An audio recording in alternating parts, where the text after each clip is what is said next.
Chapter 271. The man stopped walking after hearing this, and she immediately looked up and asked, "Is it serious? Can it be transferred?" "Chinjio, cannot be transferred, the injury is very serious, and he is about to lose too much blood." The few people exchanged a few words downstairs, and the woman who just spoke said, "How many people do you have now?" Chinjio frowned. "Is this important?" The woman continued, "Please understand, we are also afraid of encountering predators." Chinjio didn't know what this predator organization was, but due to Su Zhongyuan's injury, she still answered truthfully, "Two, a wounded person and me." The other party exchanged a few words again, and this time, Chinjio could hear their footsteps turning back. Chinjio still didn't let down her guard. She slightly increased the strength of her sword, and stood in front of Su Zhongyuan in a protective posture. Xiaosha's eyes rolled around, and it suddenly flew away from the window behind him, and it didn't know where it flew to. Xiaosha flew around the building and flew to the window near the stairs. With its night vision ability, it closely observed the people going upstairs. The woman in the lead was holding a gun, followed by a man and a woman, who were carrying countless bags of various sizes. Xiaosha didn't know what was in the bag, but it could recognize the cross logo on one of the bags. "This seems to be a medical bag, right?" Xiaosha had already obtained enough information and quickly flew back to Chinjio. It pulled at the corner of Chinjio's pants to attract Chinjio's attention. Chinjio looked down at it, and it made a gesture of holding a gun and moving forward, and then made a gesture of carrying a backpack. Finally, it drew a cross in front of Chinjio. Chinjio thought for a while and asked, "Do they look like bad guys?" Xiaosha shook his head. Chinjio felt relieved. Although she did not retract the sword, her expression was no longer as nervous as at the beginning. The people from the private rescue team quickly reached the last corner of this floor. Chinjio saw that the lighting light turned 180 degrees at the corner, and shone directly on the floor where they were. Chinjio finally saw the first woman described by Xiaosha. At this time, she was holding a tranquilizer gun in her hand, and walked upstairs cautiously. When she saw Chinjio, she showed a look of surprise on her face. The next moment, she pulled the trigger in her hand, and a tranquilizer bullet merged into the darkness and moved forward quickly. Fortunately, Chinjio was prepared and barely avoided her attack by turning sideways. "It's a wanted criminal. Go! Let's go!" Several people hurried downstairs, and before they took 2 steps, they heard the voices of another group of people downstairs. "Wow! Lucky! We can actually catch the rescue team today. What a good day today is." The woman who wanted to run downstairs paused, and Chinjio could see the look of despair on her face. Chinjio silently listened to the group of people who were walking downstairs, discussing how to distribute the newly snatched resources.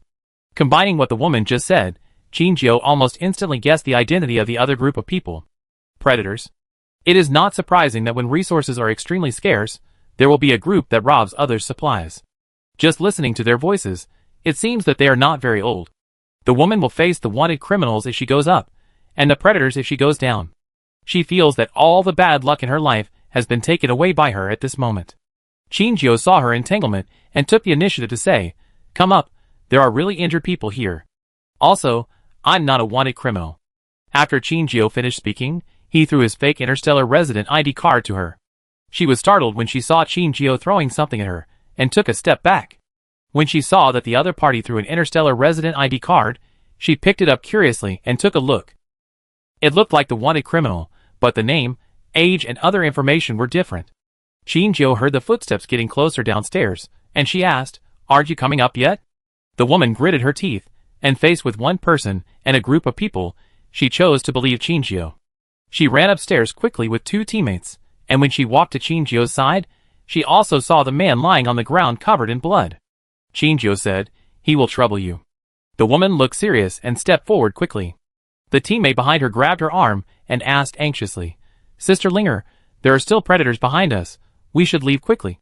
The woman waved him away and said in an unquestionable tone, "You can't leave. He is too seriously injured, and it may be difficult for him to survive tonight if he is not treated." But, no buts. Chinjio had been standing at the stairs. Now that Su Zhongyuan could get treatment, her pressure was reduced and her tone was much calmer than before. She said, "You save your own, and don't worry about the rest." The woman didn't stop her movements. She looked for the necessary supplies in the medical box. The 2 team members following the woman looked at Chinjio suspiciously and joined the rescue. Chinjio glanced back and whispered to Xiaosha, who was blending into the darkness and not being discovered. Keep an eye on them. After that, she went straight downstairs. If there is anything, it's better to solve it downstairs, and don't interfere with the rescue work here. Chinjio just went down one floor and met 5 people coming up downstairs. They were wearing black and red leather jackets, and their hair was dyed in various colors. They didn't look very old, and should be the same age as Chinjio. Huh? Who are you? The red-haired young man in the lead looked Chinjio up and down. He frowned and said, Aren't you from the rescue team? Chinjio shook his head, No. The red-haired young man was displeased, and was about to walk past Chinjio. When he just walked to Chinjio, Chinjio raised his hand to block his way. You can't go up. Ouch. The red-haired young man lifted his hair and chuckled, Beauty, do you know who we are? Chinjio looked at him silently and asked, Shamat rebellious teenager? Poochie. Ha ha ha. Boss, she said you were Shamat. The red-haired young man's face darkened, and he stretched out his hand to push away Chinjio's hand blocking him. Get out of the way, don't block the way. Chapter 272. Chinjio grabbed his wrist and twisted it behind him. The red-haired young man followed Chinjio's movements and turned around, still shouting, It hurts, it hurts, it hurts. Seeing this, the other people looked at each other and immediately rushed forward to help his accomplice. Chinjio was originally afraid that they might have weapons such as guns, but the young men just picked up objects that could be used for attack and threw them at Chinjio with murderous intent. Chinjio felt a little strange, but she couldn't think too much at this time. She dodged a stick dropped by a little girl in front of her, and let go of the hand holding the red-haired young man, kicking him out. The red-haired young man lost his balance, yelled and bumped into the little girl, and fell to the ground. Another fat young man came late with a shabby chair. He threw the chair at Chinjio, and Chinjio dodged it sideways.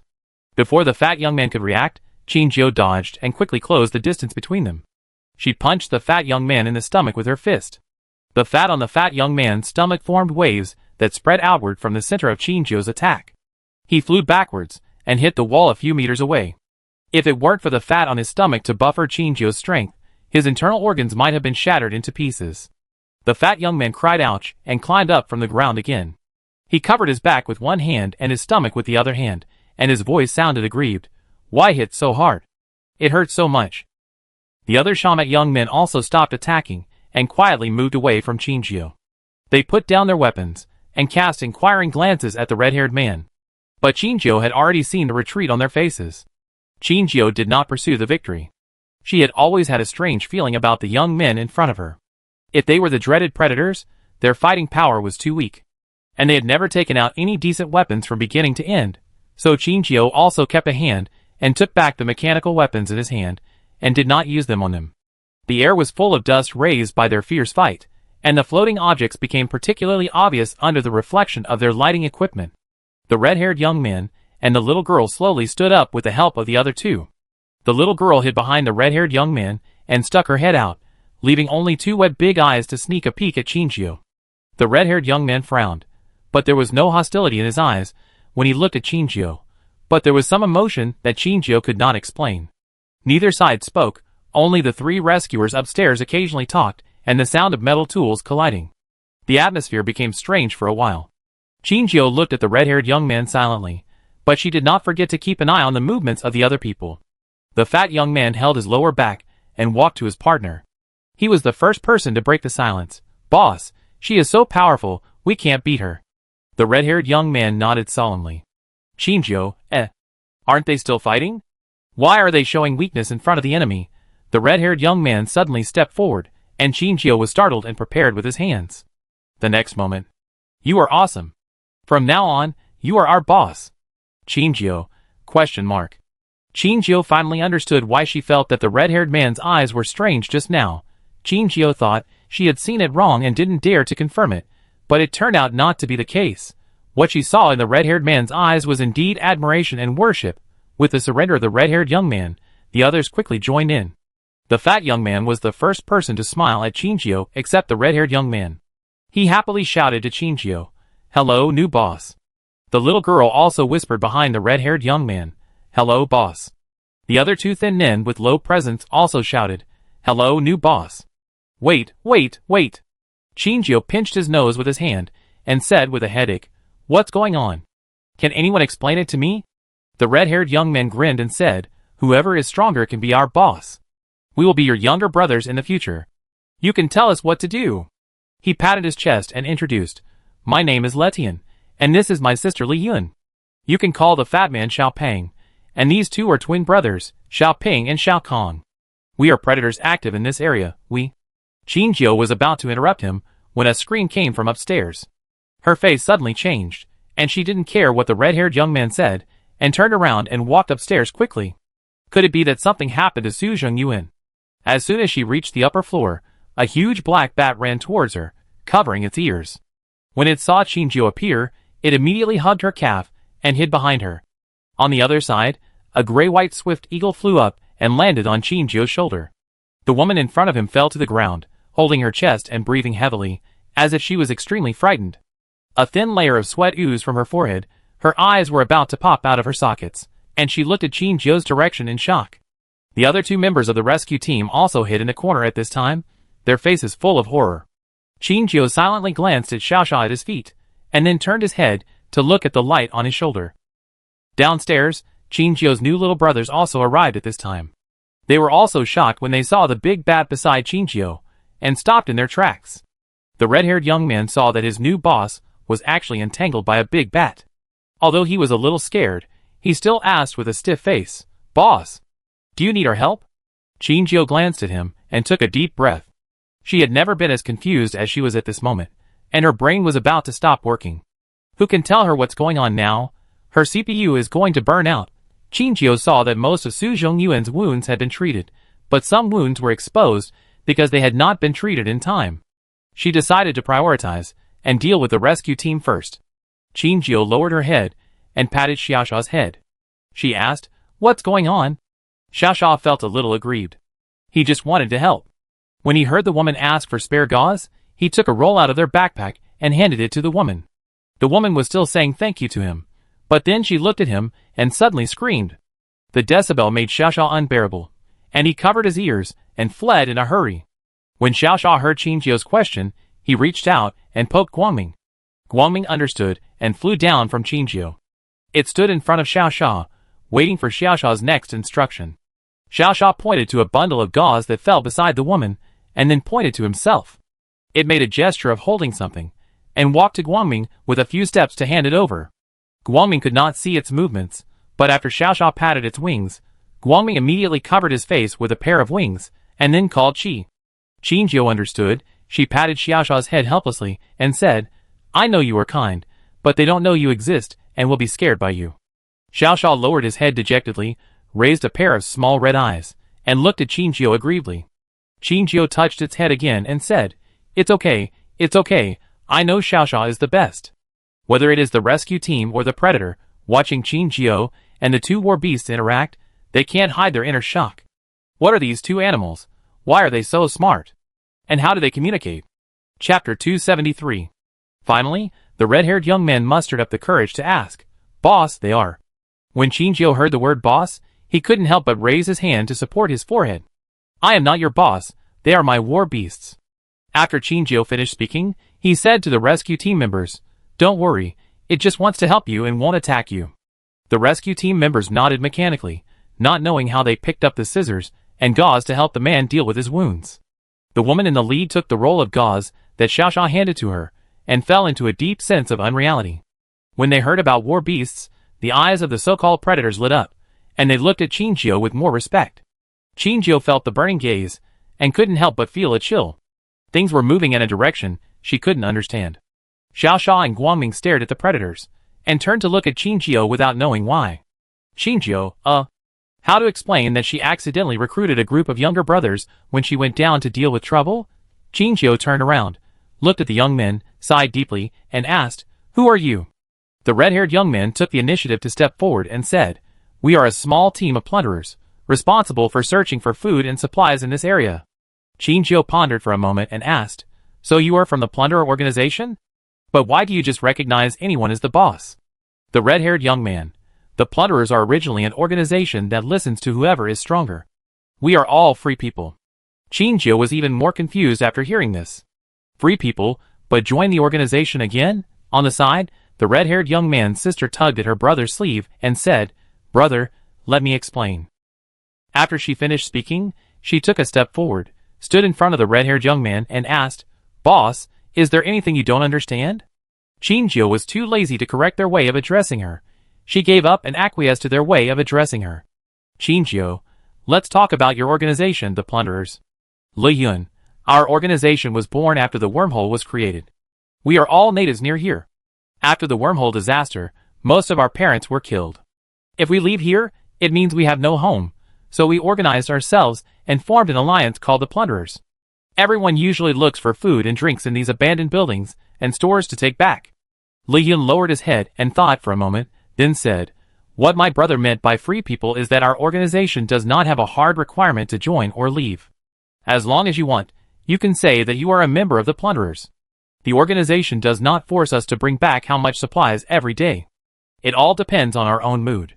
Of course, everyone is still willing to find more supplies to bring back, because there are still many children who have lost their parents like us, but are still young. Now we can be considered half of their guardians." Chinjio frowned. Since experiencing the incident on the Mist and Dew Star, she would no longer ask such stupid questions as "Can't I ask for help from the star?" It seems that there are pitiful children in front of her. She caught the word go back in Li Yun's words, and asked, "Where is the gathering place of your organization?" "Li Yun, in Wangyun Commercial Building." "Chinjio, ? Members of the rescue team, ? Although they were helping Su Zhongyuan treat his wounds, they still spent some time eavesdropping on the conversation here. They only heard how bad this predator organization was, but they didn't expect that there was such an inside story. But they didn't have time to sigh before they heard Li Yun's words. "Wangyun Commercial Building?" Chinjio turned his head silently, blinked his eyes, and asked the members of the rescue team, If I remember correctly, you just said that your rescue team is also camping in the Wangyun Commercial Building, right?" Several members of the rescue team, "Yes." "So, you predators are actually the rescue team?" "No." The red-haired young man shook his head and said, "We are not the rescue team, we are different from them." As he said, he looked at the members of the rescue team, his eyes revealed vigilance. "We want to help children who have lost their families. Unlike them, they are the running dogs of the federal government." Chinjio raised his eyebrows slightly when he heard this, and looked at the rescue team with a hint of intrigue. In fact, Chinjio had no good feelings towards the federal government. She was indifferent before, but now the scales in her heart have tilted.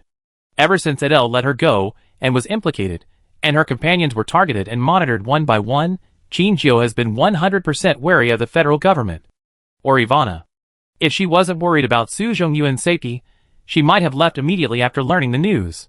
The woman leading the rescue team never stopped bandaging Su Zhongyuan. She didn't even raise her head and asked, "When did you hear that we belong to the federal government?" The red-haired young man pursed his nose, raised the corners of his eyes, and his fox eyes were full of disdain. He said, "Everyone says so. You are the running dogs of the federal government. Where was the federal army when our family was hurt? Now you are pretending to be hypocritical, bah." The red-haired young man spitted hard, his eyes were slightly red, and the red bloodshot of his eyeballs climbed from the bottom of his eyes to the black pupils. Li Yun pulled his arm and called softly, "Brother." The red-haired young man took a deep breath and was about to calm himself down, but because there was too much dust in the air, he couldn't help coughing twice after taking a deep breath.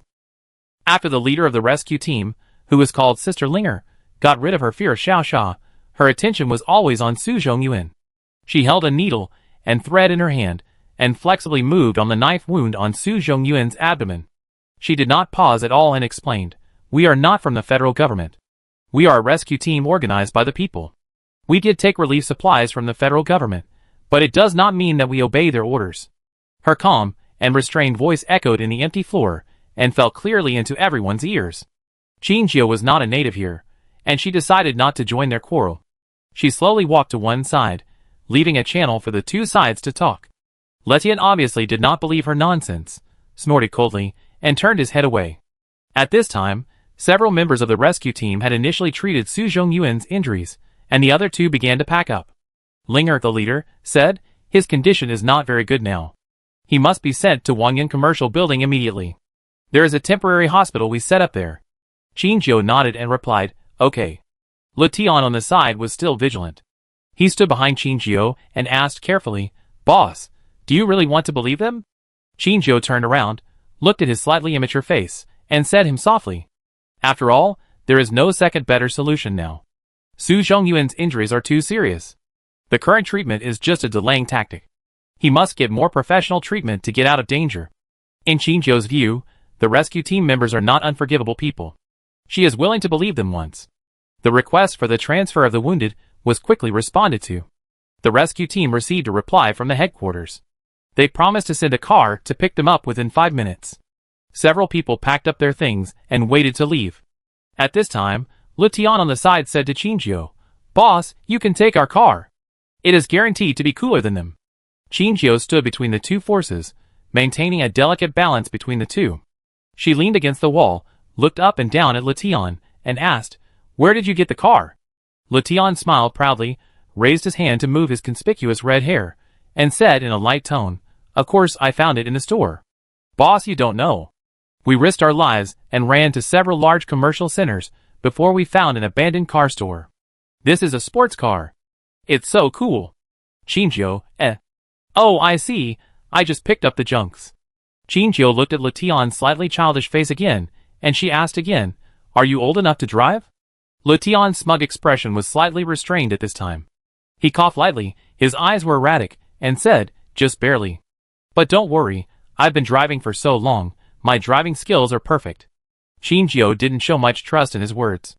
She shifted her gaze, and looked at Xiaosa, who was looking for Linger for the remaining clean bandages. "Qinjiu, Xiaosa?" After Xiaosa got the remaining clean bandages, he was in a good mood and jumped back with 2 bandages. Qinjiu didn't know what it wanted to do. The next moment, he played skipping rope with Guangming using bandages. Qinjiu, Okay, the child is bored. Soon, the rescue team arrived, and they carried the stretcher upstairs to pick up the wounded. But when they were halfway there, they suddenly found the figures of Le Tian and others, and they almost subconsciously wanted to escape. Linger quickly called them, and with the help of Qinjiu, she asked the children to make way. The rescue team was able to go upstairs. Qinjiu watched coldly from the side. Observing the current situation, it is reasonable to say that Latte and his group of little furry kids do not seem to be a threat to them, a group of adults. But with the title of Predator, they are feared by everyone. Qinjiu asked Latte why the organization was called Predator. His eyes lit up at the time, and he only said, their leader thought the name was cool. Qinjiu just regarded it as a group of middle school students with a second-year syndrome, and gave it a name that he thought was cool. Can such a second-year name be tabooed by everyone? No, I'm afraid not. The organization called Predator must have done something bad, which made others subconsciously fearful when they saw them. Qinjiu watched Su Zhongyuan get on the stretcher. Although his face was still pale, his breath was slightly stable, and the situation did not look as scary as before. Qinjiu followed their team, and Le Tian and others followed her. After Su Zhongyuan was lifted into the car, Linger said to her, "Come on." Qinjiu looked at the ambulance compartment with pale lights, blinked, shook her head and said, "I'm not getting in the car." Linger heard this, and showed a look of disagreement on her face. She asked, "Are you still planning to stay here? You know, it's very dangerous here." "No." Qinjiu interrupted Linger and pointed at Le Tian behind her and said, "I take his car." With Qinjiu's insistence and Lishan's strong recommendation, Qinjiu finally got on Lishan's sports car. It was a suspended sports car, with a dark red glossy body and Lishan's red hair complementing each other, just like his flamboyance and showiness. The open roof allowed Qinjiu to have a clear view of the situation inside the car. Unlike most suspended cars now, it still retains the frame of the old-world sports car. But what Qinjiu couldn't quite understand was that if the suspended sports car was open-top, wouldn't they be afraid of being thrown out in a traffic accident? She was still thinking about the probability of this accidental event, and the other people had already taken their seats. It wasn't a big deal for Qinjiu to be one more person. She could just squeeze in the back seat. No one would check for overloading in the deserted area of Yuntangsing, right? Qinjiu sat down, and before she could react, the car suddenly accelerated. Qinjiu only felt a strong push from behind, the wind whistled in her ears, and the wind hitting her face made her unable to open her eyes. Huh? Le Tian cheered happily, and seemed to enjoy the feeling of the cold wind blowing across his face at night. Qinjiu almost instantly regretted that she shouldn't have taken their car. After Qinjiu got used to it a little, she asked Li Yun beside her, "Is your organization really just formed to help homeless children?" Li Yun pondered for a moment and said, "Not entirely." Her voice was dispersed by the wind and didn't sound very real. "Some people are like us, and the other part is hunting the escaped alien beasts near Wangyang commercial building." They are slightly older than us. Qinjiu was curious. She asked, "Can you deal with the alien beasts?" Li Yun, "Not really. Everyone just uses the existing tools to deal with them as much as possible. After all, there are many people living in the building. Once the defense line is accidentally breached, the children in the building will be in danger." "Qinjiu, what about you? Aren't you afraid of encountering alien beasts when you go out?" Li Yun, "I am afraid, but we are driving, they are underground, relatively safe." Qinjiu did not ask any more questions, but looked at the dark world outside. There are tall buildings on both sides, but now it is so quiet that it makes people scared. Chapter 274. From the moment the alien beasts invaded, this place became the first deserted place. How many people used to live here? This must have been a city surrounded by bright lights. Now there is nothing. Some of them didn't even have time to escape and have stayed here forever. If the alien beasts can't disappear completely, they will always be worried that a wormhole will open in front of their doorsteps one day. The buildings on both sides retreated rapidly. After just a few minutes, Qinjiu clearly felt that the car slowed down. A huge building appeared in front of Qinjiu. Qinjiu observed the appearance of the building from bottom to top and couldn't help but take a breath. This is a towering building. Its top reaches the sky, pierces the clouds, and disappears into the night. The other buildings around it are obviously large buildings, but with its comparison, they now look pitifully small. Seeing her reaction, Li Yun couldn't help but proudly said, "Isn't it amazing? This building is the largest and tallest building in the entire Yunjian Star. Even if you are 100 miles away, you can still see its towering spire." Qinjiu retracted his gaze and nodded silently. "It's a pity that it can only become an abandoned building now. But as long as the wormhole of Yunjian Star disappears, I believe its owner will come back to take over again." Qinjiu was about to ask her who the owner of this building was, when suddenly, a not very obvious scream came from below. Although the sound was not loud, it was enough for them to hear. Several people looked down and saw a girl in a rescue team uniform surrounded by 6 alien beasts. A man was lying next to her, and his life or death was unknown. With the weak light of the car, they could only see the man lying on the ground motionless, and could not tell his physical condition. Li Yun said nervously, "Brother, there is an alien beast. Should we notify the predators?" His brother Letian was silent for a moment, staring at the bottom for a long time, and then said, "That man is our man." Everyone was shocked and looked at the two again. The man was indeed not wearing the uniform of the rescue team, and the outfit combination of the conspicuous bag was indeed more inclined to Li Yun and his team. While they were looking at it, the alien beast below could not help but come forward to attack. The girl was waving only a backpack in her hand. The alien beasts did not dare to approach at first, but later they found that the backpack was harmless to them, and they came forward to bite the backpack and tried to control the girl's attack. The girl didn't look like she could hold on for long. Once the backpack was torn, she would lose her last support. Everyone was anxious, but they had no way to deal with what was about to happen. They couldn't help if they went down, and they might get themselves involved. "Go down." Letian looked back and saw a ripple in Qinjiu's calm eyes. Qinjiu noticed Li Shen's gaze, and turned his head to look at him. She said again, "Go down?" Letian wanted to persuade him, but under Qinjiu's gaze, he was inexplicably timid and obediently lowered the car. But he always kept a safe distance. Even if the alien beast changed its target, he could react immediately. The fat man on the side saw this and asked cautiously, "Boss, you won't?" "Yeah." Qinjiu replied softly, "Go down to save people." After saying that, she pushed the car door open and jumped out of the car with a beautiful somersault. She spotted a small lawn where she landed, and rolled forward a few times after landing to relieve the force of falling from a high altitude. The alien beasts sniffed and suddenly turned their heads to look in the direction of Qinjiu. "The food over there is more delicious. More powerful." Seeing the alien beasts leave, the girl discovered Qinjiu's presence before she had time to breathe a sigh of relief. "They are changing their target," she shouted anxiously. "Be careful." Qinjiu's eyes turned red, with a creepy dark light in the dark night. Xiosha's arrival at this time was exactly what Qinjiu wanted.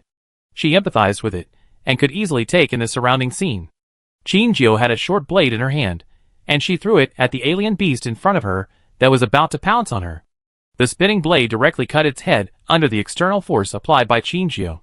The alien beast stumbled forward 2 steps by inertia and fell to the ground.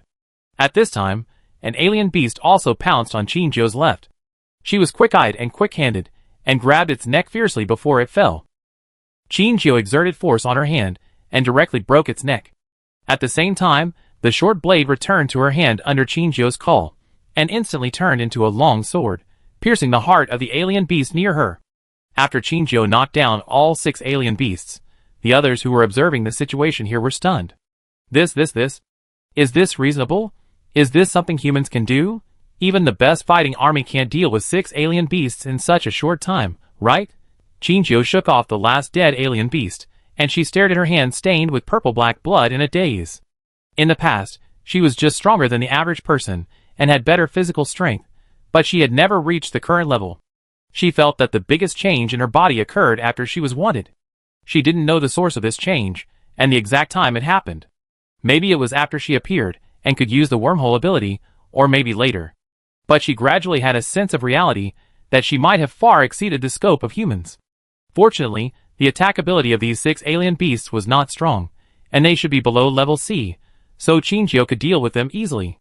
After she dealt with several alien beasts, the rescue team's vehicles also returned to the vicinity of Wangyun Commercial Building. They saw Li Yun's car hovering not high from the ground, and they were a little curious. At this time, Linger sent a communication to the girl who was in contact, and the girl who had just been rescued opened the terminal. Linger saw that she was terrified and uncertain on her face, and it was obvious that she had encountered something. Linger asked nervously, "What happened to you? Did you encounter an alien beast? Are you okay?" The girl blinked and shook her head. Her eyes fell on Qingjio, and she said, "It's okay. I was rescued."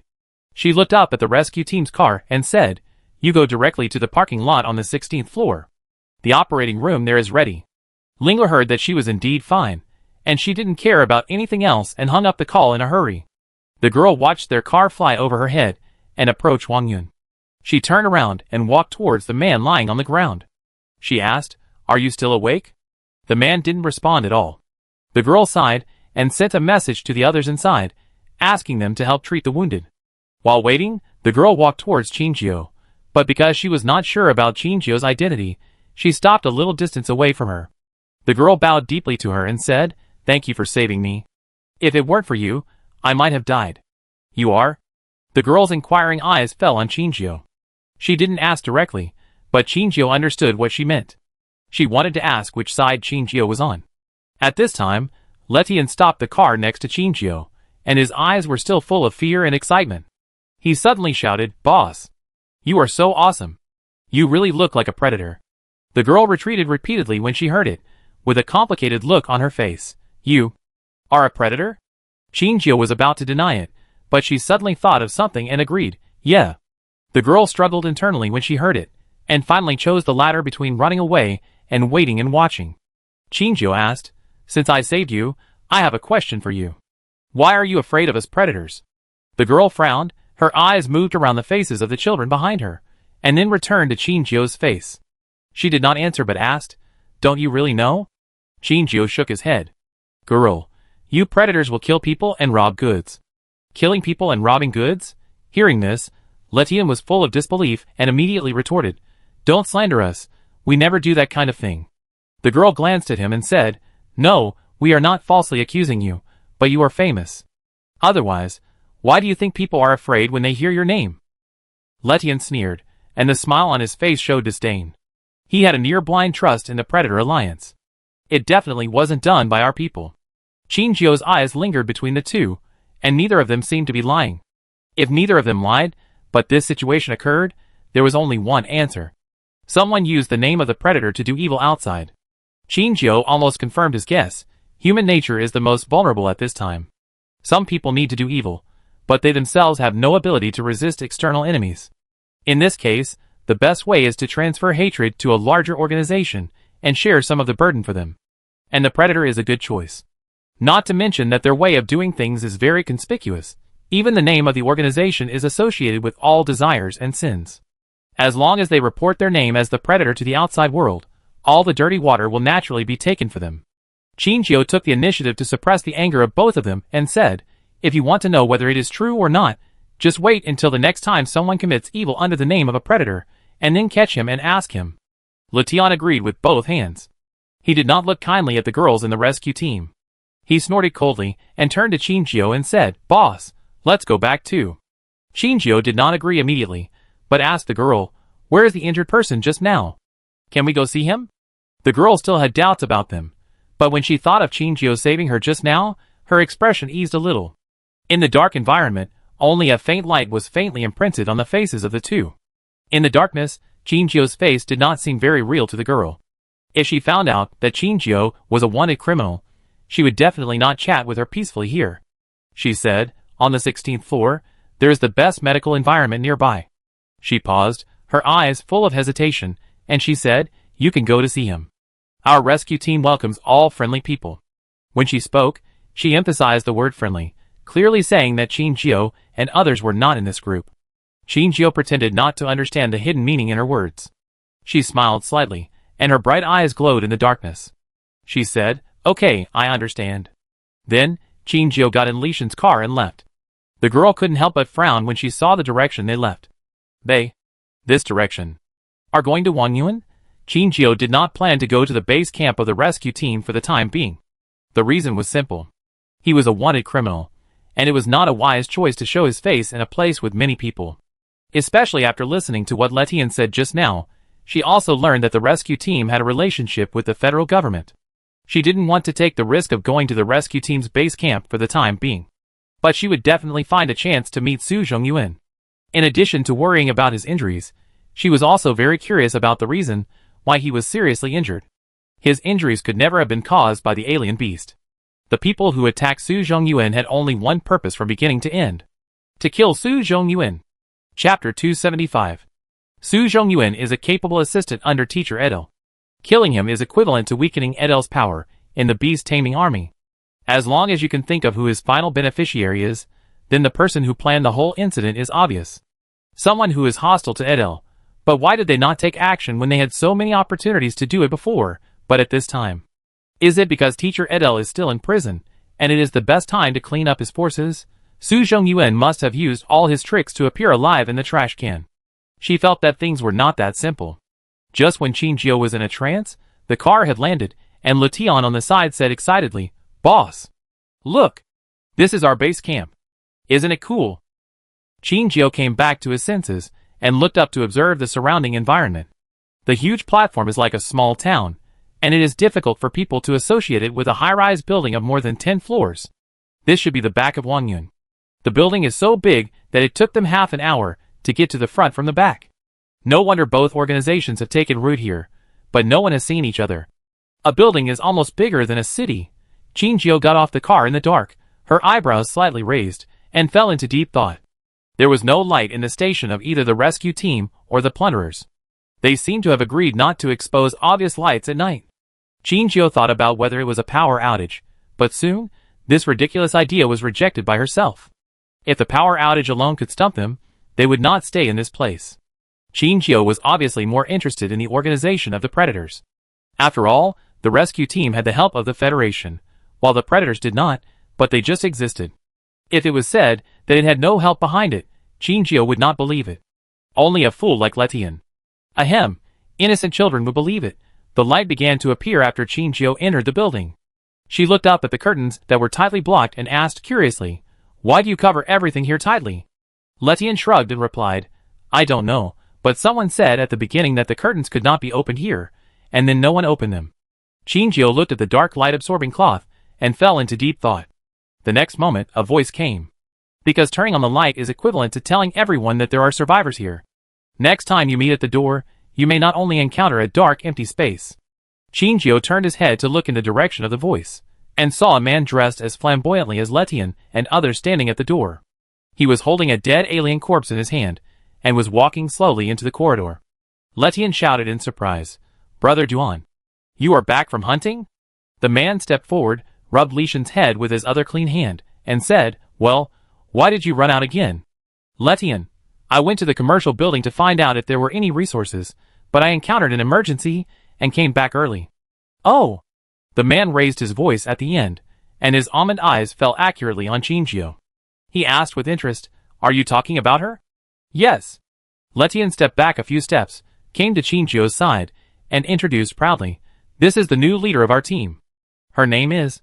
Letian suddenly realized that he didn't know Chinjio's name yet, so he turned around and asked, "Boss, what's your name?" "Chinjio, Chinjio, Luo Shijio."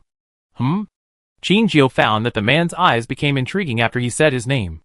Qingjio could almost guess that the man would expose her identity in the next moment, and was surprised to question whether she was Qingjio. But the situation she expected did not happen.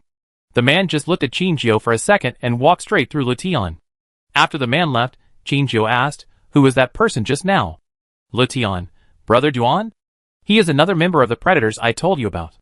His daily task is to clear the alien beasts nearby." Qingjio looked at the figure that was about to disappear at the end of the corridor. The alien beast in his hand was hard to ignore.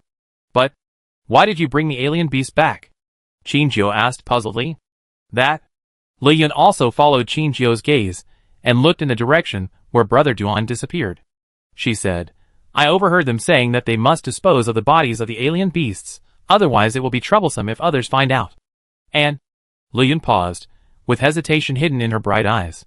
She looked at Qingjio for a long time before making up her mind and said, "Most of the electricity supply here is provided by alien beasts." "Huh?" Qingjio was quite puzzled when he heard this. How do alien beasts provide electricity? Enslaving them to provide electricity? The alien beasts that may be brought back must be dead, and they don't have the ability to work for humans. Could it be burning to generate electricity? How many corpses of alien beasts would be needed to provide enough electricity here? Li Yun. In fact, it was not a coincidence that we first chose to camp in Wangyun, but because it has a functional system independent of the entire Interstellar. The top floor of Wangyun is inaccessible. It is soaring into the clouds, and connected to the universe. Li Yun was silent for a moment, and then said, "I don't know how they did it, but as long as the corpses of alien beasts are placed in the central power system, it can draw energy from the universe and provide us with the electricity and other materials we need." After her description, Qingjio felt that the Wangyun building was very mysterious. She had never heard of this before, and was very curious. Suddenly Qingjio thought of the alien beasts she had just killed under the cloud, and she said, "In this case, should we take back the bodies of the alien beasts just now?" As soon as she finished speaking, the tall and thin twins grinned at the same time. "We had secretly stuffed them into Letian's car while you were chatting just now." Letian was furious when he heard it. "Damn it! You actually put alien beasts in my precious car. My baby is dirty." The twins ignored Letian, but looked at their new boss Qingjio, with two words written in their eyes. "Praise me." Qingjio looked up at the sky. Well, it should be said that the twins' behavior is worthy of praise, but the car is not hers. Even if she is now the so-called new boss, she dare not make any comments. Several people walked in while playing. Brother Duan, who had just left, turned back. He glanced at Qingjio and said, "Come with me, the boss wants to see you." Qingjio's eyelids trembled slightly, and she replied, "Okay." The few people came to a room that looked more luxurious under his leadership. The dark red door stood alone at the end of the corridor, and there were two green plants beside the door, which looked vibrant. Everyone stopped, and the man glanced at the people behind Qingjio and said, "The boss wants to see her alone, you wait outside." Qingjio was silent, but she was already alert. Her mind was running fast, predicting everything that might happen next. Brother Duan knocked on the door and said, "Boss, the people are here." After he said that, the door opened from the inside. Qin looked up, and it was pitch black inside. Qingjio looked at the unexpected scene vigilantly, and she hesitated whether to take the first step. "Come in." A man's voice came from inside. Qingjio took a deep breath, and walked into the room under the gaze of everyone. As soon as she entered the room, the door behind her suddenly slammed shut, and Qingjio was startled, and her hands were already preparing to take out weapons. Qingjio, who was deprived of vision in the darkness, relied on hearing to distinguish the surrounding situation. Suddenly, she heard a sound of breaking through the air coming from in front of her. She turned sideways suddenly, and something flew across her nose in an invisible place. It seems that the leader of the predators is indeed very hostile to her. "Ah! You are really powerful." The light above Qingjio's head suddenly lit up, and a huge office desk appeared in front of her. Behind the desk, a chair was facing away from Qingjio, and the sound came from that direction. But what shocked Qingjio the most was the voice just now didn't sound like an adult's voice. As if to confirm Qingjio's thoughts, the chair turned around, and a boy who looked only 13 or 14 years old was sitting on the chair. Because he was still small, he was only halfway up the back of the chair. His hair was snow white, without a trace of impurities. A pair of animal eyes that were beyond the range of human cognition flashed with a faint golden light, locked on Qingjio's body. Qingjio never thought that the leader of the predators was actually a child. She turned around and looked at the thing that had just been shot at her. The two suction cup toy arrows were now tightly attached to the back of the door. Chinjio opened her mouth, but in the end she said nothing. The boy seemed very satisfied with Chinjio's reaction. He turned off the software that disguised his voice and looked at Chinjio with curiosity. Finally, I see you, Chinjio. Chapter 276. Chinjio frowned. She subconsciously wanted to refute, but before she could open her mouth, the other party had interrupted all her thoughts. Don't lie to me. I helped you get your fake ID card. Chinjio's pupils shrank suddenly. Looking at the child in front of her, who was only a teenager, her eyes were full of suspicion. The child was obviously not satisfied with her expression. He pouted, stood up angrily, and said, Hey, don't you believe me? Chinjio didn't speak, but his expression told everything. The child pursed his nose, snorted, and sat back. If you don't believe it, then don't believe it. Anyway, I have already received Fei Chixia's money. Chinjio looked up suddenly when she heard Fei Chixia's name. Seeing her surprise, the child immediately said proudly, Huh, don't you believe me? Chinjio silently looked at the child's tender face, and she asked, Who are you? Yeah, didn't they tell you? I'm the leader of the plunderers. Chinjio fell into a long silence after hearing this. The child waited for her for a long time, but Chinjio didn't speak, and he got impatient first. Hey, don't you have anything else to ask me? Chinjio took a deep breath and asked instead, You called me here? You don't want me to ask you 100,000 questions, right? The child looked unhappy when he heard it. I hate talking to smart people like you. The child said angrily, Okay, although it's not in my plan for you to become one of us, it's a good thing for me overall. The child jumped down from the chair. He was wearing a slightly arrogant floral shirt. The hem of the shirt was tucked into khaki mid-length pants. He looked like a kid who had just returned from a beach vacation, and he didn't fit in with the environment here. The kid walked up to Chinjio, raised his hand, and smiled friendly. Let me introduce myself. My name is Lee Sin, and I'm the manager here. Chinjio stared at his golden pupils and asked before extending his hand, You're not a human? Why am I not a human? You're so rude. Lee Sin's calmness and composure just now seemed to be Chinjio's illusion. At this moment, he turned into the playful little boy just now. He took back his hand and hugged it to his chest, as if he was angry about Chinjio's speech. Chinjio didn't speak all the time. Lee Sin secretly glanced at her a few times, and found that Chinjio still looked indifferent. He was discouraged first and said, It's a human. Do you know that you are a half-orc? It's the fake identity arranged for you. Chinjio was stunned when he heard this. Ah. So it's a half-orc, no wonder. Lee Sin saw Chinjio's expression of sudden enlightenment, and his little face showed a smug expression again. He said, Okay, I called you here because I really want your help. Chinjio did not agree immediately, nor did he ask him what it was. Instead, he asked first, What's the benefit of me helping you? TSK. Can't you help me once for the fact that I helped you make a fake identity? You said it, Chisha has paid the reward. I think we are even on this matter. The child snorted, and could not refute. He had to say, Tell me, what do you want? Chinjio is not short of money now, and money doesn't mean much to her. But, the person in front of her has something far more important than money. He could help himself create a fake identity to deceive most people in the Federation, which means he has the ability to infiltrate the Federation. I want. Chinjio looked up and looked at him, and said word by word, Help me rescue Edel. Lee Sin tilted his head, supported his head with his hands, and after listening to Chinjio's words, he shook his head and said, I can't do this. Chinjio himself knew that this might be a bit reluctant, and he didn't care about his answer. But, he changed the subject and looked directly at Chinjio. I can tell you how to save him. Chinjio didn't expect to have an unexpected gain, and she immediately asked, What method? Lee Sin didn't answer and asked, Do you know? Laker? Or Dogger? Chinjio heard this, and a look of astonishment appeared on his face. Lee Sin was not surprised at all, and said, Ah, I know him. It seems that the group of guys are well informed. He smiled and said, It's very simple. The way to rescue Edel is very simple. Chinjio figured it out almost not long after he said the name. Her identity, Luo Xiujio, was forged by Lee Sin through some channel she didn't know, and Laker also had the fake identity of Dougal.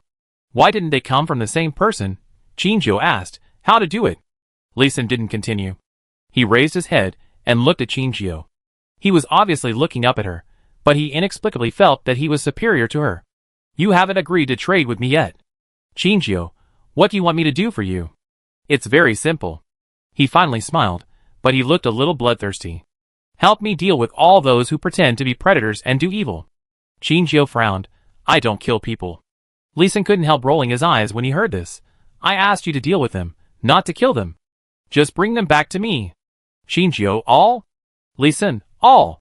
Qinjiu, why don't you deal with them yourself? Lee Sin, no way, the combat effectiveness of our entire organization is not strong. Look, wasn't there another unlucky guy who was knocked unconscious and went to the rescue team next door? Qinjiu was a little surprised when he heard this. Do you know that the rescue team is next door? There is nothing here that I don't know. This was beyond Qinjiu's expectations. Lee Sin looked like an information dealer. Then, Qinjiu was embarrassed and said, Is this business a big loss for me? How long will it take to solve all the problems? And I can only give you a piece of information in exchange. It's not worth it. Lee Sin, aren't you going to save Adele? Qinjiu did not deny Lee Sin's question, but she was also dissatisfied with his reward. If you give me 2 more things, I will trade with you. Although Lee Sin was not satisfied with Qinjiu's exorbitant request, he still said, Tell me what else you want. Qinjiu smiled and said, It's not very important. First, I want to know all the information about Laker.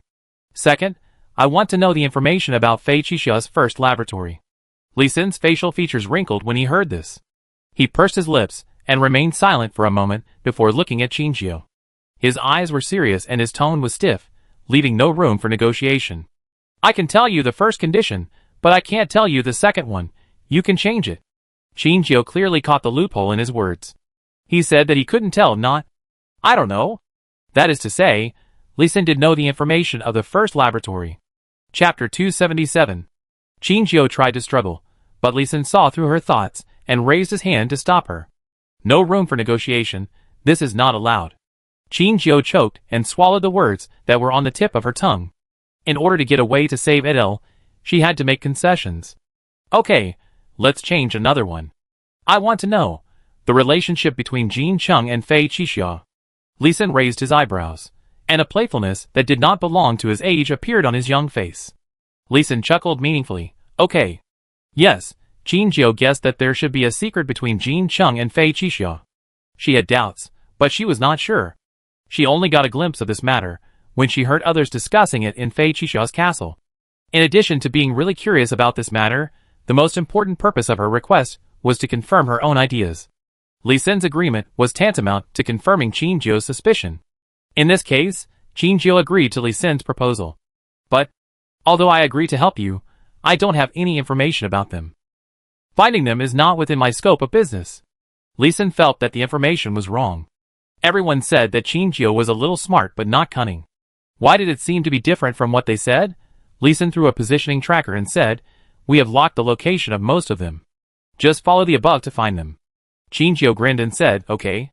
Before she turned around and left, she suddenly turned back and added, I can't guarantee that the mission will be 100% successful, right?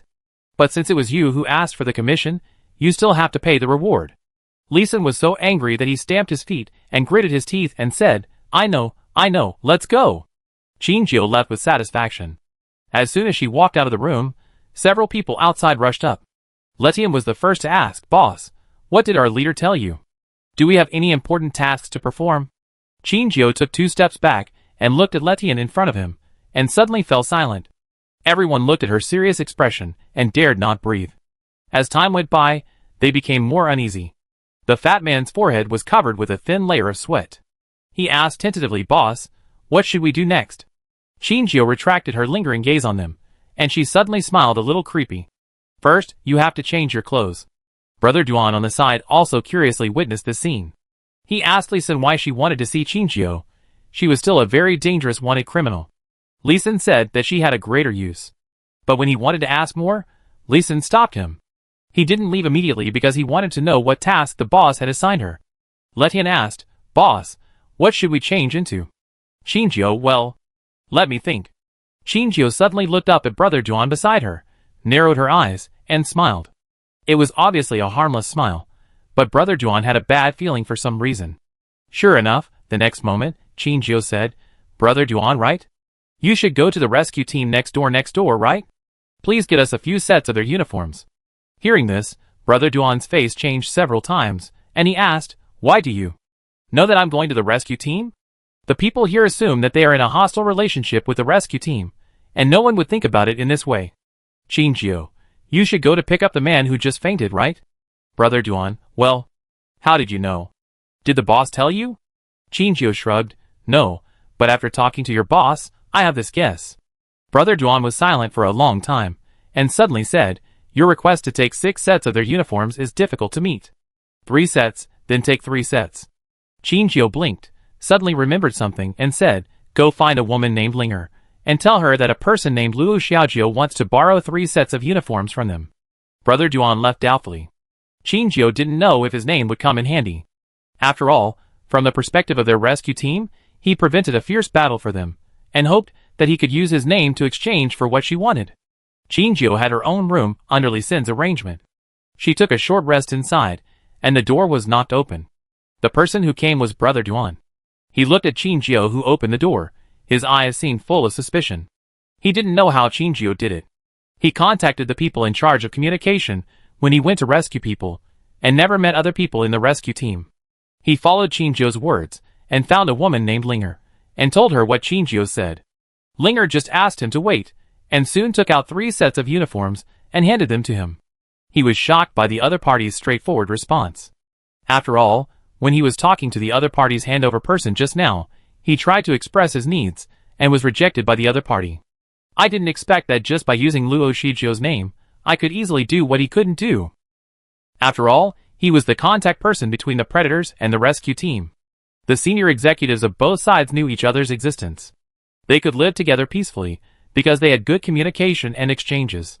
Even so, the other party was unwilling to give him this face. He handed the uniform he brought back to Qingjio, and Qingjio thanked him, and planned to turn around and close the door to leave. He called Qingjio, and asked curiously, what are you going to do? Qingjio had a faint smile on his face. Just like what Letian and the others did last night, this time, we will wait and see. Qingjio rested in the room for a day, and called others the next night. She looked at them a few times, and finally decided to let Li Yun and Fatty go out with her. Letian was very dissatisfied with Qingjio's decision, but at Qingjio's insistence, he was still excluded. Li Yun changed her clothes, and came to Qingjio's side.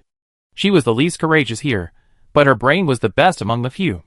She understood almost immediately why Qingjio did not let Letian follow.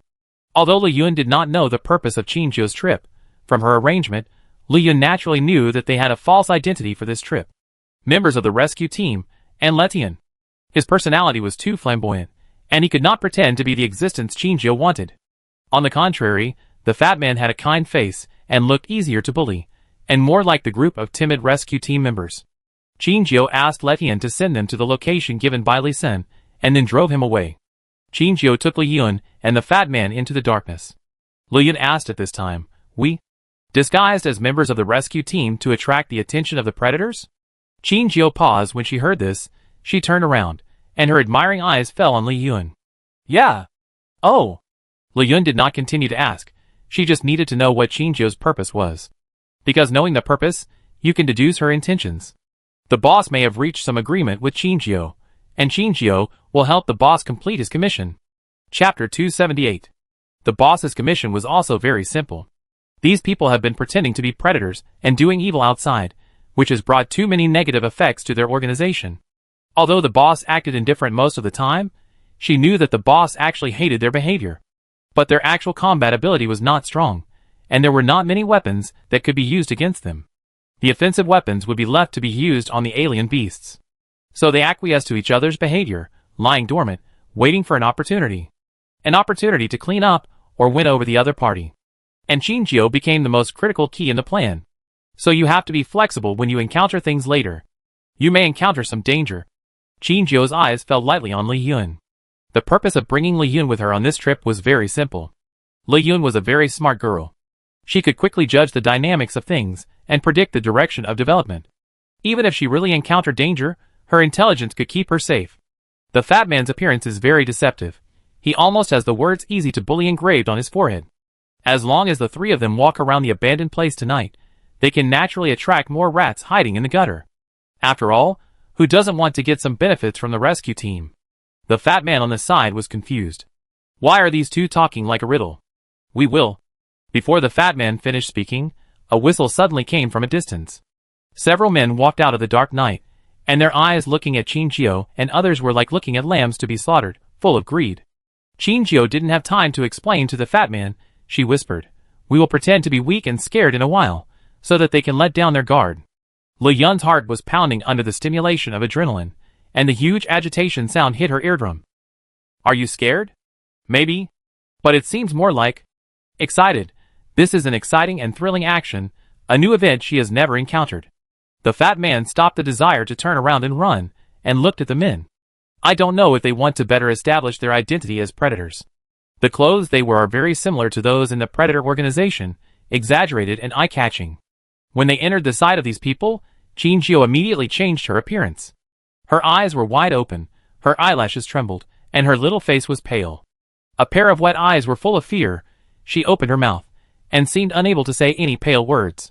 Li Yun hid behind Qinjiu timidly, just like when Qinjiu first saw her. The fat man was in a state of complete absence, but the confusion on his face did not prevent him from perfectly blending into Qinjiu's team. Xiao, who was arranged by Qinjiu to silently monitor this place from a distance, raised his hand and rubbed his eyes. That is its owner? Would she show such an expression? The man was very satisfied with Qinjiu's state, but this face seemed a little familiar. But soon, he was attracted by other things, and his greedy eyes fell on the backpack behind Qinjiu. Qinjiu's backpack was of average size, but it was bulging, obviously full of things. The man's eyes lit up, and he secretly thought he was lucky. He hadn't met a rescue team for several days, but he didn't expect to meet a team that had just come out. Each of their backpacks was full of things, and it seemed that they had gained a lot tonight. Every time the man took a step forward, Qinjiu subconsciously took a step back. She spoke at the right time. You. Who are you? What do you want to do? The man chuckled and said word by word, Predator. Fear and shock climbed onto Qinjiu's face in an instant, like the feeling of powerlessness after the suspicion that had just arisen was confirmed. Her voice trembled and she asked, You, what do you want to do? The man said, Don't be so nervous. We just want to invite you to be our guests. Or, Qinjiu saw that his eyes were fixed on his backpack under the dim moonlight. He said, I want to ask you for something. Qinjiu stretched out his hand to protect the backpack behind him, his eyes full of defense. No, these are our supplies. Well, it won't be soon. The man smiled and raised his hand and waved forward. Several more people walked out of the darkness, and Qinjiu's eyes quickly swept over them. 1, 2, 3, 4, 5, 67. 7 people in total. Qinjiu stepped back again, her voice still trembling. Is this your accomplice? Yes. The man put his hands in his pockets and said in a light tone, So you'd better not make meaningless struggles to avoid unnecessary casualties. Qinjiu, I won't give it to you.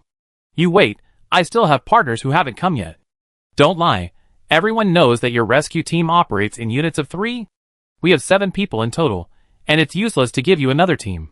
Qinjiu's eyelids trembled when she heard this, and she asked again in an unbelievable voice, 7 people? There are 7 people in your team here? If you know what's going on, hand over what you have in your hand. Qinjiu suddenly changed her previous fear. She put down her hand protecting the backpack, and stood up straight. The face was replaced by calmness and confidence that she was determined to win. The man was in a trance for a moment. How could she do it? After Qinjiu finished speaking, Xiao, who was watching from afar, took the thick rope that Qinjiu gave it and flew up. The man looked around nervously, and he saw that there seemed to be a huge net in the darkness rushing towards them. He thought to himself that it was not good, and shouted loudly, It's a trap! Run away! After he said that, he also wanted to slip away, but Qinjiu was ready. The black whip in her hand suddenly appeared, and tightly wrapped around the man's body under Qinjiu's swing. Ah! Let me go! At this moment, Li Yun and the fat man were not idle either. The fat man used a taishan pressure on the other person closest to him, pressing him to the ground. Li Yun took out a long bamboo stick from somewhere, swept it across the ground, and tripped the 2 people who were escaping. Xiao had already wrapped the other 3 people in the net from behind. There was another person who escaped their attack range, and was about to take a breath and seize the time to escape. Suddenly, a white object appeared in front of him, blocking his way, and then he seemed to hit something flying and stopped. The moment he slowed down, Qinjiu pulled out the tranquilizer gun from his waist and shot him. The man fell to the ground, and Xiaoxia finally closed the net successfully, covering all 7 people. Except for the man anesthetized by Qinjiu, several others groaned in pain, and some even cried for mercy. Only the leading man said nothing, his eyes were bloodshot. Xiaoxia tightened the rope at this time, stepped on them with one foot, and laughed with his hands on his hips. They are all its spoils. Qinjiu smiled helplessly, and then squatted in front of the man.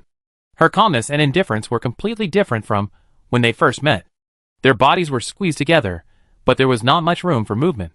The man turned around in the net with difficulty, staring at Qinjiu, and asked, "Who are you?" Qinjiu, "Same as you. Predators."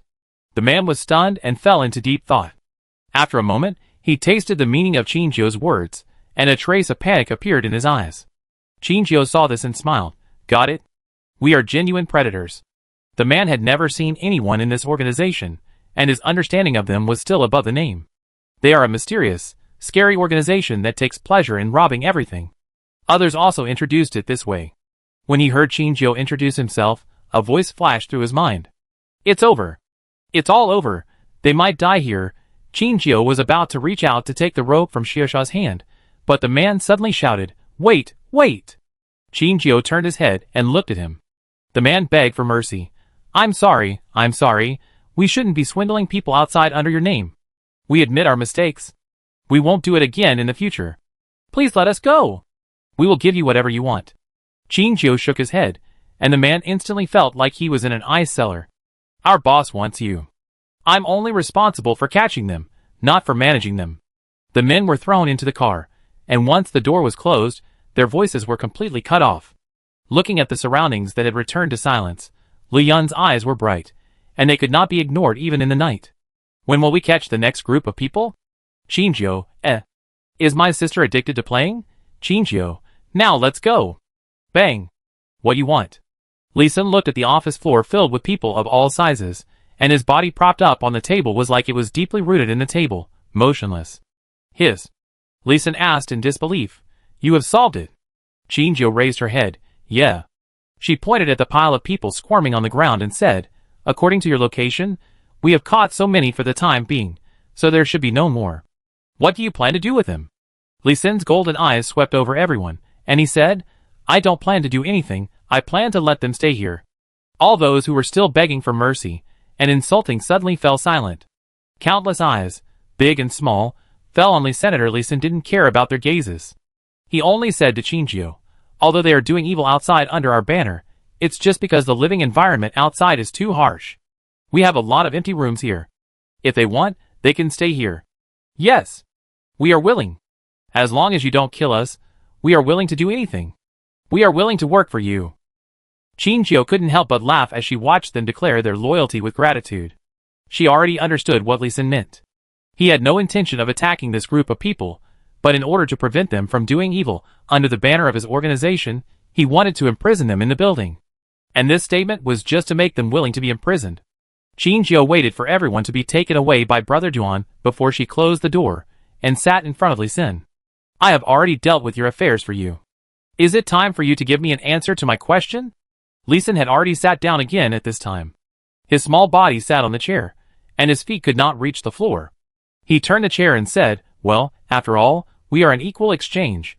Li Sun stretched out a finger and said, "First, the way to save Edel is very simple."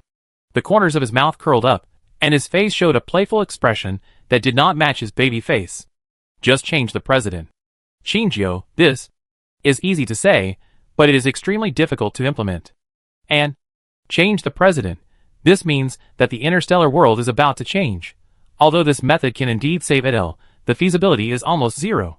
Qinjiu was dissatisfied with his answer, and was about to express his anger at being fooled. At this time, the little body turned the chair again, and he interrupted Qinjiu one step ahead of time. "Hey, listen to me first." He stretched out 2 fingers, and his golden eyes glowed metallically under the light. "Your second question can solve your first question." The second question? She wanted to know everything about Laker. An answer silently emerged in her heart, but she didn't dare to confirm whether the other party's meaning was really so crazy. As if to confirm her idea, Li Sun said, "Laker was one of the presidential candidates at the time. As long as he is not dead, He has the right to continue to compete for this position. His. It is one thing to have a guess in your mind, and it is another thing to be pointed out. Shinjio couldn't calm down at this time. Laker once said that he, like her, was rewarded for a trumped-up crime. He said that he and Ivana had a personal grudge. Shinjio smelled something fishy, but at that time she guessed that Laker had interfered with Ivana's path to power, and Ivana was resentful, so she wanted to attack him. Later, she also heard that he had competed with Ivana for this position, but now, a presidential candidate must have countless forces behind him. And Laker, an ordinary rural doctor who has been working far away from the crowd for decades, no matter how you think about it, has nothing to do with the word president. Lee Sin shook his 2 little feet and continued, "Oh, by the way, do you still remember the jade button?" Shinjio nodded. She wrote a note and wrapped it on the table before leaving. She wanted to wait for Xiaoxi to find it, and then help her pass it on, but Lee Sin saw the guilt on her face, and he said disapprovingly, "You don't have to blame yourself. He had already guessed that you would not take it away in the end." Chapter 279. Shinjio looked up. Lee Sin, he has seen your note and taken it away, and the jade button was left by him on his own initiative. But how do you know? Lee Sin because... He leaned forward slightly and looked directly into Shinjio's eyes. He has been here. He deliberately let the news that he is still alive spread. Why? Lee Sin, maybe he has been an ordinary person for a long time, and suddenly wants to be a president for fun. What? That's... Lee Sin blinked his eyes, and showed a bloodthirsty smile.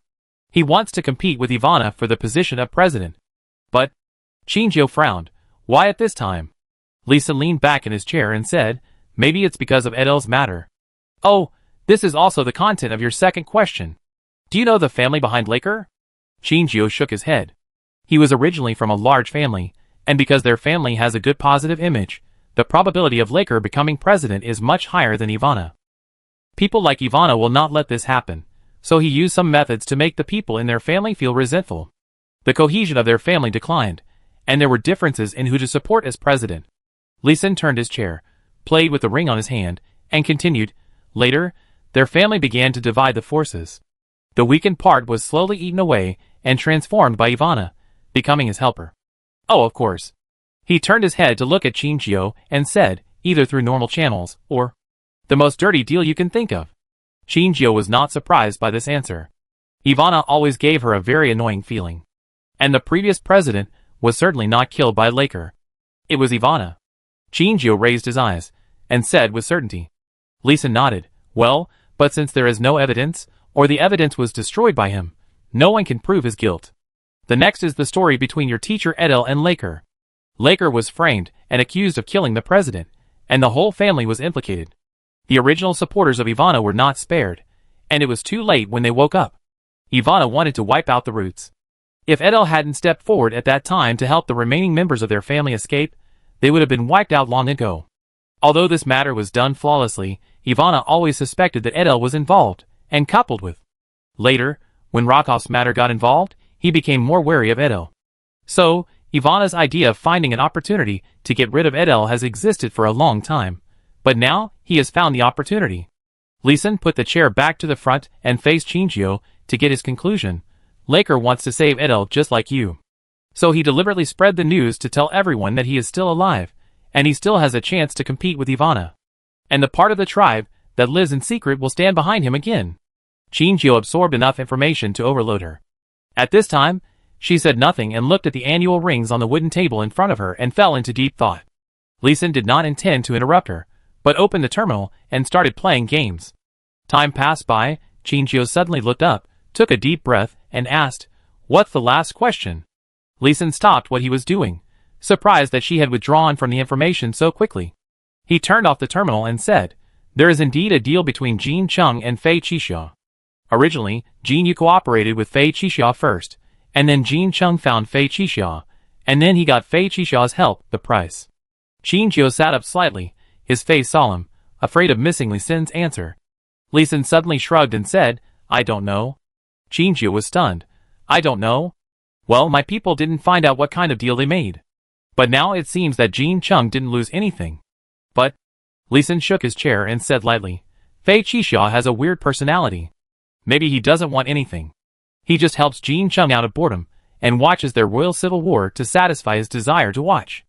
Leeson jumped off the chair and walked to the next table to make tea. Okay, you have asked all your questions. You can leave. Chinjio stood up and walked to the door with heavy steps. Suddenly she turned and looked at Leeson. Hey, there is another question. You know so much, how old are you? Leeson stopped sipping tea. He put down the cup and looked at Chinjio. He chuckled, his golden eyes sparkling under the light. Okay, although I have answered all your questions, I can take this question as a bonus for our cooperation. His eyes showed a calm and reserved look that was totally inconsistent with his face. He said, I am over 200 years old. Chinjio returned to his room, and his mind was full of the conversation just now. Let Laker become the new president to save Edel. It sounds simple, but it is not easy to put into practice.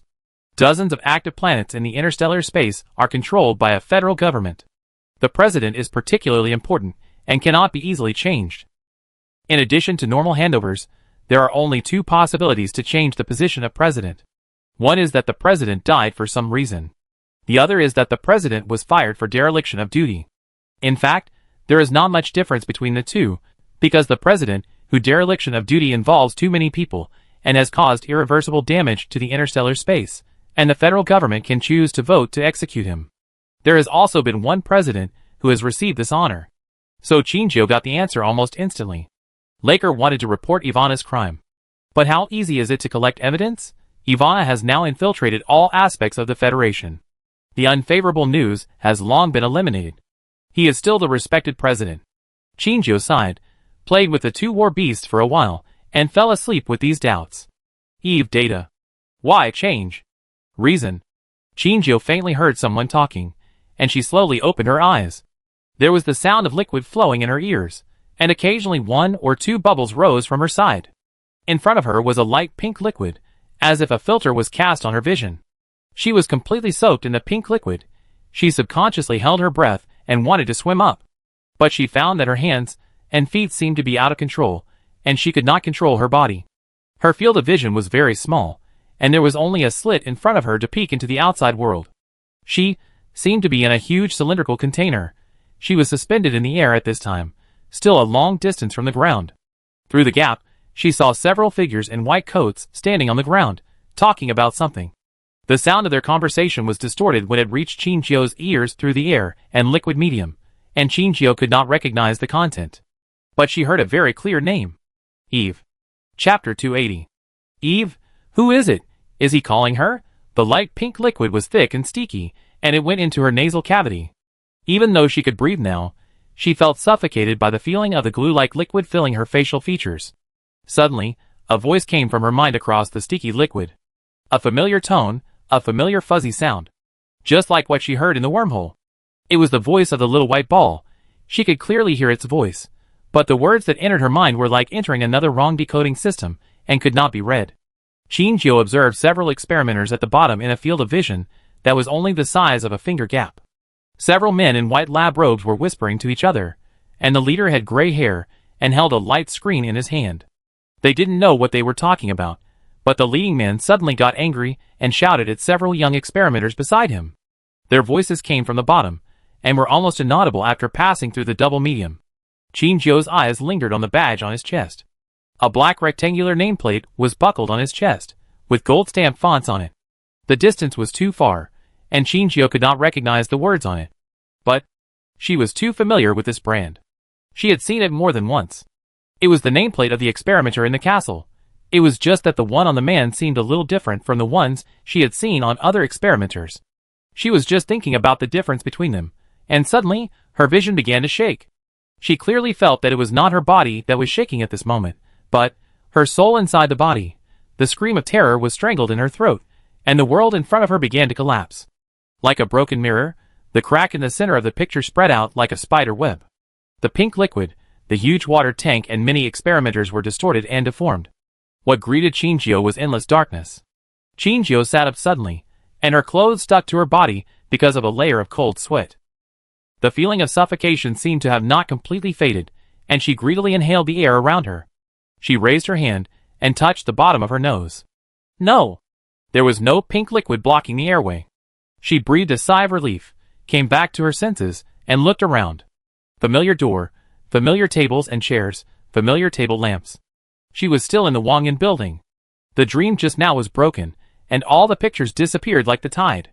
It was just that the touch that stayed on her senses had not completely dissipated, blurring her boundaries between dreams and reality. Dream? It was too real. Chinjio suddenly cried out and sat up, which also startled Shiosao next door. At night, Shiosao, an old man, was at his most energetic. He had been observing Chinjio for a long time. Since falling asleep, Chinjio seemed to be haunted by nightmares. Her furrowed brows and increasingly rapid breathing told Shiosao she was in pain. Even in her dreams, she was in pain. Shiosao walked to her side, tilted his head, and looked at her, his eyes full of worry. Chinjio took a deep breath, and the confusion and fear in his eyes disappeared. She rubbed Shiosao's head and said softly, "It's okay, I had a nightmare." The source of the nightmare is still unknown, but her intuition tells her that it must be related to the little white ball. And the scene in the dream is obviously in a laboratory. She also saw the badge on the chest of the experimenter. There is no doubt that it must be a laboratory of the White Tiger organization. But is that laboratory the second or third laboratory?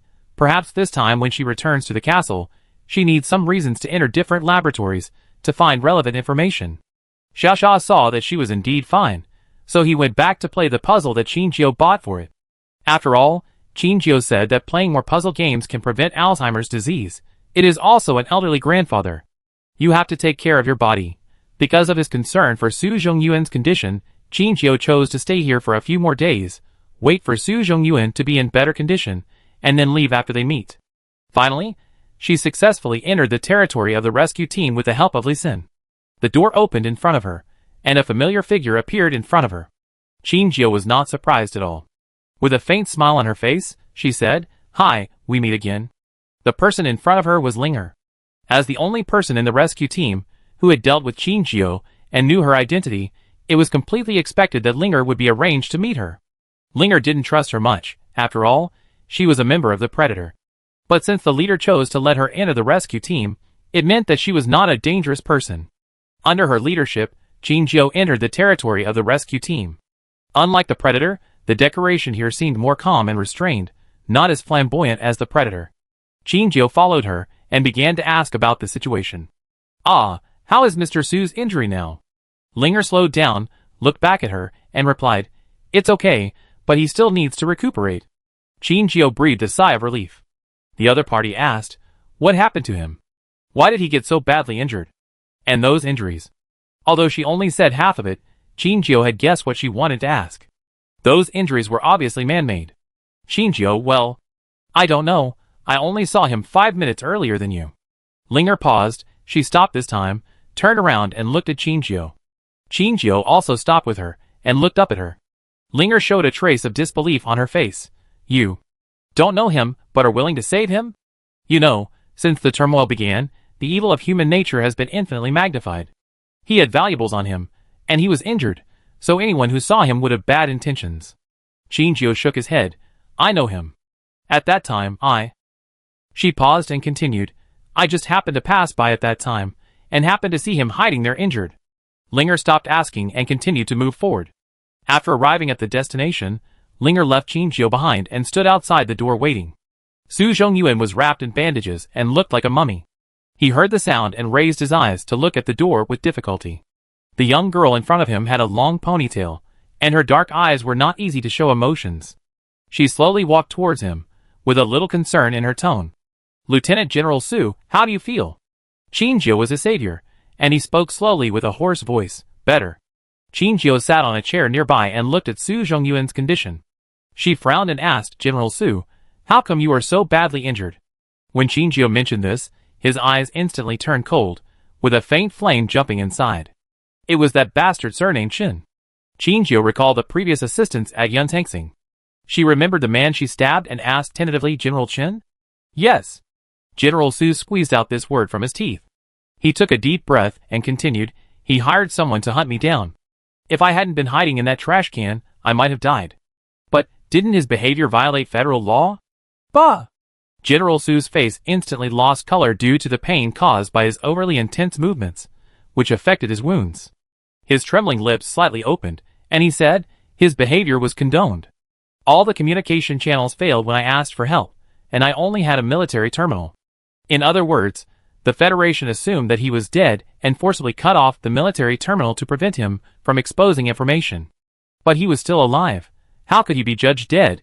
If it can't be done through normal physiological monitoring channels, then human intervention, doing this is not without risks. After all, it is a public revenge, and it is in the Federation Army. No matter how you think about it, it is a scandal. Compared to letting Lieutenant General Su die at the hands of the alien beast, this approach is too risky. Letting them fulfill their desires in such a risky way shows that this matter is imminent, and they can't wait for the next alien beast wave. Lieutenant General Su is the one they must get rid of now. Qingjiu looked at Lieutenant General Su with a hint of inquiry in his eyes. Lieutenant General Su, have you discovered something that forced them to get rid of you? Lieutenant General Su's pupils shrank suddenly. What do you know?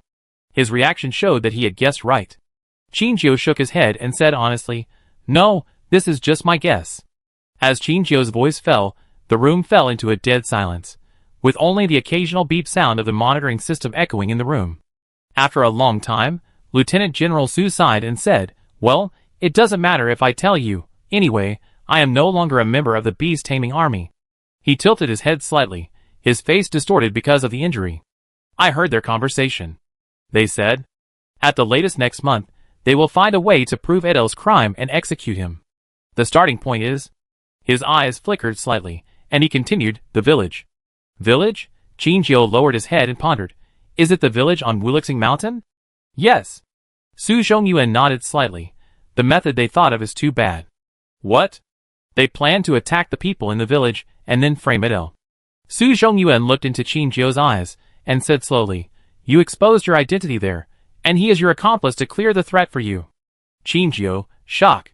When Qingjiu was in the village, only Laker knew her true identity. Although other villagers called her a wanted criminal every day and assumed that she was Qingjiu, Qingjiu clearly remembered that the name she reported to the outside world was Luo Shuju. And the Federal Army failed to catch her, and they could not confirm whether Qingjiu was still alive. They just wanted to use this as a reason to convict Edel.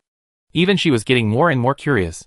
How many so-called secrets did Ivana hide, and how unbearable were they, so that he wanted to clean up everyone who threatened him? Qingjiu covered his elbow inconspicuously and pressed it gently. There was a small red flower on it, which was left for her by Rokov.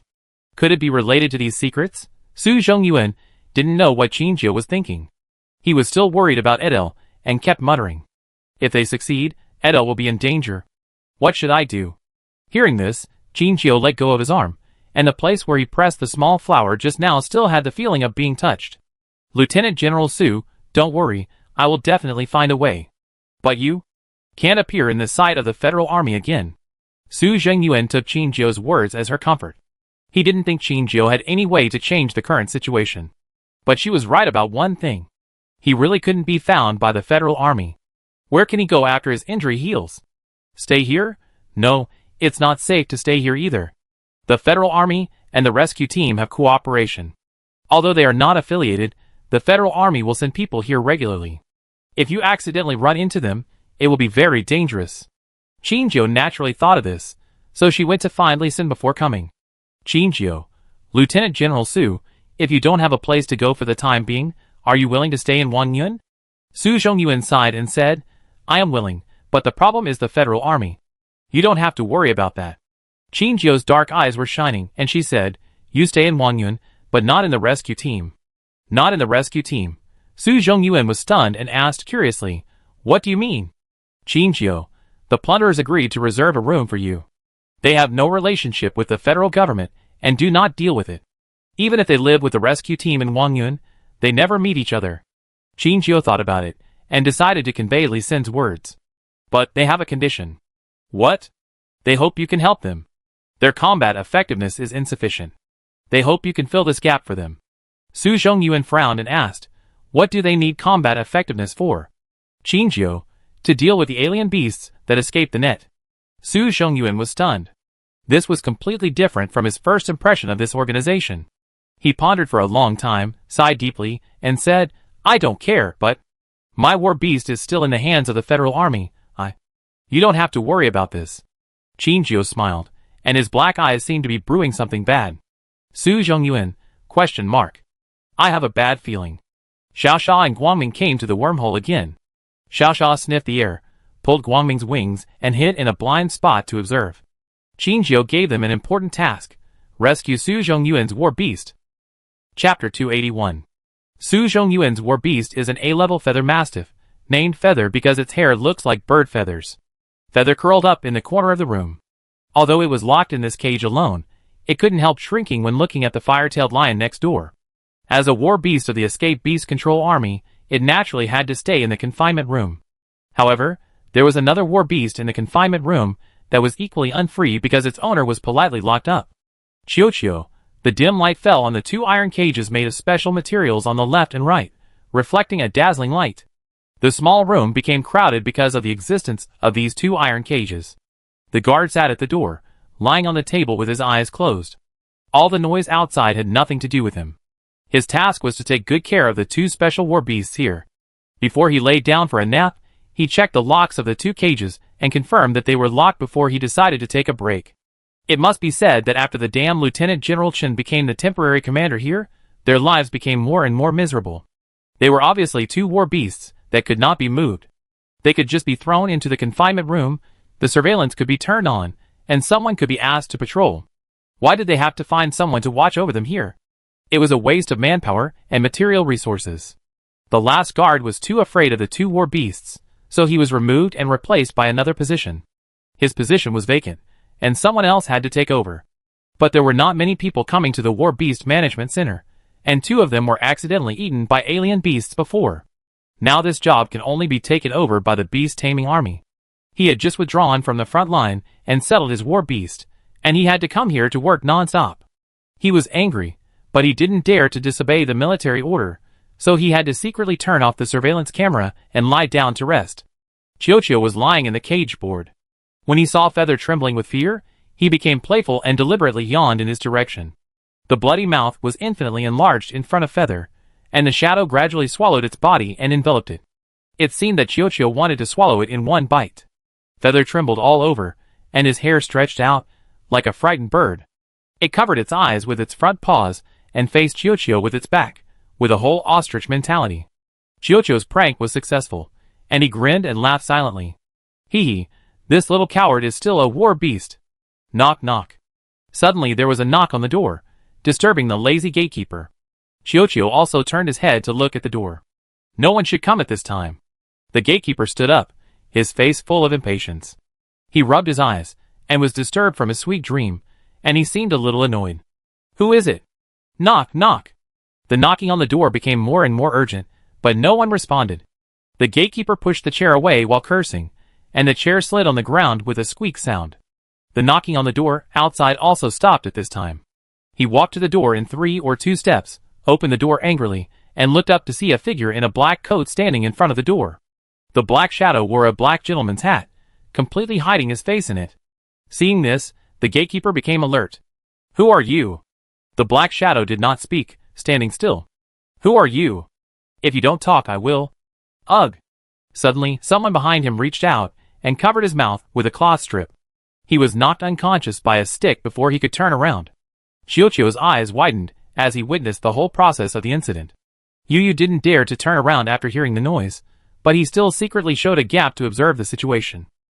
Yu was dumbfounded after just one look. The Night Emperor bat with big black wings dropped the stick in his hand, and it skillfully tied the man's hands and feet. The black man's hat also fell at this time. Qiuqiu looked at the man, and there was nothing under the shadow of the hat. It was clearly empty. The other party was not a human. The black figure suddenly shook quickly after the hat fell, and Yu saw this, and his body shook like a sieve. Ghost. However, in the next moment, the black coat fell, and the situation inside the black coat was clearly visible. Yu's sight slid from top to bottom, carefully observing the other party. Inside the black clothes was a bamboo frame, with a human shoulder structure on top to support the coat. Below was a white swift eagle, with a frame on its back, and it was shaking as it tried to take off the bamboo frame. Feather? This is War Beast? Qiuqiu saw that after Guangming pretended to be a human to attract the gatekeeper to leave, the old man next door sneaked in through the window. It made a quiet gesture to Qiuqiu and tiptoed to the gatekeeper. Then, when the gatekeeper was about to attack Guangming's black figure, it first covered the man's mouth with a small scarf on its neck, and then hit him hard with a stick. The situation suddenly became what it is now. Chiyochio's eyes followed Guangming and Xiaoxia all the time. Guangming was very happy to see Chiyochio again. He jumped over and hit Chiyochio twice through the cage. Chiyochio was also used to Guangming's way of expressing friendliness. He lowered his head and licked Guangming's head perfunctorily, but his eyes were still closely following Xiaoxia. Xiaoxia ignored Chiyochio and Guangming. He took out the key from the gatekeeper and walked directly to Feather's cage. He made a gentleman's salute to Feather and started to open the cage for him. When Feather was confused, the door of his cage had been opened. Xiaoxia waved to him and asked him to follow. Feather secretly glanced at Chiyochio next door and found that Chiyochio was also looking at him. He was immediately scared and hid behind Xiaoxia. 3. All three of them are S-level war beasts. For A-level war beasts, this is a very stressful and terrifying scene. But compared to Chiyochio, the black bats in front of him seemed to be easier to get along with. Xiaoxia didn't understand why this guy was so scared. He squinted his eyes and found the culprit. The fire-tailed lion shook its flaming tail, tilted its head, and looked at Xiaoxia with a pair of brown eyes as clear and bright as amber. What are they doing? Xiaoxia stroked Feather's head to calm him down, and then walked to Chiyochio's cage alone.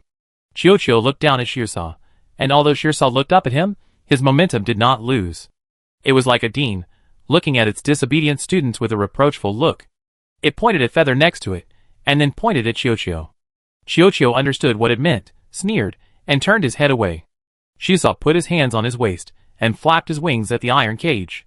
The iron cage made a sound, and Chiyochio peeked with one eye open. It didn't want to pay attention, but under Xiaoxia's insistence, it still gave in. It leaned down slightly in the direction of Feather reluctantly. Is it? Showing weakness and apologizing? Feather didn't believe his eyes. Seeing this, Xiaoxia nodded with satisfaction, and at the same time reached out to touch the hair on Chiyochio's neck. Chiyochio pursed his nose, but didn't resist after all. The mission has been completed. Xiaoxia held Guangming in one hand and Feather in the other, and walked towards the door in a swagger. Roar! The forgotten Chiyochio let out a low roar. Xiaoxia turned around and looked at it. It seemed to be saying, "What about me?" Chapter 282. Although it was a pity, Xiaoxia still waved his hand at it, and told it the truth. Qinjiu said that Chiyochio could not be taken away. They just came to take the feathers away. Chiyochio raised his hand and slapped the cage, making a clang-clang sound. The sound echoed in the quiet night, and was particularly obvious. Although this place was still some distance away from the headquarters of the Federal Army, it did not mean that Chiyochio's behavior would not arouse suspicion and attention from others. Xiaoxia immediately stepped forward and made a gesture of silence. But Chiyochio just didn't listen, and slapped the cage expressionlessly. Xiaoxia had no choice but to take out the key and open Chiyochio's cage immediately. Chiyochio stopped his hand and showed a triumphant smile. The cage was opened, and Chiyochio felt the taste of freedom for the first time in a long time. It immediately shook its head and walked towards the door. But as soon as it reached the door, Xiaoxia held its head and pushed it back. Chiyochio? ? It pushed Xiaoxia hard, but Xiaoxia's body was too different from its own, so it pushed him far away and rolled several times before stopping. Xiaoxia staggered to his feet, touched his old waist, and sighed helplessly. Young people nowadays, how come they don't know how to respect the elderly and love the young? Xiaoxia walked back quickly and pushed Chiyochio back again when he was about to go out. Chiyochio didn't leave this time, and sat at the door with his head tilted and looked at Xiaoxia. Its eyes were asking, "Why don't you let it leave?" Xiaoxia explained to it that its owner was still here, and it couldn't leave easily, otherwise it would cause trouble for Lilith. Although Chiyochio wanted to go out, he didn't want to put his owner in trouble. After weighing the pros and cons, it turned back in dismay and refused to go out. Xiaoxia breathed a sigh of relief. It was still afraid that this young man was still in the rebellious period and would be willful. Chiyochio followed the three war beasts with admiring eyes. It suddenly seemed to think of something, and shouted in the direction of Xiaoxia. Roar! Xiaoxia heard the sound, put down the two war beasts again, and looked back at it. Chiyochio stretched out his claws, pressed on the fainted man, and patted him gently. It asked, "What should I do with this guy?" Xiaoxia patted his chest, gave himself a thumbs up, and gestured to Chiyochio to reassure him. Years of life experience told it. Its strength is just right, and it won't hurt the brain to knock him out. Chiyochio, So Chiyochio watched them leave from a distance and continued to be bored. Oh no, there's a new toy this time. Chiyochio's malicious eyes fell on the fainted man. Xiaoxia tried to fly with feathers, but the feather itself did not match the name at all. It's not light at all. It was easy for Guangming and Xiaosha to look back at the clouds, but it was not the same thing with the addition of a feather. It hated that the other party was not a flying beast. There was one more thing. It didn't like the fat dog either. The two kittens were better. Feather also found that Xiaosha couldn't carry it, and it licked its nose awkwardly. The gray-white feather mastiff blinked its big eyes, and approached Xiaosha, who was sulking in front of it carefully. Its long mouth gently touched Xiaosha's wings. Xiaosha looked back with curiosity, and saw the feather mastiff's flattering eyes falling on him. What does the big dog want to do? The feather mastiff leaned down, and a pair of light-colored eyes looked at Xiaosha expectantly. Xiaosha didn't understand what it meant, scratched his head, and suddenly pointed at its back. The feather mastiff immediately nodded slightly. Xiaosha sat on the feather mastiff doubtfully, and before it sat firmly, the feather mastiff stood up and ran with 4 legs. Xiaosha didn't react, and almost fell down. It hurriedly grabbed the feathers of the feathers, and crawled on its back. There was the sound of the whistling wind in its ears, and its eyes were suppressed by the cold wind and couldn't open. Behind it was the call of Guangming, but with every step of the feathers, the sound became shallower. Xiaosha finally adapted to the current situation, and it could finally open its eyes to observe the surrounding environment. The silver moon shines on the earth, and the cold moon hangs high above. The trees on both sides looked a little withered because they were not taken good care of. The yellow leaves fell in the wind, like a golden rain. The trees were retreating rapidly, leaving only a few residual shadows in Xiaosha's eyes. Feather is taking it to run. Although it is fat, it is not slow when running. It raised its head slightly, and looked at the light that was following closely not far away. The light was flying in the sky. It should be much faster than them without any obstacles, but under the speed of Feather, it could only barely keep up with the speed of the two. Ah! Feather ran to a corner and shouted to Xiaosha. Xiaosha understood and pointed in one direction. Feather ran again, and Xiaosha was almost thrown off again. With Feather's incredible running speed, they soon arrived near Wangyun. At this time, the surroundings were pitch black and extremely quiet. Only, ugh! Next to the gray-white wall, Xiaosha was holding the wall and retching. Obviously, he couldn't vomit anything, but his stomach was churning and his head was dizzy, and he subconsciously wanted to vomit. Damn it! He was actually dog sick. He would never take the dog express again. Xiaosha? What's wrong with you? Qin Jiu appeared from the building. Xiaosha and Guangming could fly up by themselves, but Feather couldn't, so she had to pick them up here. And she was also worried about them. It was also uncomfortable to sit up there, so it was better to come down and wait. Xiaosha crookedly walked to Qin Jiu and sat down, pointing at Feather and making a silent accusation. Feather's big tongue was exposed and panting, tilting his head to look at Qin Jiu. Hey, it's a beautiful sister. Feather came to Qin Jiu with his big tail shaking. He jumped on Qin Jiu's legs and was very excited. Play with me. Play with me, Qin Jiu? ? Did Xiaosha and the others say the right thing? Is this a war beast, or a big dog? Xiaosha sat beside Qin Jiu, and Feather's tail shook vigorously, like a hammer hitting Xiaosha's face again and again. Xiaosha, it hates big dogs. Xiaosha staggered to his feet, and hid to the side of the fainted dog. Qin Jiu rubbed Feather's head, and said helplessly, Okay, don't be so excited. Take you to see your master? Feather didn't seem to understand Qin Jiu's words, and kept jumping on Qin Jiu. Qin Jiu, don't! You are too heavy, I can't hold you. Feather stopped jumping after hearing this. Feather's light gray eyes blinked twice, and his eyes were wet. It looked at Qin Jiu pitifully, as if asking, Is it really impossible, Qin Jiu? It's not impossible. So Qin Jiu picked up Feather, who weighed more than 60 kilograms, and Feather's tail was still shaking rapidly, hitting Qin Jiu's belly. It licked Qin Jiu's head frantically, and Qin Jiu experienced the dog shampooing service for free. Qin Jiu, Thinking of the first time she met Su Zhongyuan, she suddenly found that Feather was quite suitable to be his war beast. Same stupid. Qin Jiu was sweating profusely when she returned to Su Zhongyuan with Feather. This guy is really not light. Feather finally saw his owner after several days. He was too excited for a while, jumped on the bed, and broke 2 ribs of Su Zhongyuan. Watching Su Zhongyuan being sent to the treatment room with both happiness and pain, Qin Jiu was struck by lightning. It turns out that the chance of being killed by a war beast is small, but not zero. Are you going to leave? Li Sun was playing with the building blocks in his hand. His whole body was blocked by the building blocks, leaving only a small head moving behind the building block castle. Qin Jiu's eyes passed the building block castle and fell on Lee Senator. She nodded gently and said, "Yeah." Lee Sen was not surprised. He didn't even raise his head and said directly, "Oh, so, I have someone take you to the station. I can help you find a VIP interstellar train with better privacy." "No need." Chinjio interrupted him and continued, "I have a way to leave by myself." After a few days of rest, Chinjio's wormhole has been fully restored. It was not difficult for her to open a wormhole to go back now. The building block castle was still being built, and its builder did not seem to care about Chinjio.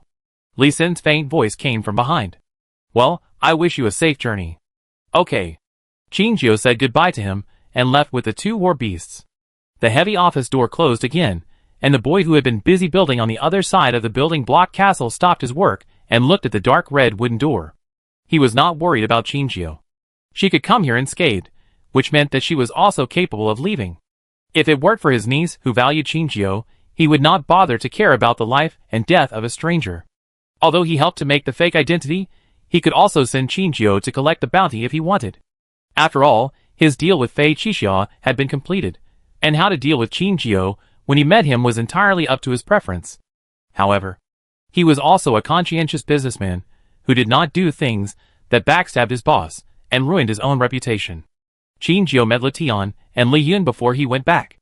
They said that the people who were captured had been arranged to stay and were now helping to take care of the children. The monotonous and boring life was far from what they had imagined at the beginning. It was not that no one wanted to run away, but they were all frightened by the feather mastiff sitting at the door. After all, it was not easy to fight a war beast with bare hands without weapons. Especially this feather mastiff was super fierce. As long as someone walked by, it would bar its teeth and growl. It was large in size, and was a war beast that had been fighting with alien beasts for many years. Naturally, no one dared to challenge its majesty. They were originally cowards, otherwise they would not have decided to join the ranks of the predators immediately after falling into Chinjio's hands. With Su Zhongyuan's mediation, the relationship between the rescue team and them has eased a lot. Many people in the rescue team know Su Zhongyuan, a beast man who has stayed in Yunjian Star for many years. Everyone knows who Su Zhongyuan is. Under his mediation, they are naturally willing to trust the predators. Su Zhongyuan's stay in the predators has greatly improved their work efficiency, and no alien beast attacks have been heard in the vicinity. Everything began to get on track. Chinjio said goodbye to several children. In the sound of their crying and howling, Chinjio waved goodbye. The night deepened and everything was silent. A sudden small cave appeared, and it was slowly expanding as time went by. The girl with a high ponytail had small lightning flying in her hand. When the lightning gradually disappeared, the black hole became large enough for one person to pass through. Two flying war beasts stood on the left and right of the girl. The big black bat was tying his small scarf carefully, and the white swift eagle was tilting his head to look at the black hole. "Let's go!" As the girl finished speaking, she took the lead and walked into the wormhole. The two war beasts following her also jumped into the wormhole without hesitation. When they completely disappeared into the black hole was like a rewind, just like when it was first generated, rotating and shrinking in the opposite direction until it disappeared. A middle-aged woman stood at the counter next to the wooden door. She smiled and stretched out her hand, handing the room card to the two young couples in front of her. She smiled and said happily, "Have a pleasant journey." The two young men took the room card, thanked the landlady, and walked towards the elevator with their suitcases. The elevator door opened, and a hotel staff member stood inside. He pulled the luggage into the elevator for the two, pressed the floor for them, and waved friendly. When the elevator door slowly closed, the staff member restrained his smile and walked quickly to the front desk. His hurried voice was a little flustered, and he deliberately lowered his voice and said, "Landlady, the guest in 305 has not come out for several days. Did something happen?" The landlady's hand, which was recording the customer's information, suddenly stopped. She looked up and looked around, and found that everyone else in the hall was busy with their own things, and no one paid attention to the situation here. She was slightly relieved and asked carefully, "Is it that little girl?" "Yes," the staff member whispered. "She hasn't come out since she checked in, and the information about the renewal was also notified by calling the front desk. Her room has always been hung with a do not disturb sign, and we didn't dare to go in to see the situation. It won't be." He propped up the table with a hint of meaning, so that he could get closer to the landlady. "Could it be that she has something on her mind and is in there?" "Don't talk nonsense." The boss lady scolded her employee, and told him to go back to his own business.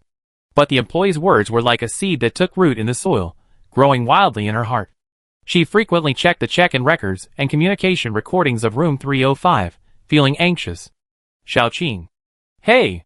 Boss lady, what's wrong? Please check the front desk for me. I go upstairs to take a look. Chapter 283.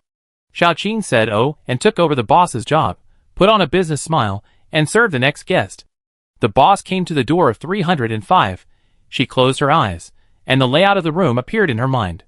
She seemed to see a young girl lying on the ground with no blood, and brown spots fell on the wool carpet she carefully selected. No! Absolutely impossible. She stopped her unreasonable imagination, took a deep breath, calmed her restless heartbeat, and mustered up the courage to raise her hand and knock on the door. Hello, guest, are you in there? There was no sound behind the white high-end wooden door. It was extremely quiet. The feeling of uneasiness spread in her heart, and she felt more and more that what the staff said might be true. No way, her hotel has only been open for more than 10 years, and was renovated last year. It won't be a murder case like this. Her thoughts have been unable to stop since they appeared, and she has assumed that there is a human body inside. She wanted to retreat, but when she thought of the money she had just invested in decoration, she calmed down a lot. She asked again, guest of room 305, are you still inside? Are you okay? At this time, a black vortex was forming in room 305, which slowly rotated and expanded to form a black hole half the size of a person. The knocking of the proprietress outside the door became more and more urgent, even alarming the tenant next door. The tenant asked the proprietress what happened. The proprietress waved her hand with a not-so-good smile on her face, saying that she would speak softly and try not to disturb other guests' rest. But her behavior had already made people suspicious. Although the guests of several nearby guest rooms agreed verbally and returned to their rooms and turned around to close the door, they all left a crack in the door to pay attention to the movement here. The uneasy mood has spread from the landlady to the entire floor. The reason why the landlady is so anxious to find someone, in addition to the possibility that the person in 305 owes rent, is that the person may have run away. Or, they suddenly thought of something in the room, and immediately looked at each other, and saw the fear in each other's eyes. Could it be? Someone is dead inside. As this thought came out, everyone couldn't help but shudder. Living next door to a dead person? No way. Impossible. As the landlady knocked on the door more and more impatiently, everyone's heart was in their throat. Finally, the young couple next door couldn't stand this kind of mental torture, and the girl took the initiative to come out. She asked carefully, "Boss, what happened?" The landlady coughed lightly, and a smile that looked a little forced appeared on her face. She tried to make herself look more natural, and said, "I'm sorry to bother you. I have something to say to the guest in 305. I will speak more quietly." But her words were obviously unreliable, and the boy and the young couple also stuck his head out of the room and looked in the direction of the boss. The boss had a perfect smile on her face, but her slightly nervous eyes and slightly gathered brows. Obviously something made her feel scared.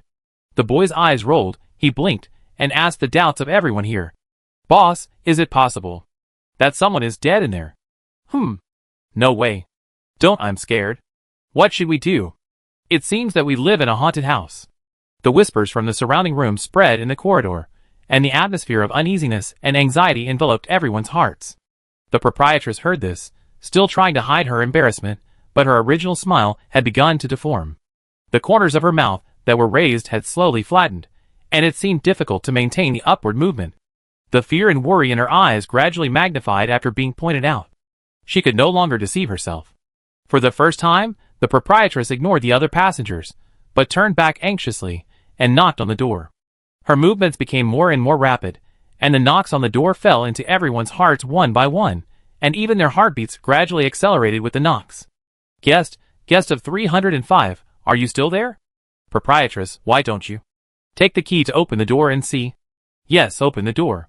The proprietress's hand unconsciously touched her pocket, where a universal door card was quietly lying. This is the universal key that the hotel owner, manager, and cleaner carry with them to prevent travelers from forgetting to bring their room cards during their travels and needing their help. Indeed, she could open the door now, but she was afraid that the scene she would face the moment she opened the door would be unforgettable for her whole life. As if seeing her hesitation, the boy who had just spoken took 2 steps forward and stopped beside the boss lady. He asked, "Boss lady, are you afraid?" The smile on the boss lady's face could no longer be maintained, and she nodded heavily. If things were really as she thought, then no one here would be able to deceive the past. In this case, it would be better to confess earlier. A trace of struggle flashed in the boy's eyes. He took a deep breath and suddenly took another step closer to the boss lady. Or let me do it. The boss lady was stunned. Looking at the boy in front of her, who was only in his 20s, she finally shook her head. This is the hotel's business, and as the landlady, she should consciously take responsibility. She mustered up her courage and took out the universal room card from her pocket.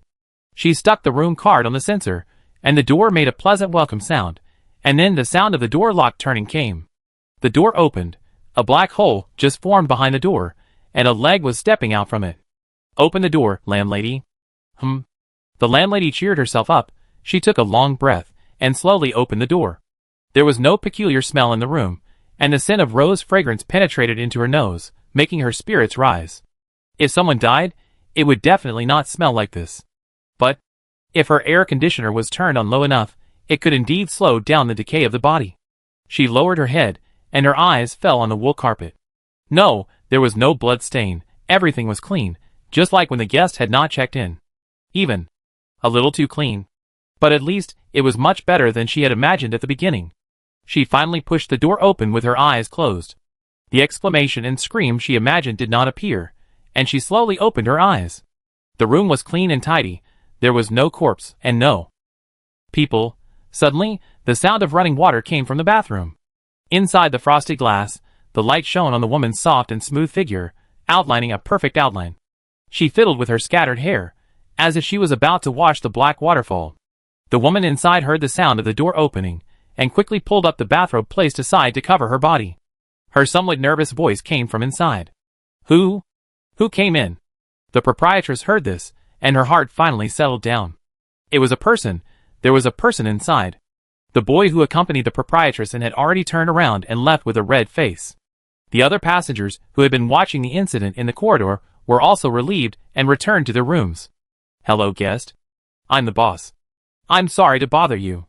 To express our apology, our hotel is willing to waive your room fee for 2 days.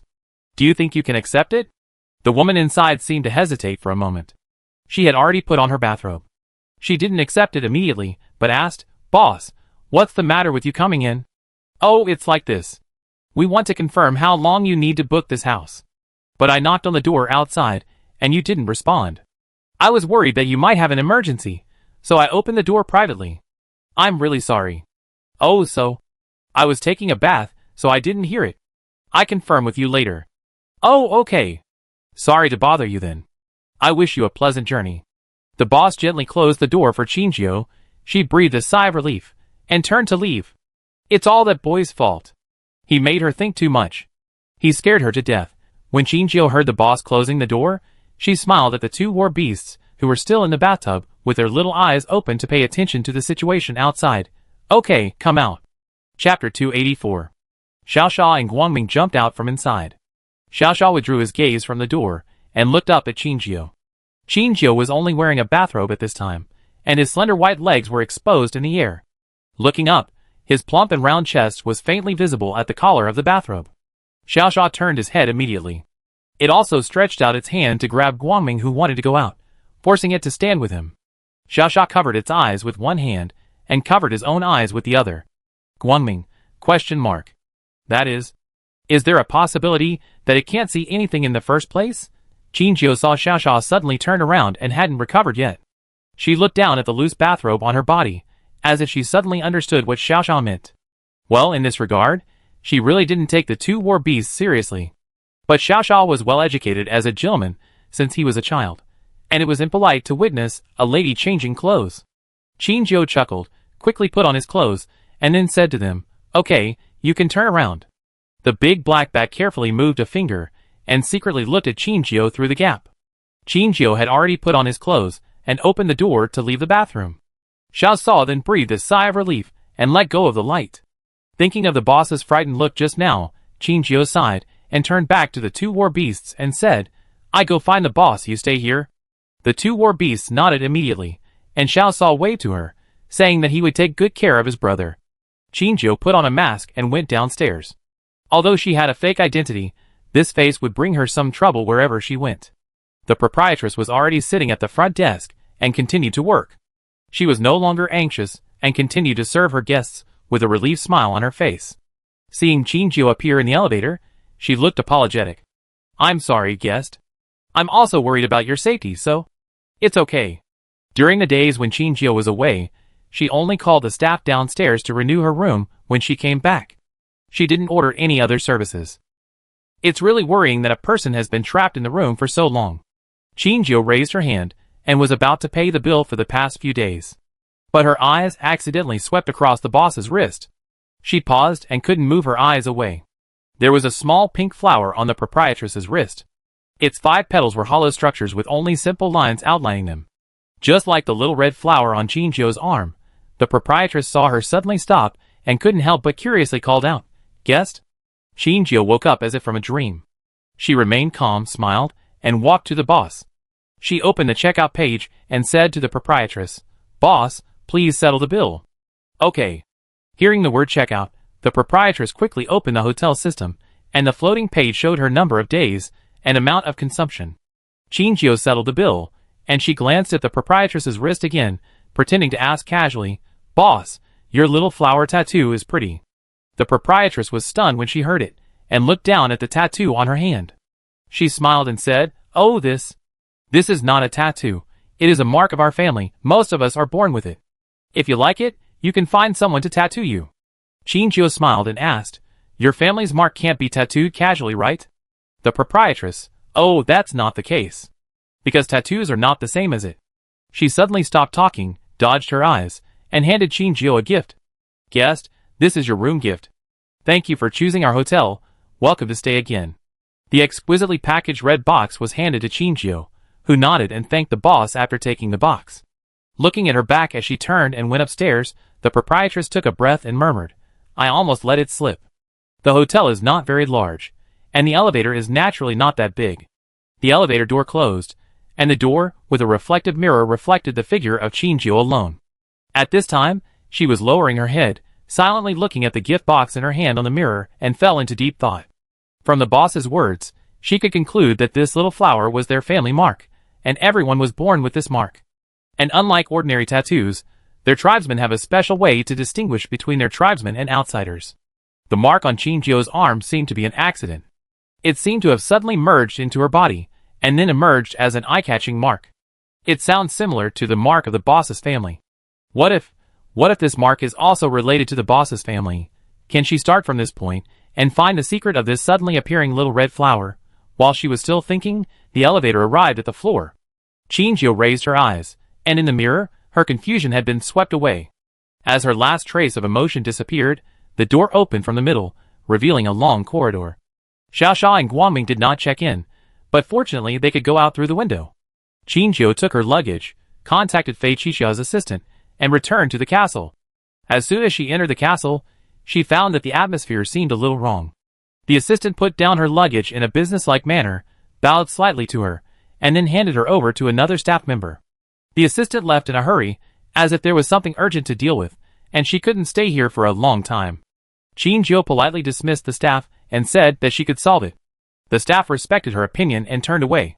Chinjio did not choose to return to the room, but sat by the fountain to observe the pedestrians coming and going in a hurry. Most of the people walking on the road were experimenters. They walked in a hurry, as if there was something urgent that they needed to deal with immediately.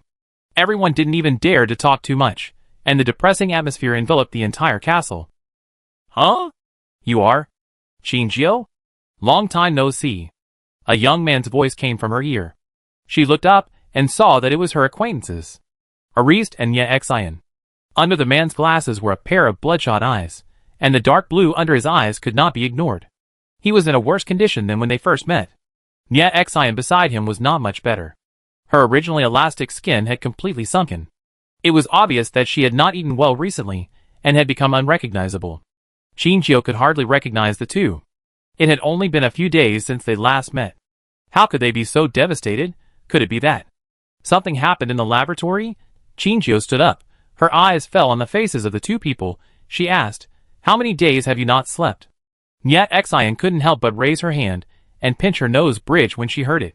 She sighed and said, "The atmosphere in the laboratory is not very good recently. Everyone is working overtime. The two of us have already made up our minds." "What happened?" This time it was Ariste who answered. He shook his head, as if he had finally found his voice. Not really, it's just that Mr. Fei's temper is not very good recently, and several laboratories have been implicated. One day, Mr. Fei suddenly asked us to quickly produce the results of the next stage. If not, he stopped talking abruptly, but Qingjiu knew what he meant. If we can't produce results, then we are waste that can be discarded at any time. In other words, food for shadow. Thinking of that disgusting picture, Qingjiu swallowed a mouthful of saliva with physical discomfort. She quickly said to the two, Okay, go to work quickly, I won't hinder you. Okay. The two agreed and slipped away quickly as if their feet were greased. Qingjiu did the opposite. Facing the group of experimenters, who hurried towards her, she moved slowly, looking like she was in a peaceful state, which was out of tune with the surroundings. Others turned back frequently, wanting to scold this ignorant person for daring to be lazy. But after seeing who the other party was, they could only suppress their resentment, lower their heads, and walk away quickly. Guangming and Xiaosha stood on the top of the statue at the top of the fountain, witnessing everything that happened here. Xiaosha could see the big guys hurrying. Their masters were walking against the crowd. And Guangming had been silent since he came here. It could also see everything here. Countless small red flames emitting uneasy sounds were swimming on the road. They had the same destination, and they would disappear as long as they entered. Guangming guessed that there should be a building there. But, in the past, so many small red flames were seen near the wormhole, which was a scene that only appeared when a large number of alien beasts appeared. But they clearly looked like humans. Guangming tilted his head and fell into deep thought. In the end, Xiaosha reacted first, pulling Guangming away from the fountain and flying in the direction where Qingjiu disappeared. Qingjiu returned to his room and put down his luggage. At the same time, Xiaosha and Guangming also flew in from the window. Guangming stood on Qingjiu's shoulder, rubbed Qingjiu's hair, and then looked at Qingjiu's small flame seriously. Most human flames are light white, and most war beasts are blue. The small red flame represents uneasiness, threat, and terror. It had only been seen on alien beasts before it came to this place. The small flames on the humans living here are a mixture of red and white, which dilute the colors and become light pink. But Qingjiu's? The reason why Guangming can always find Qingjiu in the first place is because Qingjiu's flame is too unique. As long as she appears, she will be captured by it in the first place. Qingjiu's small flame does not belong to the above situations. Qingjiu's small flame is like colored glaze, and multiple colors will appear alternately in the swaying flame. Very beautiful, and very mysterious. It is unique and rare for red, blue and white to exist on a person at the same time. But even though Guangming had seen the little red flame on Qingjiu, it had never felt afraid. Maybe Qingjiu was a special existence. But it was not annoying. Qingjiu touched Guangming's head, felt its low pressure, and thought that it might be a little nervous in a new place, so he couldn't help but hold it in his arms and comfort it gently. Don't be afraid, I'm always here. Seeing that Guangming had special treatment, Xiaosha didn't do it. It sat on the chair and looked at Qingjiu eagerly. It could jump onto the bed to approach Qingjiu and interact with Qingjiu, but its upbringing told it that it couldn't go to bed when its body was dirty. The black bat squatted on the chair, and a pair of small red eyes fell on Qingjiu's body. Its desire was revealed, and the sense of burden instantly climbed onto Qingjiu's back. Qingjiu walked towards it and gently rubbed its head. Xiaosha adjusted the small bow tie on his neck and squinted his eyes to enjoy Qingjiu's touch. Qingjiu waited for them to get familiar with the new accommodation environment, and then left Xiaosha with a sentence: take good care of Guangming, and left the room without stopping. She was going to find Fei Qixia. It was past dinner time, and there were obviously not as many pedestrians on the road as before. Only a few people were walking towards the laboratory building with experimental supplies. Qingjiu found an inconspicuous corner to stand, and his eyes fell on every hurried experimenter. The woman passed by her with a box of experimental supplies, and a rectangular black and gold badge on her chest reflected a faint light under the light. There was a string of Spanish written in golden ink on it, and Qingjiu could not understand the meaning, but at the end of the badge was a Roman numeral 2. If she guessed correctly, the woman was an experimenter in the second laboratory. In order to prove her guess, she waited for a long time at the same place. He did not wait for the experimenter, but waited for an acquaintance. The man was different from the others here. He was not wearing a uniform, but casual clothes. He walked leisurely from the other end of the corridor. His hair seemed to have just been washed, and was not completely dry. He yawned loudly and scratched his head, looking sleepy. Qingjiu's eyelids trembled slightly, and he could no longer take his eyes off him. Chapter 285. The man clearly noticed Qingjiu's gaze, and looked at her curiously. His eyes were full of strangeness and confusion, but only for a moment. He retracted his gaze and walked towards the castle opposite. Qingjiu knew that was their so-called employee cafeteria. Huh? Are you awake? Yes, I came out to find something to eat. I'm hungry. Oh, go quickly. Okay. A woman who walked past the man was wearing the uniform here, and also wearing a badge. It's just that the number on her badge is different from the one just now. It's not 2, but 3. The man's figure gradually walked away. Qingjiu was choking, and he couldn't say a word. That person is Liku. It's also called number 14 now. The third laboratory. Qingjiu retracted his gaze, and slowly looked at the experimenter, who had just left. She thought for a moment, and decided to keep up with her pace. For some reason, Mr. Fei seems to be in a bad mood recently. As long as there is no result, he will scold you severely. Scolding is also a light measure. Everyone is afraid of the appearance of the shadow. Once the shadow appears, it means that someone will become its dinner. Now, whenever Fei Qixia appears in the laboratory, everyone can hardly breathe. The second laboratory has been walking on thin ice recently.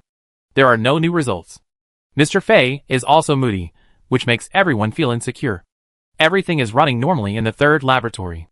Recently, it can even be said that it is going smoothly to the point of being unbelievable. Fortunately, the progress of the third laboratory has been smooth recently. Otherwise they would not even have time to breathe. In the past, everyone dared to chat and gossip in the laboratory. Now everyone is talking less if they can, for fear that they will be heard for saying something wrong, or make mistakes in the experiment. Hiss. The door of the laboratory opened from the outside, and a bespectacled experimenter was coming in from outside. Did you get the things back? Yeah, I almost robbed the ones from the next laboratory. Really? Why do they have so many consumables? Oh, Mr. Fei has been under pressure recently. Can they not hurry up to do the experiment? Can't there be too many consumables? Okay, I almost forgot about it. You guys should be very alert. Don't make any mistakes. Got it. The experimenter walked into the laboratory, and the door behind him was about to close automatically. But before it was completely closed, a hand reached in and blocked the door from closing. The door has a security system, and it reopened immediately when it sensed someone blocking the door. Huh? Someone noticed something was wrong with the door, and looked behind the female experimenter. A white hand was slowly lowered. It belonged to a young woman. The girl with a high ponytail slowly raised her head, and looked at the experimenter, who discovered it, her dark eyes exuding a cold breath. The experimenter shuddered for some reason, and he cleared his throat to cover up his embarrassment. Hello? Everyone here knew the girl who came. After all, she was already famous in the experimental base, when she arrived at the experimental base on the first day. It was not because of the illusory 100 billion star coins, but because of her interaction with Shadow and Mr. Fei's attitude towards her. The experimenters also noticed the woman who suddenly appeared. They nodded slightly and called politely, "Hello." Qingjiu responded to their greetings one by one, and at the same time, his eyes turned around the laboratory. Various instruments were running, and the panel showed data that Qingjiu could not understand. On the middle table were some consumables that the female experimenter had just brought back, and it seemed that they had not been opened yet. After looking around, he did not find the figure of the experimental subject. Qingjiu concluded that this space should only be a data monitoring room, which was a buffer zone between the real third laboratory and the outside world. The female experimenter with glasses was silent after seeing her come in, and couldn't help asking curiously, "Excuse me, is there anything you can do?" "Oh." Qingjiu smiled, found a random reason, and said, "I just came to see the number 15 experimental subject."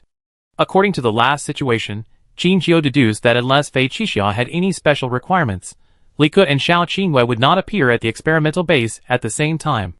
It was like one of them was conducting an experiment, while the other could take a vacation and rest, and live a happy and peaceful life for a while.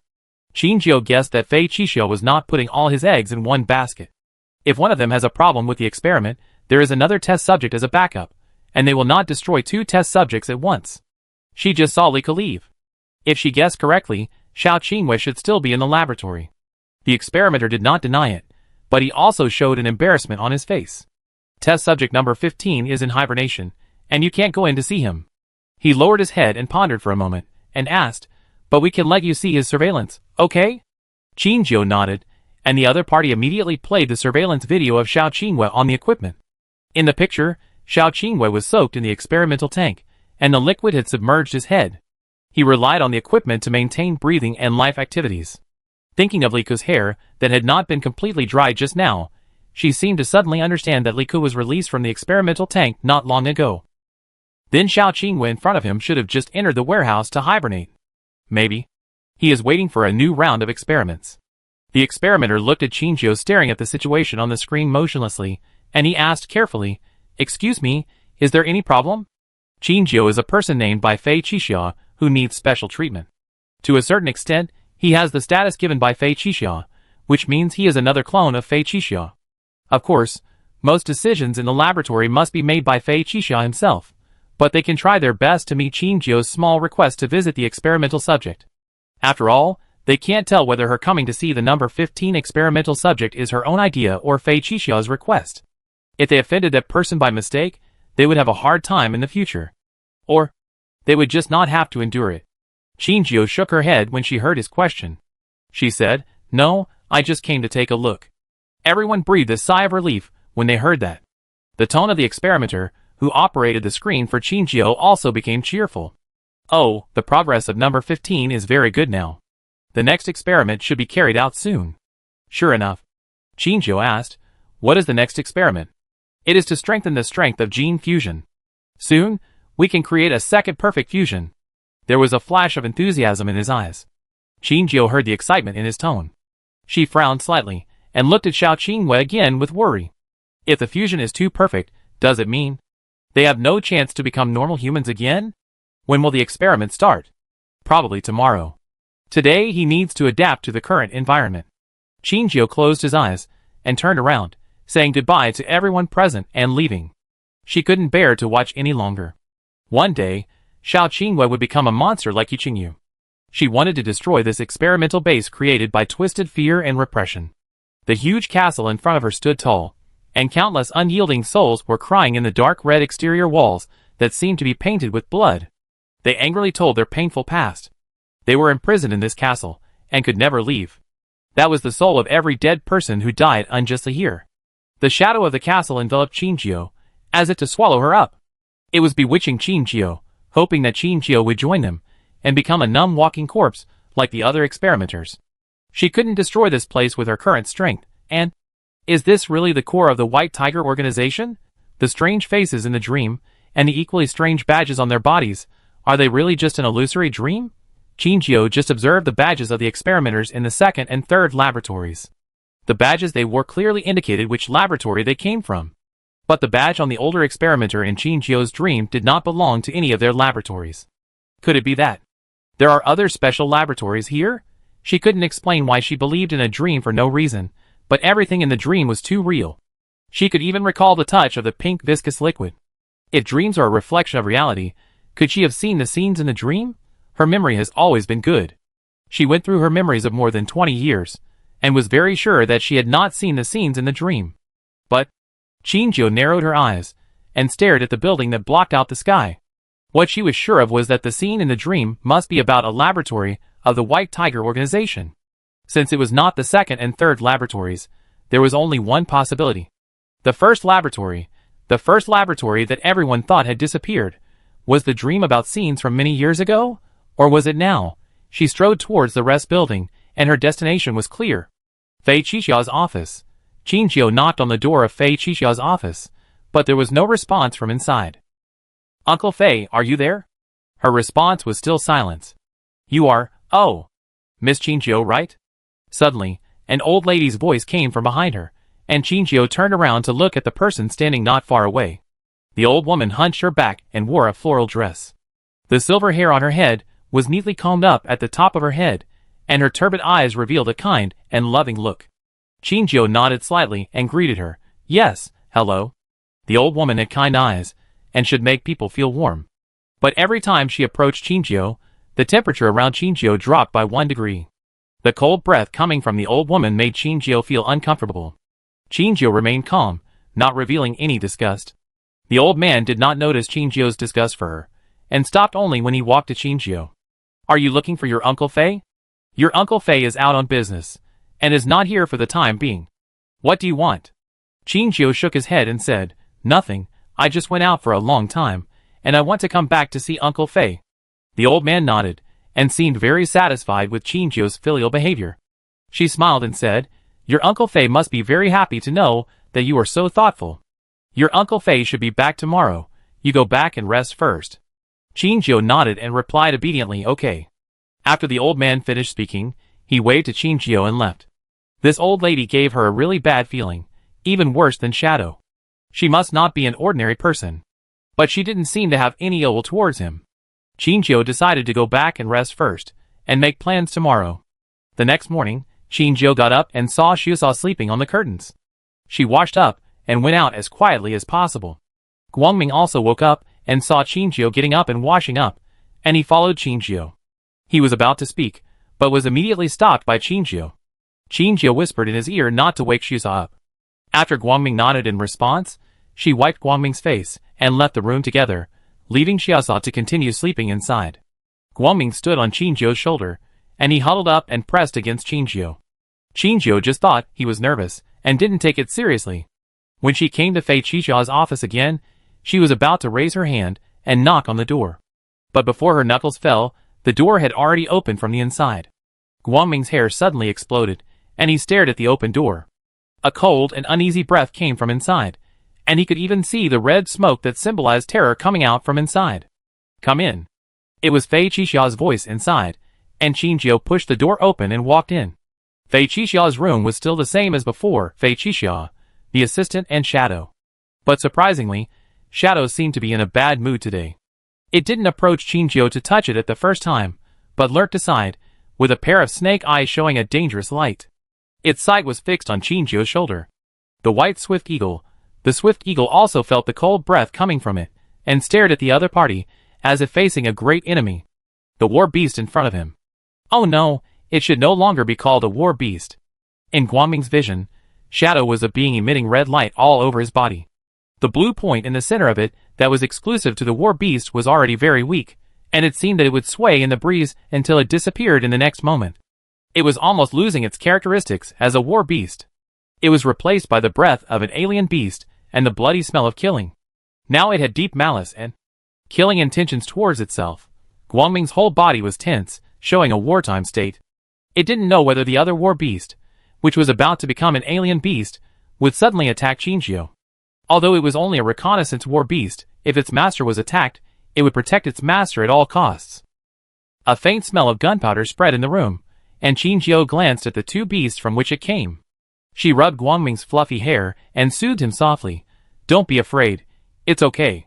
Her voice was full of unusual magic, and Guangming relaxed a little. Ying was even more jealous, and the more he looked at the white stinky bird beside Qingjiu, the more he disliked it. Its body crawling on the ground began to move slowly, crawling towards Qingjiu. Guangming's emotions, which had finally relaxed, were ignited again, and it spread its wings and prepared to dive and attack. Fei Qixia, who was standing aside, looked at the scene in front of him calmly, and he seemed to care nothing about their future. It was his fate to die if he couldn't win. After all, there was no need for waste here. Even his Shadow thought so. Of course, he never thought that Shadow would lose. Qingjiu was sandwiched between the two, and the tense atmosphere compressed her air, making it almost impossible for her to breathe. With every step of Shadow approaching, the Guangming on her shoulder became more defensive, and even learned from other war beasts, making low threats in her throat. Qingjiu closed her eyes with a headache and pinched her nose. She took a deep breath, and when she opened her eyes again, her eyes were bright. Shadow, stop. Light, relax. Shadow, who was crawling forward, suddenly stopped, and the murderous aura in his eyes receded like a tide. On her shoulders, the feathers were completely loosened, and the light, like a white balloon, was slowly deflated and returned to its original appearance. Interesting, really interesting. Fei Qixia's eyes were full of admiration. Qingjiu was also the first person who could make Shadow give up the attack on her own initiative. No matter what method she used, it was very worthy of praise. When the two war beasts returned to their original state, the light in Qingjiu's eyes dissipated, and the two war beasts fell into a moment of confusion. However, they were not completely unaware of what had just happened. The faint anger from Qingjiu made them decide to take the initiative to stop the war. Whether they were unhappy or not, they glared at each other, turned their heads, and stopped moving. Qingjiu treated most war beasts equally. Only by following the principle of not favoring one over the other could he, coax the war beasts. But among all the war beasts she met, the only one she didn't want to deal with was the black python in front of her. If Qingjiu had to choose between shadow and light, she would stand by light unconditionally. She didn't plan to go forward to appease the black python's emotions, but continue to stroke Light's hair. Light rubbed against her face, and after confirming Qingjiu's attitude, it felt much more relieved. That bad thing, Qingjiu can't stick to her. Shadow looked at Qingjiu aggrievedly, but was ignored by Qingjiu as expected. Fei Qixia in front of him was just leisurely watching the chaos on Qingjiu's side, with messy documents thrown on the dark red desk. Qingjiu looked down and saw that the documents were all in a language that Qingjiu couldn't understand. It was Spanish. Qingjiu's eyebrows moved slightly, and she retracted her gaze without leaving a trace, and looked at the man in front of her again. Fei Qixia pointed to the chair opposite and said, "Sit down." The assistant came over very considerately, and pulled out the chair for her. Qingjiu was not hypocritical, and sat down directly. Fei Qixia showed a meaningful smile on his face, and he was playing with a black fountain pen in his hand. He was still using it for work before Qingjiu came in. "I'm curious about something." Fei Qixia slowly turned the chair and continued, "There is no record of Luo Xiaojiu entering or leaving the planet. How come one day, you are on Wulu Star?" After Fei Qixia finished speaking, he stared at Qingjiu's eyes, as if trying to find some clues in it. But Qingjiu had guessed that the matter could not be concealed, and she had thought of a reason early. "It was the wormhole I got from Xinghuang before." "Oh!" Fei Qixia tried to find her flaw, but unfortunately failed after all. He put down the pen in his hand and asked, "Lockoff gave it to you?" Qingjiu nodded and said, "Well, the wormhole used to escape at that time was also it." Fei Qixia pondered for a moment and asked, "How many times can it be used?" "No, it has disappeared." "Ah, so?" Although Fei Qixia felt a little sorry, this was also the result he expected. After all, he knew what the quality of the wormhole that Lockoff took away was at that time, and he did not doubt Qingjiu's answer at all. "But it seems that your ability is not bad. You are very talented to use the wormhole to accurately reach the destination." Fei Qixia sighed sincerely. Qingjiu shrugged and stated his purpose. "I came back with something to ask you." Fei Qixia's eyes flashed with doubt. He raised his head and motioned her to continue. "Is Laker related to you?" This is her guess. Li Xin is the bridge between them. They all have a common goal: to get the president out of office, and the organization that the president fears the most is the White Tiger organization. It not only conducts inhumane experiments on alien beasts and humans, but also has the president's secrets. Although these secrets may have been buried with Rockoff's death, the suspicious president will not miss any opportunity to destroy the White Tiger. The White Tiger organization had long been forced to be tied to the opposite side of the president. Since Laker had known about the existence of the White Tiger organization for a long time, and now he was weak, the best way was to borrow Fei Qixia's power to achieve a common goal.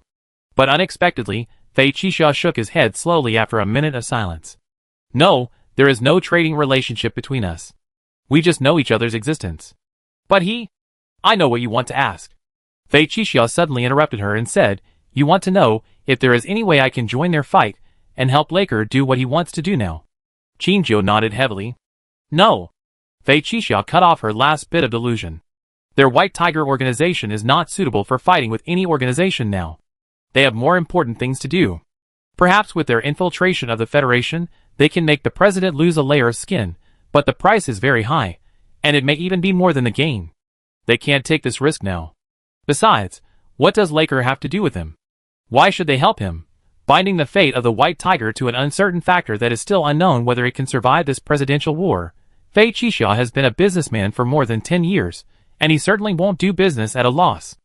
Although he had expected Fei Qixia's answer, Qingjiu couldn't help but feel depressed when he heard his affirmative answer. She didn't care who the president was, she only cared about Laker. She didn't want him to die. Fei Qixia rubbed his temples. He was exhausted from working non-stop recently, and there were still many documents to be processed. "If you don't have anything else." "No, I do." Qingjiu suddenly looked up and looked at Fei Qixia. "I want to know what happened on the day I communicated with you." Chapter 286. Communication?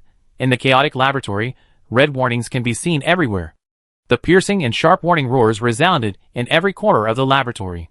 Footsteps, alarms, and anxious conversations mixed together, like a purgatory on Earth. Everyone who was running around in it had a heavy face. How could it be? How could it be? How could it be? How could this happen? Hurry up. Hurry up and find someone. Hurry up. The noisy sound that had gone away seemed to return to his ears, adding a lot of burden to his already uncomfortable head. Fei Qixia pressed his throbbing temples, and tried to separate himself from that scene. He took a deep breath and said, "It's okay, there was just a little trouble in the laboratory. Experiments always have various situations. It's been handled now, you don't have to worry." Worry? Qingjiu never had this emotion. She wished that every project in the laboratory would have problems, and could not proceed. She just had a vague guess, and wanted to get confirmation. Which laboratory had a problem? The second or third laboratory? Or another laboratory? Hearing this, Fei Qixia's hand that was rubbing his temples suddenly stopped. He slowly raised his head, and looked at Qingjiu. There was no flaw on Qingjiu's face, and there was a hint of innocence in his clear and innocent eyes. But if you believe it, you will be in trouble. The room suddenly fell into a deathly silence. The assistant lowered his head and said nothing, and a chill ran up his spine. Although Qingjiu is Mr. Rakoff's orphan, Mr. Fei doesn't want Qingjiu to know the existence of the first laboratory until he completely trusts her. Mr. Fei didn't even let Qingjiu live in the headquarters, but placed her in the branch. Every experimenter in the branch didn't know the existence of the first laboratory. How did Qingjiu know that there were other laboratories? Did someone else tell her?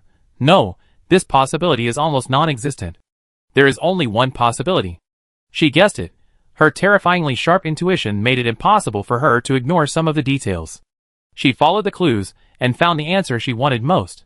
The sound of mechanical gears rotating came from the old pendant clock on the wall, and time was passing by. After a long time, Fei Qixia chuckled and said, "The third laboratory." Since Qingjiu didn't ask about the first laboratory explicitly, it means that this is just her guess. If she didn't keep her mind steady, she might be tricked by her. Qingjiu expected that she would not get the answer she wanted. She showed a look of realization and asked, "What is Xiao Qingyu's next experimental plan?" "Strengthen fusion." "Didn't you get the answer in the third laboratory?" Fei Qixia's mouth curled up, as if she wanted to see Qingjiu's embarrassment after being exposed. But he was destined to fail.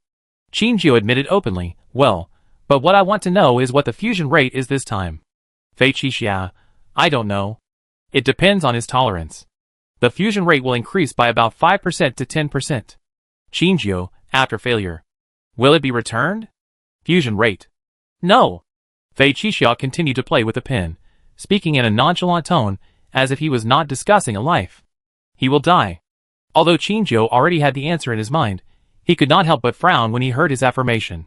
In other words, in the next few days, Xiao Qingyue will experience the life and death test again.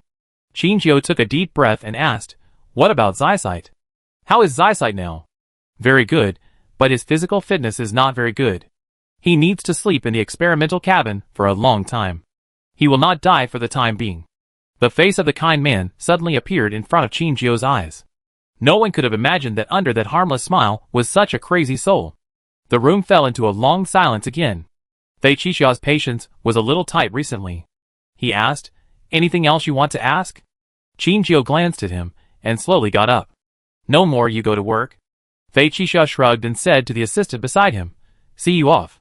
The black python beside him looked at Qingjiu's back reluctantly, and it crawled to the door.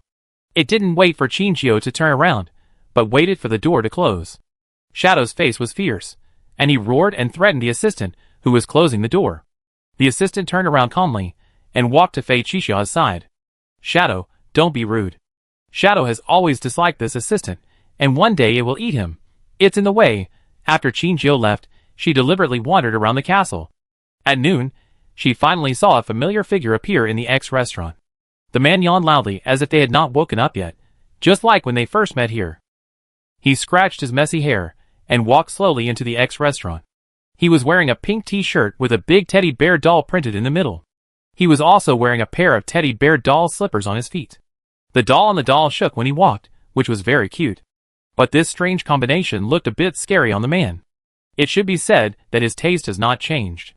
When he was in Xinhuang, he also hung a teddy bear toy on his backpack.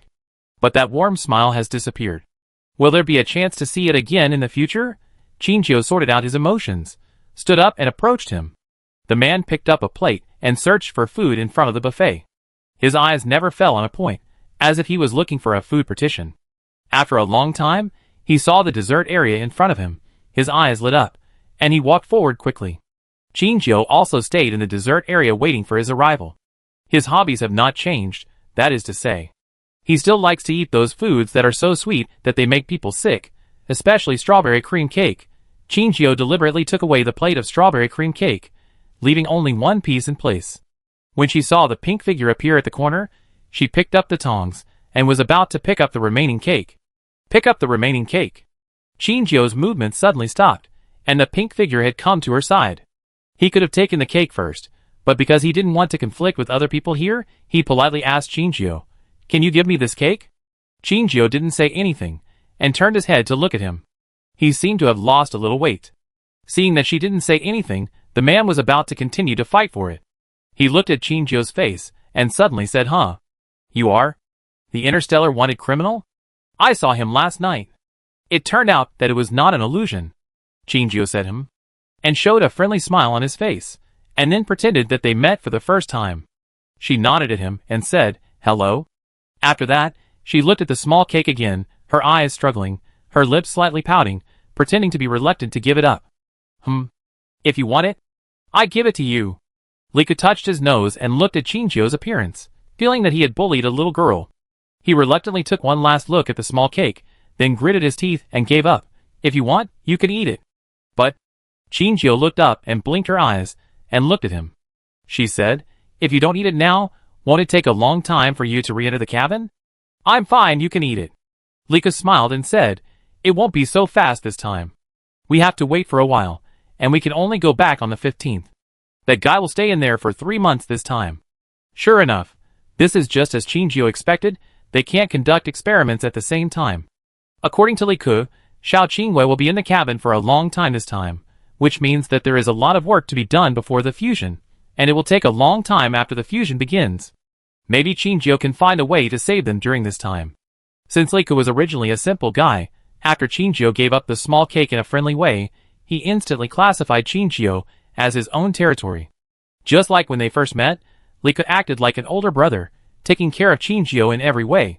But this kind of care made Qingjiu feel a little sad. Things have changed. Yan Tangxing has been in a mess recently. If you have to say the reason. The escape of an A-level war beast, and the threat of an S-level war beast gave the Federal Army a headache. Qiuqiu came out of the cage, and was clearly instructed by Xiaosha not to escape. As a result, Qiuqiu, who had been locked in the cage for a long time, was very depressed. He finally found a little bad guy who locked him up, and he suddenly felt playful.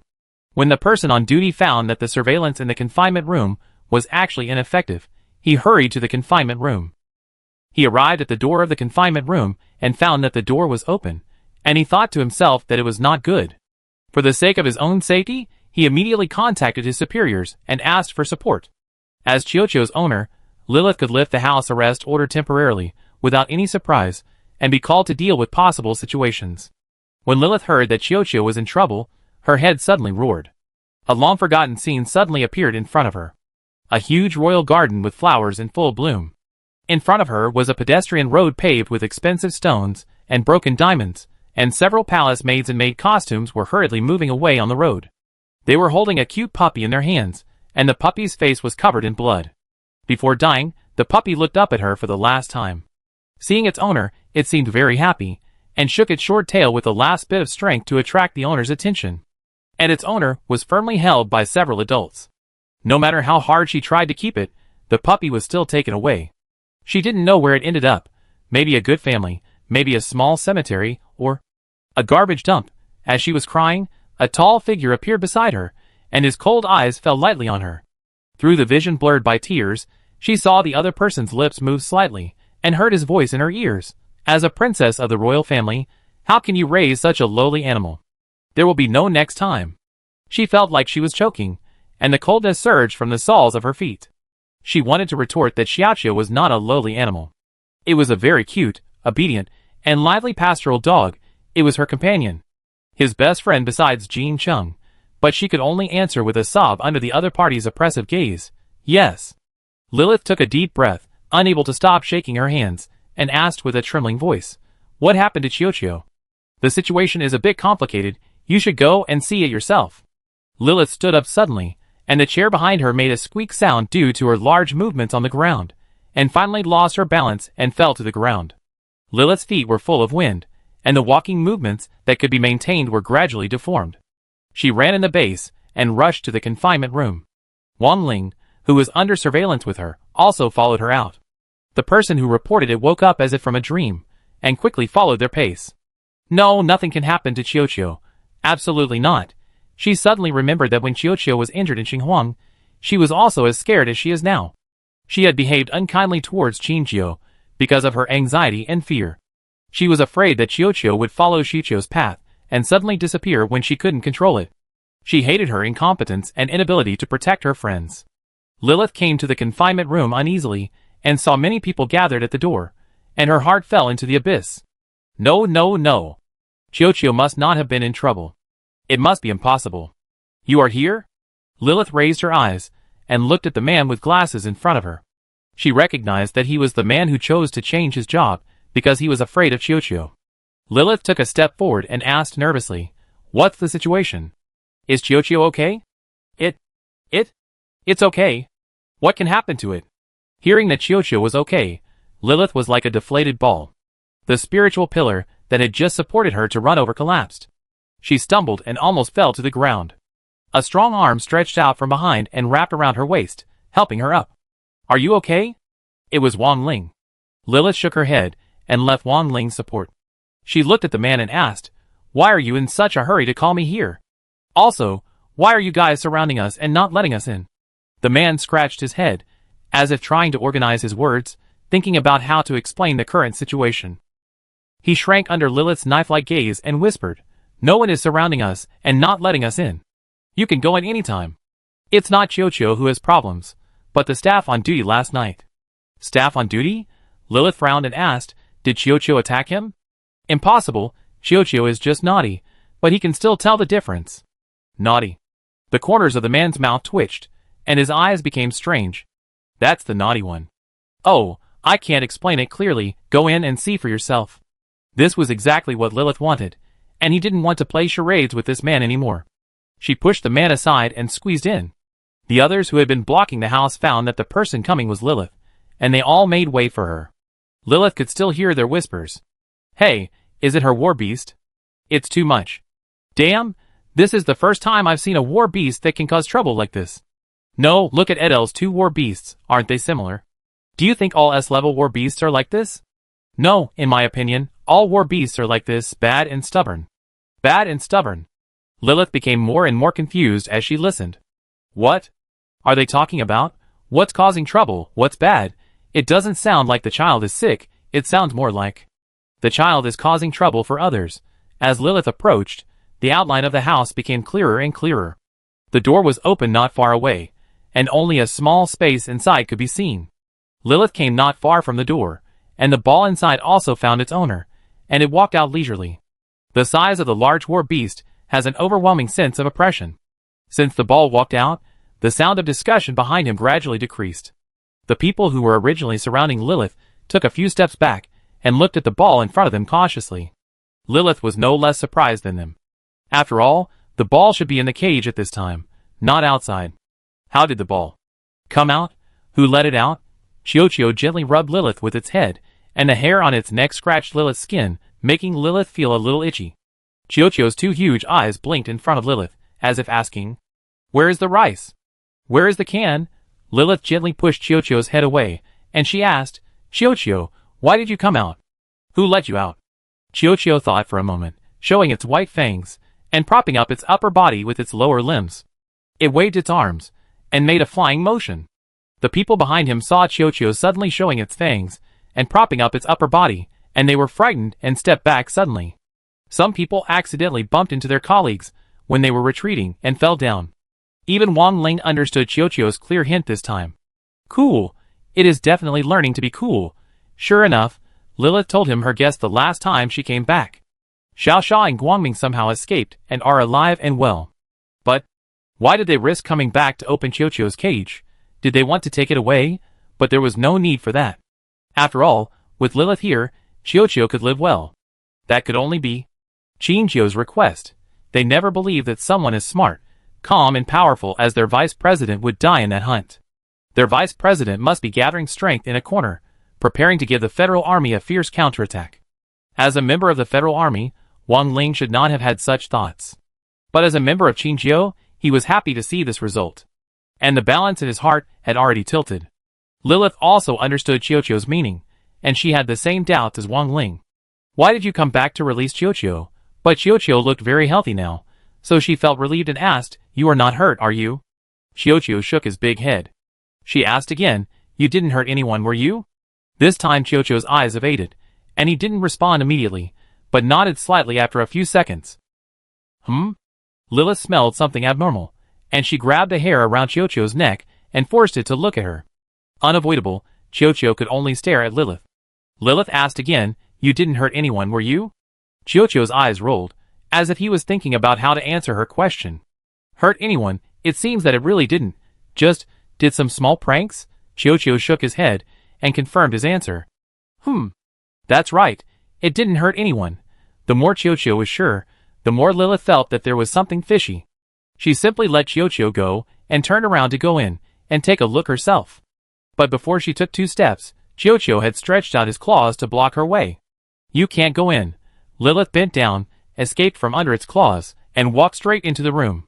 Qiuqiu hurriedly caught up with Lilith. But it was too late. Lilith was already standing at the door, staring at everything in front of her in amazement. Qiuqiu did not lie to her, it did not hurt anyone.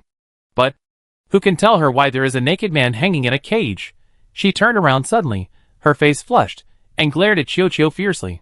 Hot eyes. Hot eyes. Seeing that the matter was exposed, Qiuqiu did not struggle. It sat in front of the door, and looked up at the sky. Wow, the weather is so nice today. Wow, there are birds flying by.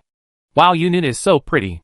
This incident was too big, and they found that there was a war beast missing, which was not easy to explain to the higher-ups. But at first glance, they found that the missing war beast was actually the war beast of the missing Su Zhongyuan, and everyone secretly wondered if he did it.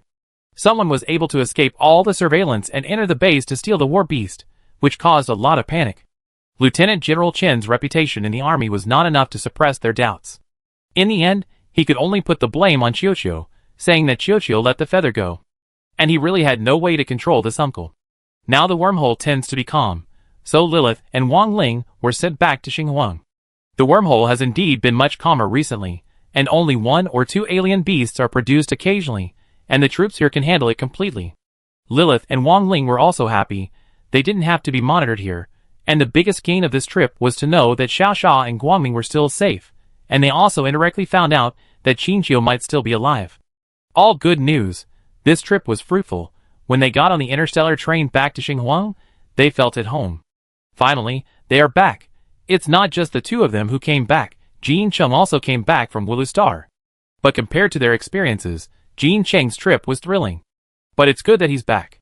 Lilith's heart was relieved a little. When Lilith saw Jean Cheng appear, she couldn't help but joked, "Hey, over there, the beautiful vase?" Jean Cheng was stunned when he heard this, and immediately understood where Lilith's ridicule came from. Jean Cheng's back teeth were almost broken. Who gave him the nickname, Beautiful Steel Vase? So unfashionable. Even Wang Ling, who was behind him, couldn't help but sneer when he heard this. But Jean Cheng didn't take this title too seriously. But is it just a good opportunity? His heart was pounding, almost breaking through the shackles of his chest and escaping. He suddenly looked at Lilith, who was covering her mouth and making fun of him. He asked, "Do you need a vase at home?" Chapter 287. Lilith thought she had misheard for a moment, and she asked, What did you say?" "I said." Jean Cheng took a deep breath, trying to calm his inner restlessness, and he said word by word, "Does your family need a vase?"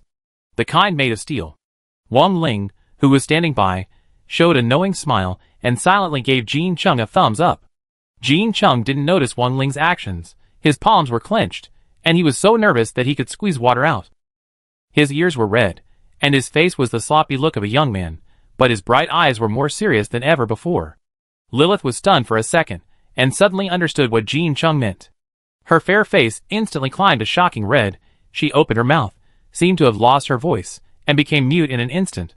Hurricane flew to his side at some point, looking at Lilith with curiosity. "Hey, is she sick? Her face is so red." Wang Ling sneaked away when the 2 of them were not paying attention to him. Give the two young people some private space. Jean Chung lowered his head, waiting for Lilith's judgment. This is his test. If Lilith thinks this is a burden, he will not hesitate to close his heart and seal this feeling. If he can get a little response, even if it is only a little bit, he will cherish this opportunity. Come on, tell me what you think. Do I still have this opportunity to participate in your future? Time passed by, and the temperature seemed to be slightly higher than before. Unknown emotions flowed in the air, sticky and tempting. I don't know how long it took, but Lilith still didn't give a definite answer. Jean Chung seemed to suddenly understand Lilith's thoughts. He lowered his eyebrows, and his disappointment was hidden under his eyelashes. He showed a faint bitter smile, and was about to say a few words to ease the awkward atmosphere. At this time, the girl standing in front of him suddenly looked up. Her eyes were extremely serious. She said, "I'm sorry." "Ah." Sure enough. It seemed like an expected answer. Jean Chung suddenly breathed a sigh of relief, which could be regarded as a verdict for him. The boy in front of him had long golden hair fluttering in the wind. He lowered his head, and a shadow shrouded his face, blocking all his expressions. He was obviously a big man of 1.8 meters, but he looked as if he could be easily blown away by the wind. Even the hurricane on his shoulder felt the change in Jean Cheng's mood, and gently rubbed his hair, as a kind of comfort. Lilith looked at this boy who grew up with her and fell into deep thought. He was obviously much shorter than her before, and followed her as her little follower. When did he start to grow taller? After returning to Chungwang Star? Or before returning? She couldn't remember clearly. She only remembered that he was around her almost throughout her childhood. In her impression, Jean Chung seemed to have no shortage of female friends, but he was always polite, never overly enthusiastic towards them, nor deliberately alienated them, always maintaining a proper polite smile. At least, he would not make other girls angry. The scene of Jean Chung annoying her in her memory gradually emerged, and the mean look that made her hate him so much appeared in front of her, completely overlapping with the man in front of her. Was she angry at the time? Maybe, but now she couldn't remember what he did to make her angry. Since she didn't remember, it was probably just some trivial things. After all, he never danced on her real pain points. Jean Chung had adjusted his mood. He took a deep breath, slowly raised his head, and a familiar smile was on his face. But that smile didn't seem to reach the bottom of his eyes, and there was even a hint of bitterness. I understand, I won't say it again, we will still be friends in the future. Lilith suddenly stepped forward and grabbed his wrist. Jean Chung trembled slightly, and looked at Lilith in confusion. Lilith had never felt that Jean Cheng's arm was so hot. She almost subconsciously wanted to let go, but finally held back. Jean Chung, She thought about how to start, and after a moment's hesitation, she said, I don't mean that now, do you understand? I understand, how could I not understand? He has no chance. But Lilith suddenly spoke before the light in Jean Cheng's eyes faded, her face still red, as if she had been struggling for a long time before she said, If I start thinking about this problem, I can consider you first. Jean Chung raised his head suddenly. Perhaps because the light in his eyes was too dazzling, Lilith was almost burned. She lowered her head and let go of her hand. Can I ask? Jean Chung spoke carefully. Do you mean that I still have a chance? Lilith said softly. The sound was not loud, and it seemed to be blown away by the wind. But Jean Chung still heard it clearly. In an instant, countless fireworks exploded in Jean Cheng's heart, depicting a beautiful night scene. He shouldn't have said this at this time, but he didn't know why he suddenly felt insecure after dealing with the Shirong royal family. Lilith, a kind, beautiful, smart and capable girl, was so dazzling. So much so that everyone in the royal family wanted to use Lilith for their own personal gain. She was too good and too useful, and she would definitely be a perfect bargaining chip. Jean Chung suddenly lost confidence. Compared with Lilith, he had less. He even had to beware of a brother who was always calculating against him, and lived with his head hanging every day. Lilith shouldn't like him who was so incompetent, right? This idea took root and grew wildly in his mind, to the point where he couldn't sleep at night. So he was anxious, eager to know an answer, whether the answer was good or bad. Lilith let go of his hand and continued, Jean Chung, we are still students now, and the interstellar turmoil is both internal and external, and no one can guarantee whether there will be a tomorrow. At this time, I have no intention of talking about love. Do you understand? Jean Chung nodded. Then, can we still be friends? Like before? Seeing that the girl, who had always maintained the heart of a little princess in front of him suddenly became sensitive and cautious, he suddenly chuckled and reached out to ruffle her hair. As always, he loved to be a little mean in front of her. Nonsense. It's not possible that a 20-year friendship will be broken because of 2 sentences. Lilith slowly breathed a sigh of relief, and saw that he really didn't seem to force himself, and was slightly relieved. She shook her head, slapped Jean Cheng's hand away, and muttered, "Go away. You messed up my hair again." Jean Cheng smiled, and the loneliness in his eyes had been cleared away by him. He looked around and found that Wang Ling was gone. He didn't know whether to say that he was too considerate or ran away too quickly. Jean Cheng put away his playful smile and said seriously, "Let's find Wang Ling first. Gu Zheng will be back later. I have something to say." He suddenly became serious. Lilith understood that he was going to talk about business and nodded heavily. Chapter 288. After Gu Zheng came back, several people gathered in the pet physics store.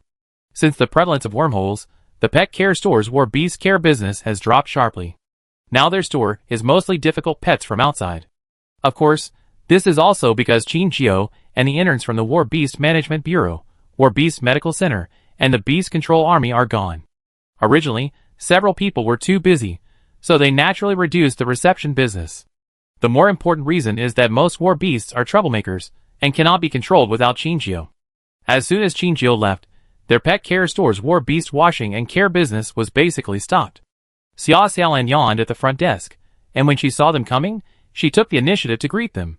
"Huh? You're all back?" "Yes." Jean Cheng threw out a VIP general coupon here and said to Xia Xiaolan, "Open a VIP lounge and help me with some refreshments." "Okay, boss." Xia Xiaolan took the coupon and went to the front desk to tinker. Since Qin Jiao disappeared, they didn't use the meeting room as a student union member.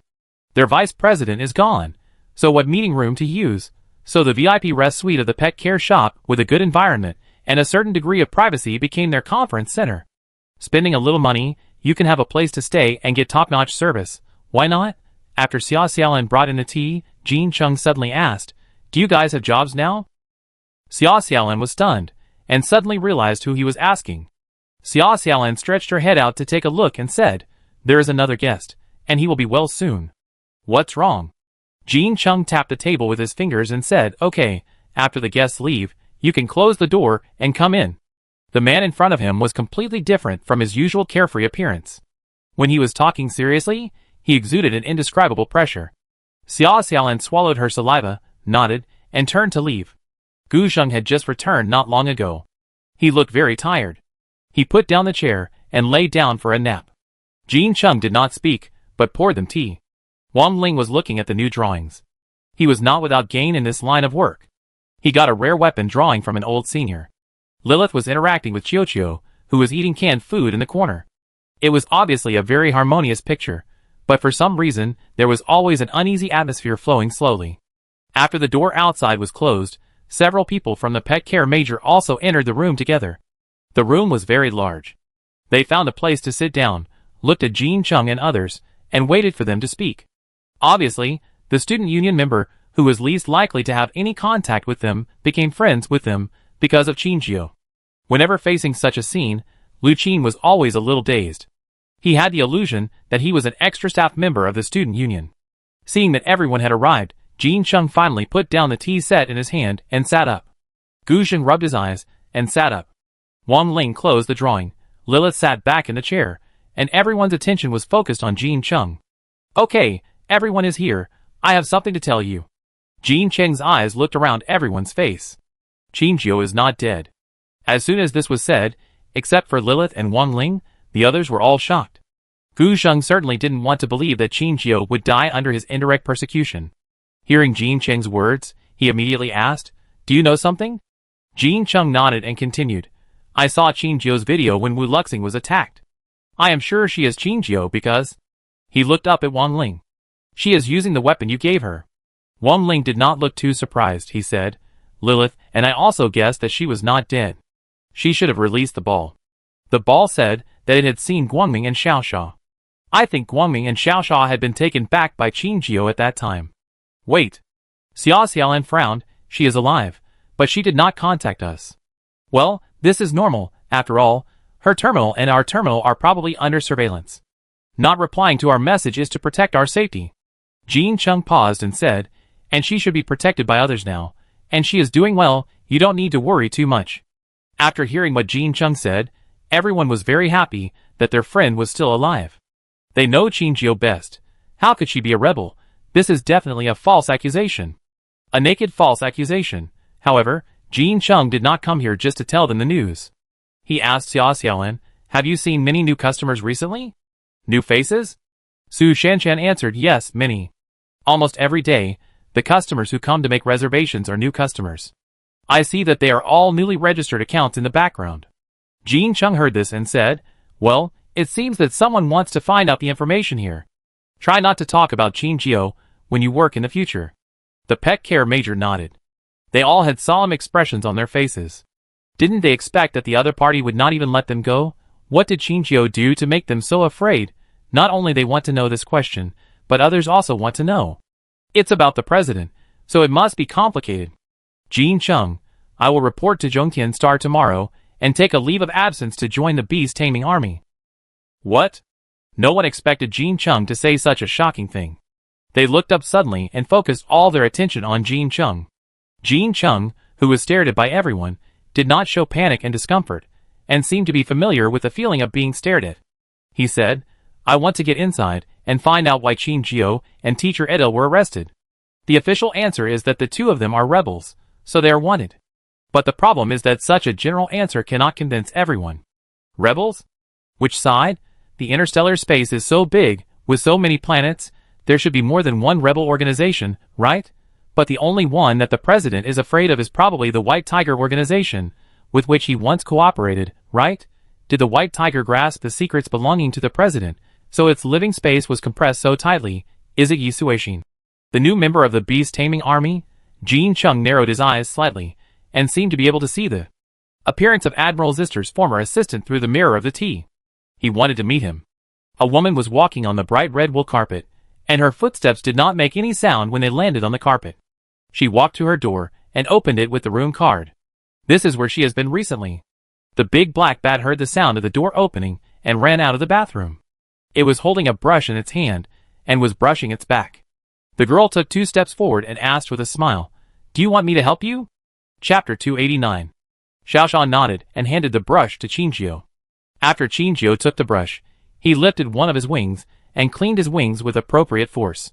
Because Xiaoshan loves cleanliness, there is almost no stain on his body, and he does not need to be cleaned too much. Every time Qingjio comes back, Xiaoshan should get up. After washing his body, he will go out to play by himself and come back to sleep in the morning. Of course, Xiaoshan is not just going out to hang out, his purpose is to explore the situation of the entire base. Speaking of which, it is also strange here, just like the cliff that Xiaoshan accidentally entered when he was on the mist, and Dew Star not long ago, Xiaoshan's sense of direction seems to have completely disappeared. It tried to fly in the same direction, but it could not escape from the base, and eventually returned to its starting point. The base is like a replica of the cliff on the mist and Dew Star, with the ability to make people lost. Xiaoshan also told Qingjio about this situation. Although Qingjio was a little surprised, he didn't feel surprised. This is the core area where the White Tiger organization survives. It has the 2nd and 3rd laboratories, 2 important places. It is reasonable for Fei Qixia to use some tricks to protect himself. Qingjio let Xiaoshan go, cleaned himself and Guangming, and lay heavily on the bed. She has not been idle these days. She runs around with Li Ke every day, just to get close to him, and find out more information from him. But she underestimated the physical strength of the optimized body. Li Ke is like a doll with a perpetual spring, which can provide unlimited energy. Qingjio was exhausted by eating and drinking with him these days. She thinks that her physical strength is excellent among her peers, but it is still a little worse than Li Ke. Her eyelids began to fight when she touched the pillow, and she fell asleep soon. Gurgle. The distorted sound of water and bubbles came into her ears. Qingjio's sleep was not peaceful. There was a strange sound, and she slowly opened her eyes. In front of her was a dark place where she couldn't see her hand in front of her face. The sound of bubbles that just appeared seemed like her illusion. No sound could be heard in this endless dark space. It was too quiet, so quiet that it didn't feel like she was in the experimental base at all. Is it a dream? Qingjio tried to move her hands and feet. This time was different from the last time she dreamed. Last time, she dreamed that she couldn't control her limbs when she was in the big water tank.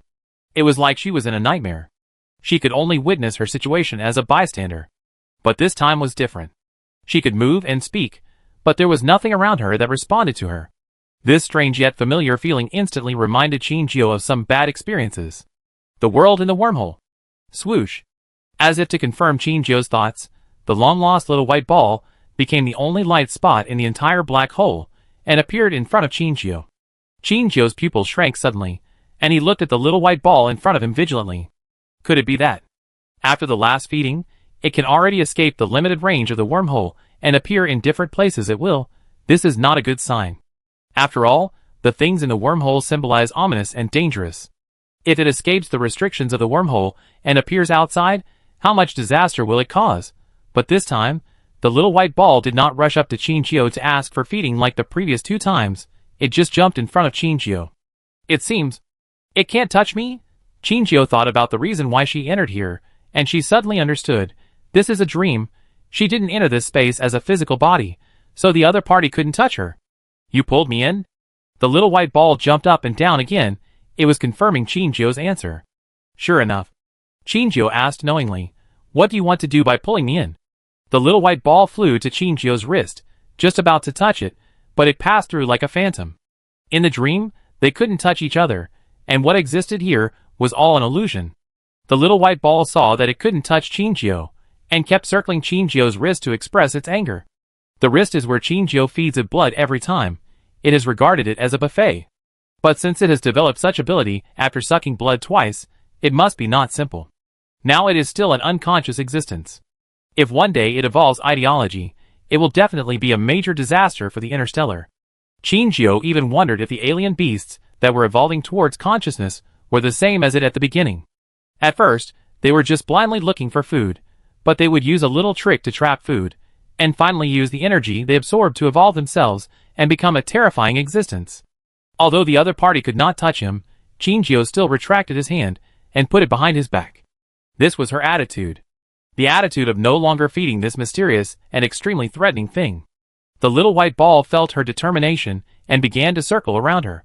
The dazzling white light jumped wildly in front of her, and she squinted uncomfortably. The echo like the devil's whisper appeared in Shinjio's mind again. It was like it suddenly appeared from her mind, without a source, and only Shinjio could hear it. This time she heard the change in her tone more clearly. Shinjio couldn't hear every word of the sentence clearly, but Shinjio could hear the other party's exasperation in the hurried tone.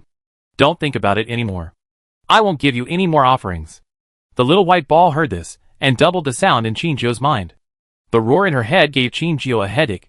She endured the discomfort and said firmly, Impossible, I will never give you any more offerings in the future. Also, if we meet again next time, I will kill you with my own hands. The little white ball didn't seem to expect that the other party would dare to be so arrogant in its own territory. It shook faster and Shinjio's brain felt more uncomfortable than ever before. It was like being forced to stuff a lot of information that she couldn't process, which made her headache split.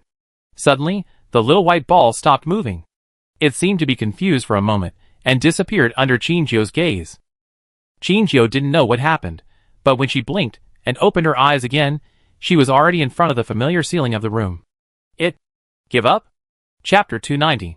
Because of the dream at night, Shinjio didn't look very good today.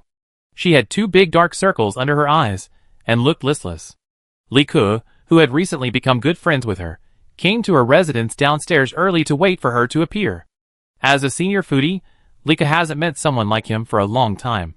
Shinjio's taste is very similar to his, and the key point is that she can still eat. And she is the only one here who doesn't show fear or respect for him. Shinjio is his true friend, not those experimenters who are intimidated by his ability. The elevator floor on the elevator panel has never jumped. Li Ke scratched his head and looked down at the time on his terminal. It's the agreed time. Shinjio is never late. What happened today? Could she be in danger up there? This thought appeared in his mind and immediately traveled through every inch of his nerves, like a virus infection, infecting his mind. That won't do. How could his dining companion be wrong? The next second, he turned his head firmly to look at the staircase and walked quickly towards it. Waiting for the elevator is too slow, just go upstairs. The stairwell is very empty. The marble floor that winds up is polished and the reflection of the crystal chandelier can be seen on the ground. At the same time, you can also take a peek at the other end of the stairs. There are footsteps coming down from upstairs, echoing in the empty stairwell. Li Ke saw a familiar figure coming downstairs on the ground. Oh! Great! His dinner partner is fine. He put on a simple smile, looked up, and called to Chinjio, who was going downstairs. Chinjio, why are you so late today? Chinjio sighed secretly. If possible, she hoped to stay in the room today and have a good rest.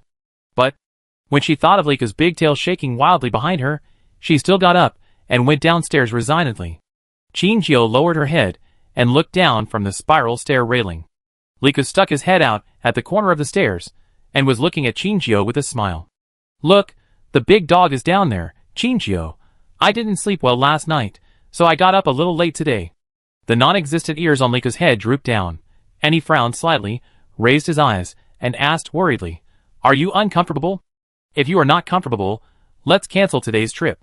Although he said this, Chinjio clearly saw that the non-existent big tail behind him drooped down, and he was obviously in a low mood. Chinjio resisted the urge to rub his head and said, It's okay, let's go. It's much better now.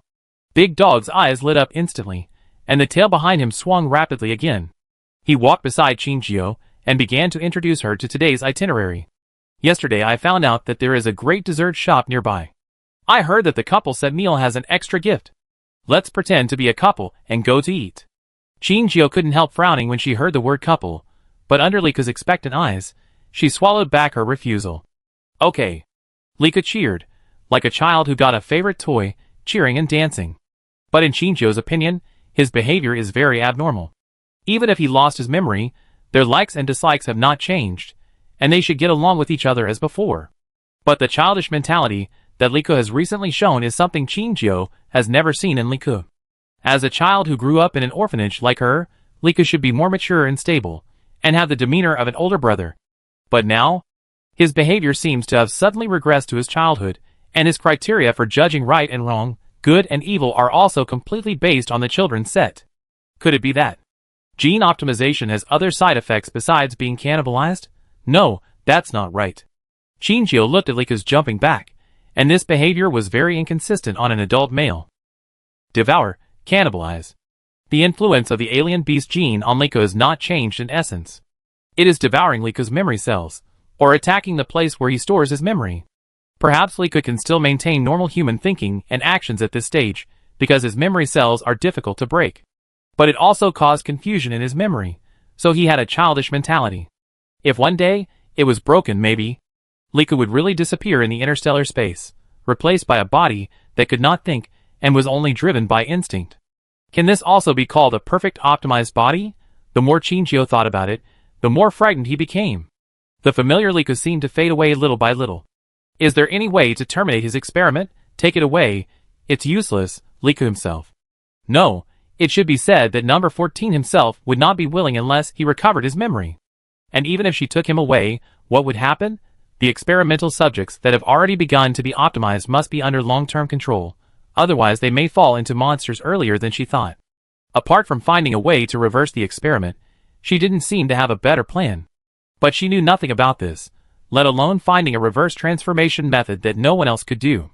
Things returned to the starting point again and became a dead loop. Lika, who was walking in front, found that Chinjio didn't catch up in time and waved to her vigorously, shouting, Come on! Here! Chinjio shook off the thoughts in his mind and quickly followed his pace. Just as the two were about to leave the base, Lika's terminal suddenly rang. He instinctively felt that this communication was not a good thing, and chose not to answer it with an ostrich mentality. But the other party seemed to have more patience than him, calling the communication over and over again. In the end, he was the first to lose, and opened the terminal with his head drooped.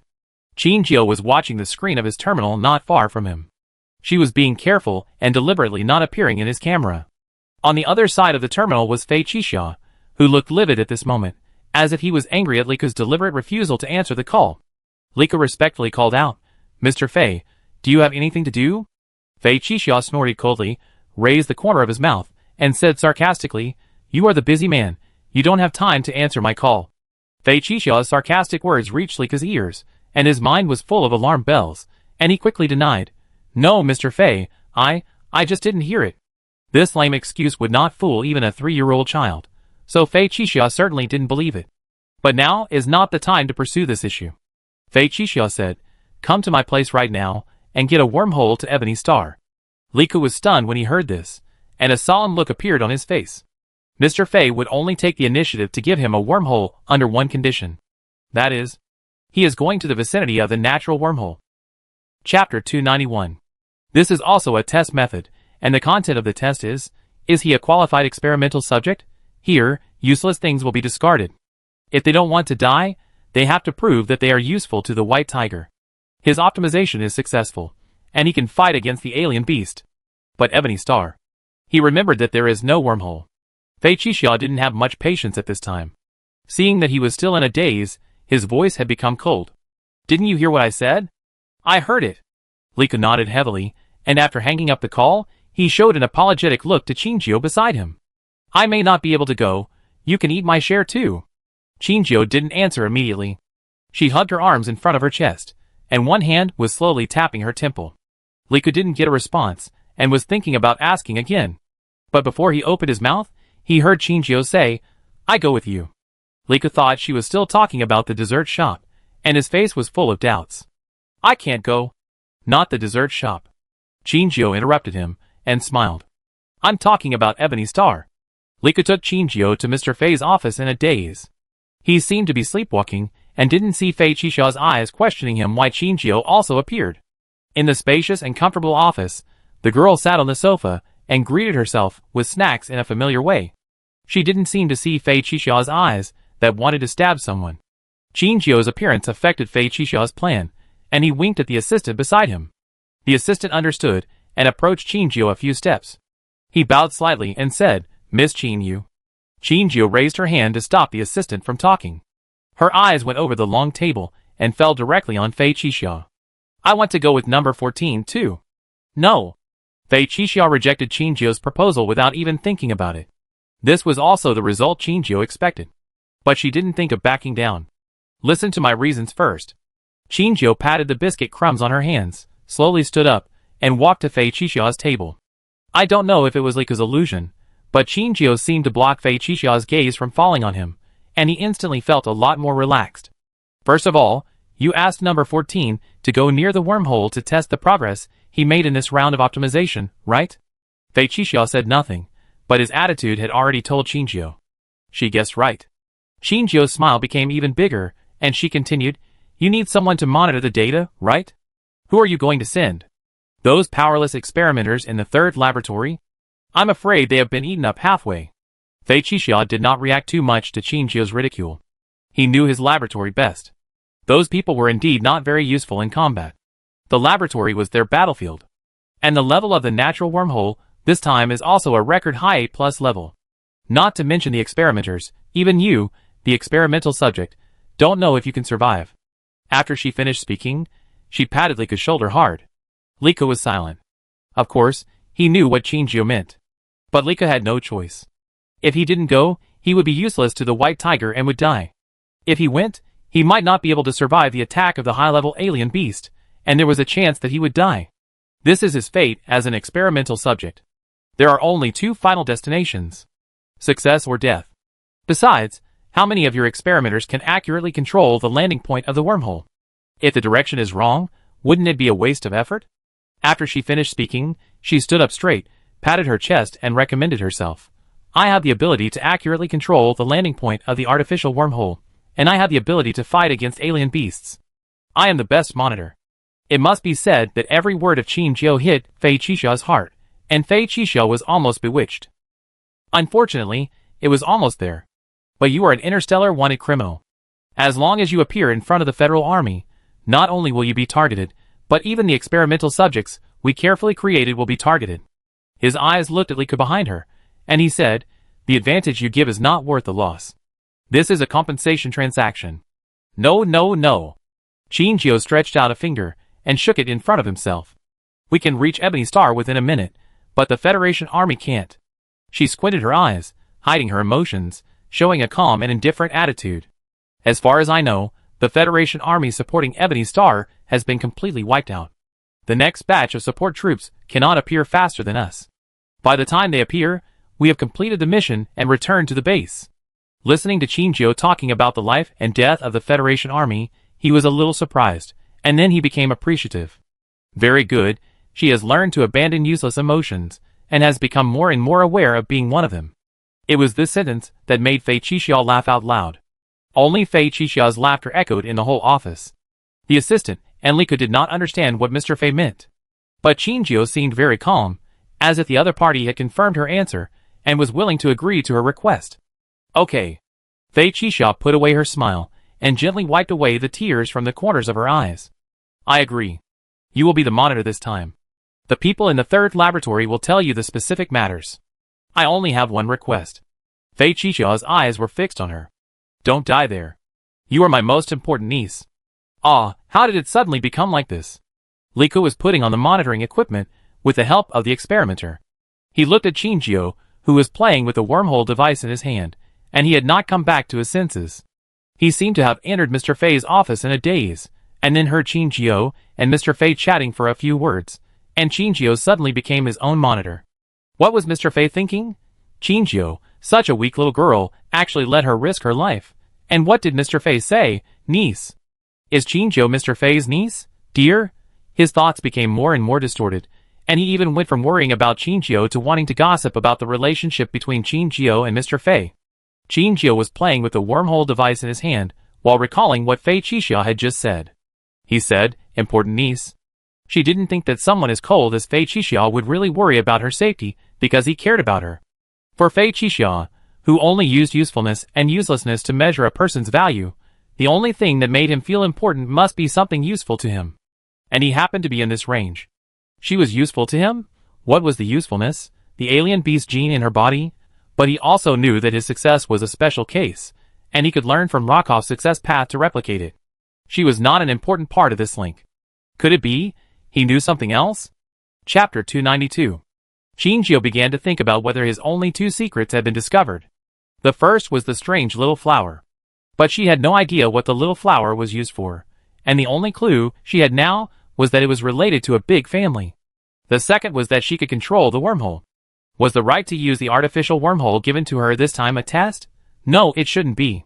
Qinjiu found that the artificial wormhole he gave her could indeed support the two of them to go back and forth, and he did not do anything to force Qinjiu to use his wormhole. Qinjiu also believed that the reason she made up last time successfully convinced Fei Qixia. He didn't need to test her on this point. Just as she was lost in thought, Li Ke had dressed up and came to her side. He raised his hand and waved it in front of Qinjiu's eyes, and Qinjiu came back to his senses and looked up and down at the man in front of him. The man was wearing a tight black suit that fit his body curve perfectly. The clothes had a faint metallic glow, flowing through his body with his breathing. The clothes were made of special materials, and after putting them on, you could feel like you were not wearing any clothes. Qinjiu's eyes swept back and forth over him, making him feel a little uncomfortable. Li Ke's ears turned red, he covered his chest and took a step back, stammering, Don't stare. This is so embarrassing. Qinjiu raised his eyebrows when he heard this, and deliberately moved his eyes downward. Li Ke seemed to be burned by Qinjiu's eyes. He turned around and rushed into the locker room. He ran while shouting, Well, remember to ask the experimenter to change you a set of clothes. I go in first. Li Ke left with a red face, and Qinjiu couldn't help but laugh. How could she not know that Li Ke actually had such a side? Fun, but she still listened to Li Ke's words. She turned to look at the experimenter in the third laboratory and asked, What clothes did number 14 just talk about? Oh, this. The other door of the laboratory opened, and a girl who looked about the same age as Qinjiu came in with a set of clothes. She handed the clothes to Qinjiu and said, This is a piece of clothing that can dispel alien beasts to a certain extent. It has been specially treated. Alien beasts don't like this smell. But its duration is limited, up to 6 hours. You must leave the vicinity of the wormhole, otherwise the alien beasts will attack you. The clothes in the girl's hand were a set of camouflage clothes, which looked no different from ordinary camouflage clothes. Qinjiu didn't smell anything on it at all. She took the clothes and went to the locker room to change. When she came out, the blush on Li Ke's face had disappeared, but his ears were still pink. When he saw Qinjiu appear, he coughed lightly and turned his head away with some embarrassment. Qinjiu pretended not to notice his embarrassment. She picked up the wormhole Fei Qixia gave her and said to Li Ke, Then I will start? Li Ke returned to normal after hearing this. He nodded seriously to Qinjiu.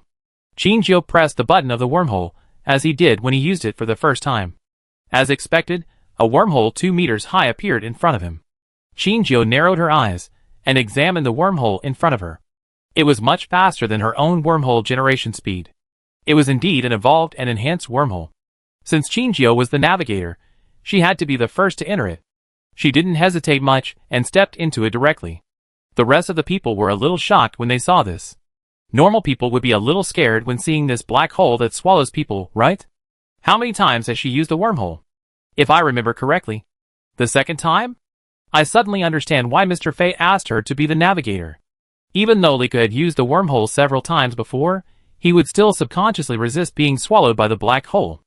At this time, Chinjio had entered without hesitation. If he hesitated any longer, he would seem a bit of a coward. He took a deep breath, pretended to be calm, closed his eyes, and stepped into it. Under the strange cold darkness, time seemed to have no meaning. After an unknown amount of time, they finally landed. Where they landed, they could clearly see the towering wormhole 1 kilometer away. Wow! It turns out that you are not exaggerating in front of Mr. Fei. You can really accurately locate it. The huge black hole with a white outer ring was slowly rotating, and the surroundings were extremely quiet. This was the first time that Lika came to the vicinity of the wormhole accurately under the guidance of the navigator. Based on the previous experience of overturning, he actually did not think highly of Chinjio. After all, even those navigators who often use wormholes would be killed by them, not to mention Chinjio, a little girl who only used wormholes twice. Maybe Lika's tone was too surprised, so Chinjio couldn't help but turn around and ask, "Don't you often use wormholes to go out? This should be a very simple thing for your navigator, right?" Lika shook his head, as if he remembered some unbearable memories, and sighed for a long time. "This is not easy." "What do you mean?" "Last time, we were supposed to go to Yunjian Star, but the navigator took us to Siwang Star." "Siwang Star? You know? It's freezing cold there. We were almost frozen into popsicles. Another time, we did reach the target planet, but he sent us to someone else's house. If we hadn't escaped quickly, we would have been caught and put in jail. The most outrageous time, the navigator threw me into the sea, threw number 15 into the desert, and went to the red light district himself. Then he accidentally touched the model, who had to pay for the photo, and was pestered and couldn't leave. Number 15, and I almost drowned, and the other almost died of thirst. The navigator was almost chopped by Mr. Fei when he returned." "Okay, don't say any more." Chinjio was afraid that if he continued, he would say something more shocking and not suitable for children. She walked forward with Li Ke and encountered many alien beasts along the way. But as the experimenter in the third laboratory said, with the protection of this suit, they really were not attacked by the alien beasts. Chinjio asked, "What is your monitoring content?" "Li Ke, I don't know, but I just need to kill a few alien beasts here." "Is it that simple?" "It's that simple." A sense of uneasiness lingered in Chinjio's heart. She didn't think they spent so much effort just to do such a simple thing. And the alien beasts would not actively attack them. How can they demonstrate the ability of the optimized body by just killing the alien beasts? Wait, Chinjio suddenly looked up at Lika's camouflage uniform. With the protection of this suit, the alien beasts will not actively attack. What if its function disappears? As if to confirm Chinjio's thoughts, the alien beasts that were originally passing by them suddenly turned their heads. Their bloodthirsty eyes looked straight at Li Ke. "It's food." Chapter 293. One after another, strange-looking alien beasts rushed forward, passing Chinjio and rushing directly towards Li Ke. Li Ke seemed to have gotten used to this kind of thing happening. The red bloodshot in his eyes began to climb until it covered the entire eyeball. At the moment when the white of his eyes was completely replaced by blood red, Chinjio suddenly felt that Li Ke's aura had changed.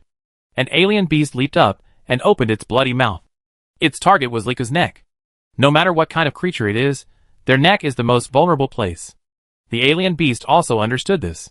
But before it could get close to Li Ke's quick eyes and hands grabbed its upper lip with one hand and its chin with the other.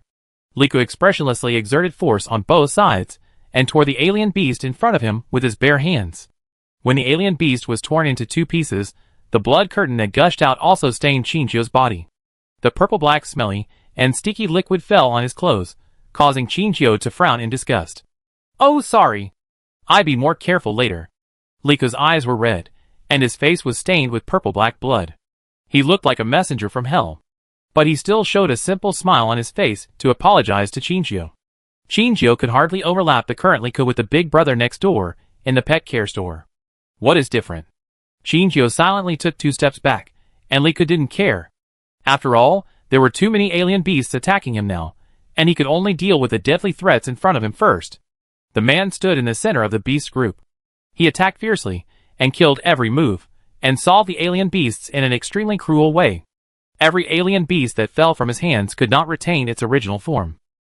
Some were missing arms and legs, some had their heads separated, and some were twisted into a knot, with their organs scattered all over the ground. Chinjio watched from the side for less than 10 seconds, and turned his head away. This was not just a normal elimination of hazards, but a massacre. Countless alien beasts fell to the ground in strange forms. Chinjio did not want to take the initiative to watch this scene, but the body tissues of alien beasts often appeared at her feet, making her defenseless. Is this the ability of the optimized body? Indeed, compared to humans, their self-preservation and combat capabilities are first class, but Chinjio recalled the excited state that Lika showed after the killing just now, and an idea came to her mind, which made her secretly shocked. In addition to strengthening the human body, does the optimization experiment have no side effects? Can humans really easily control the genes of alien beasts without being affected at all? No, I'm afraid it's not the case. Humans who become optimized bodies will be more or less affected by the genes of alien beasts, becoming violent, cold-blooded, and fond of killing. As time went on, the number of alien beasts that found food gradually increased. Lika was immortal after all, and his movements became slow after a long battle. Ugh! Finally, he was injured in the battle. His pants at the calf were completely torn, revealing the wound inside. A large piece of the originally fair skin was torn off, and the wound that was deep enough to see the bone was gushing with bright red liquid. Lika endured the severe pain and raised his leg to crush the opponent's head. With the obvious smell of human blood, the alien beasts became more excited, and they rushed up one after another, regardless of whether they would die. Lika couldn't bear too many attacks. Soon, he had more and more wounds on his body, and his movements seemed extremely strenuous. Chinjio, who witnessed everything, couldn't bear it any longer. She stepped forward to help Lika clear the alien beasts that were close to him. No. Lika's voice was weak. He said, "It's not the limit yet." Chinjio certainly understood what he meant. Before leaving the base, she received the instruction that Number 14 could not leave until she was on the verge of death. This was one of their test items, a limit test. It was to test how long he could survive under the hands of the alien beasts, and also to test his ability to recover after suffering extreme damage. Lika was an object that Baihu could abandon at will. Even if he died here, the people in the base would at most say that it was a pity for their experimental subjects, and no one would pity the fall of a life. Lika knew this very well. Useless things don't deserve to exist. Chinjio sneered at this. She said to Lika's surveillance camera calmly, "If you have any questions, come to me." After that, she opened the wormhole and threw Lika in with a startled look. As soon as the wormhole closed, the alien beast, which had lost its target, moved slowly and sniffed the air desperately. The smell of food disappeared. Lika was sent back to Baihu. The experimenters in the laboratory looked at Lika, who was lying on the ground and dying, and they looked at each other. It was obvious that Chinjio's words just now were meant for them. The experiment was not over, but was forcibly terminated by Chinjio. If Mr. Fei blamed them, their entire laboratory would suffer. Do you want to tell Mr. Fei? I want it. How do you say that? At this time, the door of the third laboratory opened, and Fei Qixia, who was being discussed, appeared and walked in slowly. Everyone bowed their heads respectfully when they saw Fei Qixia. With the appearance of Fei Qixia, the temperature in the third laboratory dropped sharply, and a layer of cold sweat broke out on their backs. Why did Mr. Fei appear at this time? They haven't figured out how to report to Mr. Fei yet. Fei Qixia has smelled a strong smell of blood since entering the buffer zone of the third laboratory. He glanced at Lika, who was lying on the ground and couldn't move, and the corner of his mouth raised an intriguing arc. Tell me, how is the experiment? The person in charge of the third laboratory has seen a revolving lantern of life in front of her eyes, and she just feels that she is going to die. Mr. Fei. Miss Qin interrupted the experiment early, and we... Oh! Unexpectedly, Fei Qixia didn't seem to be surprised. He asked, what happened? Hearing that there was no blame in his tone, the person in charge carefully played Chinjio's words to Fei Qixia. After reading it, Fei Qixia didn't make too many comments, but looked at Lika on the floor and said, "Go treat number 14 and analyze the data as usual." The person in charge breathed a sigh of relief as if he had been pardoned, and immediately answered, "Yes." He walked around and turned to leave. After he left the laboratory, the air in the laboratory seemed much more abundant. Mr. Fei, are you? Not going to pursue it?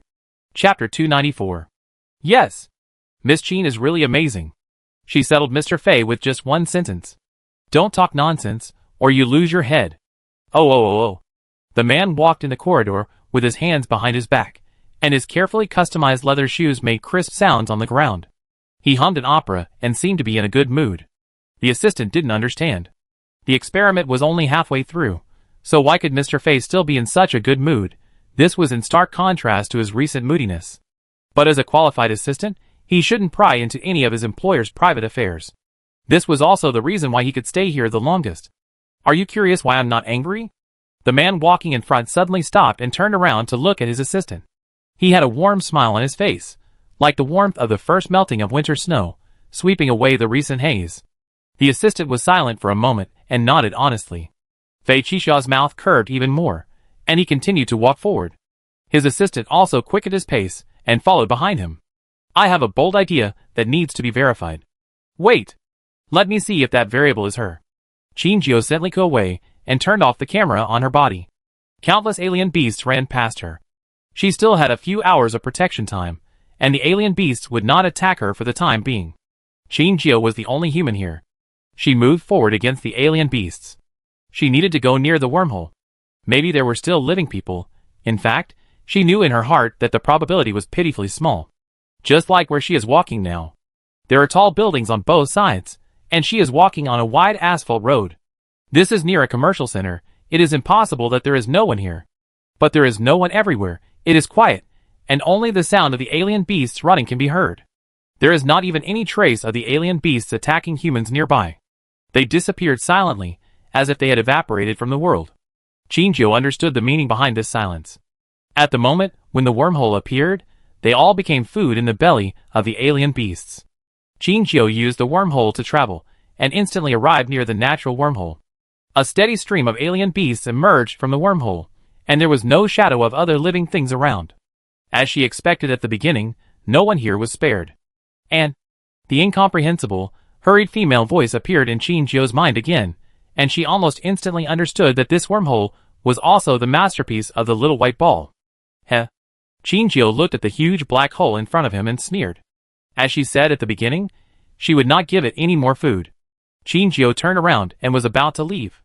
Suddenly, a light cough came from the direction of the wormhole, which caught Qinjiu's attention. She looked back and was stunned. The man who coughed had only half of his head exposed outside the wormhole. His face was full of dried blood, and it was hard to tell whether it was from the alien beast or his own. His sword eyebrows were tightly knitted, as if he was suffering from pain even in his sleep. It was Xiao Feng. Qinjiu's pupil shrank suddenly, and she was so shocked that she couldn't come back to her senses for a long time. Is Xiao Feng actually the Federal Army supporting Ebony Star? As a student, he shouldn't come to such a dangerous place. Based on the current situation, there is only one answer. The Federal Army is almost at the end of its rope. There is clearly no trace of living people here, but Xiao Feng survived. Qinjiu narrowed her eyes slightly, and a sharp light burst out from her eyes. She looked at the little white ball that was motionless beside Xiao Feng's face without saying a word. The air seemed to condense at this moment. Qinjiu's eyes were left with the little white ball and Xiao Feng, and everything around her was blocked from her five senses. The little white ball was not in a hurry this time. It was fearless and didn't worry that Qinjiu would refuse its request. After all, it still had hostages in its hands. The two were in a stalemate for a long time, and Xiao Feng's body suddenly tilted outward. The alien beasts that were constantly appearing in the wormhole seemed to have suddenly broken through some invisible barrier, and smelled the human breath falling in the wormhole. They immediately stopped and looked at Xiao Feng in unison. Qinjiu had no way to refuse such an obvious threat. She took a few steps forward, looked at the little white ball coldly, and gritted her teeth and said, "Your goal has been achieved." The little white ball did not seem to have changed much, but Xiao Feng's body fell into the wormhole again. Qinjiu knew that as long as the little white ball still needed her, Xiao Feng's life would be temporarily guaranteed. When Xiao Feng completely sank into the wormhole, the little white ball began to show anticipation. It was time to eat again.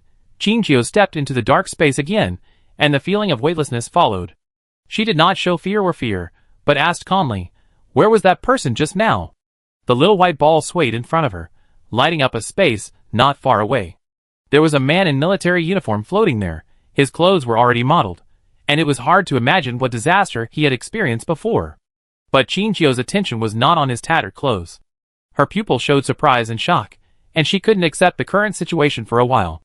The man was floating powerlessly in the void, just like sleeping.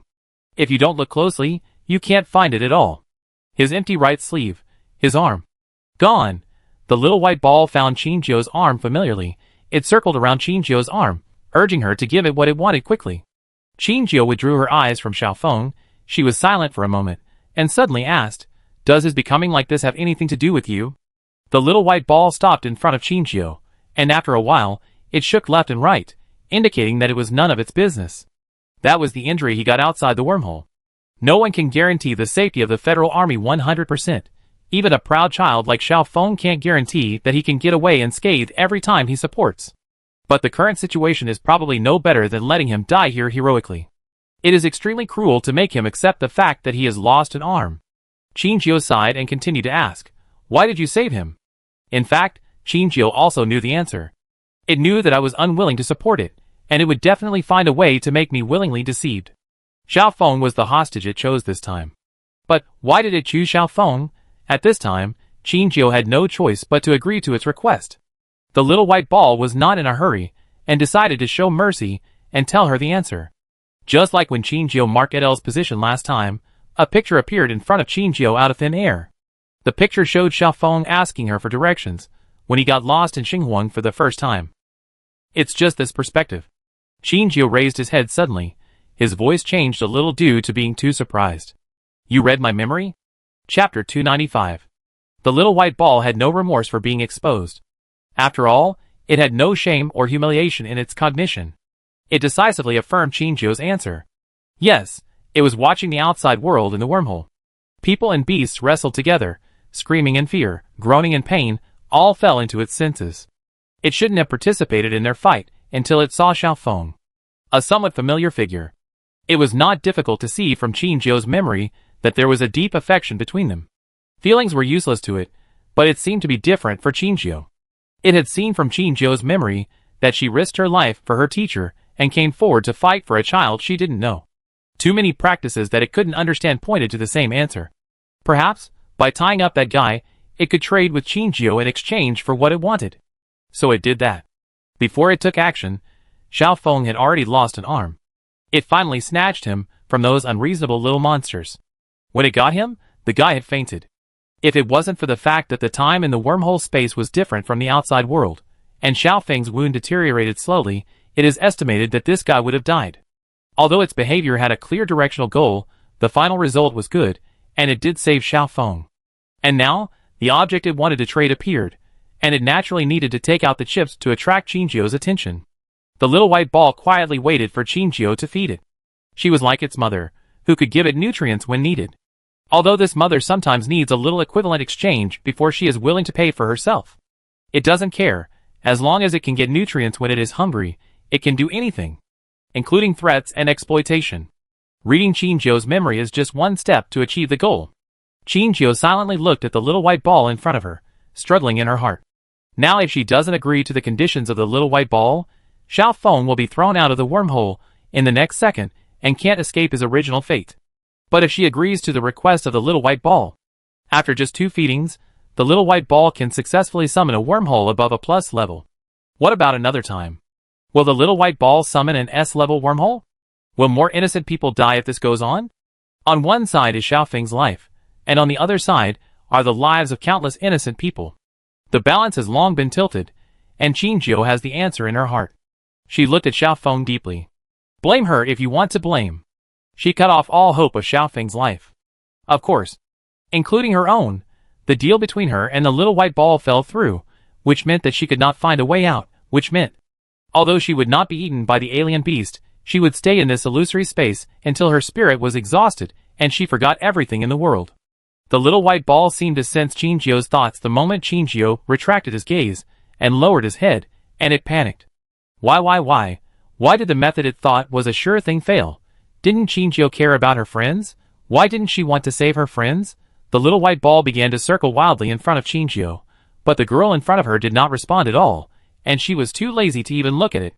The little white ball was puzzled. It thought it had grasped Chinchio's lifeline, and could perfectly achieve its goal with just a little threat. It was wrong, and it didn't even know where it was wrong. No matter what it did next, Qingjiu looked indifferent. After a long time, it couldn't help feeling frustrated. Qingjiu began to study whether the wormhole she owned could be opened in the wormhole where the little white ball was. But the result was no surprise. She failed.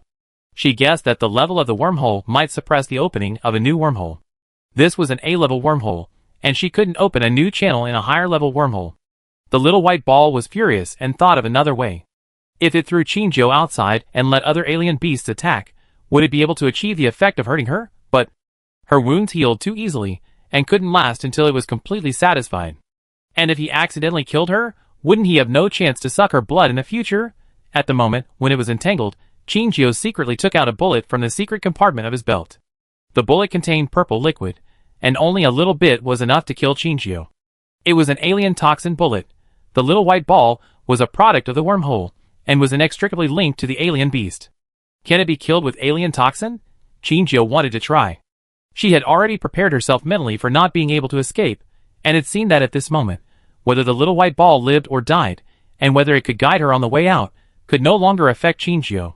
The alien toxin bullet could be fired without a gun, and as long as the needle tip combined with its target, the alien toxin would be automatically injected into the other party's body. Qingjiu held the poison bullet in his palm, and said to the little white ball beside him, "Come here." The little white ball hadn't heard Qingjiu's voice for a long time. Seeing that she finally took the initiative to talk, it rushed over excitedly. Has she figured it out? She should have figured it out. Seeing that the little white ball was still some distance away from him, Qingjiu waved his hand to attract it. The little white ball floated in front of Qingjiu, and Qingjiu gestured the position in his mind. Not enough. She raised the arm that hid the poison bullet and said, "Come closer, don't you want blood?" The little white ball was easily hooked over. Qingjiu saw that the distance was almost right, so he decisively exposed the needle of the poison bullet, and stabbed the little white ball fiercely. The poison bullet approached the little white ball, and the little white ball trembled all over. Qingjiu witnessed the toxin inside being quickly injected into the little white ball. The color of the little white ball also changed slightly. It was no longer grayish-white, but mixed with a faint purple. It was obvious that Qingjiu's goal had been achieved. All he had to do next was wait for the little white ball to die. The little white ball did not change at all after being injected with a whole toxin bullet. In the encrypted call that sounded in Qingjiu's mind, its tone seemed to be filled with deep confusion. Qingjiu looked at the toxin that was already gone in her hand, and her pupils shrank suddenly. Why is it fine? Isn't it something that was born from a wormhole? Isn't it a species of the same origin as the alien beast? But it is not harmed by any toxin? Could it be? The toxin bullet has failed? She hesitated and gently rubbed the little toxin left on the needle onto her finger. Chapter 296. Although it was not injected into the blood vessels, Qingjiu clearly felt the burning sensation. Her skin also became necrotic in an instant. The toxin bullet is useful, but it is ineffective against the little white ball. The little white ball is not the same as the alien beast. Qingjiu touched the necrotic skin, and the 3 or 2 drops of blood that flowed out when a small part fell off attracted the attention of the little white ball. It almost instantly found the wound that was less than 2 millimeters in the dark environment. According to Qingjiu's recovery ability, this small wound would not take 2 seconds to heal completely. It's a pity that the wound was caused by the alien beast toxin, and even she couldn't get rid of it in a short time. She didn't want to continue to feed the little white ball, so she had to hide her hand and prevent it from touching it. The little white ball didn't understand. Didn't she agree? Why did she regret it again? The little white ball smelled the blood and became more manic. It couldn't use threats to force Qingjiu to give it what it wanted. In this case, several different images suddenly appeared around it, all of which were the periphery of the wormhole. Qingjiu could not recognize where these wormholes were from the environment of the images. It was not like Yunjian Star, nor Wulu Star, nor Tsiwan Star. What is this? Hearing Qingjiu's question, it zoomed out again. The wormhole in the image was reduced, and the nearby scene was also exposed to Qingjiu's eyes. In each image, there were countless civilians screaming and running, and some people who ran slowly were surrounded by alien beasts, and disappeared in the image with screams. Only the pool of blood on the ground could prove his existence. There was no evacuation, and no protection from the Federal Army. This is a purgatory that only exists near newly created wormholes, that is to say. At the same time, several new wormholes appeared in the interstellar space. Qingjiu's eyes had turned cold at this time, and she gritted her teeth and said, "Did you do it?" The little white ball shook left and right, denying Qingzhou's answer. Qingzhou was stunned, frowning and thinking. The little white ball has no basic moral values, and it disdains to deceive. It said that these wormholes were not made by it, so there is a high probability that it has nothing to do with it. So where did these wormholes appear? Are they really just natural wormholes? Suddenly, a familiar figure appeared in the picture. A human who is 2 meters tall. Human? Or it can be said that it is an experiment in the second laboratory, and it is fighting with alien beasts among the alien beasts. This experiment is very similar to the experiment that attacked Qingzhou for the first time. There are no eyeballs on its head, only 2 empty black vortices. The corners of the experiment's mouth are wide open, and the row of white teeth like shark teeth are full of purple-black blood. It seems that before Qingzhou started to observe it, it had already experienced a fierce battle with the alien beast. The alien beast crushed the experimental subject in terms of numbers, and it didn't take long for the experimental subject to be bitten to pieces. Qingzhou originally thought that the experimental subject would be devoured, but when the alien beast surrounding it left, Qingzhou found the remains of the experimental subject. The disappeared part was the part of the experimental subject that was more inclined to humans, and the remaining part was the structure of the stitched alien beast. It seems that the food of the alien beast has always been humans. Since Fei Qixia started the test project of the second laboratory, it means that he already knows the existence of these wormholes. This means that the news that several wormholes suddenly appeared in the interstellar space has spread, and the interstellar space must be in chaos now. The little white ball and Qingzhou stood side by side, watching the contents of the screen together. When Qingzhou was moved by the death of the experimental subject, the little white ball suddenly leaned in front of Qingzhou's eyes. It seemed that it wanted to say something to him. Before Qingzhou asked, the screen that Qingzhou was concerned about had changed. The expanding wormhole seemed to be affected by something and stopped rotating, and then it suddenly rotated in the opposite direction and shrank.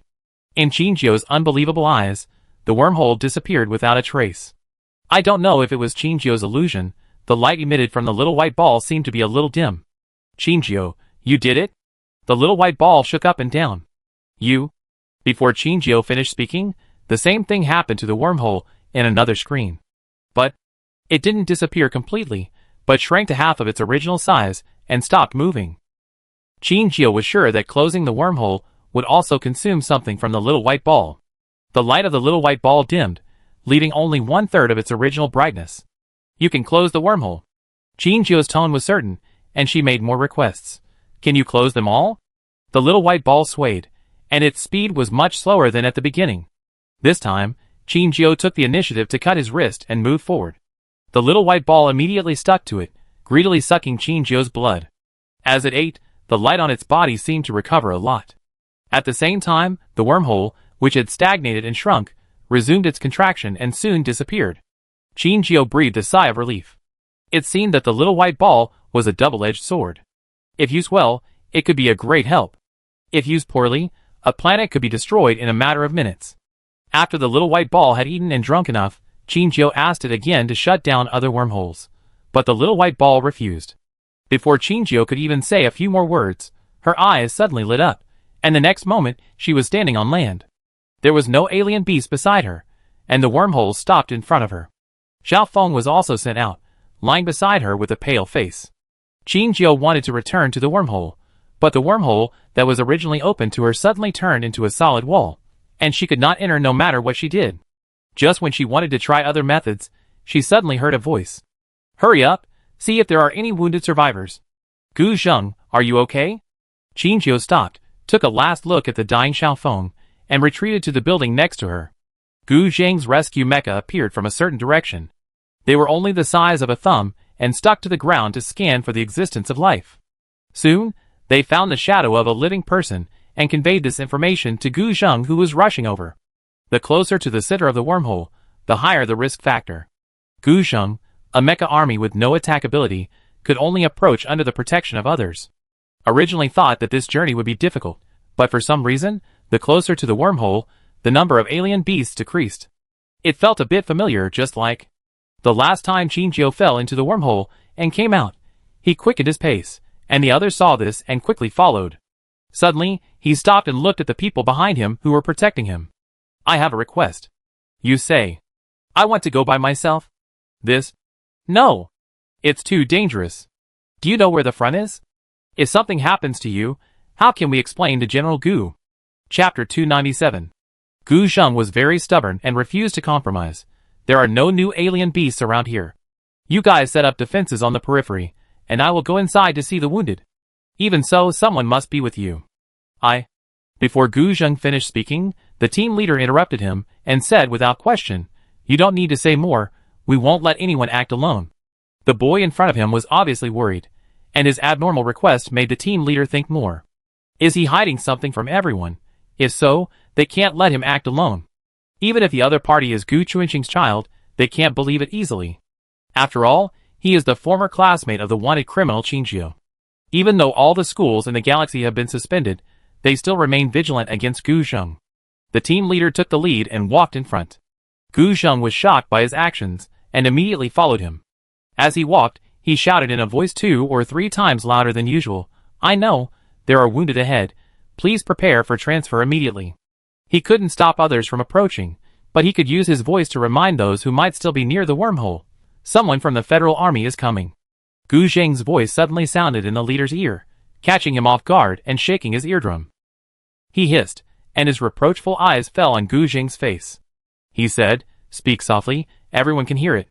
Gu Zheng pretended to apologize, scratched his ear and said, "I'm sorry, I was a little excited when I found the wounded for the first time today." The man looked at him suspiciously, but didn't say anything after all. They had been on Ebony Star for 2 days. On the first day, they could find 1 or 2 survivors on the periphery. But on the second day, they could not see any living creatures except the alien beasts. Even though they were mentally prepared, the cruel truth still loomed in their hearts. All the people were dead. This was the only conclusion they came to. Of course, their team also took the initiative to apply for rescue on Ebony Star with the determination to die, and had already put life and death aside. But when they really saw the tragic situation here, everyone still seemed a little bit reluctant. Not only Gu Zheng was excited about finding survivors, but even others could not hide the joy on their faces. The leader sighed slowly and said, "Everyone, be mentally prepared. The scene you will see in a while may not be so easy to accept." Everyone nodded, and Gu Zheng also nodded solemnly. At the same time, he secretly hoped in his heart that no matter whether Qingjiu was nearby, he hoped that she would have fled far away after hearing his voice. Their team did not walk along the main road, but shuttled through the small path on the side. The path is not wide, and with the limitation of the terrain, you won't encounter a large number of alien beasts. There are residential buildings on both sides of the path, and there is no one inside. Just peeking inside from the window, you can see that there has been a tragic bloodshed. The things on the table fell to the ground, and there were countless claw marks on the sofa, and the cotton core inside was exposed where the claw marks were torn. Some of the cotton cores had brown lumps, which were stains formed by the oxidation of human blood. Gu Zheng walked to the door of a family. Their door was open, and the yard was in a mess. A headless sheep-doll was lying alone at the threshold. Gu Zheng picked up the doll, straightened its body, and placed it inside the door. "Next time, don't lose the doll again," he said. Soon, they arrived in front of the wormhole. As Gu Zheng expected, the wormhole had stopped generating alien beasts. The wormhole's originally rotating periphery seemed to have stopped. "Come on, there is another survivor of the Mecha army here." The team leader always stood at the front, and Gu Zheng's vision was mostly blocked. Hearing his words, Gu Zheng secretly breathed a sigh of relief. It seems that Qingjiu is not here. Gu Zheng quickened his pace, and went forward to prepare for support. But when he saw the face of the man lying on the ground, his feet seemed to be filled with cement, as if they weighed 1,000 pounds.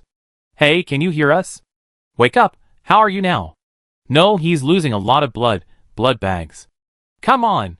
Here we are, there are 3 bags, is that enough?" "Just barely, just let him hold on until he gets on the bus. Seal his wounds and inject the oxygen tank. His pupils still react to light, but they are already dilating, so we need to move them quickly. Gu Zheng, your rescue mecha is here." After the team leader finished speaking, he didn't see Gu Zheng coming, so he looked up and urged, "Gu Zheng, what are you doing? Hurry up." The team leader then saw his pale face and shocked eyes. He and Gu Zheng had worked together several times, but he had never seen him so absent-minded. Could it be? The team leader wiped the injured person's face with clean water, and finally recognized the injured person's facial features. He is Xiao Feng. The word Xiao Feng instantly brought Gu Zheng back to his senses. Now was not the time to be surprised. He had to act more professionally. He is a rescue mecha soldier. He wants to protect his friends. He tried to calm down and squatted beside Xiaofeng. The little bugs that discovered Xiaofeng at the beginning crawled under Xiaofeng one after another. Under Gu Zheng's control, they fired ropes made of special materials to their teammates, weaving a stable stretcher under Xiaofeng. "Let's go!" Gu Zheng hurriedly got up and almost fell down. Looking at Xiaofeng's empty arm, he felt bad. Although his life is likely to be saved, there is no way to get the lost arm back. He can only install a mechanical arm to replace the lost arm in the future.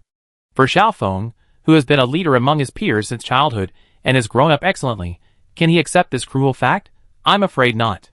Qingjiu, hiding in the corner of the building, silently watched Gu Zheng take Xiaofeng away, and she breathed a sigh of relief. Xiaofeng can probably be saved. It's just that psychological counseling in the future may not be easy to do. And Gu Zheng, he's lost weight. This kid probably hasn't eaten well recently. She watched them leave, opened the terminal and carefully checked the news page to roughly understand the current situation. Due to the sudden appearance of multiple high-level wormholes, the Federal Army has no way to take care of them. The federal government issued an instruction that in order to prevent a new round of wormhole invasion, everyone can choose to go to a planet with a relatively low wormhole level to stay temporarily at their own expense. All schools have also begun to suspend classes. If you are a student majoring in the Federal Reserve Army, regardless of grade, you can choose to join the Federal Army in advance. It's a choice now, but Qingjiu believes that it will become mandatory in the near future. As soon as the news came out, almost half of the people were insulting the federal government for its incompetence and not taking human life seriously. Qingjiu closed the page and sighed. In fact, now that the incident happened suddenly, the federal government's response was fast enough. But who doesn't want to live? I'm afraid that in the near future, there will be chaos in the Interstellar. Chapter 298. Warning, warning. The power system is abnormal, and the backup power system is about to be activated. Warning, warning. A huge energy fluctuation has been detected. Please prepare for escape. Warning, warning. The shrill alarm sounded throughout the laboratory, and the emotionless female voice of the system said the most frightening words in the most bland tone. In this underground laboratory, the experimenters in white coats were anxiously packing up important documents everywhere. Noisy shouts, footsteps mixed with various alarms, and everyone was in a panic before escaping at the end of the world. Two of them stood in the center of the entire laboratory without moving, and the chaos around them could not affect them at all. They are special. The man standing in front raised his head, his eyes full of obsession, looking at the huge water tank in the center of the laboratory, as if he was admiring a treasure handed down from generation to generation. He was crazy and fascinated by the female body in it, and his soul seemed to be hooked away by it. That was the god he created. He was willing to become her believer. Boom! The huge energy wave rippled outward from the center of the water tank. Crack! The glass equipment in the laboratory shattered under this strong energy wave, and countless glass fragments floated in the air and fell. Only the special glass of the water tank remained intact, and the girl inside was curled up, seemingly not affected by the disturbance of the outside world at all. Ha ha ha ha. Fei Qixia suddenly laughed, and there were blood marks on his face from the glass shards, adding a touch of weirdness to his crazy behavior. Sure enough. Sure enough. You are the key. The man could not suppress his excitement, his eyes flashing with great joy. The assistant put down his hand that was used to block the broken glass, and now he saw Fei Qixia in front of him burst into laughter. He found that he could not understand what Fei Qixia meant. What key, Mr. Fei? What did you hide from him? As the assistant, who has lived with Fei Qixia for the longest time, Fei Qixia has hardly hidden anything from him. But the key? What is it? Could it be the key that prompted Eve to grow rapidly and gave birth to such a powerful force? The energy fluctuations have become calm, and cracks have appeared on the outer glass of the water tank, but at least it has not broken. Eve, who was originally only the size of a baby in the center, has grown directly into the appearance of a 6 or 7-year-old child, as she has grown during this period of time. She closed her eyes and slept soundly. If the alarm in the room was not still ringing wildly, no one would have associated the energy riot just now with her. This, Dr. Chui, who was holding a pile of information, put down the things in his hands at this time. He pushed his glasses that almost fell off because of running. He walked to the water tank and looked up at Eve above. This was the third energy fluctuation, and it was also the strongest one. The backup power supply was turned on, and the light screen that was reconnected to the power supply showed countless monitoring data. It was obvious that this fluctuation had the same source as the previous two. But what puzzled Dr. Cui was that although the energy fluctuation emitted by Eve this time was strong, it seemed to have a certain attenuation compared to before. The energy had obviously accumulated to a certain extent, and it should not have attenuated. Just as he was absorbed in his thoughts, he heard footsteps behind him. He turned around and saw that the person coming was Fei Qixia. Dr. Cui stared at the wound on his face. His gaze was too strong, so Fei Qixia raised his hand to wipe the blood off his face. He asked, "How is Eve now?" Dr. Cui retracted his gaze, stepped back, and let the light screen behind him. Above is the data comparison of Eve's energy fluctuations 3 times. Dr. Cui, sure enough, the data changes are the same as before, but the percentage of energy increase this time seems to have been greatly reduced compared to before. Yeah. Fei Qixia nodded and continued to ask, "Given Eve's current situation, when can she hatch?" "Not sure, it's hard to say. Her energy has reached the first peak now, and it will take time to absorb it. Maybe after the next energy absorption changes, or maybe after she digests the energy this time. It's still unknown now." Fei Qixia nodded, he glanced at the messy laboratory, frowned, and said, "Throw away those noisy guys, and clean up this place tonight. Also, reinforce Eve's incubator, I don't want to see it crack again." The assistant said yes, and left behind Fei Qixia. Before he walked far, Fei Qixia suddenly asked the assistant behind him, "Where is Qingjiu now?" Assistant, since she sent number 14 back first, she is probably still on Ebony Star. Yeah. Fei Qixia tapped the outside of his thigh with his fingers, and he suddenly said, "Let my sister locate her terminal information and give me real-time feedback." But, Fei Qixia cast a light glance at the assistant, who fell silent and lowered his eyes to respond, "Yes. That Dean Liu is indeed in charge of Miss Qin's terminal information, but it is not easy to get the real-time positioning of Miss Qin's terminal from her. I tried to communicate with her before that I needed the positioning, but she refused to hand it over." Why did Mr. Fei, who had failed and given up on this matter, suddenly bring it up again? Thinking of the key that Fei Qixia just mentioned, the assistant slowed down his pace. Could it be? Miss Qin is the key to awakening Eve? But Miss Qin didn't know the existence of the first laboratory, and never appeared in the first laboratory. How could she be related to Eve? What did Mr. Fei hide? He looked at Fei Qixia's back and suddenly felt that he couldn't see through this employer. Qingjiu did not leave Ebony Star immediately, but went to a more dangerous place. The temporary base of the Federal Army dozens of miles away. The information on the internet is half true and half false. Only what you hear in the military camp is the most real. Like last time, she hid in the building and waited for the patrol team to come. She waited for 3 waves of people before finally waiting for a talkative team. Have you heard that Zhongtian Star is in chaos now? Yes, of course. I also heard that Master Edel's 2 war beasts were locked up, and the newly appointed acting chief of the Beast Control Army did not allow it, and has been dealing with the president. Speaking of which, I think she is quite courageous. In fact, many people in the Beast Control Army do not obey her, and she dares to contradict the president at this time. Hey, I think she is smart. There are so many wormholes in the Interstellar now, and the president is too busy to take care of himself. She is making a little trouble at this time, and the president can only let her go if he doesn't want to deal with it. If she can make some achievements during this period of time, you don't say, she may really be able to hold this position.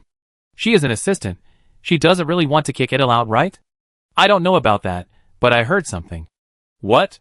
Edel seems to be preparing for a trial. Chapter 299. Court trial? That means the president can't wait any longer. Perhaps it's because he has no time to care about other things recently, and wants to minimize external threats. And this assistant Yi, although she took the opportunity to rise to power when Edel was imprisoned, judging from her efforts to protect the 2 war beasts, she doesn't seem to simply want power. Perhaps she has her own considerations. It's not clear which side the other party is on, so we can only wait and see. Qingjiu's mind suddenly appeared Li Sin's overly childish face, and his words, like a devil's whisper, resounded throughout the spiritual world. The key to saving Edel is Laker. Where is he most likely to be now? Qingjiu found that she had no idea about this. After a brief thought, she suddenly opened the terminal, and found the dialogue box belonging to Dean Liu. Dean Liu, can you help me find Laker's location? The dialogue box showed that it was being input, and after a moment, the other party responded. Sent to you. Also, your Uncle Fei wants your location, will you give it to him? Qingjiu stared at the last sentence and fell into deep thought. He obviously didn't care about her most of the time. Why was he suddenly so interested in her whereabouts? Not for now. Okay. The dialogue box returned to silence. She closed the dialogue box, glanced at the destination, and started to move forward. Let me go! Don't save me! Let me die! Let me die! The patient on the bed was shouting at the top of his lungs. His eyes were red, filled with countless red bloodshot. He waved his only remaining arm to push the medical staff. The patient was wearing many instruments, and he stretched out his hand to tear off the instruments on his body, looking crazy. The medical staff did not dare to use force on him. He was very weak now, and the broken bones had just been connected. If he was not careful, it would be easy to cause secondary damage. No one could do anything to him, and they were considering whether to give him anesthesia. Suddenly, the door of the room was opened, and other patients attracted by the sound stood outside. They poked their heads and peeked into the ward. They did not understand why the person who had finally saved his life suddenly wanted to die again. Only one person walked through the crowd and strode into the ward. His goal was very clear, and he walked straight to the crazy patient. He slightly pushed away the medical staff around him, and suddenly raised his hand and fell at the moment when the other party was mad. Pa! As the crisp slap fell, the time in the ward seemed to stop for a moment. No one expected that the visitor would directly hit a patient who had lost the will to live. This is a very dangerous behavior. Such patients usually have a strong self-esteem, and they can think of heaven and hell at the same time. Perhaps his slap can wake the patient up, but it may also stimulate the patient to go crazy. The air seemed to become sticky, and everyone's breathing gradually became heavy. They dared not speak, and kept an eye on the development of the situation. A nurse had sent a medication notification, asking colleagues to get anesthetics as soon as possible in case of emergency. This slap was very straightforward, leaving the patient no chance to prevent it.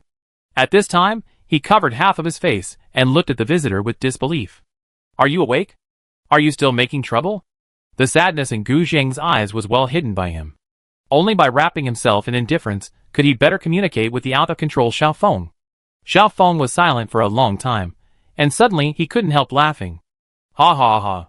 So that's how it is. So that's how it is. He raised his head suddenly, and his red eyes seemed to be about to burst out with anger and swept Gu Zheng. You must be very happy now. I'm disabled. You must be secretly happy in your heart. In the future, without me as a competitor, you can finally become the strongest newcomer. Alade, who came in half a beat late, frowned and shouted, What nonsense are you talking about? Is that how you look at Xiao Sheng? Hearing this, Xiao Feng turned his eyes to Alade, and he said disdainfully, What are you? A loser who ranked last in the assessment. Pa! Gu Zheng raised his hand again, and left a deep palm print on Xiao Feng's face. He said in a cold tone, You'd better shut up. Alade's hurt emotions had not completely dissipated. When he saw Gu Zheng's behavior, he immediately stepped forward and grabbed his arm. Xiao Zheng. Don't. You are such an incompetent person. Gu Zheng looked at Xiao Feng without emotion. The Xiao Feng I know is a positive person, who is not afraid of difficulties, and is shining. But you? Gu Zheng shook his head disappointedly. You are not him. Ha ha ha ha. How can you understand? I am a useless person without my arm, Really? You should know Ping'an of the fighting army, a freshman on Porcelain King Star. He is not like you. Even if he lost an arm, he never gave up his ideals, and worked harder than ordinary people to get to where he is now. What about you? Gu Zheng sighed and walked away. When he passed by Alade, he said in a voice that only the two of them could hear, Take good care of him. Alade's eyelids trembled slightly, but he finally nodded imperceptibly. Gu Zheng was using provocation. He wanted Xiao Feng to cheer up again. But this was equivalent to putting himself on the opposite side of Xiao Feng. Could the two of them restore their previous relationship in the future? No, maybe everything changed from the moment Xiao Feng was rescued. The three of them will eventually drift apart until they become the most familiar strangers. Gu Zheng left the ward and immediately opened the terminal to send a message to Wang Ling. He was asking about the custom-made robotic arm. He didn't trust anyone else. He only believed that Wang Ling could make the most perfect robotic arm. Even though it was a little difficult to adapt at first, Gu Zheng never doubted that Xiao Feng would definitely restore his previous glory as long as he came out. He was born to be the master of combat mechas, and Gu Zheng never doubted this. Wang Ling wrote him a reply with a picture inside. The picture shows parts scattered on the ground. From them, we can see the basic form of the robotic arm. Wang Ling has actually designed and assembled it as soon as possible. Wang Ling still makes people feel at ease as always. But Gu Zheng saw that the environment over there seemed to be not in the army. Gu Zheng asked curiously, "Where are you now?" Xingdu? Has Wang Ling returned home?" Gu Zheng asked the doubts in his heart, but Wang Ling's answer was unexpected. "No, near the wormhole." Gu Zheng was stunned. He hadn't heard that there was a wormhole in Xingdu. Could it be that a new wormhole appeared? Chapter 300. Gu Zheng remembered correctly that there was indeed no wormhole in Xingdu, and no new wormholes appeared. But why did Wang Ling discover the wormhole? This has to start with a girl who couldn't control the closing of her wormhole. Qingjiu originally wanted to go back to the base, but after he opened the wormhole and went in, he found that there seemed to be something wrong with his ability to control the wormhole. She found that she couldn't control the landing point and start and stop of the wormhole. In the wormhole, where the darkness spread endlessly, she struggled hard to open a gap and finally left it. When she landed, she found herself in a completely unfamiliar place. Fortunately, it was far away from the noisy city, and no one noticed the appearance of the wormhole. But the wormhole was not like before, closing after she left. The wormhole that only allowed one person to pass through was like pressing the pause button, neither expanding nor shrinking. Qingjiu was afraid that he would be discovered sooner or later, so he left before others arrived. Qingjiu was not clueless about the sudden loss of ability. It seemed that every time the little white ball grew, it would bring her a short period of weakness, but this time it was particularly obvious. The relationship between her and the little white ball was growing and declining. Every time Qingjiu consumed her blood and energy, the little white ball's ability would increase by a large margin. Qingjiu couldn't help wondering, would it be necessary to sacrifice her ability to support the growth of the little white ball? Now that she had left the wormhole, there was no way to restart it in a short time. Qingjiu needed to find a place to stay temporarily.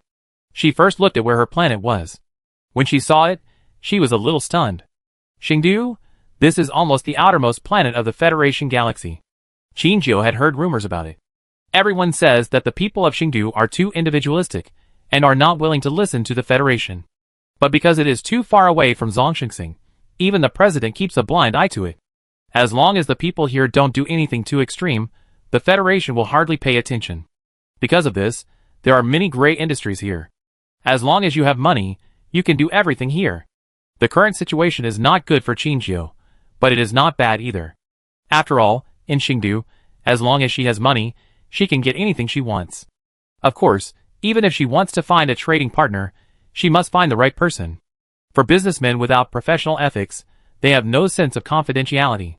Qingjiu put on a mask and walked slowly on the road of Xingdu. The road of Xingdu is not clean, and there are cigarette butts and garbage everywhere. There are still many people gathered on both sides of the road to shout gambling, and almost no part of their exposed skin is clean. There are different patterns of different sizes on it. Some are dragons, some are tigers, all are ferocious beasts. It seems that only these patterns can show their personality and attitude. A woman wrapped tightly from head to toe suddenly appeared on the road, which naturally attracted the attention of others. Qingjiu keenly discovered that since he stepped into this place, the shouting around him has obviously decreased, and countless burning eyes fell on him. They were either curious or malicious, which made Qingjiu unable to ignore. Finally, after they looked at Qingjiu for a long time, someone took the initiative to come forward. "Hey, little girl, where are you from? Where do you want to go? Brother will show you the way." After he finished speaking, he whistled at Qingjiu, causing the people around him to cheer. Qingjiu slowly raised his head. His dark eyes were emotionless and chilling. The coxcomb-haired man tried to hold back, his mouth twitching slightly. "Where did this little girl come from? She's so fierce." The coxcomb-haired man pretended to be calm, and his voice clearly showed a desire to retreat. "Don't be fierce. Brother only means well." Qingjiu blinked, retracted the thorns all over her body, her eyebrows curved, and asked, "Then can you tell me where is the best hotel or inn here?" The coxcomb-haired man had wanted to slip away, but when he saw Qingjiu's smiling eyebrows, his eyes sparkled, as if he had the ability to attract people. He touched his ear a little embarrassedly and said, "There is a Lingyu hotel about 200 meters ahead. It's pretty good there. It's safer for you, a little girl, to stay there." "Okay, thank you." Qingjiu smiled and nodded to the coxcomb-headed man, and then continued to walk forward. Seeing his dazed look, the coxcomb-headed man's friends couldn't help but come up and pat him on the back of his head. "Are you stupid? What are you doing here? Why did you let the little girl run away?" "Hiss. You're so cruel. Do you want me to die?" The coxcomb-headed man rubbed the back of his head and said with some taboo, "Don't mess with her. I think she's not simple." How many people who can come to Chengdu are ordinary people? But we have been in Chengdu for so long, and we are not easy to bully. How can you not be able to tease a little girl? Coward. While they were arguing about this, a few desperate guys appeared in front of them and teased Qingjiu. However, compared with the behavior of the coxcomb, the other party was obviously more impolite. They directly put their hands on Qingjiu's shoulders, as if they wanted to take her away by force. But the next moment, the man who was originally holding Qingjiu's shoulders was suddenly wrapped by a black whip, and then Qingjiu waved his hand and smashed it hard on the ground. A huge hole appeared on the flat ground. The man struggled to get up, but couldn't help but feel a sweetness in his throat and spit out a mouthful of blood. Coxcomb and his friends, shock. They looked at each other and saw fear in each other's eyes. Fortunately, they were not as reckless as the other party just now, otherwise it would not be that person lying on the ground spitting blood, but themselves. Sure enough, those who can come to Chengdu are not ordinary people, even a little girl. The girl waved her hand gently, and the black mechanical whip disappeared. She stood in place and slowly turned around, sweeping across everyone's face. When her cold eyes swept over them, everyone couldn't help but lower their heads, afraid to look at her. Who would have thought? Such a little girl actually has such ability. Qingjiu retracted her sight, stepped over the man, and continued to move forward. She didn't kill him. The man was just slightly injured and would recover soon. In fact, she might not be able to beat the others here. After all, this group of people usually walk under the sword and shadow, and their combat ability is also first class. Qingjiu took the initiative and completely controlled him before the other party could react, which was also used to establish his prestige. She created an information gap, and at the same time, she paved the way for her safety in this section of the road. After all, before Qingjiu's trump card appeared, everyone was still curious and confused about her true ability. Who knows if she will have more secrets? No one dared to underestimate this girl anymore, and naturally no one dared to come up and chat with her. Qingjiu came to the place that Ji Guantou mentioned. She looked up and saw the words Lingyu Hotel appeared in front of her. As she was still looking at the hotel whose decoration was out of tune with the surroundings, a woman's voice suddenly came from inside. Hey, little girl, not bad. Chapter 301. Qingjiu looked down in the direction of the voice, and saw a woman in a crimson dress standing behind the counter, looking at her with her head propped up. Her dark and thick hair was piled high, and her extremely charming eyes seemed to have a fascinating charm. She gently hooked her fingers painted with bright red nail polish towards Qingjiu, and her red lips slightly opened, and a gentle and pleasant voice came out of her mouth. Little girl, are you coming to check in? Qingjiu walked into the store slowly with great vigilance. To own a hotel on the most prosperous street in Chengdu, the boss is definitely not a good person. When she came to the counter, the woman had already stood up straight. She slowly stretched out her palm to Qingjiu and smiled. Little girl, you need an ID card to check in. The tail tone of the woman's words was slightly dragged out, and she was soft and charming to the bone. In Chengdu, the more such women are, the more terrifying they are. They are roses with thorns. If anyone wants to pick them, he will have to pay a heavy price. Of course, there is another result. The price has been paid, but it turns out that the other party is a carnivorous plant disguised as a rose, and the challenger is just the nutrients she carefully captured. Qingjiu silently handed over his Interstellar resident ID card. The other party took a look and was stunned for a moment. She was not familiar with the name, but the face was so recognizable. That was the face of the first wanted criminal. The woman slowly raised her eyes and carefully looked at Qingjiu's only exposed eyebrows. It was her. But the woman didn't say much, and swiped her ID card at the check-in registration office. The page that was supposed to have only her registration information suddenly had a lot of Luo Shijiu's personal information. The information covered all her experiences over the years, and it seemed that there was no problem at all. The woman retracted her gaze, and handed the ID card to Qingjiu. Since there was no problem with her identity, she naturally did not need to worry about other things, and only needed to do a good job of checking in the guest. Qingjiu took his ID card, and at the same time, the woman handed him a card. This is the key to our room, please take it. If you need meals, you need to add an extra 100 star coins every day. Okay, you calculate how much it is in total. After the woman paid her the bill, her smile deepened. She walked to the elevator enthusiastically to help Qingjiu press the elevator button. The elevator door opened, and a handsome man appeared. He greeted Qingjiu to come in, and left the elevator after pressing the floor for her. It seemed that he was also a staff member here. The moment before the elevator closed, Qingjiu saw the woman and him hugging each other through the gradually closing gap. Oh, I understand. The hotel was opened by a couple. But Shinjio always felt that the woman's face was a little familiar for some reason. Have you seen her somewhere before? It seems not. Not long after Shinjio left the front desk, the man heard the commotion outside and asked curiously, "What happened outside?" The woman's high heels made a crisp sound on the ground. She said, "Nothing, someone just attacked the guest just now, and then was beaten up by the guest to show off his authority." Oh! The man was obviously interested. That girl has this ability? The woman pointed to the street outside and said, "If you don't believe it, go and see for yourself." The man walked quickly to the door, and saw the crowd gathered in the middle of the road. He walked over, and was about to push through the crowd to take a closer look. Suddenly, a voice came from behind, attracting all his attention. "Dad." The man turned around, and saw a young man in his 20s standing behind him. The young man had a short haircut, and wore a pair of black-framed glasses. He stood straight, and his solid muscles were almost invisible under his casual clothes. At this time, he was pulling a pink suitcase in his hand, and there was a subtle fatigue in his eyes.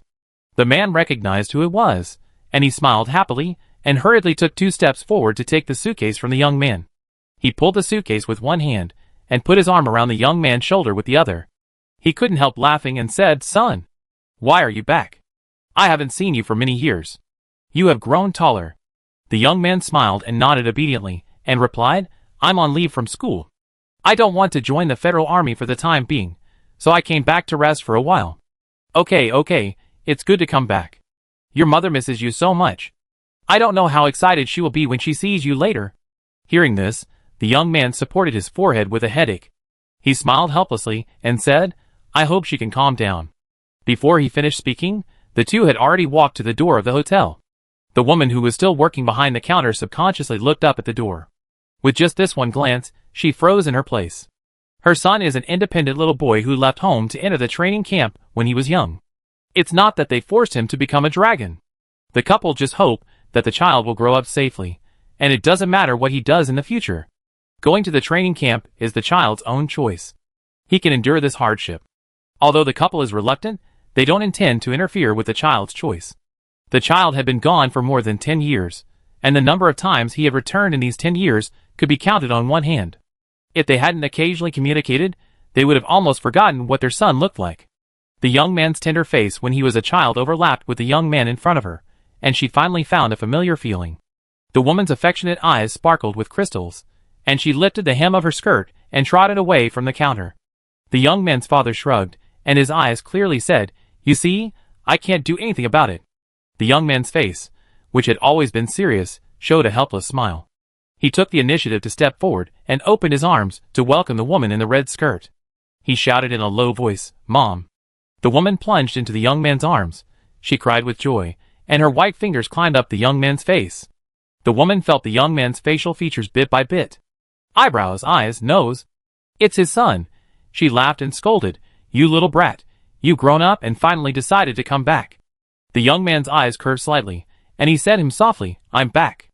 "Well, the child has been tired from running all the way. Let him go in and rest first." The man looked around and forced away all the strong gazes. The others who were still curious immediately lowered their heads and pretended to do something else. Everyone knows. The couple in Lingyu Hotel are the ones you can't mess with on this street. If you mess with them, it's the end. But they couldn't help but secretly look up, carefully avoiding the man's sight to observe the young man. Who is that person? Why does he seem to have such a close relationship with this couple? Chapter 302. Back in the hotel, the young man went back to his room and put down his luggage. Everything in the room was the same as before he left. A bed, a table, a chair and a bookcase. This is all in his room. Since all colleges and universities were closed, he packed up and left Xinhuang. Originally, everyone thought that he would choose to go to Zhongxing to join the Federal Army in advance, but the result was beyond everyone's expectations. Between home and the Federation, he chose home for the first time.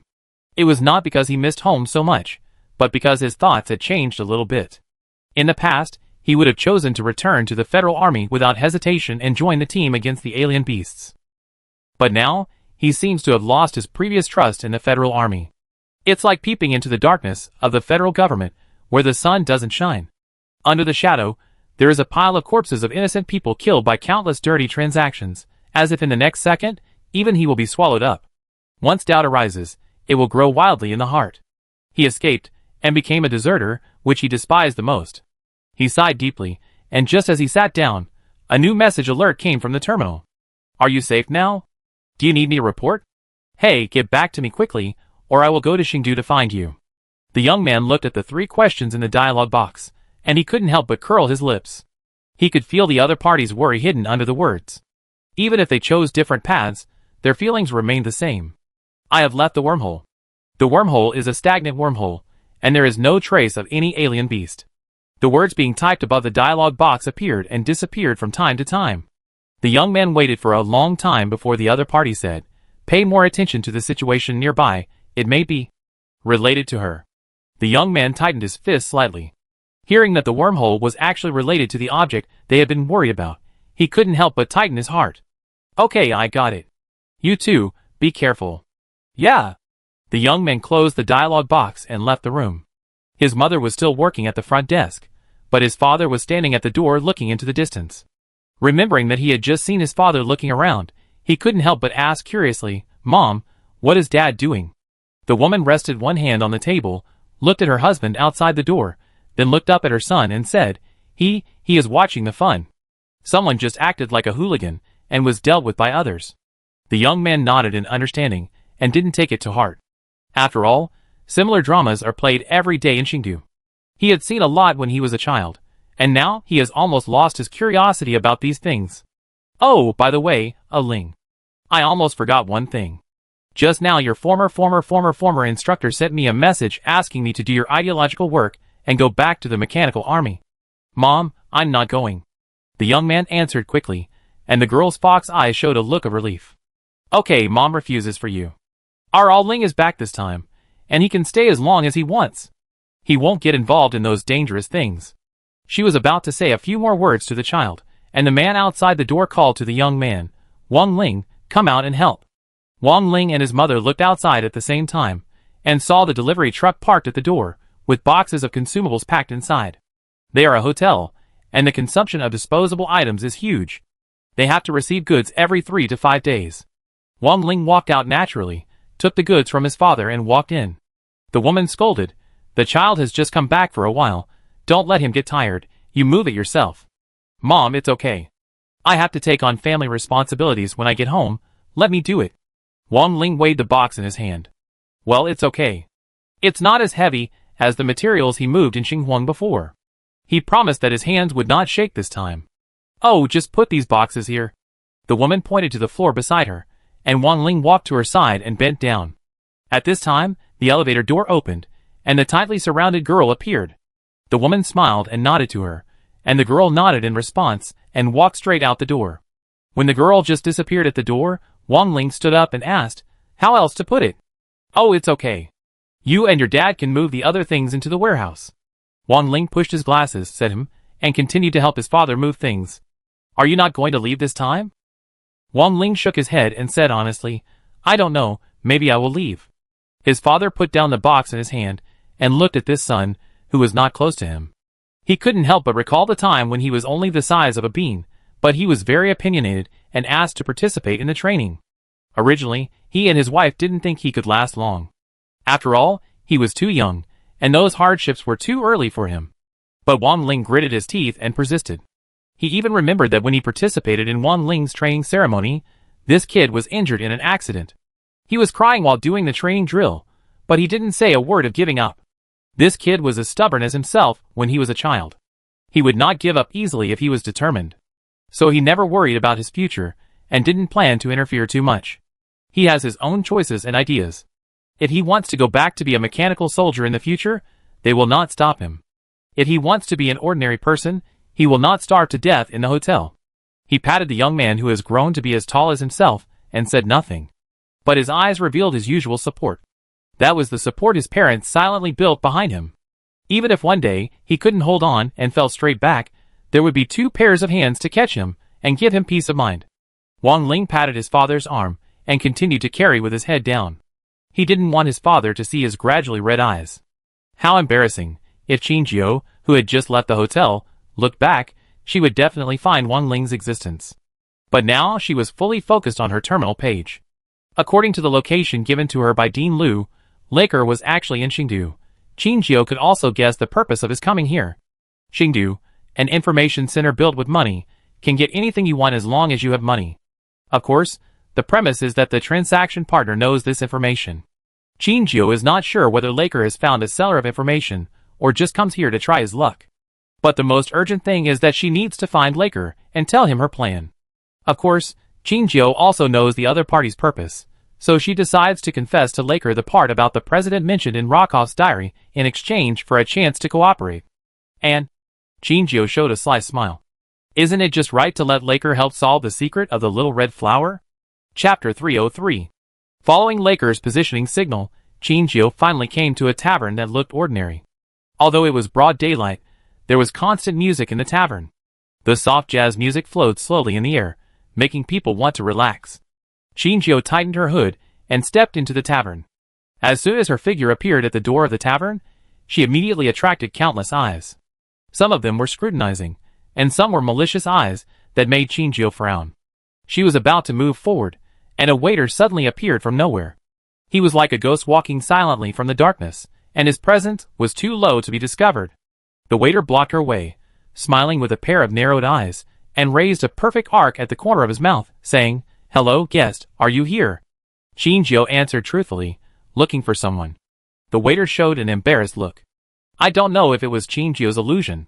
She always felt that the waiter was one step closer to her after getting the answer. Waiter, I'm sorry, guest, we hear? Yes. Since Chengdu is the so-called evil planet full of wealth and power, let's do things in the way of this planet. Qingjio threw a star coin card with 10,000 star coins to the waiter. From the moment the other party saw the star coin card, his eyes lit up, like a jackal seeing food, showing a greedy look. He hurriedly reached out to take the gold coin card, and after seeing the number on it, the whole person became enthusiastic. He no longer stretched out his hand to block Qingjio's way. After all, there are not many people here who are willing to give such a high tip. The young-looking woman in front of him was a generous customer, so he naturally had to serve her well in exchange for more tips. Qin looked generous, but Fangio felt a little pain in his heart. 10,000 star coins. This was not a small amount for her, but she knew very well that you can't catch a wolf without sacrificing a child. Although her heart was bleeding, her face did not change at all. Here, Qingjio thought about how to state her purpose without being too obvious. After a moment, she said, "Is there anything that can interest me to sell?" According to general thinking, a place like a tavern where there are all kinds of people has particularly complicated transactions. The guests in the tavern are not ordinary people. It is impossible that they only appear in the tavern to have a drink in broad daylight. That proves from the side that most of the customers here are casting nets or trading, and no one knows the content of the transaction. As the person in charge or staff of the tavern, they definitely have their own unique ways to contact buyers and sellers. Sure enough, the waiter's expression did not change much.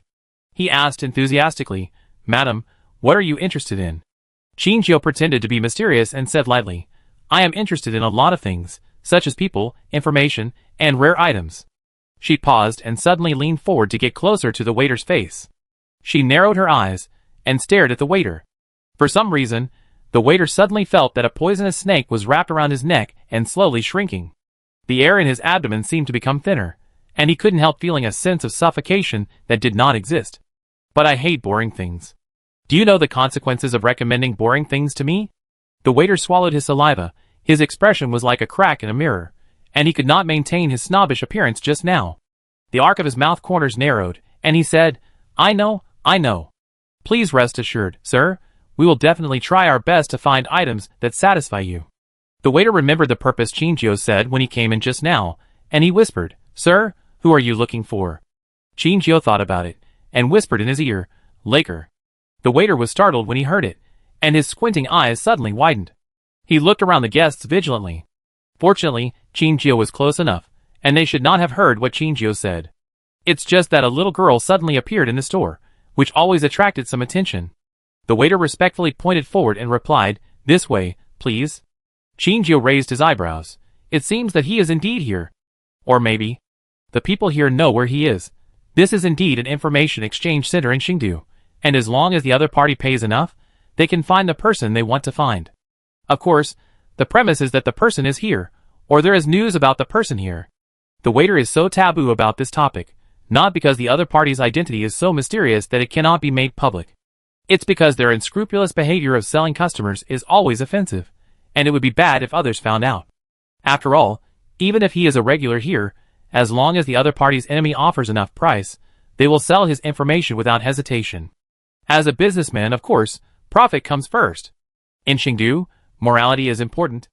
Isn't it just a child playing house, making others laugh? The waiter took Qingjiu into a private room, and someone behind him brought in drinks and fruit plates and placed them on the table. The walls of the room were made of soundproof cotton, with various patterns on them. The dim light shone down from Qingjiu's head, illuminating only a small area near her. She sat on the soft sofa and looked at the fruit plate in front of her. There were fruits with exquisite carvings on it, and a bottle of sparkling champagne in the silver ice bucket next to it. "Hello, guest, these things are free for you. Please wait." "Wait." The waiter was about to leave when he was interrupted by Qingjiu, who leaned back on the chair, hugged his chest and looked at him. "You said the privacy here is very good?" "Yes, sir. This is the highest level in our store." "What's the matter with that thing?" Qingjiu looked up and stared at the empty corner. The waiter followed her line of sight, and his expression froze. Soon, he retracted his gaze and smiled. "Sir, what are you talking about? Do you want me to smash it?" Qingjiu asked in an inquiring tone.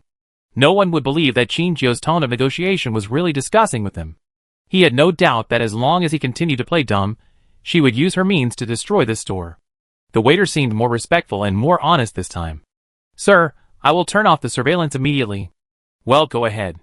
Qingjiu waved her hand, and the other party ran away immediately. Did Qingjiu really find that there was a hidden surveillance device there? No, she just guessed it to scare the other party. After all, since he came in, the other party's eyes have always been looking there intentionally or unintentionally. Even if he thinks he has done it perfectly, he can't escape Qingjiu's eyes. The food should be fine. Qingjiu ate the fruit without any psychological burden. After eating 2 pieces, he heard a knock on the door. "Guest, can I come in?" Chapter 304. Of course. Another person followed the waiter in, and his attire looked more upscale than the waiter's. And the waiter's attitude towards him clearly showed that the other party should be a person of relatively high status here. The man bowed slightly to Qingjiu, and then asked with a smile on his face, "I have heard about the needs of the guests. We can indeed provide this service for the guests, but..." His expression did not change much, but his brown eyes were full of greed for money. "How much can you offer for this news?" Qingjiu had long guessed that she would not get what she wanted so easily. She put on an indifferent attitude and said, "Name a price." The man smiled and said, "You know, what you want is a wanted criminal, and you can get a lot of reward if you give him out. We are conscientious businessmen, and we only need half of his reward." His request has nothing to do with the words conscientious businessman. Qingjiu also guessed that the other party would ask for a high price, and she did not intend to really trade with the other party. She just needs to confirm that Laker is really here. Qingjiu shook his head regretfully and stood up slowly. "I'm afraid I can't accept your conditions. It seems that we can't complete this deal." The expression on the other party's face changed for a moment, but he quickly covered it up. He said with some regret, "That's a pity." Qingjiu pointed to the door and asked, "Can I go?" The other party stepped aside and smiled. "Of course. We don't have the habit of forced sales." "Well, that is indeed a conscientious businessman." Qingjiu walked out of the box, and the two of them watched her leave.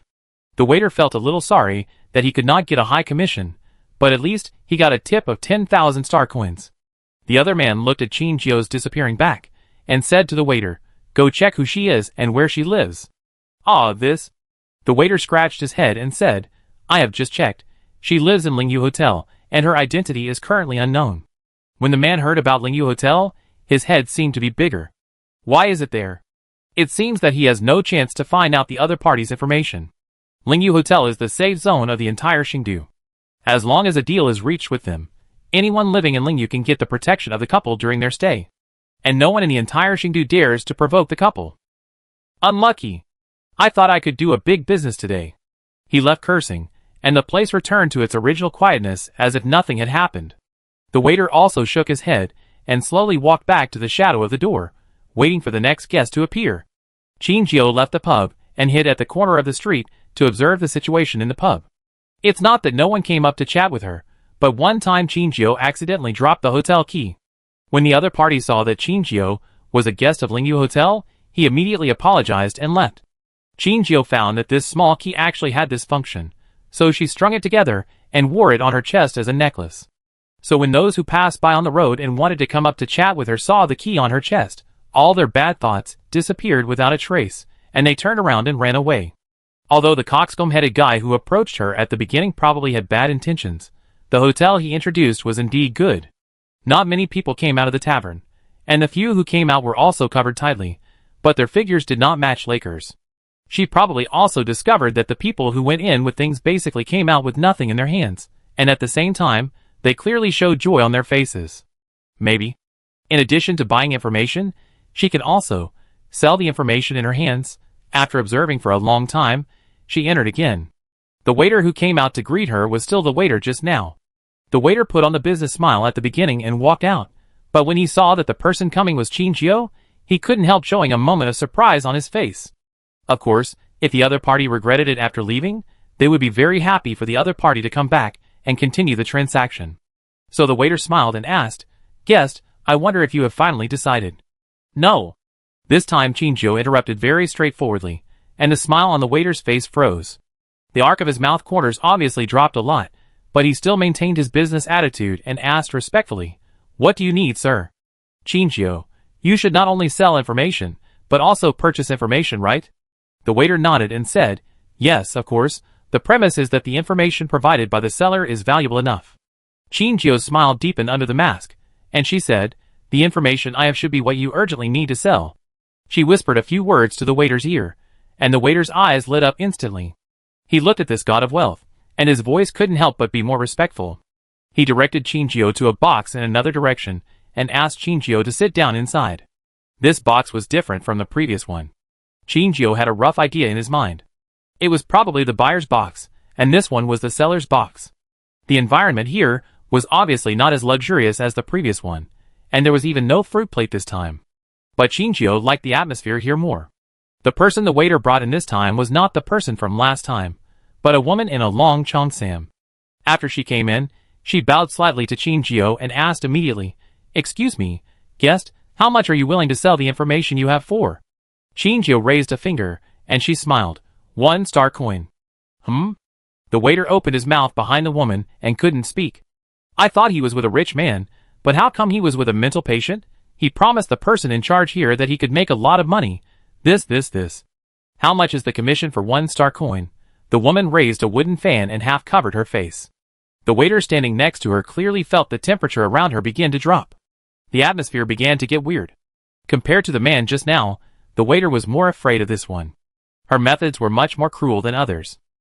If she hadn't seen the thing on Qingjio's neck, Qingjio might have been separated from his body and head by now. Qingjio certainly felt the malice emanating from the woman. She stood up and took 2 steps forward and stood in front of the woman. She smiled and said, "Listen to my words first. I sell the news for 1 coin, but..." She raised her hand to the woman, as if she was sure that the woman would agree to the deal. "I don't charge any fees from the buyer. You can certainly sell it at a price you think is reasonable, and I only need 1 coin as a reward." The woman was stunned. Isn't it obviously a loss-making deal? As someone who has been handling affairs on the trading network for many years, she doesn't think that Qingjio needs only so much. She looked at Qingjio's hand and asked, "Do you need any additional conditions, sir?" The smile in Qingjio's eyes became even bigger. "It's easier to trade with smart people," she said. "I want to deal with the buyer face to face." The woman was silent for a moment, then stretched out her fair hand and shook Qingjio's. Happy cooperation. Chapter 305. Qingjio was led to another private room, which was more luxurious than the previous 2. The entire wall was paved with broken diamonds, and the floor was made of fine jade, which glowed dimly through the spotlights below. There was a long table in the middle of the room, with 2 black and white armchairs on both sides, which were obviously prepared for the 2 parties of the transaction. There were a variety of food and drinks on the long table for the 2 to choose from. If you only look at the outer shell of this pub, you can't imagine that its interior is so luxurious. However, it is precisely because of its low-key appearance that it will not become the target of public criticism. Qingjio glanced at the empty private room and asked, "Where is the buyer?" The waiter said respectfully, "Please wait a moment, he will be here soon." Qingjio sat carelessly on one of the armchairs, waiting for another person to enter. About 5 minutes later, the door was opened again. Qinjiu's attention was attracted to it. She looked up and saw that the person who came was wearing the transaction mask provided here like herself. However, Qinjiu saw a familiar figure in those eyes exposed to the air. It was him. Laker. Qinjiu sat up straight and waited for Laker to take a seat. After Laker sat down, he asked directly, "How much do you know?" Qinjiu's eyebrows slightly curved and said, "I don't know." The other party was obviously stunned for a moment, and then his eyes turned cold in an instant, and his voice was mixed with anger. "Are you kidding me?" "No." Qinjiu glanced at the corner. Laker frowned, and before Qinjiu could see how he made a move, the camera there had been split in two and fell to the ground. Qinjiu nodded with satisfaction, and then pulled up his sleeves to reveal his snow-white arms. On Qinjiu's smooth and white skin, there is a small flower that looks like it was carved with blood, which is particularly dazzling on her snow-white skin. Lakafu left a diary in Xinghuang, in which he mentioned that Ivana should not be trusted. "I got this small flower by chance after reading the diary. I think it is the key to the evidence of Ivana left by Lakafu." After listening to Qinjiu's diary about what was in Lakafu's diary, Laker's trust in her increased a little. What she knew was indeed what happened that year, and there were some details that had not been made public that she knew clearly. Who is this person, and why does he know so much? And her voice sounds familiar. Lakafu searched for the owner of the voice in his mind for a long time, and a figure wearing villagers' clothes and carrying a big fish slowly walked towards him in the sunset emerged. The man's eyebrows overlapped with the woman in front of him, and he stood up swooshed and stared at the woman in front of him in amazement. Qinjiu slowly stood up and took off the mask on her face, revealing her tightly wrapped face. She tilted her head and smiled, saying, "Hi, long time no see, Dr. Dougal." "You?" Laker looked Qinjiu up and down, and his eyes finally fell on the small flower on Qinjiu's arm. "What's going on?" "Just as I told you, this is something Rokov left for me. It is related to the president's secret, and with my current ability, there is no way to unlock its secret." Qinjiu put down her sleeves to cover the small flower. After all, although the camera was damaged, it did not mean that no one would come from outside the box. She said, "Your current goal is the same as mine, so I need your ability to help me solve the secret of this little flower, and I am willing to share this part of the secret with you." Laker really needs the information in Qinjiu's hand, and he also knows what Qinjiu means. She wants to save her teacher through herself. He sat down slowly, looked at Qinjiu, and said, "Why do you think I have that ability?" "Qinjiu, it's just intuition." He was able to protect himself under the circumstances of that year, and even changed his name, and lived in a place like Yun's Hangsing for dozens of years, and finally left silently. No matter how you think about it, he can't have no backup and ability. It is even very likely that most of his family members have survived, hiding their identities, and active in various industries, providing him with support behind him. Cooperating with Laker is the best choice now. Laker didn't want to involve Qinjiu, but it is obvious that things are not as he wished now. Or, Qinjiu was actually in the bureau a long time ago, but they just didn't find it. "Oh, okay, I agree." Laker shook his head and said helplessly. Qinjiu showed a smug smile on her face. She raised her hand to Laker. Laker sighed and shook her hand. Happy cooperation. The two reached a cooperation, and the next time seemed more leisurely. Qinjiu chose a pastry that looked good and took a bite, while Laker opened a bottle of sparkling wine and poured a glass. He glanced at Qinjiu and asked, "Can you drink?" Qinjiu nodded. "Yes, I can drink 1,000 cups without getting drunk." Sh. Laker obviously didn't believe Qinjiu's words, and Qinjiu didn't care about it. After Laker sat down, he suddenly asked, "Do you know it was me?" Qinjiu, "I know, I just brought up this deal for you." Laker frowned when he heard this, and he said with a little reproach, "You know it was me, but you still offered such a high price? You are obviously deceiving me?" Qinjiu paused. She slowly put down the small cake in her hand, and there was still a little cream residue at the corner of her mouth. She blinked her big eyes and asked carefully, "How much did they tell you to pay?" Laker saw that her reaction was a little unexpected and seemed wrong, so he asked back, "You don't know?" Qinjiu shook his head. Laker took a deep breath, and the voice seemed to be squeezed out from his teeth. 500,000 star coins. Qinjiu's eyes widened instantly when he heard it. What? What did he say? How much? 500,000. Damn, profiteer. Qinjiu couldn't help but complain and cursed. Qinjiu suddenly shared the same hatred with him, and Laker was stunned. Her reaction. "Shouldn't be right?" he asked. "Isn't it the price you offered?" "No." Qinjiu told Laker what happened, and Laker rarely swore. You said you are not pure to trick me. But if not, I can't see you. Chinjio was scolded by Laker, and lowered her head aggrievedly. She secretly looked at Laker, and that look really made Laker not angry. TSK. Just think he was unlucky. Laker took a breath and said, actually, if you want to find relevant clues, you can do it now. He pointed outside the door. Don't forget, this is the largest information trading network. Chinjio, Chinjio, are you sure you want to continue trading with them? Chinjio's meaning was very clear. They have already cheated you out of a lot of money. Do you still want to trade with that group of profiteers? But now, apart from this method, they have no better choice. Laker sighed, and was about to call someone in, but Chinjio stopped him. Wait, I don't think it's the right time to expose this group of profiteers. As long as valuable information is circulated here, it is a double-edged sword for any buyer and seller. If you want to protect yourself, you must use roundabout means to achieve your goal. Chinjio thought for a while, and said, people here may not know what this thing is, but I know someone who definitely knows. Who?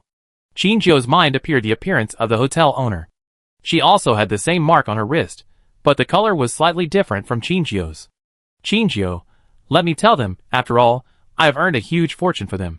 Hearing Chinjio's words, Laker's face darkened, and he was obviously sad about the loss of 500,000 yuan. Chinjio pretended not to see it, put on a mask and walked quickly to the door. There were 2 people guarding the door outside, and when they saw Chinjio coming out, they bowed respectfully. Chinjio asked, where is your person in charge? I have something to ask her. One of the men said, please wait a moment. Soon after, he came back and led Chinjio to another small room. The woman who had just facilitated the deal stood up to pour tea for Chinjio, and she said, guest, your payment has been issued. Chinjio's mouth twitched slightly. Payment, 1 star coin payment. Chinjio pushed the star coin card in the other party's hand back. She looked up at the woman's eyes, and said, I want to use this payment to continue trading with you. Oh! The woman looked at Chinjio with interest, playing with the star coin card with her slender fingers. She asked, I don't know what you want. But I must inform the guests in advance. We can't buy things here with 1 star coin. Sure enough, as long as the money is received, there is no possibility of spitting out the things that fall into their pockets again. Sure enough, they are profiteers. Chinjio smiled and said, what I want to ask may not be a big deal. Didn't I just give you a fortune for free? Listen first, and then decide whether you can give it to me for free? The woman's red lips raised slightly. Compared with Laker's livid face, the woman seemed extremely happy. Even if it was a commodity worth 500,000, they could only get a 10% kickback. But Chinjio left the 500,000 for them in a way that was almost free, as if it was not impossible to do her a favor for this favor. The woman put her hands on her abdomen and made a business gesture. She raised a perfect smile at the corner of her mouth, and then bowed slightly and asked, I wonder what you want, guest? Chinjio, I want a piece of information. Oh! Chinjio, I want to know the hotel information on Rose Star. The woman didn't seem to expect that what she wanted was such insignificant news, which could even be found on the official website of the Hotel Management Association. The woman didn't say anything, but turned around and ordered her men to bring Chinjio what she wanted. Less than 10 minutes after the man left, he came back with a stack of documents. He handed it to Chinjio respectfully. After Chinjio took it, he saw that the first hotel inside was the one he was staying in. The owner's name was clearly written on the paper. Sally Kuda. Sally Kuda? Chinjio was muttering, and the woman who heard her voice looked at the paper in her hand and immediately opened her fan to half cover her face. Miss Sally, she is very good at running a hotel, and everyone is scrambling to get her experience. Oh, by the way, she is still. The woman looked at the key hanging around Chinjio's neck with a hint of meaning, and she said, Miss Sally and Ms. You are very good friends. They often participate in the activities of the Hotel Association together. Ms. You? Chinjio looked up with a curious look on his face. Oh, don't you know? The woman folded the fan, pointed it at the key on Chinjio's chest, and said, The proprietress of Lingyu Hotel is named Yuchi. Chinjio suddenly realized and looked down at his chest. It was a hand key, which Chinjio strung into a necklace and wore around his neck. It must be said that this hand key has an exorcism effect on the stars. Those demons and ghosts will run away when they see it. Didn't expect that I had been wearing the clue she wanted? Chinjio looked up again and said goodbye to the woman with a smile. She couldn't get more of what she wanted from the woman, so she left the tavern directly. After being honest with Laker, Laker finally agreed to give Chinjio his contact information, so that they could ensure good communication even if they were separated. Shinjio returned to the hotel, and the front desk was still only the charming proprietress. The proprietress saw her appear at the door and greeted her with a smile. Seeing the hand card hanging on her chest, the proprietress's smile deepened. It seems that this little girl is quite smart. She knows that this is the amulet in Xingdu. Shinjio did not go upstairs directly, but stood in front of the proprietress. The proprietress was a little curious and asked, "Little girl, what can I do for you?" Shinjio asked with a smile, "Boss, do you know Sister Sally?" Hearing this, the proprietress raised her sentimental fox eyes, which were full of curiosity. "Yes. How do you know Sally?" "Oh, I stayed at her place before, and I accidentally made a big mistake." Shinjio roughly recounted what happened to her in Sally's hotel, and she emphasized the incident in which she was mistakenly thought to have an accident while taking a bath.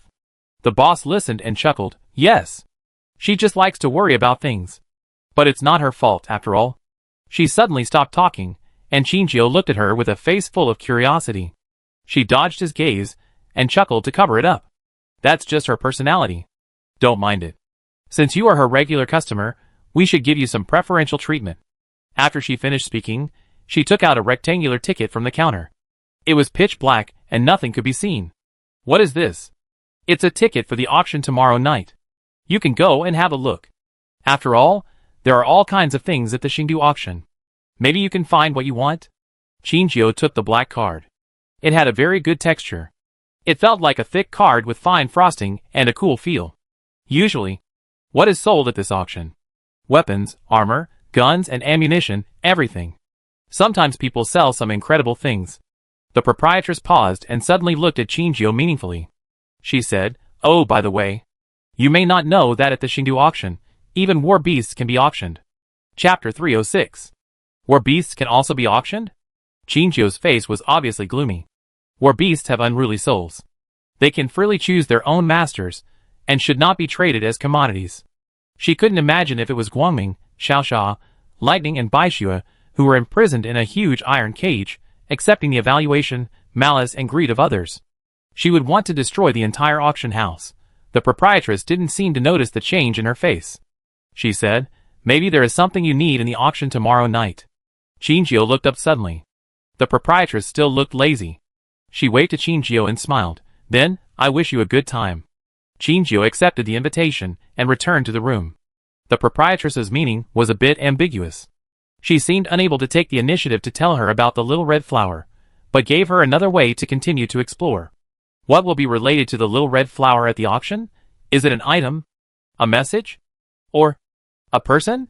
Shinjio put the invitation away and waited for the next day. Early the next morning, Shinjio went downstairs and found that the boss lady was not there, and her husband was at the counter. Shinjio smiled and nodded, and asked casually, "Why is the boss lady not here today?" The man put on a hearty smile on his face, and said, "Yes, she can't wake up. Most of the time in the morning, I am guarding the front desk. By the way," he changed the subject, and a trace of subtle inquiry flashed in his eyes. He said, "I heard that you are going to the auction tonight?" Shinjio stopped and looked at the man. She nodded, "Yes." "Man, my son will go there tonight. Do you want to go with him? After all, it's not safe for a girl like you to be in such a place." Shinjio gently shook her head to reject his kindness. She pointed to the card hanging around her neck and smiled brightly. "No, I think this thing is already very useful." The man laughed, and he didn't force it. "Okay, then you should be careful." "Hey, thank you, boss." Shinjio left the hotel and went straight to the tavern. The waiter who received Shinjio was still the waiter from yesterday, and Shinjio still generously gave him a tip of 10,000. The waiter smiled brightly, and when he led Shinjio to the way, he wished that Shinjio would step on him as a carpet. Shinjio shook her head imperceptibly. Finally, the waiter led her to a small private room and sat down. This private room is used to entertain ordinary guests, and does not involve any transaction nature. The waiter brought her some food, and then said carefully, "That guest, this is a normal private room, equipped with video equipment if..." He pondered for a moment, gritted his teeth and continued, "If you don't want to be recorded, we can turn off the equipment now. You don't need to do anything." Shinjio understood it. Laker's behavior of destroying the camera yesterday obviously alarmed their superiors. Although the video equipment can be repaired, it will take some time to restore the box to its original state. If the guests are so disgusted with surveillance, they can turn off the camera for the integrity of their equipment. After all, even if they don't do this, the other party has other ways to isolate them from surveillance. Rather than having something destroyed every time, it is better to nip it in the bud in advance. Qingjiu couldn't help the curve of her mouth. She coughed lightly to hide her smile. Okay, then you can help me turn it off. The waiter nodded quickly and left quickly. Qingjiu waited for a while at her seat, and Laker also appeared in the box. Qingjiu put the invitation to the auction on the table, and she said, I got it from the hotel owner, and the other party said that there will be something I want in this auction. Laker's face did not change much when he saw the invitation, and he didn't seem to be curious about what this black piece of paper was. Maybe he had received the same invitation a long time ago. But he was stunned when he heard Qingjiu say that there was something she needed in it. You mean, there is a secret about the little red flower on your body in the auction? Qingjiu nodded and repeated the original words of the proprietress. After listening, Laker did not show any joy, but fell silent. What's wrong? You seem a little unhappy to hear this news? No. Well, I was just wondering, how much money would you lose if you entered this place? In this high-level auction, the items put up for auction are all rare items. If you really want to join the auction, you must be prepared to bleed. He raised his eyes slightly and glanced at Qingjiu. How many star coins do you have? Qingjiu should have more than 1 million star coins on her. She can't be said to be very rich, but it is enough for her to spend for a while. Of course, if you want to enter the auction to shop, it won't be enough. But Qingjiu supported her head with one hand and looked at Laker with a smile. Laker thought to himself that it was not good, and the next moment he heard Qingjiu say, Not much, but you are still there. Laker, is this guy going to grab me now? However, Laker could only complain secretly. After all, the value of these materials to him was far greater than that to Qingjiu, and he wanted to find this part of evidence more urgently than Qingjiu. Even if he had to bleed a lot this time, there was no way. He could only ask those guys to give him some more. Alas, I didn't expect that he, a dignified clan leader, would fall to the point of needing help from his clan members. The two discussed the details of the auction, changed their clothes, and prepared to set off for the auction. Their means of transportation for this trip was a carriage that combined ancient and modern styles, which looked luxurious but weird. Two dark horses were standing there waiting for the next instruction, with gold-plated masks on their faces, revealing only a pair of crystal eyes. Behind the two horses was an exaggerated carriage. I don't know what material the carriage was made of, but the exterior actually showed a flowing night sky, and the constellation pattern on it was slowly moving as time went by. On the top of the carriage was a huge moon and star decorative light, which could be seen shining even from hundreds of meters away. Laker on the side seemed very satisfied with the carriage and generously gave the driver a tip of 5,000 star coins. Qingjiu's eyes withdrew from the carriage. She slowly turned her head to look at Laker, hesitant to speak. After a long time, she asked, Do you like this style? Laker did not answer but asked, Doesn't it look good? It's so eye-catching. It's because it's too eye-catching. This is Xingdu. If you are not careful, you will become the target of public criticism and be robbed. And what is this? Carriage? Wouldn't it be better to just ask for a floating car? What kind of special fetish is this? Is it cosplaying Cinderella? Qingjiu's temples were throbbing, and she was about to say something else, only to hear Laker say, In Xingdu, the more eye-catching you are, the more amazing your background is. Especially on the way to the auction, few people will be low-key. After all, low-key means poverty. You are not a real guest of this auction, and naturally you will miss some bidding opportunities. Qingjiu was puzzled. Why? Everyone is in the auction. Why can't we bid? Laker looked at the slightly naive little girl in front of him, and he couldn't help but smile. You will know later. Chapter 307. After Laker finished speaking, he took the lead and walked to the side of the car. Qingjiu wanted to walk forward quickly, but the dress she was wearing made it difficult for her to move freely. She had to lift the hem of her skirt and walk forward in small steps. Laker put one hand behind her back and stretched out the other hand to Qingjiu. It was rare for Laker to show his gentlemanly demeanor, and Qingjiu put his hand on Laker's hand. With Laker's help, Qingjiu finally got on this extremely exaggerated carriage. It must be said that this thing is expensive for a reason. I didn't expect that there were two soft sofas in the small carriage.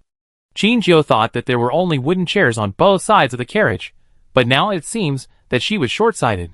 Qingjiu sat on the sofa, and Laker didn't know what button he pressed. A rectangular wooden table rose from the floor until it was completely horizontal between the two sofas.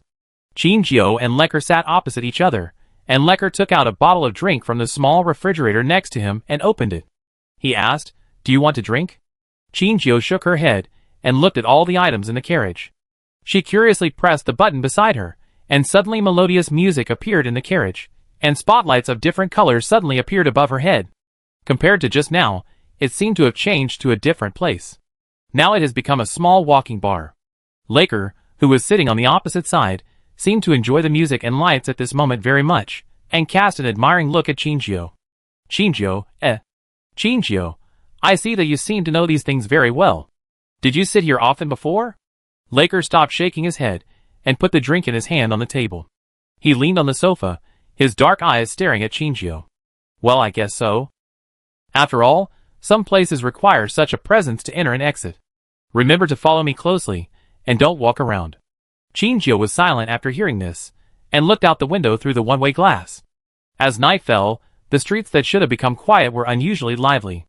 There were no fewer pedestrians on the road than during the day, and the streets were even more lively than during the day. This is a major feature of Chengdu, and all the darkness emerges with the arrival of night. In the morning, everyone dared not go too far, but at night, there were criminal incidents everywhere. When Chinjio and her carriage passed the street, she could clearly feel the sights coming from outside the window. Although they could not see the scene inside, they still instinctively showed greed towards Chinjio and her. To be able to sit in the Xingyue carriage in this place, the other party must be no ordinary person. Although they knew that the people in the carriage had wealth beyond the reach of ordinary people, they only dared to watch the carriage leave silently because of the Xingyue carriage, and did not stop it. The Xingyue carriage had only one destination: Xingyue Auction House. The owner of the auction house was extremely mysterious. He had wealth that could rival the federal government, but he never appeared in public. Everyone could hear all kinds of rumors about him. Some said he was the operator of the federal government, and some said he did not exist. Xingyue Auction House was just a place for rich people to play. Gradually, everyone became more and more curious about him. There were always people who wanted to break in and take a look, but without exception, they all died on the street the next day. So everyone is still curious about him, but they dare not act rashly. The Xingyue carriage is an exclusive service that only VIPs of Xingyue Auction can enjoy, and the people in the carriage are protected by Xingyue Auction House. The coachman sitting in front looks harmless, but no one would think that he is just a simple coachman. No one would think of going forward to cause trouble at this time. Chinjio retracted his gaze from the malicious and greedy eyes. It was just as Laker said, the more ostentatious the safer. Arriving at Xingyue Auction House, Chinjio got off the car with the help of Laker. They had put on masks before getting off the car, so they didn't need to be afraid of being recognized even if they appeared in public. Chinjio looked up and saw an enlarged version of the Xingyue carriage. In front of him. "Is this the Xingyue Auction House? VIP customers have a special person to receive them, and they take the VIP channel." The waiter stepped forward, bowed respectfully to the two, and then led them into the auction house. Entering the auction house, they walked along the passage to the VIP room. This place seemed very ordinary, just an ordinary corridor covered with red carpet. Chinjio could see the number of each box. They stopped in front of a box, and the waiter said, "You two, the box has arrived." The waiter opened the door for them, and it was pitch black inside. But strangely, the waiter did not take the next step, nor did he leave, but stayed where he was. He kept that perfect smile on his face from beginning to end, and because it was too mechanical, Chinjio wondered for a moment if it was a mecha man. Chinjio looked at Laker in confusion, as if asking, "What should I do?"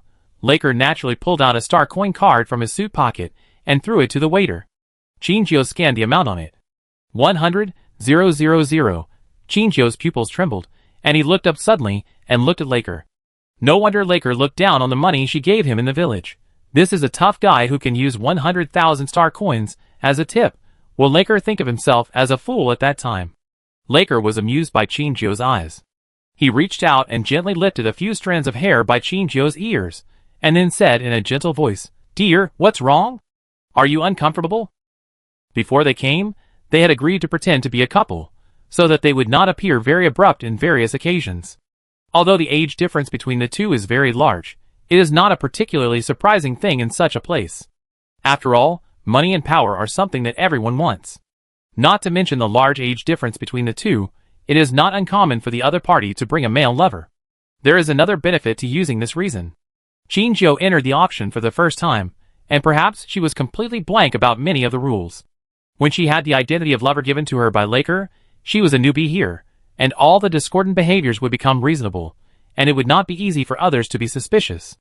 Shinjio received Laker's eye reminder, and immediately understood, hugged his arm, and said stiffly, "It's okay." After receiving the high tip, the waiter's smile gradually widened.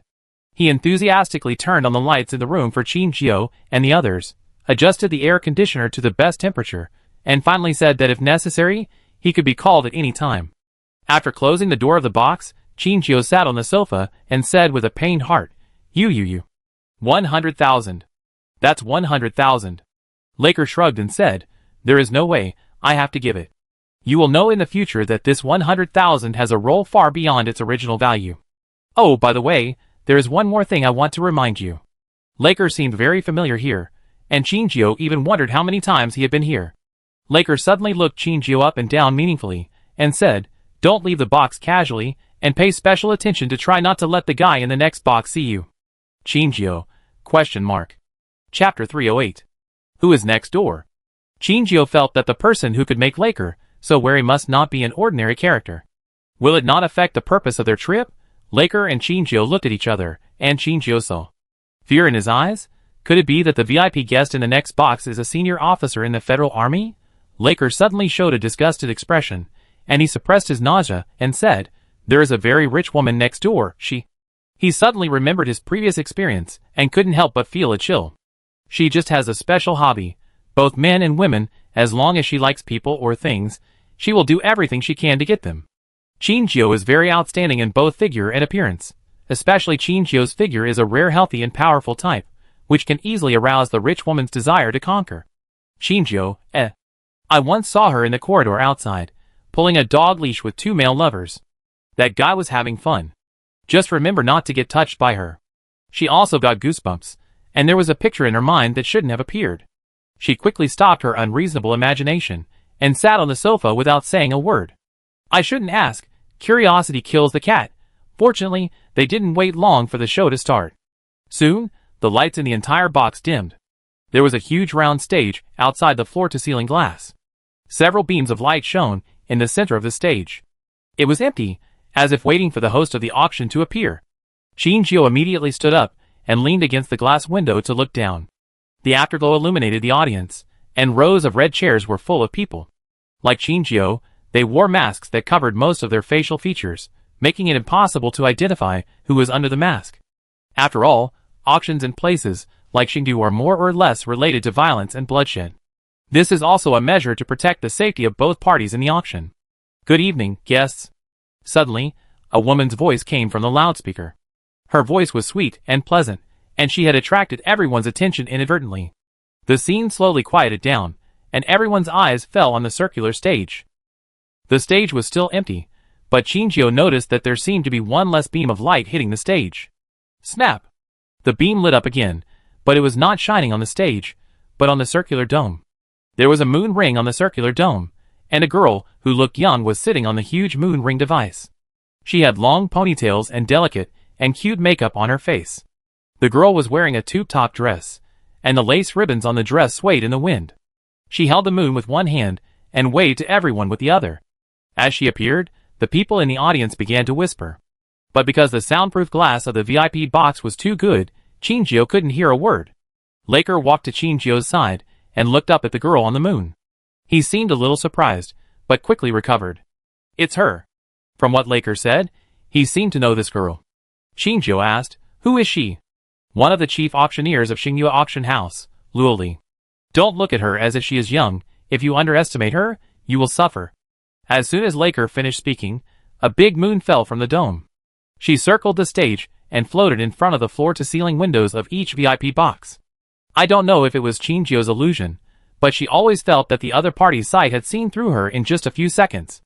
It was as if each of them was a commodity, and the other party was making an assessment. After the moon took her around the stage, it slowly fell in the center of the stage. She stepped on the circular stage with both feet, and the bells on her ankles made a crisp sound. The moon behind her left, and then a huge star appeared from the ground, with a hollow platform in the middle of the star.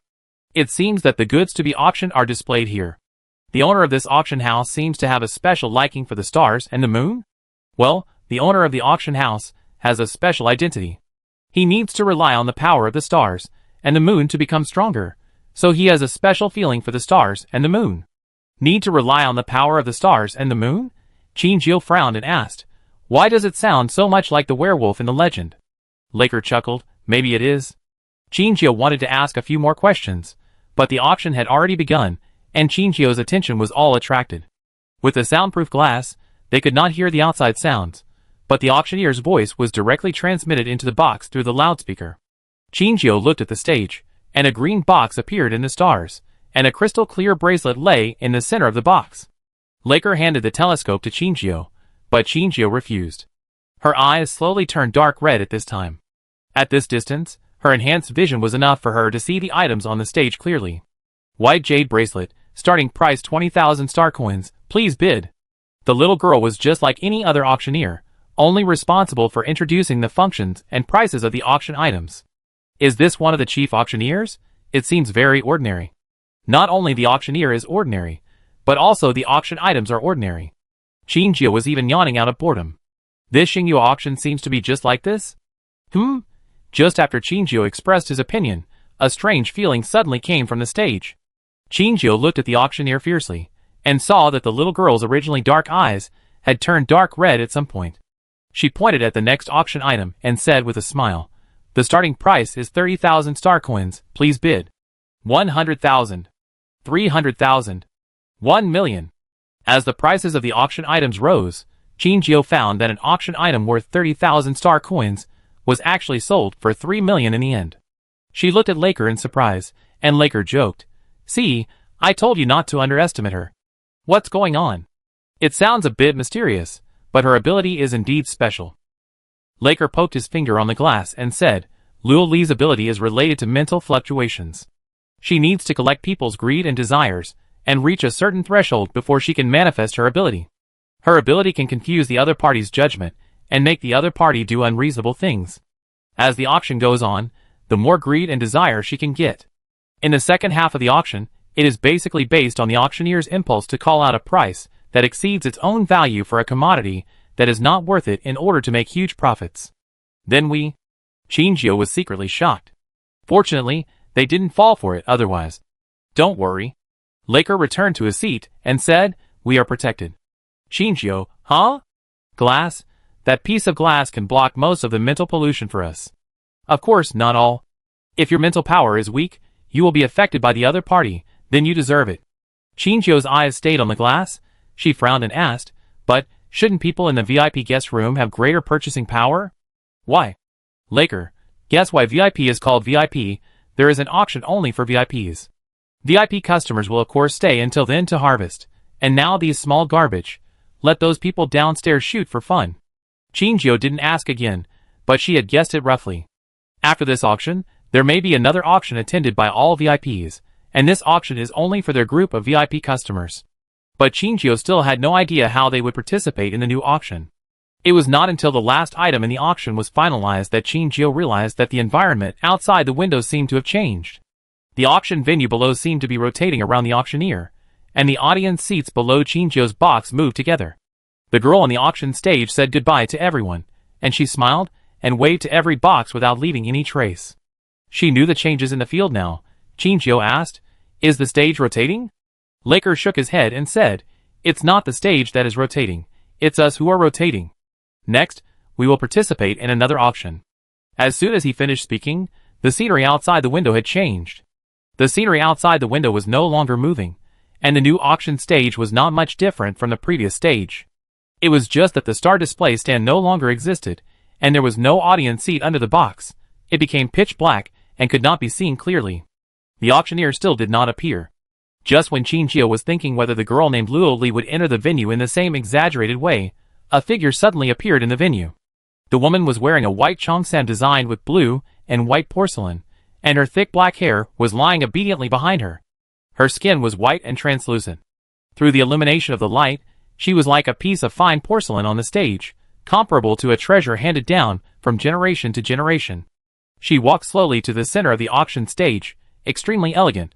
The new auctioneer was much more ordinary than Qinjiu had imagined. Everything was in line with the rules. They seemed to be participating in a very ordinary auction. Laker noticed Qingjio's slightly disappointed expression, and he couldn't help but laugh. What? Disappointed? Qingjio, I just think the so-called VIP auction seems to be more ordinary than I thought. Laker smiled and said, if you are talking about the auctioneer, today's auction will probably have heavyweight items.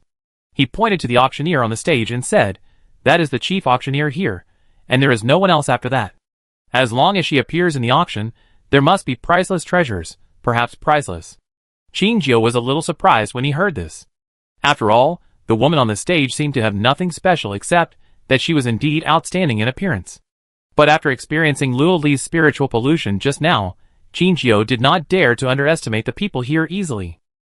She asked, does she have any abilities? Like Luo Li? Laker, no, she does not have any spiritual abilities. Do you think that Luo Li's heaven-defying talent can be found everywhere like everywhere? Then, Laker, she has an ability called valuation. This ability does not belong to any supernatural ability, but is simply an ability that has been practiced in auctions for many years. The auction house does not need to know the auction reserve price for the items auctioned by her. It is all up to her to play freely, and the most surprising thing is that every time she auctions an item, it will be sold at a price that satisfies both the buyer and the seller. She has reached this position solely by her strong personal strength. Of course, people with this ability must have a special condition. Laker deliberately stopped to arouse Qingjio's curiosity. Laker saw Qingjio looking at him with a curious look on his face, and he smiled and said, your brain is not normal. Qingjio, ? Laker, in her world, everything is a commodity. Everything you can see is within her valuation range. He pointed to the woman on the stage and said, including herself. Qingjio looked at the stage fiercely, and the woman bowed in all directions to prepare for the auction. Qingjio was affectionate and complicated, then she. Oh, I heard that she didn't sell herself because she hasn't met a suitable price so far. Laker suddenly thought of something, and a disgusted expression appeared on his face. He pointed to the position of the next box and said, that guy also wanted to take a picture of her, but the bid was too low and was rejected. How much? 50 billion. His. Just as the two were discussing, the woman below finally spoke. Hello, guests in the VIP box. I am Li Hua, the auctioneer of this VIP auction. I wish you all good luck in getting your desired items. She introduced herself briefly, and several people in uniforms and masks behind her pushed up the first auction item. The red velvet covered the huge cage, and it was unclear what was inside. The people who pushed the cage up removed the red cloth before going down, and finally revealed the auction item inside, a skeleton of an alien beast. Li Hua glanced at the auction item and said, starting price, 10,000 star coins. After she finished saying this, she stopped talking and waited for them to bid. Originally, this behavior was an obvious dereliction of duty by the auctioneer at the auction, but no one present expressed their dissatisfaction. After a brief silence, someone in the box made a bid. Following the first person's bid, people in other boxes also raised their cards one after another. Soon, the corpse was sold for 30,000 star coins. Qingjio didn't quite understand this. Why buy the corpse of an alien beast? What's the use of it? Laker said, some rare alien beasts will be made into specimens and sold after death, just to satisfy some people's desire for collection. Most people here have no way to contact living alien beasts. Qingjio understood what Laker meant.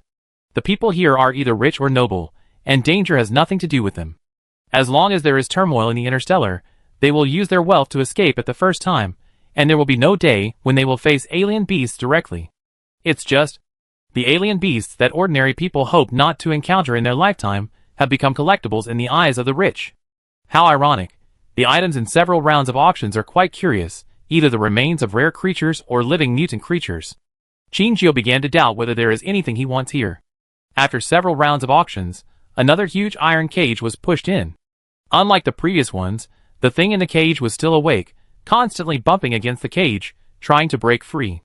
This action aroused the interest of others. What on earth was such an active thing? The red cloth was lifted, and the scene inside was exposed to everyone. Starting price.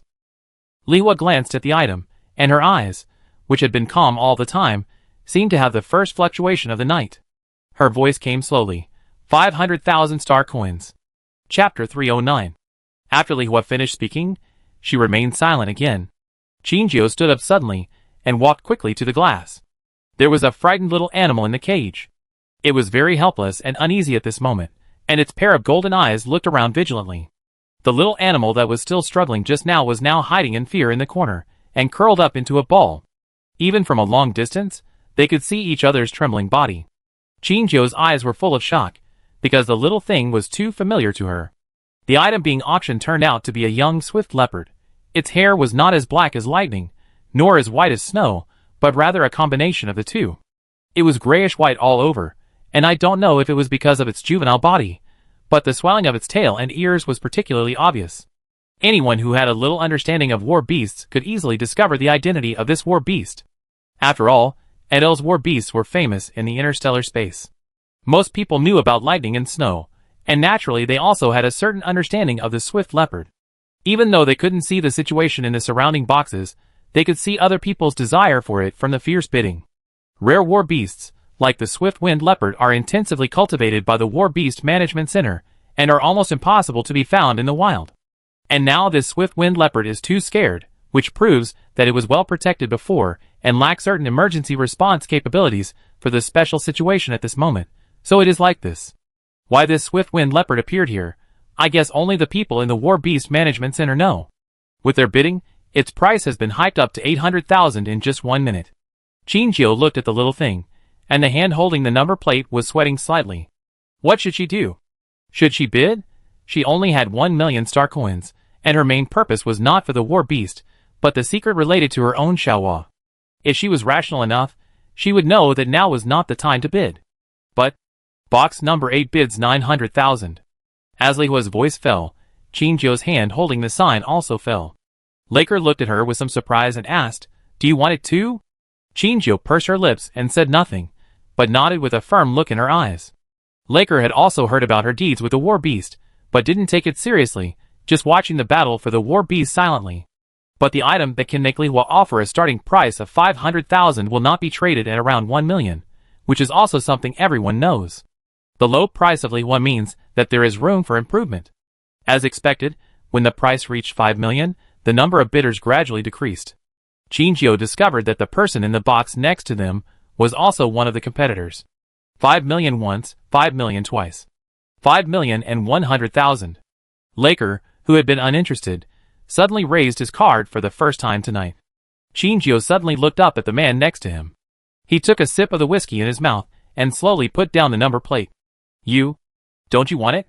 Laker smiled. Qingjiu opened her mouth, but before she could be moved, she heard the other party say, "Do you think I would say that?" Qingjiu, urgently withdraw a move. Laker pointed to the box next to her and said, "Didn't you notice? Since you started bidding, the box next to you has been raising cards. So far, she is one of the only 3 remaining competitors. As far as I know, she is not very interested in war beasts." "You mean?" Although he was very reluctant to admit it, Laker still curled his lips and said, "She is just competing with us." Qingjiu was puzzled. "Why?"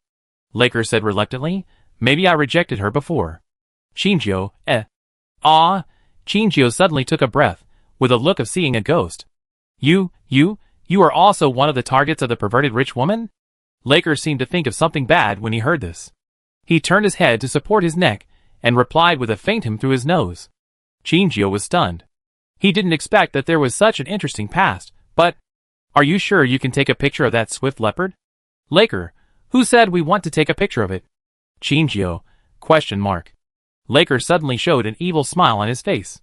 "Doesn't she like to go against us? Then we will make things difficult for her, raise the price, and make her bleed." Qingjiu silently raised a thumbs up. "What a dirty heart, but she likes it," Laker modestly accepted her praise, and said immediately, "As long as we bid, she will definitely stop us. Then when we meet the real target, we will be easily targeted. If we consume her purchasing power now, we will have a better chance later. Indeed, this is the best solution for them now." But Qingjiu looked at the shivering gray leopard and forced himself to turn his head away. She hated herself for not having the financial resources to bid for it.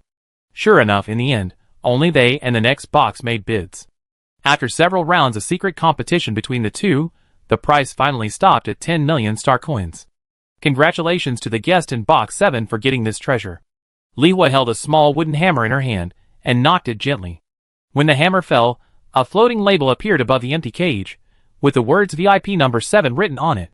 After the staff carried it off the stage, someone seemed to be talking to Lihua in her headphones, and she nodded frequently while pressing the headphones.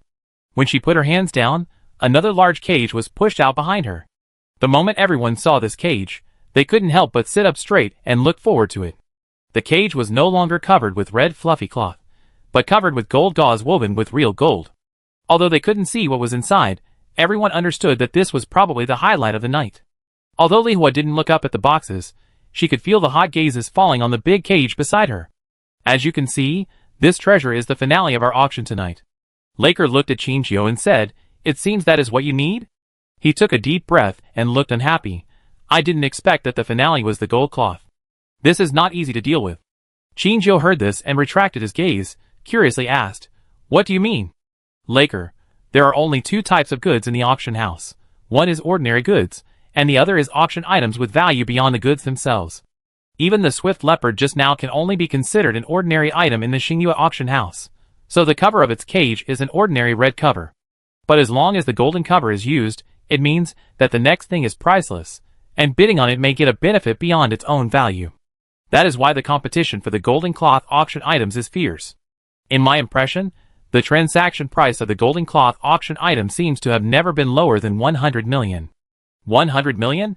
Shinjio looked back at the cage. This is an astronomical figure for her. Even if she sells it, she can. Oh no, it seems that she can really sell it. She turned back to look at Laker and asked, "Do you have enough money?" I don't know if it was Shinjio's illusion. She always felt that after she said this, Laker's expression seemed to become a little resentful? Probably enough. Laker didn't want to say more, and his attention was attracted by the golden cage. What's inside? Is it a high-level communication item? A message that can change the interstellar world? Or a living thing? No one knows the answer until the golden cloth is opened. Seeing the impatience spreading, Lihua raised her hand and waved it back gently. The others got the instructions and walked to the cage to remove the golden cloth. The golden cloth slid on the cage, reflecting the dazzling light. Everyone stretched their necks in the box, silently praying for each other to move faster. They were so curious about what the golden cloth auction item was today. After all, they had participated in the Xingyue auction for so long, and they could count the chances of seeing the golden cloth on one hand. The golden cover fell completely, and the cage, which was also made of pure gold, was exposed to everyone's eyes. In the corner of the cage sat a boy about 15 or 16 years old. His skin was white and translucent. On that skin, there were golden lines running through his entire body, which looked extremely sacred. The boy was naked from the waist up, leaning against the cage with his head down casually, looking cynical. Everyone could only see the boy's silver white hair, and he himself seemed to be indifferent to the changes around him. Although his facial features could not be seen, he was inexplicably filled with two completely opposite temperaments of divinity and evil, which made people unable to look away. This time, even the usually calm Lihua was fascinated.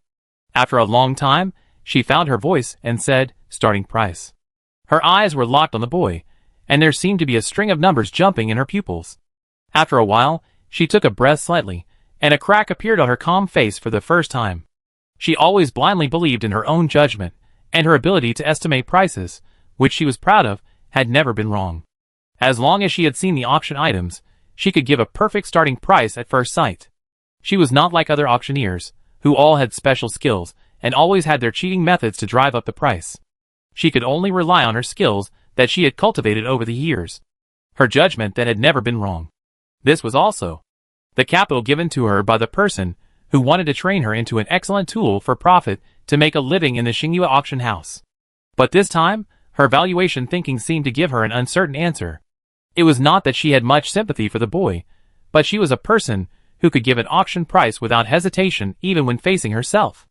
It's just that this child gave her a very strange feeling. Sometimes he was like a useless burden, worthless, and sometimes like a priceless treasure. The zero behind the auction price almost blinded her eyes. For the first time in her life, she was confused. Pricing? What is the appropriate starting price? 5 million?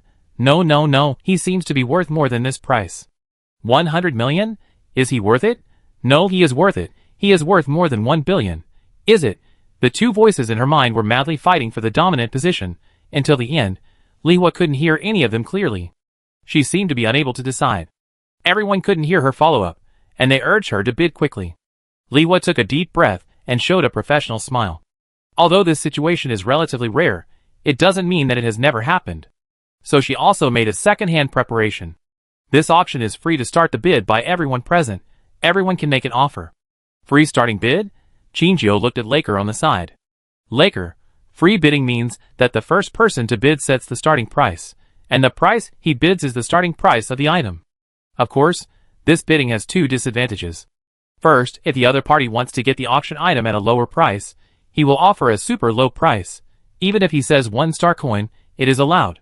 Second, if the price is too high, the product will lose the bidding power. Because auctions also play a psychological game, it does not mean that the higher the price of the item, the higher the selling price. Sometimes, people's emotions will be carried away by the atmosphere on the scene. If many people bid, countless people will think that he is a hot commodity and want to try to get a piece of it. If the starting price is too high, there will be fewer bidders, and naturally more calm people. The reason why Lihua was able to take the top position with only the ability to estimate is because she played with psychology. It's not that I haven't encountered free starting prices before, but this is the first time I've seen it at an auction hosted by Lihua. Laker looked at the child in the cage with a frown. What was so mysterious about him that made Lihua helpless? Soon, the first person to bid appeared. 10 star coins at a time. As soon as these words came out, the VIPs in each box showed a knowing smile full of evil taste. 20 star coins at a time. 30. Is there anyone who can offer a higher price? 50 star coins once, 50 star coins twice. Listening to the extremely humiliating auction price that was rising in units of 10 star coins, the boy sitting in the cage finally raised his lowered head. TSK. The boy's golden eyes, like the pupils of an animal, quickly swept across the glass of each box. Although everyone knew that he had no way of seeing anything inside, for some reason, they couldn't help but shudder when they met his eyes. The boy's face was also painted with golden colors, and as he moved, the ornaments on his body collided and made a ding-ding sound. The boy's cold voice was transmitted to the ears of everyone present through the loudspeaker. That's all? Let me see how much you can pay for me. After the boy finished his provocative words, he hooked his finger upwards. His seductive look really worked. After a short pause, the bidding began to increase exponentially. 10,000. 100,000. I bid 500,000. 100. 200. In just a few minutes, the boy's auction price had been hiked up to 70 million. After the price went up, the number of people bidding also decreased significantly. Chinjio didn't raise her sign. Her eyes were fixed on the boy's neck. The petals of the pink 5-petal flower were hollowed out, as if they grew out of the boy's body. On his fair skin, the tattoo looked even more dazzling, adding a touch of mystery to him. It's him. The red bloodshot in Chinjio's eyes gradually faded, and her pupils returned to their original black color. She said, "He is our target." Chapter 310. In the few seconds that the two of them were discussing, the boy's worth doubled again, reaching a high of 200 million. If this guy just sat quietly and waited for the auction to end, things would be much easier. After all, the other party is a living person, and his purpose is still unknown. Most people are unwilling to spend a huge price to buy an uncertain product home. Everyone started bidding just to humiliate the boy in the cage, which is also one of their bad tastes. It's just that the boy spoke. He seduced them to bid in a fatal way, and the people who originally wanted to humiliate him became his playthings instead. He seemed to completely ignore his situation, and even when sitting in the cage, he maintained a high-handed attitude. Under such stimulation, naturally someone is willing to spend a lot of money to buy an attractive treasure. His final transaction price must not be too low. This is difficult to deal with. It's not that Laker can't get a liquid cash worth hundreds of millions, but this is a huge expense for their entire family. Is the boy in front of him worth it? He just learned from Chinjio that the boy might be related to the important evidence to bring down Ivana, but who can confirm it now? He was in a dilemma for a moment. Decades ago, he could squander hundreds of billions without hesitation or blinking. But now he can't. Every penny he spends is the lifeblood of his people. Even if they give him a high degree of freedom to control wealth, he doesn't want to use the money of his people without restraint.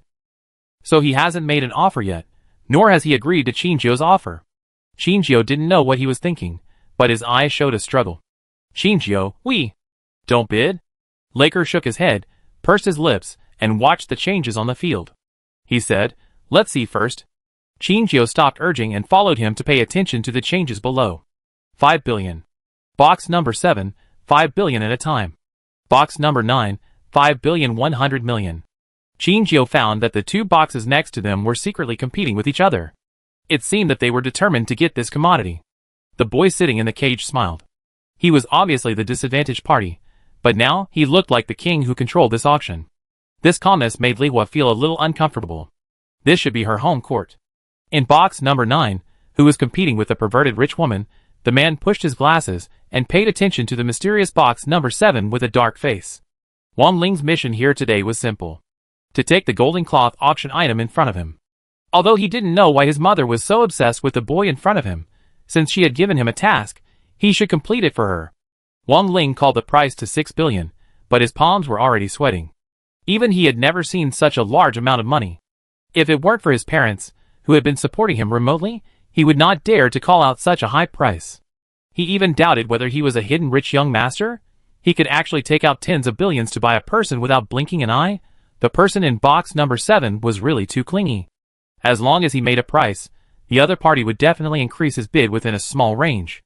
In fact, this is also a way to spy on Wang Ling's assets. After all, every time Wang Ling directly calls the price to 100 to 1 billion, she will definitely add tens of millions to 100 million auction funds in the next moment.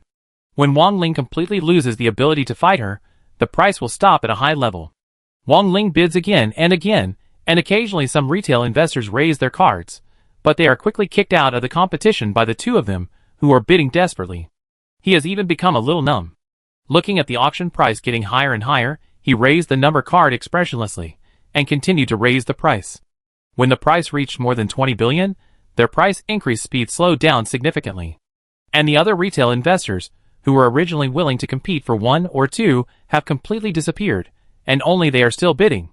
Suddenly, box 8, which was sandwiched between them, and had never bid any price from beginning to end, suddenly raised the first card of the night. 21 billion, box 8 bids 21 billion. The addition of the second competitor undoubtedly made Wang Ling's face worse. The man in box 8 didn't bid early or late, but started bidding just when they were about to win. It seems that he had been interested in this product for a long time, but was just waiting for the best opportunity to enter. He did it, and he and the man in box 7 obviously didn't expect this, and now they were both stunned. 21 billion for the third time. Is there anyone else bidding? Li Hua didn't knock down the small wooden hammer for a long time, and her expectant eyes lingered on the 3 boxes. Although this price is already a super high price, Li Hua believes that it can still rise. As the host of the auction, her delay in bringing down the hammer was obviously a violation of the rules. But here, the power of the auctioneer is not ordinary. Her violation was tacitly tolerated. Even if someone complained, Xingyue Auction House would just go through the motions and give Li Hua some mild punishment. Everyone knew it well, and was waiting for the competing boxes to bid. Li Hua saw the lights on the box, her eyes lit up, and her voice seemed a little excited. Box number 7 bids 25 billion. They had already felt from the auction of the war beast just now that box number 7 and box number 8 seemed to have a grudge. As long as box number 8 bids, box number 7 will definitely hold on. Sure enough, when box number 8 bid, box number 7 immediately couldn't hold back and called out a higher price. And the price was raised by 4 billion at a time, which was something that had never happened in the auction just now. Qingjio watched Laker finally bid, and secretly breathed a sigh of relief. She thought Laker would not help her, but he was waiting here. Laker imitated the behavior of box 7 against box 9 just now, and only bid an extra 100 million each time. Box 9 suddenly became quiet now, as if it had lost the bidding, and watched the competition between the two boxes next door quietly as a bystander. 39 billion. Box 8 bids 39 billion. Li Hua's usually calm face showed enthusiasm, and her voice was excited, causing some people who were still waiting to make a move. Will anyone else bid? Li Hua looked around, and their greedy possessiveness of the boy almost turned into reality, stabbing straight at the boy. The boy in the center of the storm just looked at this farce coldly. He reached out and touched the pink flower on his neck, and his face hidden under his bang showed a sneer. Sure enough, the humans outside are all dirty creatures. Chapter 311. 40 billion. Box number 9 bids 40 billion. This is a somewhat crazy number, not because of its price, but because of its purpose. It's not that there have been examples of auctioning humans before, but the price usually stops at around 1 billion and has reached its peak. After all, most of the goods auctioned before were beautiful vases that existed only to match the special fetishes of some rich people, and their value was of course only that number. But in fact, The current situation is not much different from the past. No one knows what the so-called value of the boy in front of them is. For most of the auctioneers who bid, he is just a more beautiful toy. So the price of 40 billion is already a unit price that cannot be achieved in similar commodities. Wang Ling received instructions from his mother in the communication that he could continue to bid, and he raised the sign tremblingly. The price reached 40 billion, an astronomical figure for him, and he could no longer remain calm and join the auction. He had questioned his mother several times why he had to get this person, and his mother did not tell him the answer, but just asked him to continue to bid. Wang Ling even had a moment of doubt whether this boy was his brother that his parents had given birth to without telling him. But no matter how he looked at it, the other party did not seem to be related to him by blood. 45 billion. Box number 7 bids 45 billion. Li Hua looked at the number on the floating screen and screamed. This was a rare moment of her losing her composure. In this auction, she saw a miracle. Wang Ling stopped because 40 billion was the highest bid his mother had given, and he had lost the ability to bid. He turned his gaze to box 8, which was also silent at this time. This was also an unacceptable price for Laker. If it were not for Qinzhou's affirmation, he would never have bid so hotly at 38 billion. Qinzhou did not say anything either. After all, Laker was the main force in this auction, and she was not qualified to bid. 45 billion once. 45 billion twice. 45 billion 3 times. Deal. Congratulations to our VIP customer in box 7 for winning this auction item. This time, Li Hua did not deliberately delay the time, because she knew that the price of 45 billion was far beyond her expectations. And as the chief auctioneer of Xingyue Auction House, she naturally felt that the customers in the other 2 boxes had lost the desire to bid. This item will fall into the arms of the customer in box 7 without any surprise. A projection appeared above the golden cage, with the words VIP box 7 written on it, exactly the same as when the Gale Leopard was just auctioned. This auction has ended. Guests can continue to rest in the box.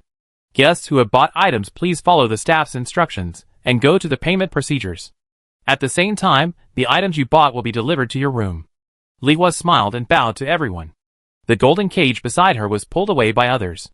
The boy inside still looked calm and seemed to be unconcerned about his own fate.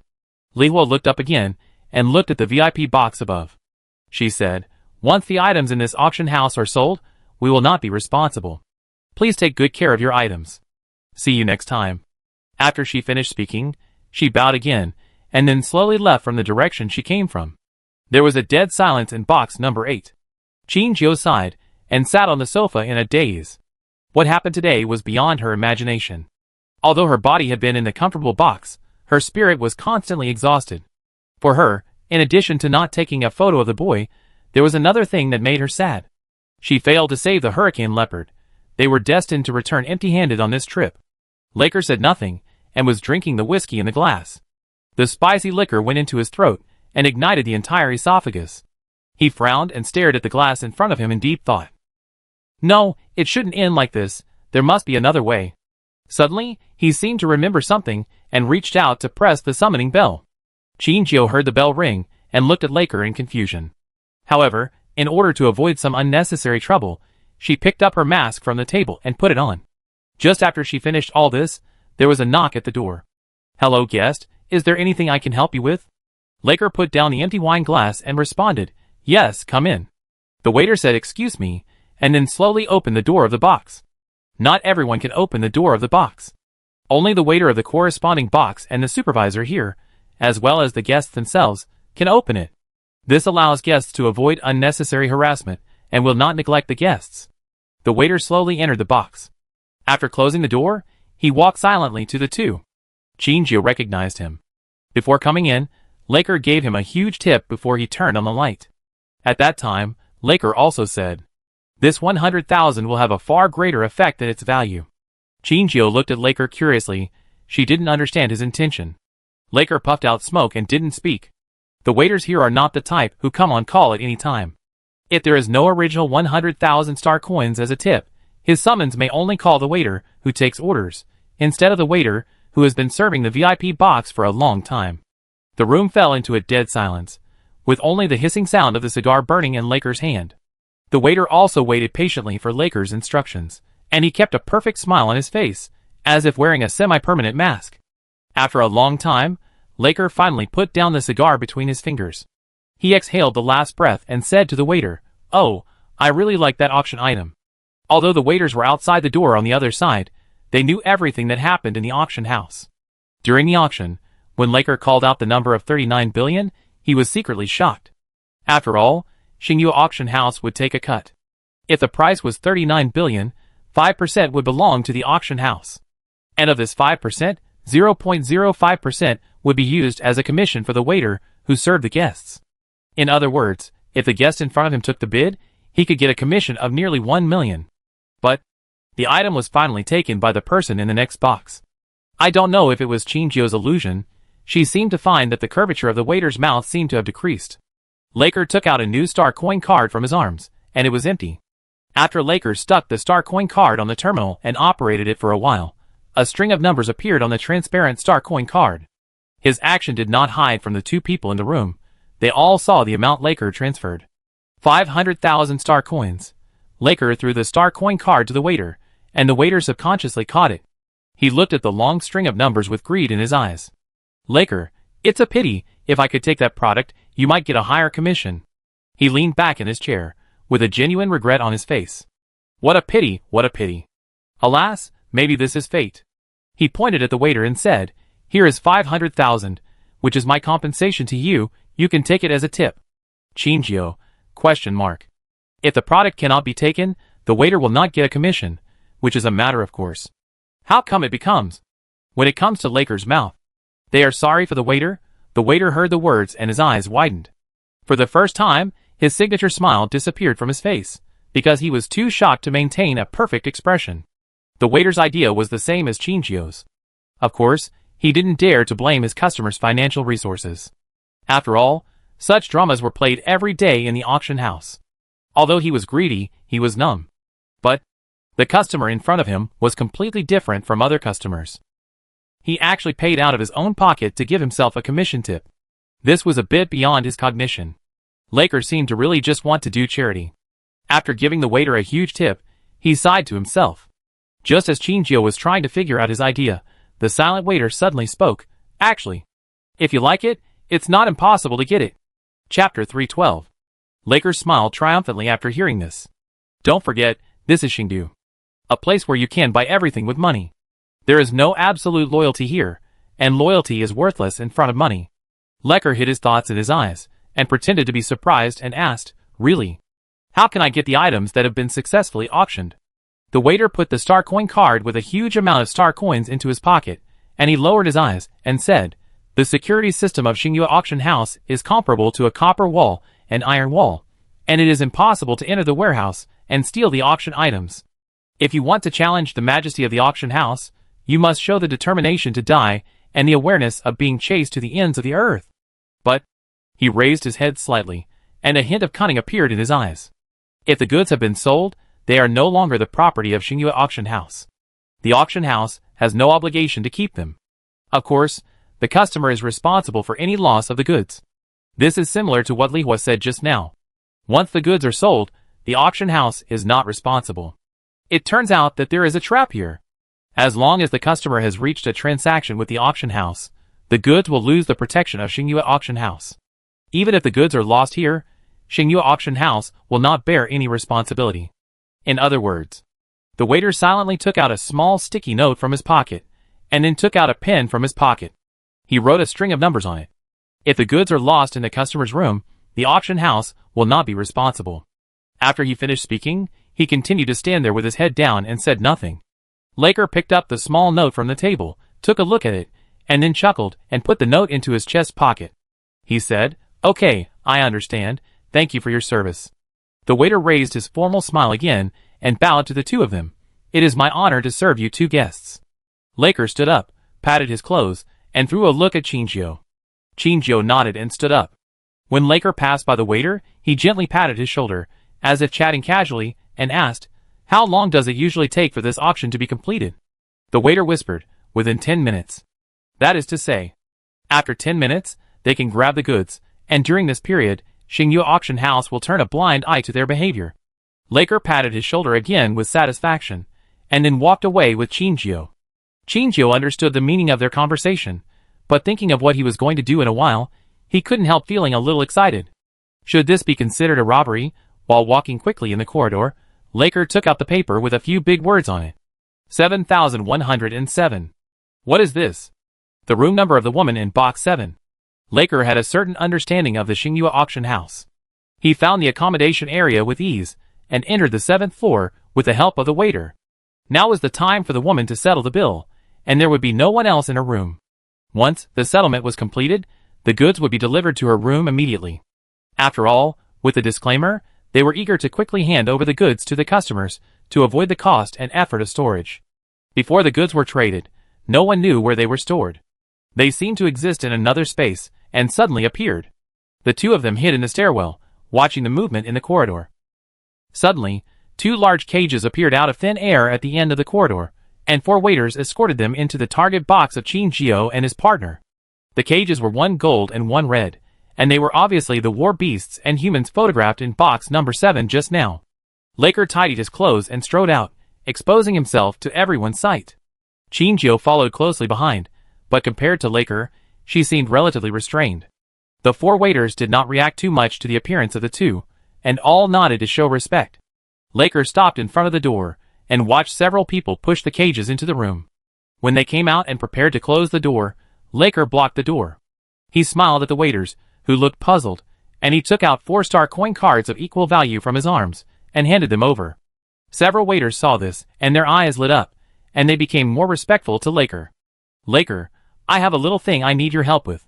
The leading waiter smiled and said, please go ahead. She and I are good friends. I want to go in and wait for her. Is that okay? This doesn't seem to be in line with the rules. The waiter looked at Laker with some embarrassment. Although Laker was rejected, he did not show disappointment. He said, I am a guest in VIP box number 8. I have some relationship with her, you know? There are only 15 VIP boxes in total, and they know a little about the information of almost every VIP guest. Of course, gossip will not be missed. The guest in box 7 has been pursuing the guest in box 8 for 2 years. During the years when the guest in box 7 disappeared, the guest in box 8 occasionally mentioned this man who she could not forget.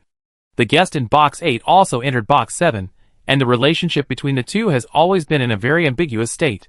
Some people rumored that they had been together for a long time, and that separate auctions and bidding against each other were the hobbies of young lovers. Laker never dealt with these rumors, firstly because he was too lazy to care, and secondly because the woman next door was indeed powerful and rich. If he could use this part of the information gap to seek greater benefits for himself, he naturally had no need to clarify the facts. Sure enough, after Laker finished speaking, the eyes of several people changed. They looked at Laker with a smile, with an expression of understanding. The leader pushed open the door and said to Laker, please. Laker smiled and thanked them, and went straight into the room. Of course, he understood that letting him in was not only because everyone suspected his relationship with the guest in box 7, but more importantly, the 400,000 star coins. Laker felt a little painful. In just one day, he had spent millions of star coins on tips, but the benefits brought to him by these star coins were much greater than if he had directly spent money to join the auction. Laker could go in, but it did not mean that Qin Jio could go in.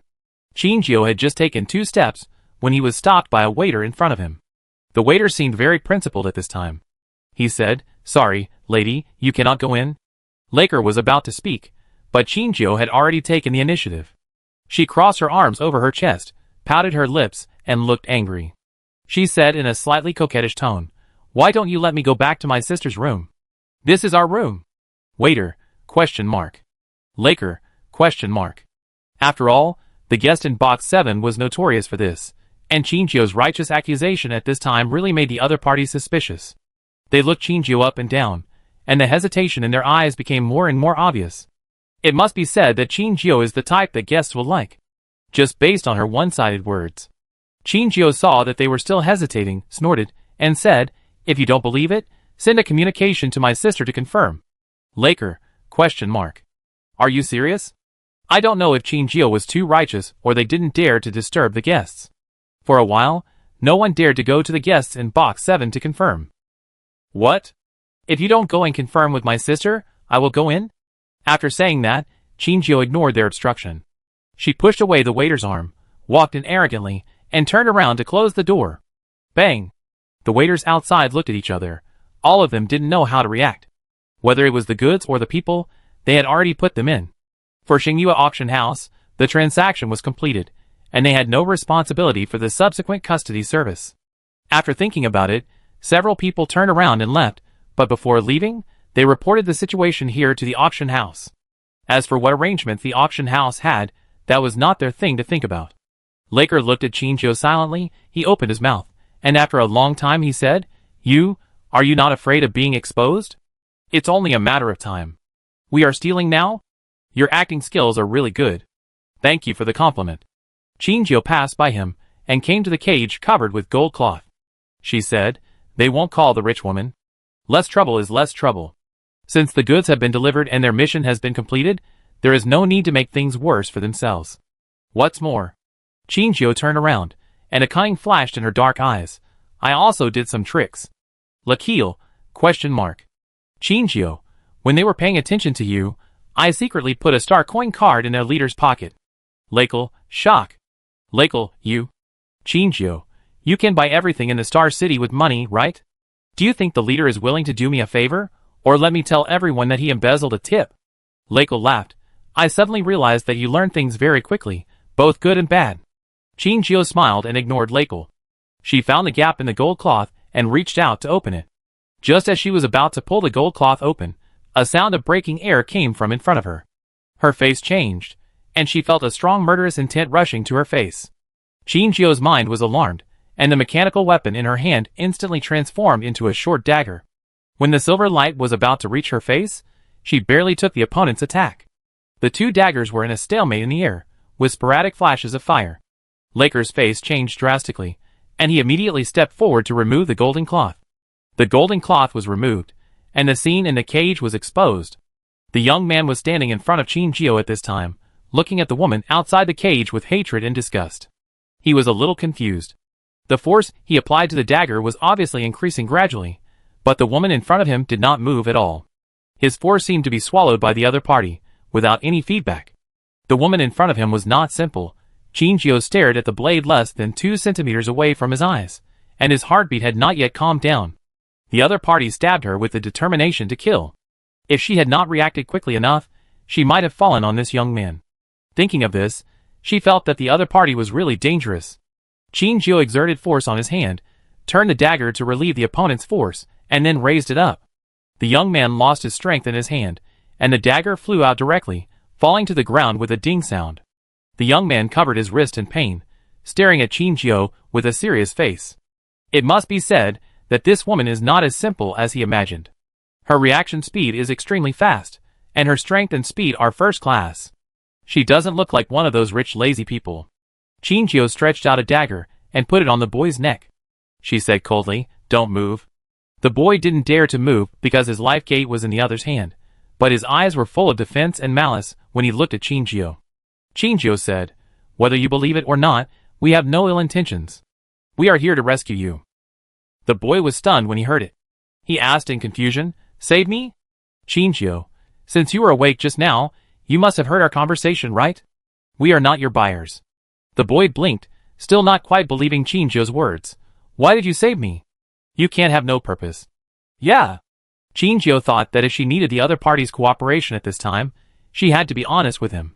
She took back the dagger, and the mechanical weapon disappeared the moment it left her hand, turning back into the heavy bracelet. Qinzhou pulled down her gloves, revealing the red flower on her forearm. The boy was stunned when he saw the red flower. He suddenly looked up at Qinzhou with incredible eyes. How did you? I saved you because of it. To be honest, I don't know the purpose and source of this little flower. I want to unlock its secret, and you have become the one I must save. The boy was stunned for a long time, and he suddenly covered his chest with one hand and bowed slightly to Qinzhou. Qinzhou? Young man, this is a symbol given by our tribe to the distinguished guest. You are the distinguished guest of our tribe. Qinzhou was about to ask 2 more questions, but suddenly heard Laker's voice. Whatever you want to talk about now, stop it. Someone is coming. Qinzhou heard the words and looked in his direction. Outside the floor-to-ceiling glass window, they could clearly see a group of bodyguards walking in the garden. They were walking quickly towards the accommodation area. One of the women in a dark red suit was sandwiched in the middle of them. Even though she was wearing sunglasses and her expression could not be seen, the arc at the corner of her mouth was telling everyone that she was obviously in a bad mood. Maybe she knew someone broke into her place. Hurry up. Chinjio nodded and began to look for a way to open the cage. Laker, usually the key is given to the buyer after the transaction is completed. Now the key to the cage should be with the woman. Chinjio, is there a way to destroy the cage? Laker shook his head. No. The boy nodded, confirming Laker's answer. Chinjio, what did you think originally? Laker, just push the cage away, but now at the speed they are coming back, we will definitely not be able to make it in time. The boy sighed when he heard this. If the cage could be destroyed, he would have escaped from this humiliating cage long ago, instead of being auctioned as a toy. Chinjio nodded his head. His mind was running fast. The only efficient way is to get the key to open the cage and leave. But now the key is in the other party's hand, and the person they least want to meet is that woman. What to do? Is there any way to get the key? Chinjio suddenly looked up and covered the cage with the gold cloth. The boy grabbed the cage bars and asked in confusion, What do you want to do? Chinjio, don't do anything rash inside, I will rescue you. Chinjio covered the golden cloth and immediately said to Laker, You, lie on the bed. Laker, Chapter 313. Chinjio saw that she was still standing there motionless. She said TSK, pushed Laker directly to the bed, and then quickly pulled open his collar. Laker covered his chest in panic and said in surprise, No you, what do you want to do to me? I am still innocent. Shut up. Laker's resistance paused for a moment after being yelled at by Chinjio. At this time, Chinjio had opened his collar, revealing his thick chest. Chinjio, you pretend to faint in a while, and act according to the situation. Laker wanted to ask something else, but Chinjio glared at him fiercely. Laker stopped talking and closed his eyes obediently. He didn't know why he was obedient, and did whatever Chinjio asked him to do. He had an inexplicable trust in Chinjio, and he did it when she said it.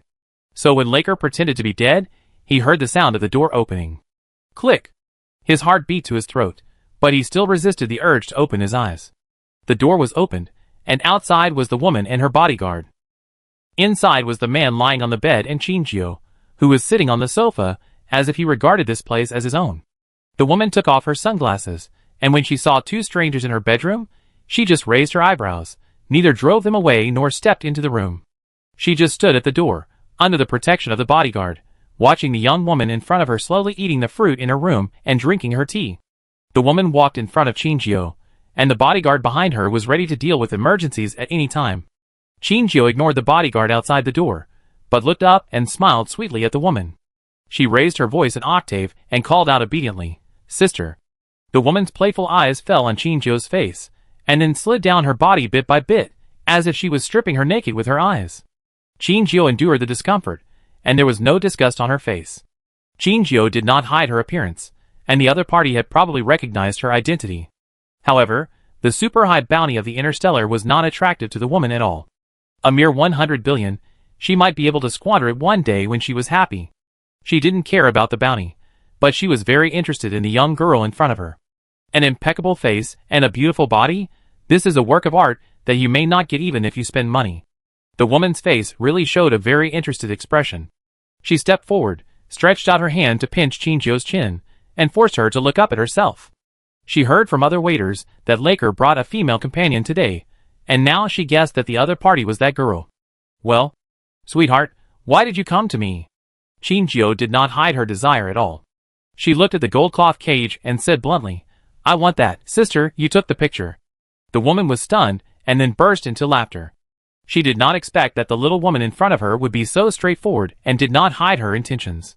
Her attitude was as calm as if she was talking about what breakfast she had today. She did not look like a thief who sneaked into other people's space with the intention of robbing. Interesting, too interesting. She liked this little girl more and more. The woman let go of Chinjio's chin and said, You didn't take the picture, so you want to rob? No. Chinjio shook her head and leaned on the sofa, looking like she was the owner here. He didn't take the photo. Chinjio pointed at Laker on the bed, and she smiled and said, But I want it, so I knocked him out and gave him to my sister to show my sincerity. Lying on the bed pretending to be dead, Laker's heart was beating fast. He secretly cursed Chinjio for being inhumane and using him to make a deal. Chinjio wouldn't really want to sell him to a rich woman as a favor, right? Although he didn't know Chinjio's intention, he still didn't get up. Before the plan was completed, arbitrarily disrupting Chinjio's plan might make things develop in an uncontrollable direction. Fortunately, he was not a yellow-haired boy, and he could force himself to stay calm in this situation. Of course, the woman didn't notice that Laker's body suddenly became stiff, and her attention was always on Chinchio. A bold, beautiful, and interesting new toy. The woman asked patiently, "Oh? Why? Aren't you his girlfriend?" Hearing this, even the bodyguards, who had been with her for a long time, outside the door couldn't help showing a surprised look. How could they not know that their employer was such a patient person? "This is Xingdu's sister." Chinchio looked at Laker with disdain and said, "He is not as rich as sister, and can't buy what I want, so I will give up the dark and join the light." Laker, who was pretending to be dead, "Although I know she is acting, why do I want to beat her up so much?" The woman smiled and sat next to Chinchio. "You are the first such interesting person I have ever met. Others will more or less hide their desires and pretend in front of me. You are so good you said everything." Chinchio shrugged and looked at the woman with ambitious eyes. She said, "Since everyone knows, why pretend? You should be more open." She gently stroked the woman's arm and moved closer to her. The woman had a mixed scent of perfume, probably the smell of her pets. Chinchio whispered in her ear, "Sister, I just want your money." "Ha ha." The woman laughed loudly, and the joy on her face was something no one else had ever seen. She put her arm around Chinchio's shoulders and praised, "Okay, okay. I give you as much as you want. But not that toy." "Why?" Chinchio asked with his head tilted. "Woman, I like it, I haven't played it yet. I give it to you when I'm tired of it." Chinchio saw desire in her eyes. She resisted the nausea, pushed the woman away, and pretended to be angry, and sat on the other side of the sofa. "I should have known not to give you Laker." The woman saw Chinchio's angry look, and her twisted love became more and more obvious. She was rich, too rich, so she could find all kinds of toys in Xingdu. She could play with people and things at will. And the people she met only flattered her, which became boring after hearing too much. It was the first time she met a little wild cat like Chinchio, who did not hide his ambition, and dared to intrude into her territory without permission. The girl was ignorant, and played a face with her. But she didn't hate him at all. Maybe it was the novelty of the first time, or maybe the other party was really too much to her taste.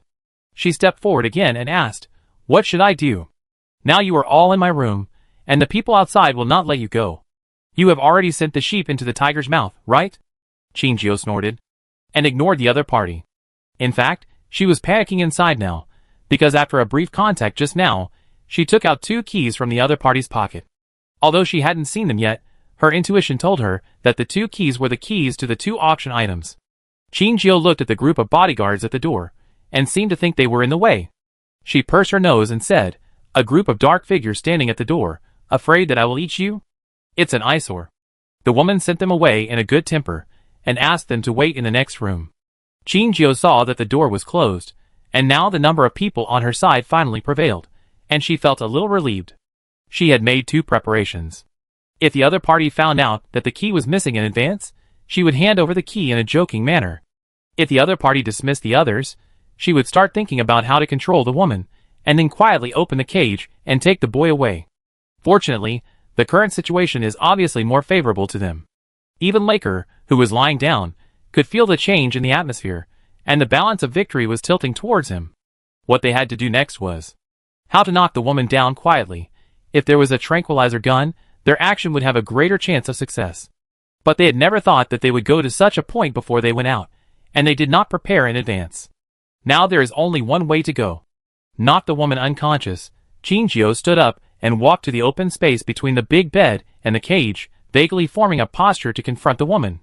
As long as the woman comes over, Laker gets up and controls her together with him then. "Sweetheart, I admit that you are very charming and capable." The woman got up and slowly walked to a place 5 meters away from Chinchio and stopped. She took out a pack of ladies' cigarettes from her pocket, lit one and took a puff, and said between puffs, "I have been in Xingdu for so many years, sweetheart. Do you think you are the first person to approach me in this way?" She shook the ash on her hand, pointed at the man on the bed and said, I like him very much. But because of my love, I know him very well. He is not the kind of person who will be easily calculated. Sweetheart, if you didn't bring him, maybe you would have succeeded." She slowly spoke in Chinchio's gradually gloomy face. "It's time to return the key to me." Hearing this, Chinchio's expression could no longer be maintained. "When did you find out?" "At the beginning." The woman threw the cigarette butt on the ground, and her calm look made Chinchio frown. Laker, are you still pretending? Well, I don't care. Ah! Your chest muscles are so beautiful, I'm going to pour pink wax on them, and then... Swish. Laker sat up suddenly, his temples throbbing, and he immediately covered the collar of his clothes. He looked at the woman in front of him and said through his teeth, "Pervert." The woman smiled and nodded. "Thank you for the compliment." Immediately, she looked at Chinjio again, stretched out her hand and said, "Give me the key." This time, Chinjio clearly felt the oppression coming from the woman. She was serious. Chinjio was still hesitating, but the woman tolerated Chinjio's little joke. "If it were someone else, sweetheart, you would have broken up several times. Who told me that I really like you? I allow you to be naughty once. I know you may be trying to escape now, but I advise you not to struggle." "You said it. This is Xingdu. As long as you have money, you can do anything." "So?" Her meaningful eyes fell on Chinjio's face, and she chuckled. "All the waiters in this building have been bribed by me, and you have no way to escape. But as long as you are willing to play with me for a while, I can let you go." "Oh, maybe I can't bear to let you go." She examined Chinjio's body, not like looking at a person, more like looking at an object. If they were made into wax figures, they would be very beautiful. After hearing her words, Laker seemed to suddenly remember something. He asked in disbelief, "Those wax figures you store in the storage room, wouldn't they be?" "Oh, them." The woman's smile deepened. She said, "They are all toys that are tired of playing with. Wouldn't they be beautiful if they were made into wax figures?" Hiss. Laker took a breath of cold air. He forced himself to suppress the churning in his stomach. His disgusted eyes fell on the woman, which made the woman feel even more excited. "Yes, yes, that's the look. Laker, I like this look of yours the most." Everyone was silent. Even with Laker's warning, Chinjio still found that he had underestimated the woman's degree of perversion. If all the waiters in this building have been bribed, then her bid must be high. His pitiful star coins probably can't make the other party turn against him. There are bodyguards outside the door, and waiters inside the building who can come to help at any time. This is the 7th floor, they can't jump down. What to do? Chinjio held the key behind him, and a thin layer of sweat appeared on his forehead. He must control the woman first, maybe he can take her as a hostage. She threw the key in her hand to the side of the cage, and rushed forward to control the woman. But the woman seemed very calm. When Chinjio was about to reach her, the bodyguard outside the door suddenly rushed in and protected the woman. "It seems that the negotiation has collapsed. There is no way. Although, sweetheart, I want to play more with you alive, but dead sweetheart will also be beautiful." She lit a cigarette leisurely under the protection of a group of people, watching the good show in front of her. Chinjio fought with the opponent with bare hands, and Laker behind him was quickly controlled. It was so fast that the woman felt something was wrong. Laker had seen Chinjio use her mechanical weapons, and he knew how powerful the opponent's weapons were. Although it was difficult to perform here, for Chinjio, those bodyguards might be a little tricky, but they were definitely not impossible to deal with. But she did not use weapons now, but used the most primitive counterattack method, which made Laker question it in his heart. Could it be she was still planning something? So Laker pretended to be controlled and stopped resisting. Chinjio was pressed to the ground, and when the woman's leather shoes were in front of her, Chinjio suddenly shouted, "Are you done?" "All right." The boy's voice came from the cage, and everyone was shocked. When they looked over, the boy who was auctioned was already standing outside the cage. The woman was really angry this time. She stepped on Chinjio's head and said coldly, "Sweetheart, I have to say that you are quite capable. You have made the merchandise stand on the same front with you so quickly." "Chinjio, thank you for the compliment." The bodyguards found that the merchandise was just a teenager, and they didn't take him seriously at all. They only sent 2 people to block him. But the 2 couldn't get close to the boy at all, and they were knocked down by him. "That's it?" The boy sneered disdainfully, and walked over here. The other bodyguards didn't dare to neglect, and immediately stepped forward to stop the boy. Laker also broke free from the shackles, and started to fight back. The woman's face was livid, standing aside and watching coldly. More and more bodyguards entered the room, and they gradually became exhausted. Originally, they could only deal with a few people, but now they were at a disadvantage, and it was only a matter of time before they were caught. Only Chinjio was not in a hurry. She looked at the red cage silently. She was waiting for a variable to appear. Chapter 314. Just now, before the other party came, she told the boy. If he could get the key later, he would open the cage next door. Although the boy was puzzled, he nodded in agreement. So in a corner where no one noticed, he secretly opened the cage covered with red cloth. But the little one inside seemed to be still afraid. When he heard the sound of the cage, he only dared to look up at the boy, and then continued to shrink in the corner and shiver. He heard that the little one was a war beast, the swift-winged leopard, but no matter how he looked at it, this little one did not look like a ferocious war beast. Chinjio was pressed to the ground, her eyes glowed with a faint light, and she looked at the red cloth cage motionlessly. "Come out." The swift-winged leopard seemed to hear the call, and suddenly stood up in the cage. Its eyeballs also showed a faint light. It seemed to be bewitched, raised its little paw and slowly walked out of the cage. The other side had a large number of people, and before long, all three of them were controlled. The woman leaned over and gently patted Chinjio's face, and said with pity, "Sweetheart, look, in the face of absolute strength, all resistance is futile." "Really?" Chinjio suddenly chuckled, and did not look frustrated as a loser. Evidently, the three of the other side had been controlled by her, but the woman's uneasiness could not be dissipated, and even the feeling of uneasiness was gradually deepening with Chinjio's expression. "Sister, I will send the same words back to you. In the face of absolute strength, all resistance is futile." After she finished speaking, her eyes flashing with dark light seemed to become brighter. While the woman was still guessing the other party's intention, the cage covered with red cloth suddenly made a sound. Everyone's eyes were attracted by the cage. They subconsciously looked up and saw an amazing scene. The swift leopard, which was only the size of a palm, somehow grew into a beast half the size of a man. It changed its original timid appearance and now arched its back, making a threatening growl in its throat, staring at the bodyguards. When everyone saw the appearance of the swift leopard, they couldn't help but take a step back. They are still afraid of war beasts, not to mention that this war beast is now ready to go. What's going on? Isn't it a young swift leopard? He. The little girl under the woman's feet suddenly laughed. She looked at the woman with a squint and said, "It's a young swift leopard, but why do you think the young swift leopard is really only the size of a palm? Even an adult swift leopard can disguise itself." "How can you?"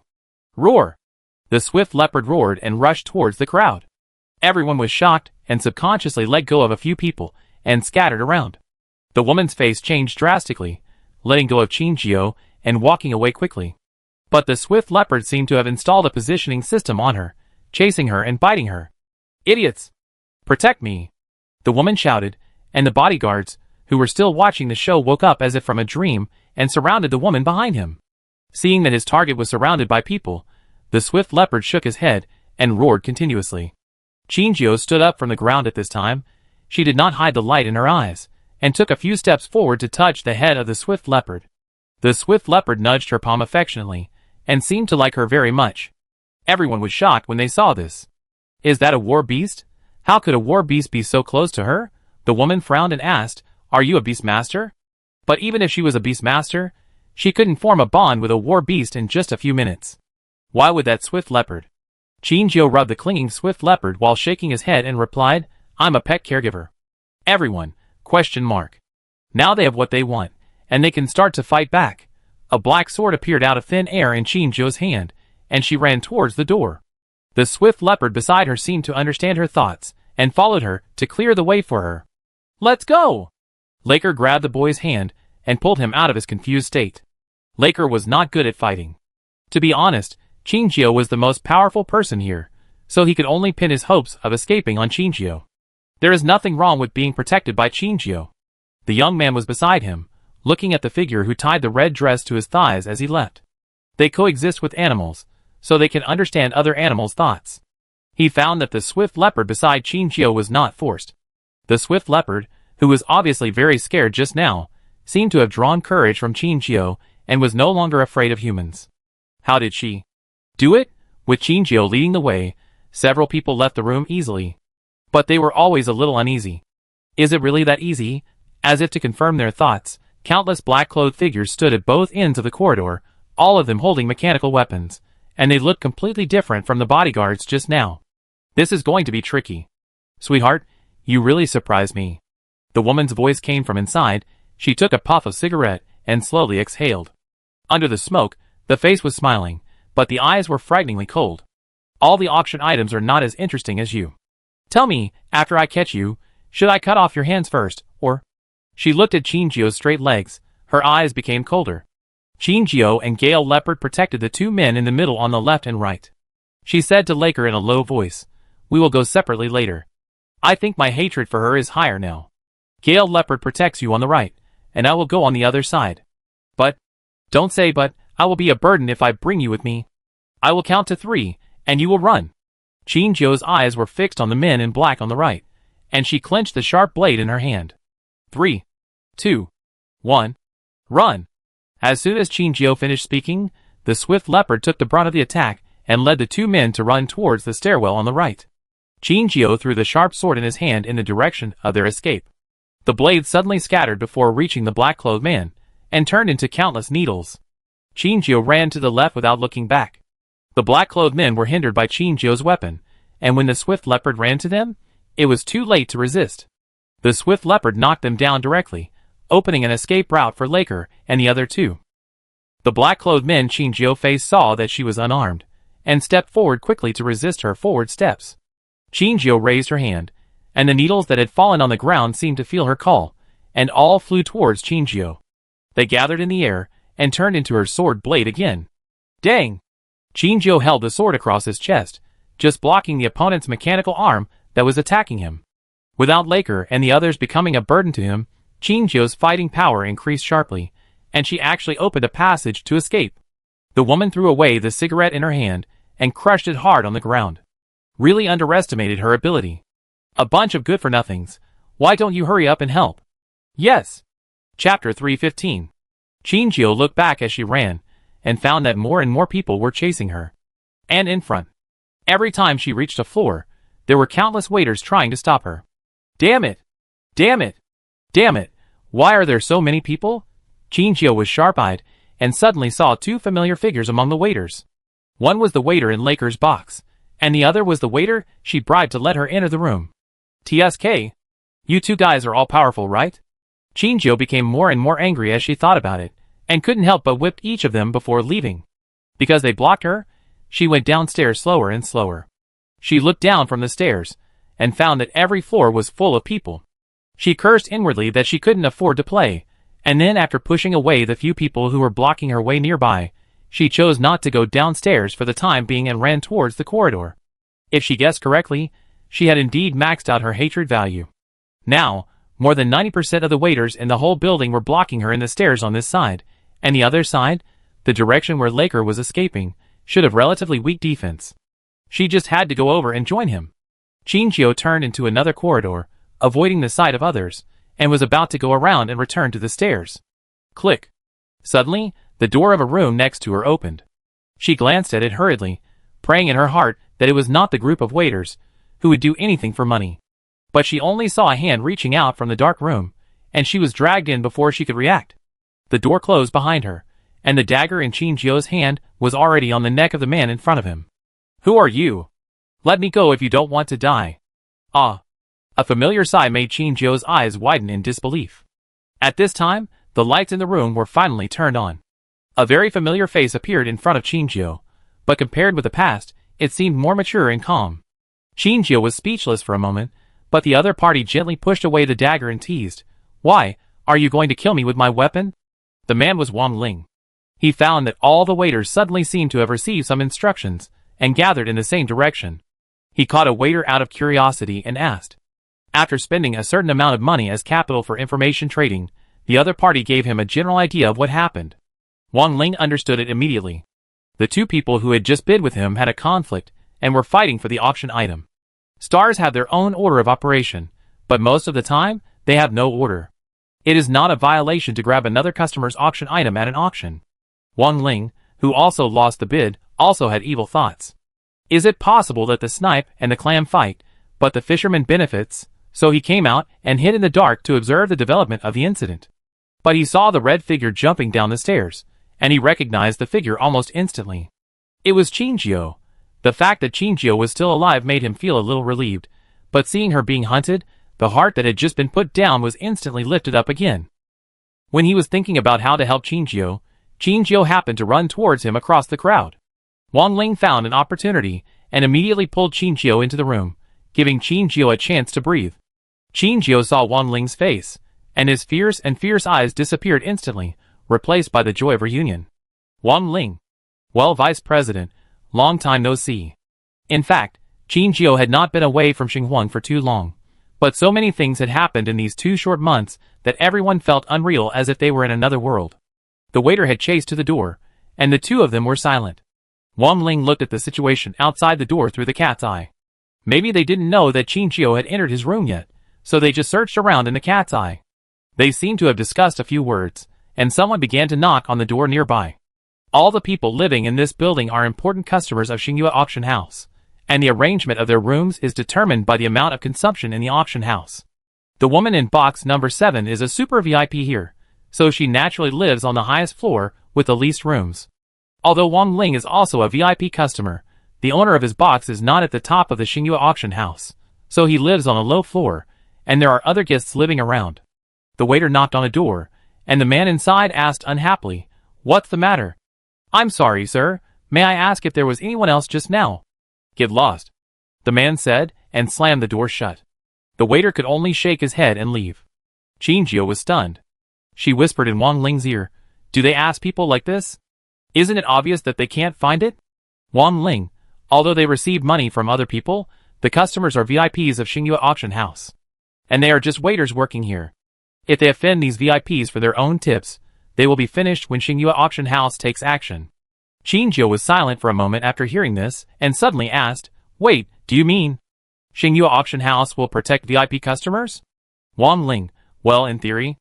After all, the amount of money spent by each VIP customer here has exceeded 10 billion, and the auction house has taken a lot of money. If a VIP customer has any difficulties, Xingyue Auction House will take action. "Wait! You want?" Qinjiu nodded. "Since you can't run away, why don't you just let Xingyue Auction House come forward?" "But didn't you steal someone else's things?" "Ahem, hey! How can something that the auction house tacitly allows be called stealing?" Qinjiu was extremely frank. She said, "Using your name, I am now your female companion." Wang Ling, ? Qinjiu, there is no way. I came in as another person's female companion. I don't have VIP, but you do. Hee, VIP's female companion should also be within the scope of protection. That's true, but... Wang Ling pondered for a moment and said, "That woman is more valuable to Xingyue Auction House. I don't think we can let the other party come forward." "Then you tell the other party." Qinjiu grinned and said, "We have a deal worth 100 billion to discuss with the other party." Chapter 316. On the other side, Laker found that he was not under much pressure. There were only a few people chasing him, but they were quickly dealt with by the swift leopard and the boy. They had already gone down to the first floor, but they had not seen Qinjiu. When they looked towards the other staircase, they found that the stairs were full of dark people, like a group of wolves waiting for their prey to appear. Laker, although he knew that Qinjiu had a higher hatred value, he still felt a little bitter when he saw the difference in treatment between himself and Qinjiu. After all, he still has 2 high-priced auction items with him. Why did everyone forget about them? "Hey." The boy was not as polite to Laker as he was to Qinjiu. He asked, "What should we do now? Can you contact the benefactor?" Facing the boy's cold face, Laker was silent for a moment and said, "Let's go, we leave first." "Let's go." The boy frowned, and his face decorated with golden colors showed a dissatisfied look. "If we leave, what will happen to her?" Although there were not many people chasing them, there were still some. In the short half-minute they chatted, a new waiter came down from upstairs. Laker glanced in the direction of Qinjiu and gritted his teeth and said, "Let's go. She can get away. We will only cause trouble for her if we stay here. She will contact us naturally after she is out of danger." After that, Laker walked out of the building without looking back. This was what Qinjiu had agreed with him. If she was stopped, he would go first, and she would find a way to get away, and then meet at the destination. When the waiters who were chasing them saw that the 2 men and the beast had left the accommodation area, they all suddenly stopped and turned back to walk in another direction. When the boy looked back and saw the scene while fleeing, he couldn't help but ask curiously, "They don't seem to have caught up?" Hearing this, the man in front of him didn't seem surprised by this result. He said, "They just took the money to do the work. Leaving the accommodation area is equivalent to leaving their work scope. In Xingyue Auction House, leaving one's post without permission is a serious crime. Even if they catch us and get a large reward, they may be fired by Xingyue Auction House due to dereliction of duty.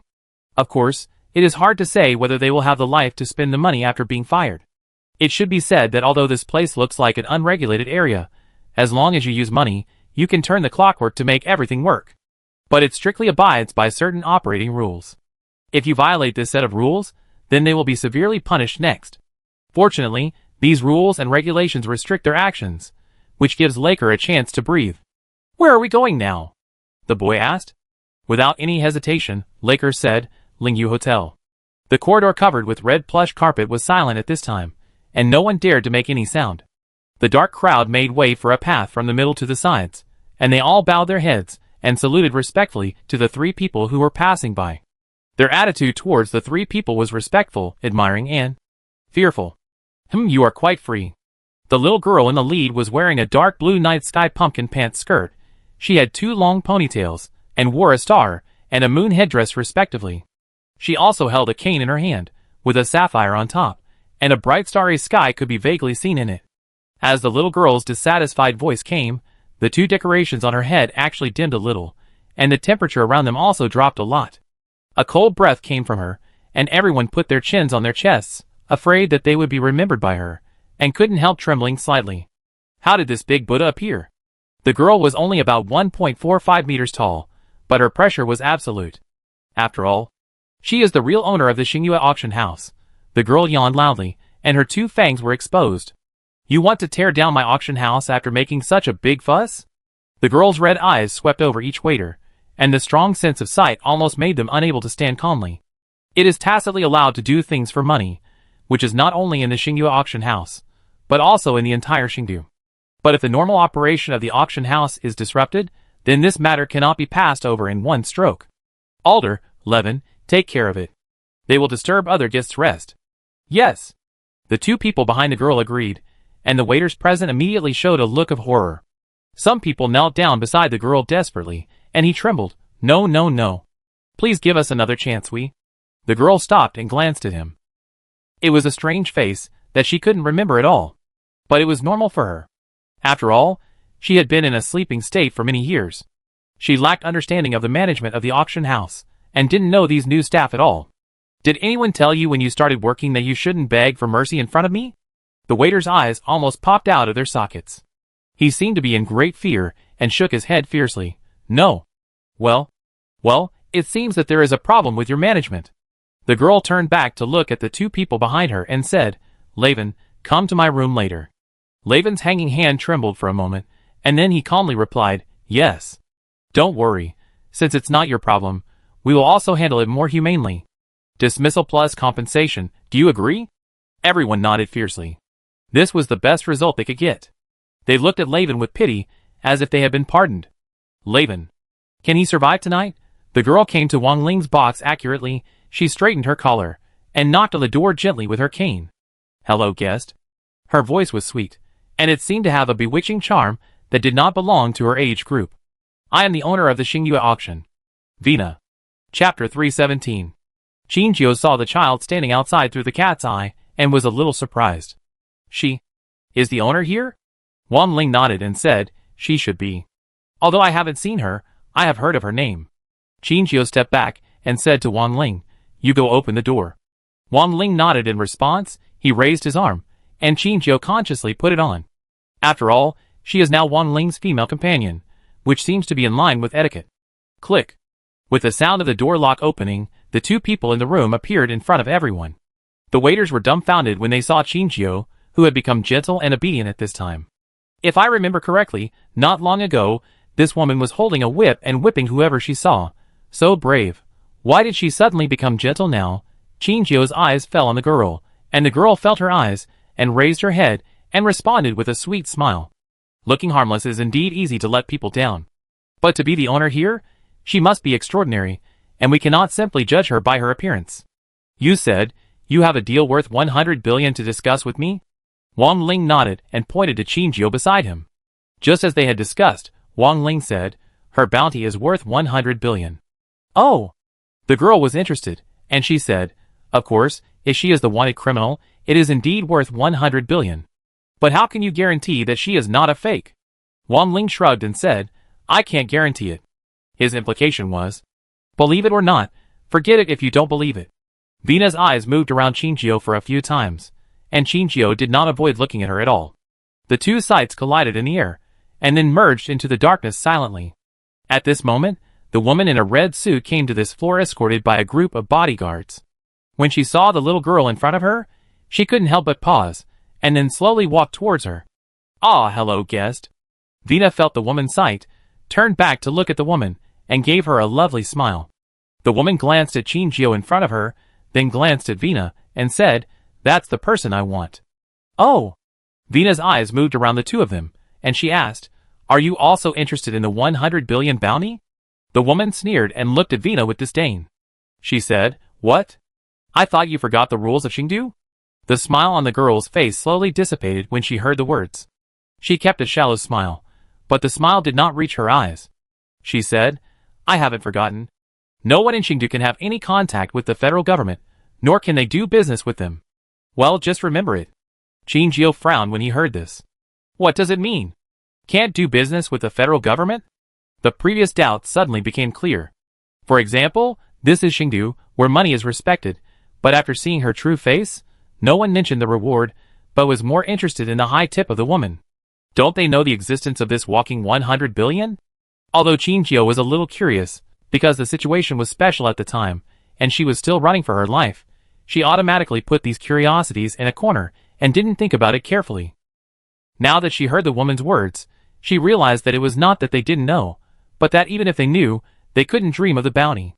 Xingdu seemed to have its unwritten rules to check and balance everyone. The girl looked at Wang Ling with regret, shook her head, and sighed, "Unfortunately, it seems that we can't make this 100 billion deal." Wang Ling clenched his fists almost instantly after hearing this. If the deal failed, it would mean that Xingyu Auction House would not protect Chinjio. And the woman on the opposite side was eyeing him covetously, and there was no way out now. Chinjio, who was silent on the side, suddenly squatted down and kept the same height as Vina. She stared into Vina's eyes, and suddenly reached out to rub her head. Everyone was shocked. This person is too bold. She actually dared to touch Vina's head? She didn't want that arm, did she? Vina's face really darkened, and she raised her hand, and was about to knock the stone on the cane on Chinjio's arm. The waiter who had just begged her for mercy was terrified and stepped back. "No, you can't be touched by her gem. Otherwise, you will be eaten." Just when the gem was about to touch Chinjio, Chinjio suddenly said, "Hey, are you hungry?" Everyone, ? What is this unfolding? Vina paused. She looked at Chinjio's eyes in confusion, as if thinking about something. Chinjio stood up, drove Wang Ling out of the room, and reached out to Vina. "Come in and talk?" Vina was silent for a few seconds, and actually followed her into the room. The door was closed, and there was a dead silence around. What's going on? The two who had worked with Vina for a long time looked at each other, both confused. Chinjio turned around and looked at Vina. She suddenly said, "Actually, you are not human." Vina tilted her head. She found that Chinjio gave her a strange feeling since she came in. A feeling that made her want to get close. Chinjio continued to say his shocking conclusion in a calm tone. "You are a war beast." Chinjio has been observing Vina's every move since the moment she appeared. Vina always gave her a familiar feeling. But because she was too familiar, Chinjio had a moment of misjudgment. She is a war beast. Right? But she is obviously a living human. It was not until Vina showed her true emotions when chatting with the woman, and the aura on her body finally had a clear change, that Chinjio confirmed the other party's identity. She is indeed a war beast. Vina's red eyes showed shock when she heard Chinjio's words. She looked at Chinjio warily, and shook her head to deny. "No, I don't know what you are talking about, guest." "Really?" Chinjio's eyebrows were curved, and his smile was meaningful. Vina had an ominous premonition. "Come here." Chinjio spoke, and her eyes flickered. Vina came to Chinjio obediently, as if she felt the call. Chinjio hugged her in his arms, and pinched her chubby cheeks affectionately. Chinjio untied her instructions, and Vina suddenly came back to her senses. Thinking of what had just happened, her face changed drastically. No! Why? She had never made a contract with any human being, and she had hidden her identity as a war beast very well. How did this woman do it? Vina was a little unhappy when she thought about being pinched on the face and molested. "You?" Chinjio rubbed her head again and said, "You are a war beast, so you are affected by me." Vina hadn't been treated as a child for many years, but Chinjio didn't feel disgusted when he held her like this. Vina muttered, "Aren't you afraid of me?" Chinjio shook his head. She had seen too many incredible existences, and now she was in a state of being used to it. After all, The galaxy is so big, who can be sure that they have seen everything? Chinjio saw her lost in thought, and she asked, "Can you tell me what kind of war beast you are?" Vina's body stiffened for a moment when she heard this. She didn't seem to want to discuss this topic. Chinjio didn't care either. She put Vina down and said to her, "Okay, if you don't want to say it, don't say it. I'm leaving." "Leave? You can't leave." Vina looked up and pointed at the door with her cane. "That woman won't let you leave. That depends on whether she can stop me. At worst, I fight her to the death." Vina was silent for a moment, and suddenly said, "Answer me a question, and I can help you leave." "What? Why can you control me?" "This." Chinjio brushed away the broken hair. She chuckled, "Because I can enforce mandatory orders on all war beasts." Chapter 318. Vina choked. Wouldn't it be the same as admitting that she was a war beast if she asked this question? Chinjio looked at Vina's somewhat frustrated look, and consciously skipped the topic and said, "Can you help me leave?" Vina nodded silently, and was about to turn around and go out. Chinjio behind her suddenly called her. "You haven't answered my first question yet. Are you hungry?" Vina blinked and nodded hesitantly. Chinjio took 2 steps forward, squatted down, and hugged her in his arms. "Don't hurt other innocent people, you will be punished by God." Chinjio pressed her head down, and let her lean on his neck. Chinjio said nothing, but when Vina's eyes touched Chinjio's white neck, a trace of hungry enthusiasm flashed in her eyes. A clear stream like a forked branch flowed under Chinjio's skin. Those were Chinjio's blood vessels. As long as she bit through the outer skin, the sweet juice would flow out. She felt more thirsty, and her stomach made a sound. Chinjio exuded a pleasant smell that was irresistible. She subconsciously opened her mouth, and 2 snow-white fangs pierced Chinjio's skin. Chinjio frowned, but did not push her away. Vina looked too pale, and her body was obviously lacking in nutrition. Only on her pale little face was there some soft flesh. It was like a child who had not eaten enough for a long time and looked malnourished. But as the owner of the Xingyue auction house, she had a lot of money, so how could she lack food? Chinjio boldly guessed that perhaps her food was different from that of ordinary people, or even all other war beasts. It is not food that can be easily obtained. Chinjio searched all the records about war beasts in her mind, and finally, she focused on the only war beast that was truly marked as extinct. Bloodbat, an ancient war beast that has the same genes as the Night Emperor bat, but is differentiated from it. People jokingly call it a vampire. The Night Emperor bat is a bat that feeds on fruit. Although it is large in size, it does not hurt people. Blood bats are different. They are smaller in size, but they feed on blood, which is more like a symbol of bad luck. Even if they have excellent combat capabilities, they are judged as dangerous war beasts, and were removed from the list of war beasts many years ago. And in the records, the last bloodbat became extinct thousands of years ago, and now people no longer know the existence of this war beast. But is the bloodbat extinct? Chinjio remembered that Edo mentioned this war beast in class. There was a wild history in the description of it that Chinjio was very concerned about. The bloodbat was driven away by humans, and could not integrate into the society, but it must have humans to exist, so it evolved into a human form. However, because this conclusion was too absurd, everyone regarded it as a fictional story. Did they really find other ways to survive and join human society again? Chinjio was just skeptical about this, but combined with her impression of her and some strange rules of the Xingyue auction house, she couldn't help but think in this direction. So there was this test. Although Vina was a bloodbat, Chinjio knew that she had never really hurt humans. Because she didn't have the chilling coldness like Shadow, she might have used other methods to maintain her life. What could it be? Chinjio was curious, and Vina, who was buried in her neck, raised her head with red eyes. She saw with her own eyes that the 2 small holes on Chinjio's neck that she had bitten healed at a speed visible to the naked eye, and the skin became smooth again. Vina was stunned and turned her head to look at Chinjio. Chinjio put his finger to his mouth and made a gesture to keep quiet. "Don't tell others." Vina was still in a daze, and Chinjio had wiped the corners of her mouth for her. Her face became obviously rosy, and she accepted Chinjio's care a little embarrassedly. She rarely had enough food. Even with the occasional feeding from Liven and Alder, their fragile human bodies could not withstand her taking.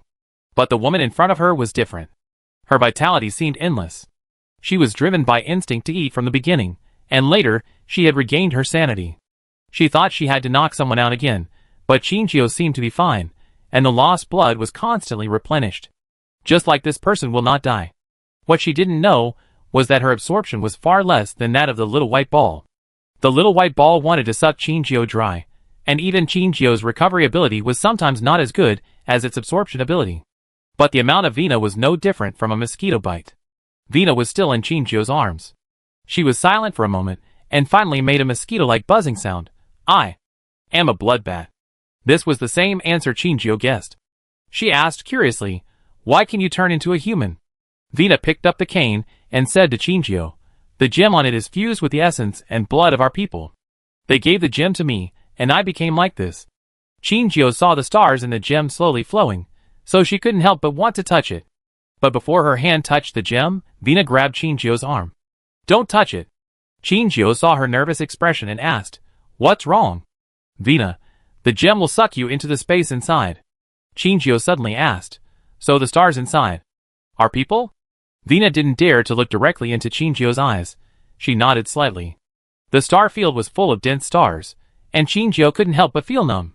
She seemed to suddenly understand why Vina could still live normally despite being extremely malnourished, because she had this gem to sustain her life, and the gem was used to obtain the vitality of others to nourish Vina.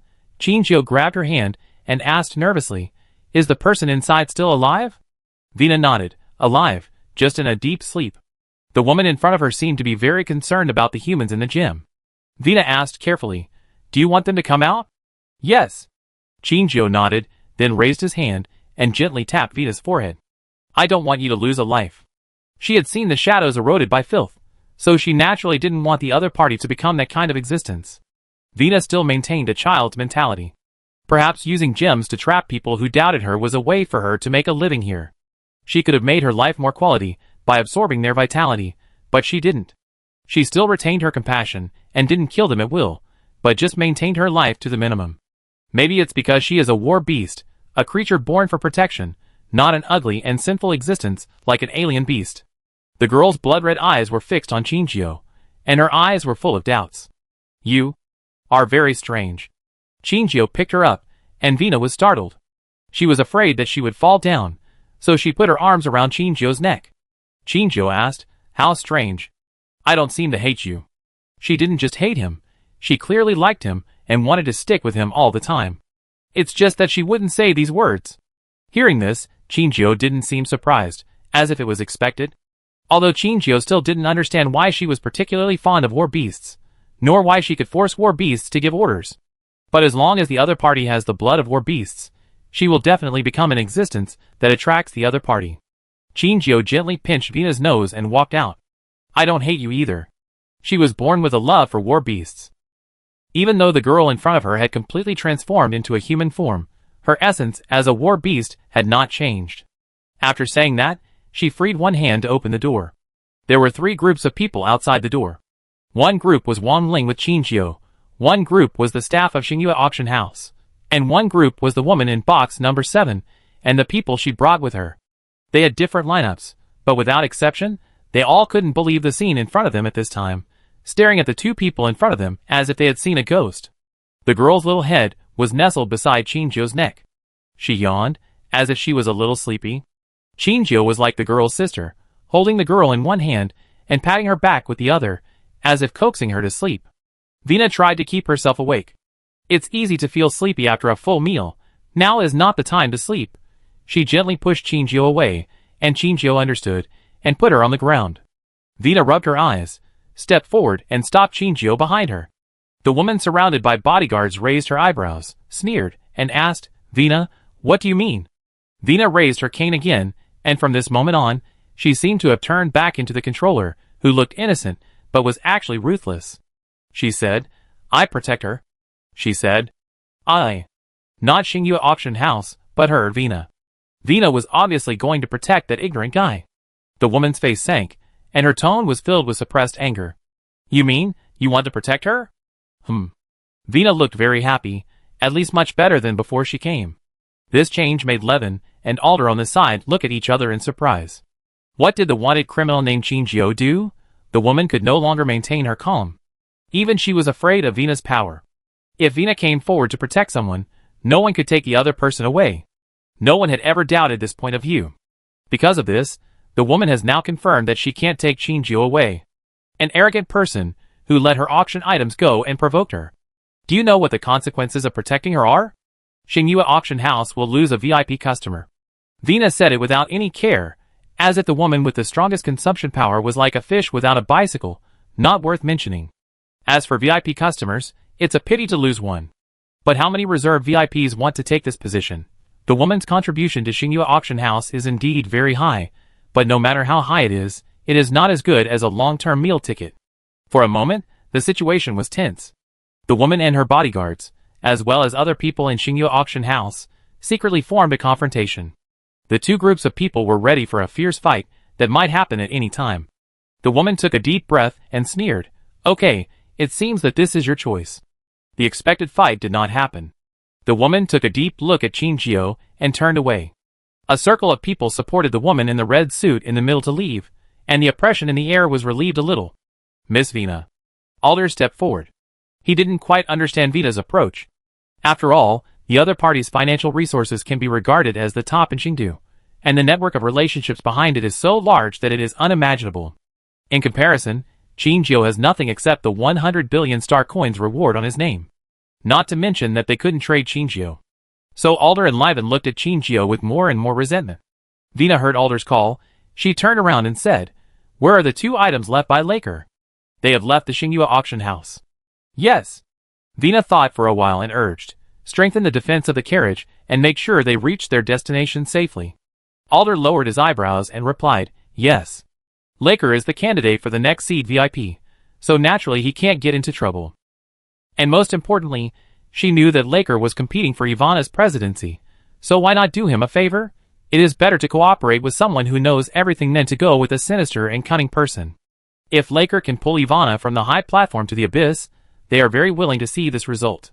Vina turned around, looked at Xingyue's face, and asked with a smile, "What about you? Where are you going now?" "Xingyue, back to the hotel." Vina nodded and told the waiter to arrange a car for them to go back.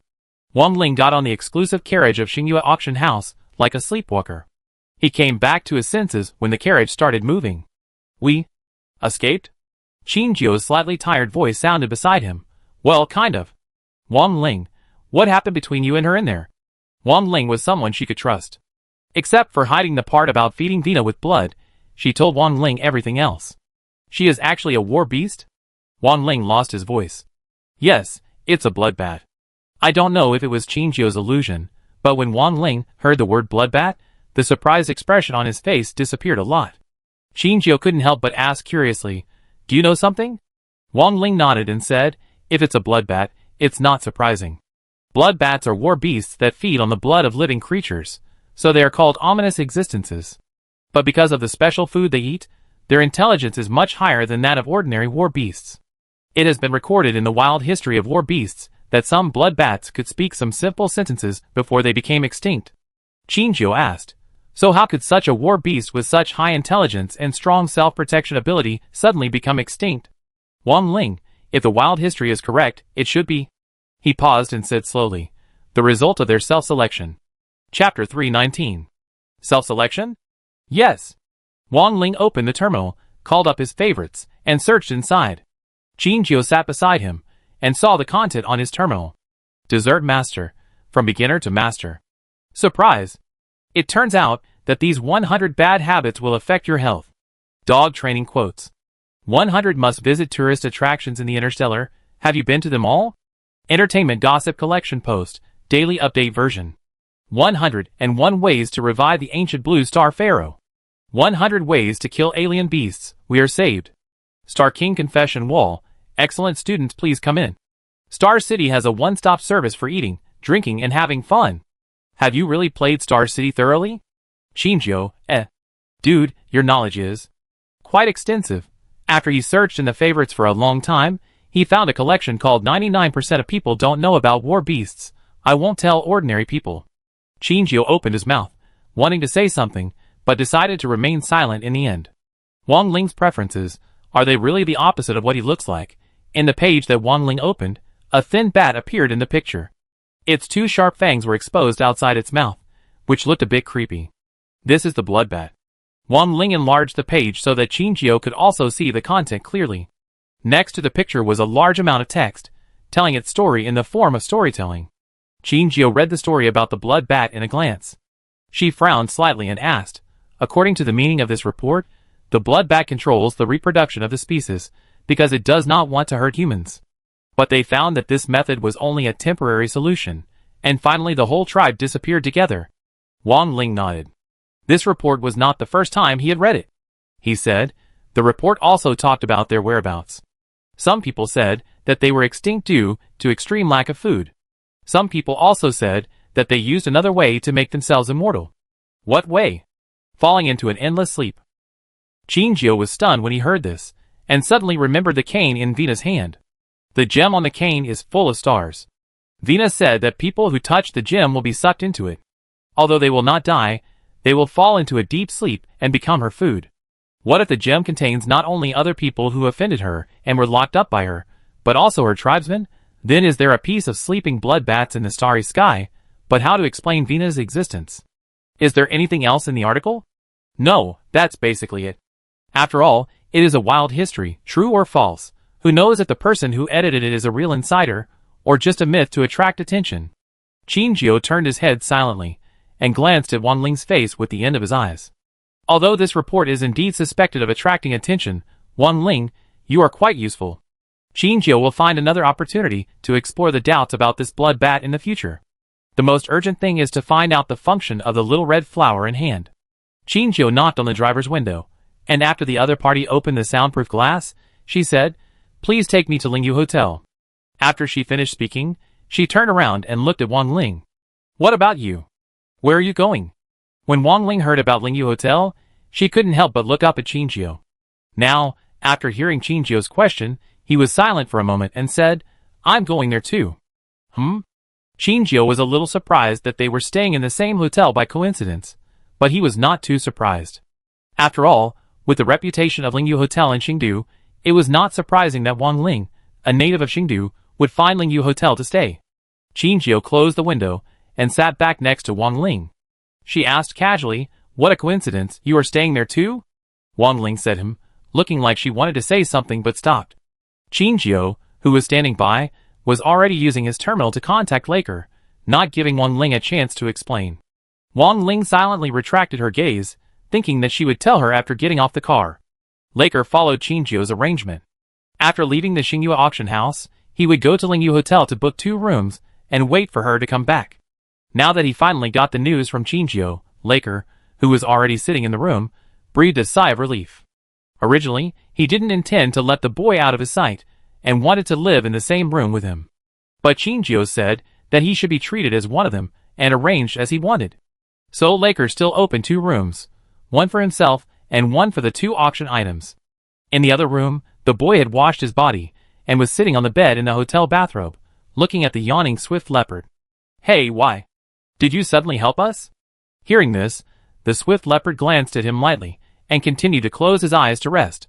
The boy was not annoyed by being ignored. He knew the swift leopard's temper. Being a little bit temperamental was already considered a minor thing. He was free, and the figure of the woman appeared in his mind. After being caught here, he thought of countless ways to escape, but all failed. When he knew that he would be sold as an auction item, he couldn't say whether he was happy or sad. He was happy because he had a chance to leave. He was sad because he was treated as a commodity that could be disposed of at will, without any human dignity. This is also what his grandfather told him. The humans in the outside world are very dangerous. After staying in the auction house for a while, he also roughly knew the operation process of the auction house. When he found that he was maliciously underpriced, out of anger, he decided to provoke. Although the result was that the group of crazy humans spent a lot of money on him, he couldn't be happy at all. They only regarded him as a property. But that woman was different. She carried the mark of a distinguished guest, and saved him without reservation. And he didn't even know whether she was safe until now.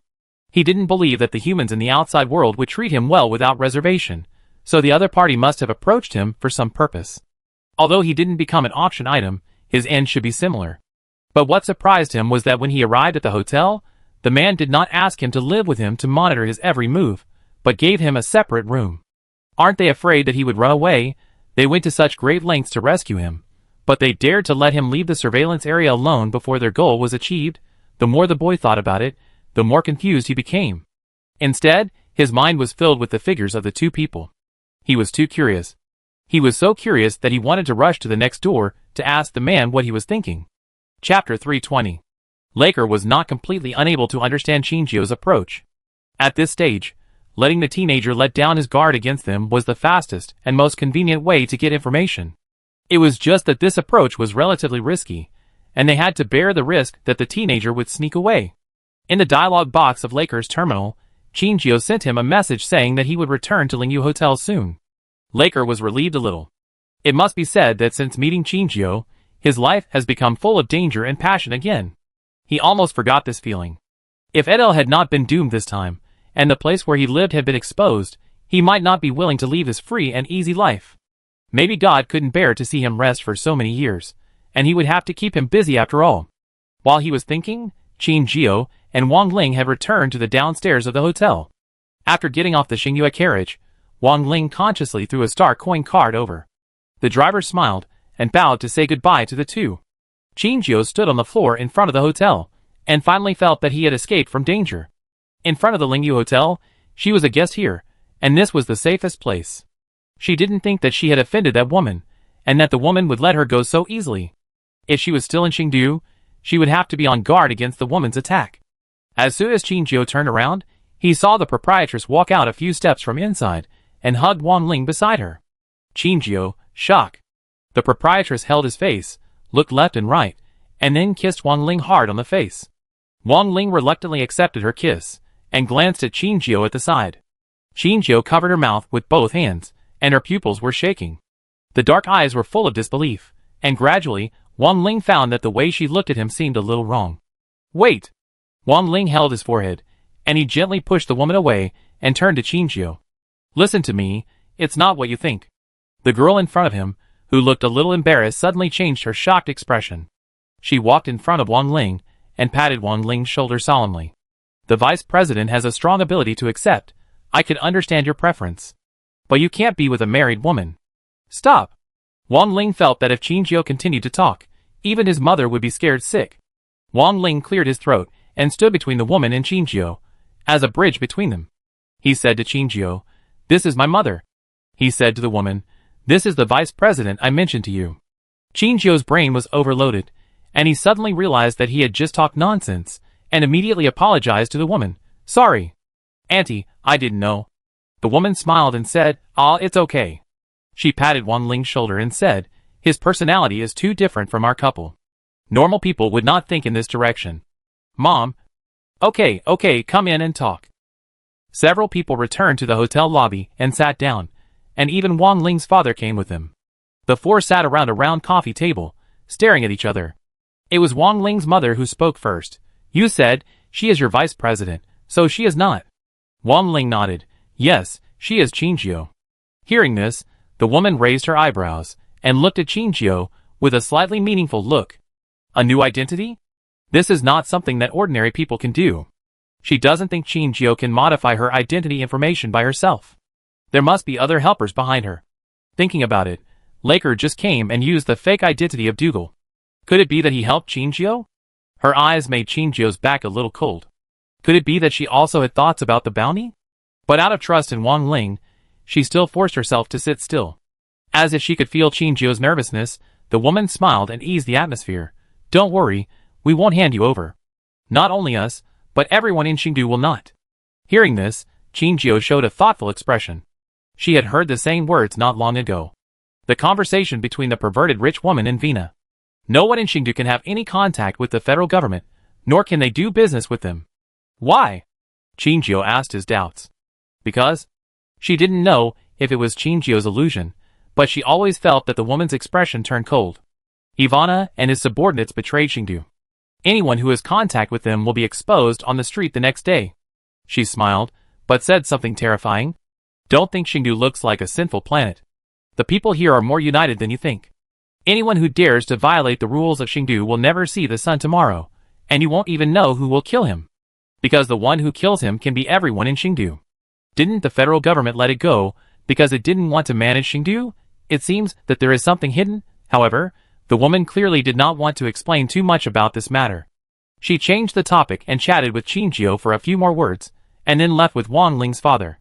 They did not go to the front desk, but turned and went upstairs.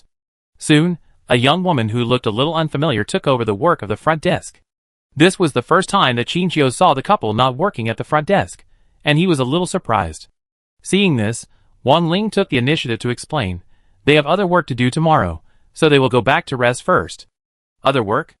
As the owner of a hotel, do they need to do other work to help the family?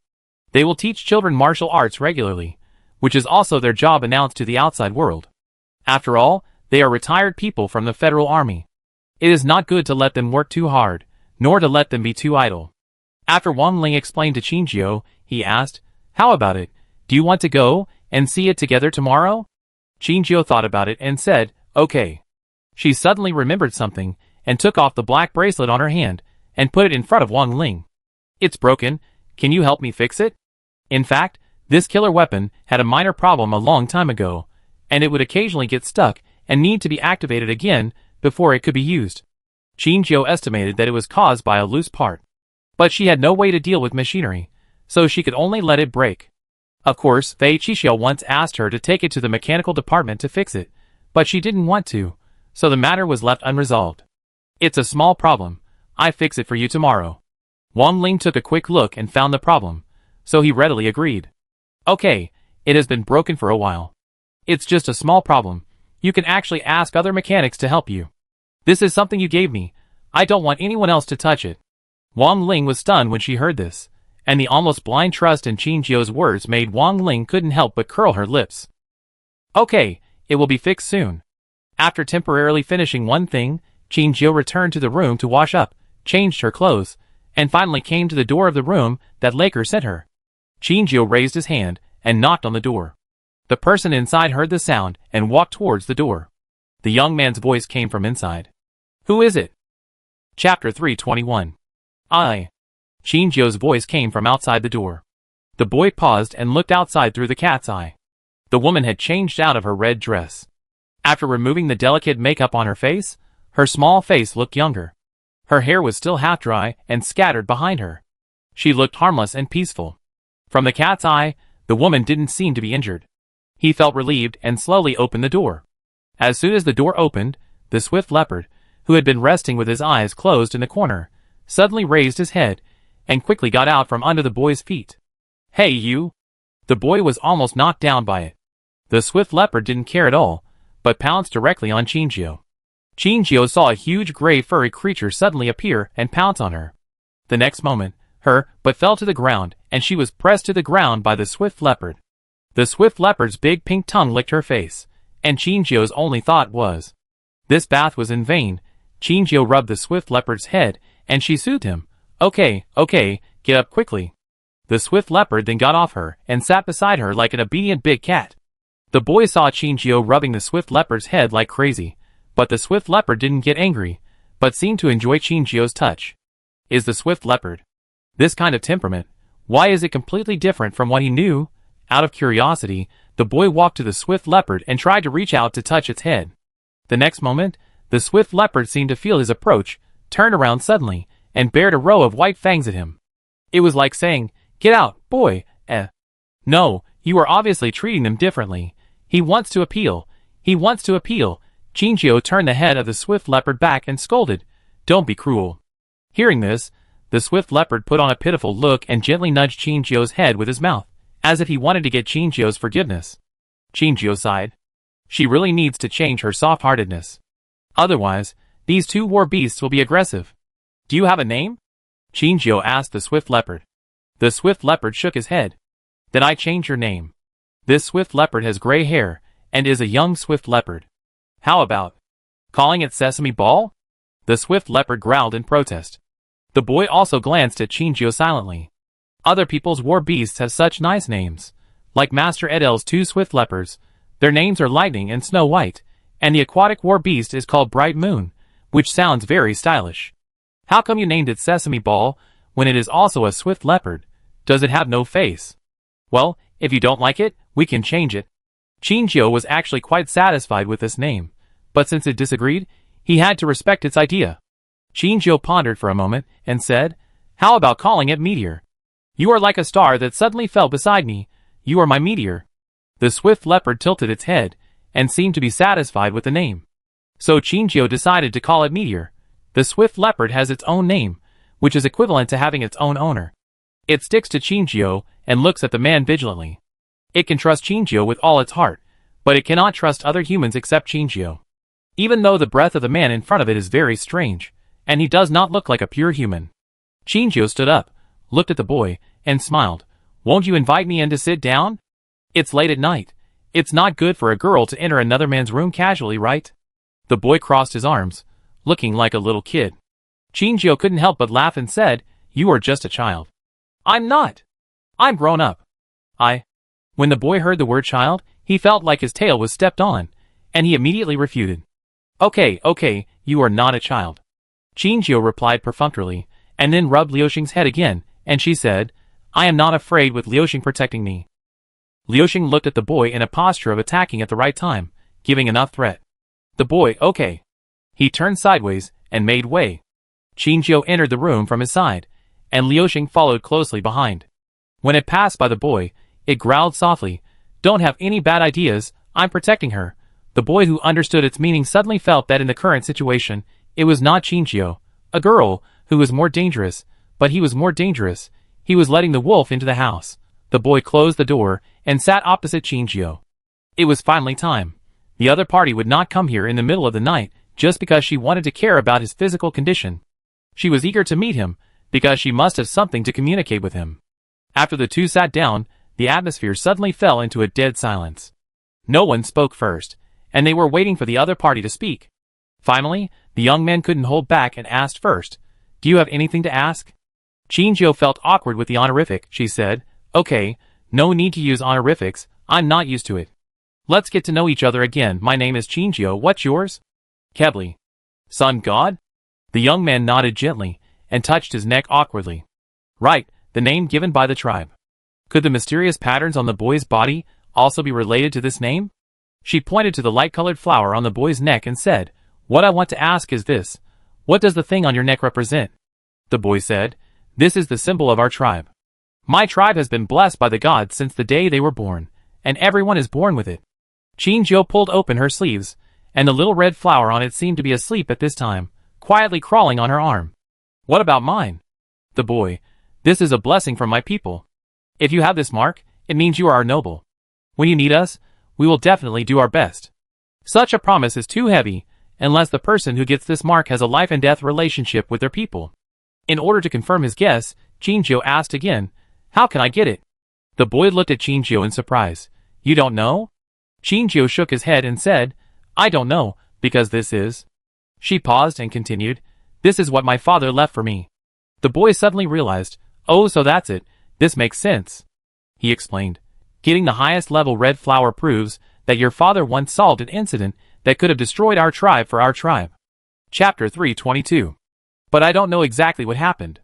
These things may only be known by the clan leader. The boy is still young, and Rokov passed away more than 20 years ago. It is indeed impossible to get more inside information from him. I may need to meet your clan leader. The boy lowered his head, was silent for a moment, and said, It may be a little difficult. Chinjio, is it because you live far away? Or, we are not in Chengdu, but it is not that difficult to find, but... The boy rubbed his hair and said with some embarrassment, The clan leader is in seclusion, and we don't know when he will come out. Seclusion? Well, it is a process of praying to the gods, and also praying for the safety of our clan. Chinjio understood that this is some kind of tradition of theirs. She asked, Is there any way to get him out of seclusion in advance? Kebli shook his head and said, I don't know, after all, no one has ever done this. And we don't even know where he went to pray, because the place of prayer is different every time. But if you calculate the time, the tribe leader will go home at the latest next month. Next month, for Edel, there may not be so much time. Kebli found that he couldn't help Chinjio, and was a little frustrated. After all, she saved him, and was a distinguished guest of the tribe, but he didn't have any way to help her. He thought for a while and said, I can contact you after the tribe leader comes out. I can't help you with anything else for the time being. He lowered his head, and after a moment, it seemed that he suddenly remembered something. He reached out and lifted Chinjio's arm and pressed it on the small flower on her arm. His slightly immature voice slowly filled the room, chanting a spell that Chinjio couldn't understand. Chinjio only felt a heat on his arm, and the little red flower disappeared out of thin air. This is a spell that can hide it. It will only appear if you want it to appear. I know this may be useless to you, but please believe me, hiding its existence is beneficial to you. Kabeli retracted his hand and continued, Our tribe is a little special. Try not to tell others that you have it, so as to avoid some unnecessary trouble. Qinjiu touched the skin that had become white again. Thank you. No need. Kabeli scratched his head a little embarrassedly. I can't help you much. Qinjiu asked Kabeli where he was going, and Kabeli himself didn't know. I have never left my family since I was a child. This arrest was an accident. In fact, I don't know where I should go back. Qinjiu looked at the small flower on his neck and said, Maybe I have a way. Kabeli. Qinjiu left his room with Meteor and went straight to the top floor. Wang Ling's family lived on the top floor. When Qinjiu appeared, Wang Ling was already waiting at the door. Wang Ling's parents were sitting on the sofa in the living room. Wang Ling's mother saw her sitting down and asked, I heard that you have something to ask me. Yes. Qinjiu nodded and said, Auntie, you know Ms. Lisa, you must have a way to contact her, right? Yuqi looked at Qinjiu with a look of inquiry in her eyes. But after a moment, she seemed to understand. She said directly, You are here for that little guy Kabeli, right? Qinjiu was stunned when she heard this. Annie, you? That little guy Kabeli doesn't even have an Interstellar resident ID card. How do you think he was able to check in? Yuqi smiled and continued. Originally, the main purpose of asking Wang Ling to go to the Xingyue auction tonight was to bring him back. I didn't expect that he didn't do it, but you and Laker did it. Qinjiu was surprised when she heard this. Yuqi knew about Laker's existence? Didn't Laker check in with Dougal's identity? Yuqi seemed to be amused by her shocked expression. She said, Did you forget that Xingyue can't have any dealings with the federal government? And Laker is our friend. How could we not recognize him? He didn't intend to hide his identity from us. Qinjiu suddenly realized. Yuqi, Kabeli is Lisa's nephew. I don't know what this guy did to be captured from Rose Star as an auction item. Lisa asked me to find a way to rescue him. Wait. Qinjiu suddenly thought of something. If that's the case, why did she tell me about Kebli and lead me to the Xingyue auction house? If they want to save Kebli, the fewer competitors the better. Qinjiu instantly understood their thoughts. One more competitor? No, it's one more helper.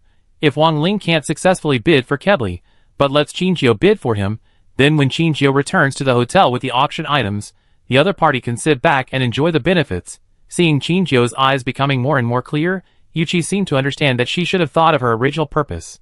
She said a little embarrassedly, This is just to have an extra guarantee. Don't blame Auntie. Qinjiu would not blame her.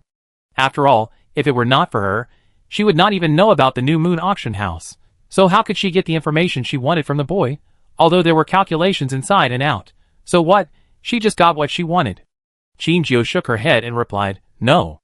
Yuqi breathed a sigh of relief, and then continued, We will send him back to Rose Star unharmed, and you don't have to worry about his affairs. Qinjiu left and told Kabeli these words intact. Kabeli finally felt relieved when he heard Lisa's name. Just thinking that he might be bothered by her for a long time, he began to have a headache. Qinjiu also told Laker about the current situation, and Laker could only sigh helplessly. Along the way, their actions were successful, but the problem was that the results were not very pleasing. For the time being, they could only pray that Yi Suixin can make more trouble to delay time. That night, everyone was worried and had difficulty falling asleep. The next morning, Qinjiu and Wang Ling prepared to set off together and headed for the martial arts hall. There were 3 pendants following them. Laker had 2 big dark circles under his eyes and walked forward while yawning. Kebli looked careless. Because the pattern on his body was too conspicuous, he wrapped himself tightly. And the meteor. It became a small one lying on Qinjiu's shoulder and sat in the exclusive position of lightning. Lightning? I don't know what's going on now. Qinjiu sighed almost inaudibly, withdrew his thoughts, and got in the car with everyone. Wang Ling handed her bracelet over, and Qinjiu was surprised. Is it fixed? Well, I added something for you, see if it fits. Qinjiu found that it became heavier than before, but it was still within her tolerance. Did you stay up all night last night? No. Wang Ling lied without blinking. Qinjiu didn't expose it, but put on the bracelet. Laker said, Someone might be willing to pay a lot for this thing. Not for sale. Wang Ling turned his head and looked at the scenery outside the window. It is the exclusive weapon of the vice president. Laker chuckled and looked at the bracelet on Qinjiu's wrist. He suddenly said, If you have a chance later, go fight with Yu Chi and test your new weapon. Qinjiu? Chapter 323. Even Wang Ling beside him nodded frequently, agreeing with Laker's point of view. Qinjiu was confused. Just as she was about to ask a question, the swift leopard on her shoulder suddenly growled. Everyone followed its gaze and looked at the boy. Cabelli turned his head away awkwardly, coughed lightly, and pretended to be looking at the scenery outside the window. He just made a face at Meteor, trying to tease it. But who knew that this little thing couldn't be teased? It was such an obedient and well-behaved little war beast in Qinjiu's hands. Why was he so fierce just because he hooked his finger at it? The small animals on Rose Star all like to get along with him, but this war beast is different. Qinjiu looked at the two childish ghosts, sighed, and held Meteor in his arms. Meteor's originally fierce expression changed instantly, and his pair of golden eyes blinked waterily, looking at Qinjiu intimately. Kebli, who was secretly watching the situation here, ? The swift leopard's ancestors must have learned to change faces. The behavior of Meteor made Qinjiu feel strangely familiar. Why do I feel like? Where have I seen this scene before? Qinjiu carefully looked at Meteor's appearance. She didn't know if all swift leopards looked the same. She always felt that Meteor and Lightning were a bit similar. We're here. While she was thinking about the relationship between Meteor and Lightning, the car stopped at the door of a martial arts academy. On the 10-meter-high door plate, the words Xingdu Martial Arts Academy were written in a flamboyant style. Qinjiu took a quick look around. The red exterior walls, huge wooden pillars, and two stone lions on both sides of the door looked like a retro building. Except for some places on the ancient blue star that still retain this traditional architectural style, it is difficult to see it in other places. Qinjiu did not expect to see such a building in Xingdu. Qinjiu stepped over the threshold. Meteor was still trembling when he came to a crowded place and curled up in Qinjiu's arms. Under normal circumstances, war beasts should not be afraid of humans, especially rare war beasts such as the swift leopard, which have grown up in a favorable environment provided by humans since childhood. Let alone making them afraid of humans, it is good enough for them not to bully humans. But Meteor is obviously not in this category. Qinjiu secretly guessed. Maybe Meteor has been hurt by humans before. Because he has been hurt by humans, he does not trust humans, and is hostile and afraid of humans. Qinjiu suddenly felt distressed. She gently rubbed Meteor's head to soothe Meteor's emotions. Meteor gradually relaxed under her comfort. It stopped trembling, but still glanced around with a vigilant look. Walking into the front yard, Qinjiu could faintly hear the shouts of children. Wang Ling led the way in front and said, "Morning class has already started. They are all practicing basic skills now. Do you want to go and have a look?" Since they were here, several people nodded and went to the backyard with Wang Ling. In the backyard, children of similar age gathered together, doing horse dance and practicing with the little leader in front. Yu Chi stood aside to supervise them. Today, she did not wear her iconic long skirt, but a training suit, which was neat and tidy and heroic. She seemed to have changed into a different person, and her eyes were no longer blurred. With her sharp eyes, like an eagle, she accurately captured the mistakes of the children in their movements and took the initiative to help them correct them. Even Laker, who was standing by, was stunned. She was indeed the woman he had a crush on back then, still so outstanding and dazzling. Looking back at himself, he was not doing so well. Seeing Wang Ling and the others coming, Yu Chi did not show too much enthusiasm, but just nodded slightly to signal them, and continued to immerse himself in his work. Wang Ling said, "Let's go for a walk first, they won't finish so quickly." Everyone nodded and started to wander around. Qinjiu had always wanted to go to Gulen Star to see the palace buildings, but now he behaved like a curious baby, and whenever he saw something new, he would always ask Wang Ling for a long time. Facing Qinjiu, Wang Ling's patience was unlimited. Even because he was worried that Qinjiu was too excited and too tired, Wang Ling specially prepared a pot of water and some snacks for Qinjiu. Laker and Cabelli behind them saw that Qinjiu had received special treatment, and they couldn't help but feel a little sour. What's wrong? Don't they need to replenish their energy? Why not prepare it for them? This is different treatment. After visiting most places, the few people had a tasteless light meal in the cafeteria, and then took a short rest in the room prepared for them. When it was time for practice in the afternoon, Wang Ling called them. To be precise, he only wanted to call Qinjiu, and the other two were incidental. They came to the actual combat area together to watch the two and the children spar. Two adults stood in the middle of the field, and the other children surrounded them and attacked them. But without exception, all the children could not touch them at all. The close cooperation between the two made the side with more numbers present an absolute disadvantage. Before long, All the kids were knocked down. The couple's mixed doubles left each other with a deep childhood trauma. Well, you can hold on longer than last week. Very good. As the winner, Yuchi nodded with satisfaction. It seems that these kids have not neglected their exercise and have completed their homework well on weekdays. Although they have already completed a competition, there is not even a trace of sweat on the woman's face. Chinjio suddenly remembered what Laker said in the car. She turned the mechanical weapon on her wrist, suddenly took a step, and walked into the training ground. Yuchi saw her appear and couldn't help asking curiously, "What's wrong?" "Chinjio, I want to spar with my aunt." Hearing this, Yuchi raised his eyebrows slightly and moved his eyes to Wang Ling, who was standing outside the venue. Wang Ling turned his head away guiltily, pretending not to notice her sight. Yuchi couldn't help but find it funny, but Wang Ling had never shown such care for anyone, which meant that Wang Ling truly regarded the girl in front of him as his friend. He was always introverted, but he rarely had real friends. The couple was also willing to see Wang Ling's transformation. Okay. Yuchi smiled and nodded, willing to do a favor for his son. The other children left the center of the venue under the guidance of Wang Ling and his father, leaving only Chinjio and Yuchi on the open space. Chinjio opened her right hand, and the bracelet began to disintegrate. The black block structure climbed along the outline of her hand to her palm, and then reassembled to form a black sharp blade. Seeing this, Yuchi couldn't help but look at Chinjio twice more. This mechanical weapon was definitely made by Wang Ling for her, and he must have spent a lot of time to study a plan suitable for Chinjio. Did her son actually go to this extent for Chinjio? Just when she was distracted, Chinjio said, "Auntie, I'm sorry." Chinjio moved, and everyone present could only see a shadow passing by, and Chinjio had quickly approached Yuchi. The children surrounding the venue exclaimed. Except for the teacher, they have never seen anyone else with such speed. Yuchi just took a step back, with a wooden sword across his chest, blocking Chinjio's attack. The speed is good, the strength is also good, but lacks skills. After Yuchi finished speaking, his other hand seemed to gently tap Chinjio's wrist, and the next moment, Chinjio's sword fell to the ground on the spot. She glanced at her numb wrist. The last person who made her feel this way was Ping'an, but Ping'an couldn't make her weapon fall to the ground with one move. Chinjio's reaction speed was extremely fast. She wanted to draw her sword and leave before she saw Yuchi taking action. However, she didn't know how Yuchi used to strangle her strength, and she couldn't get away for a while. Yuchi made a sword flower, and turned the wooden sword behind her. Not bad, but not quite. Although Chinjio failed to keep his weapon steady, she admired Chinjio more than she was disappointed.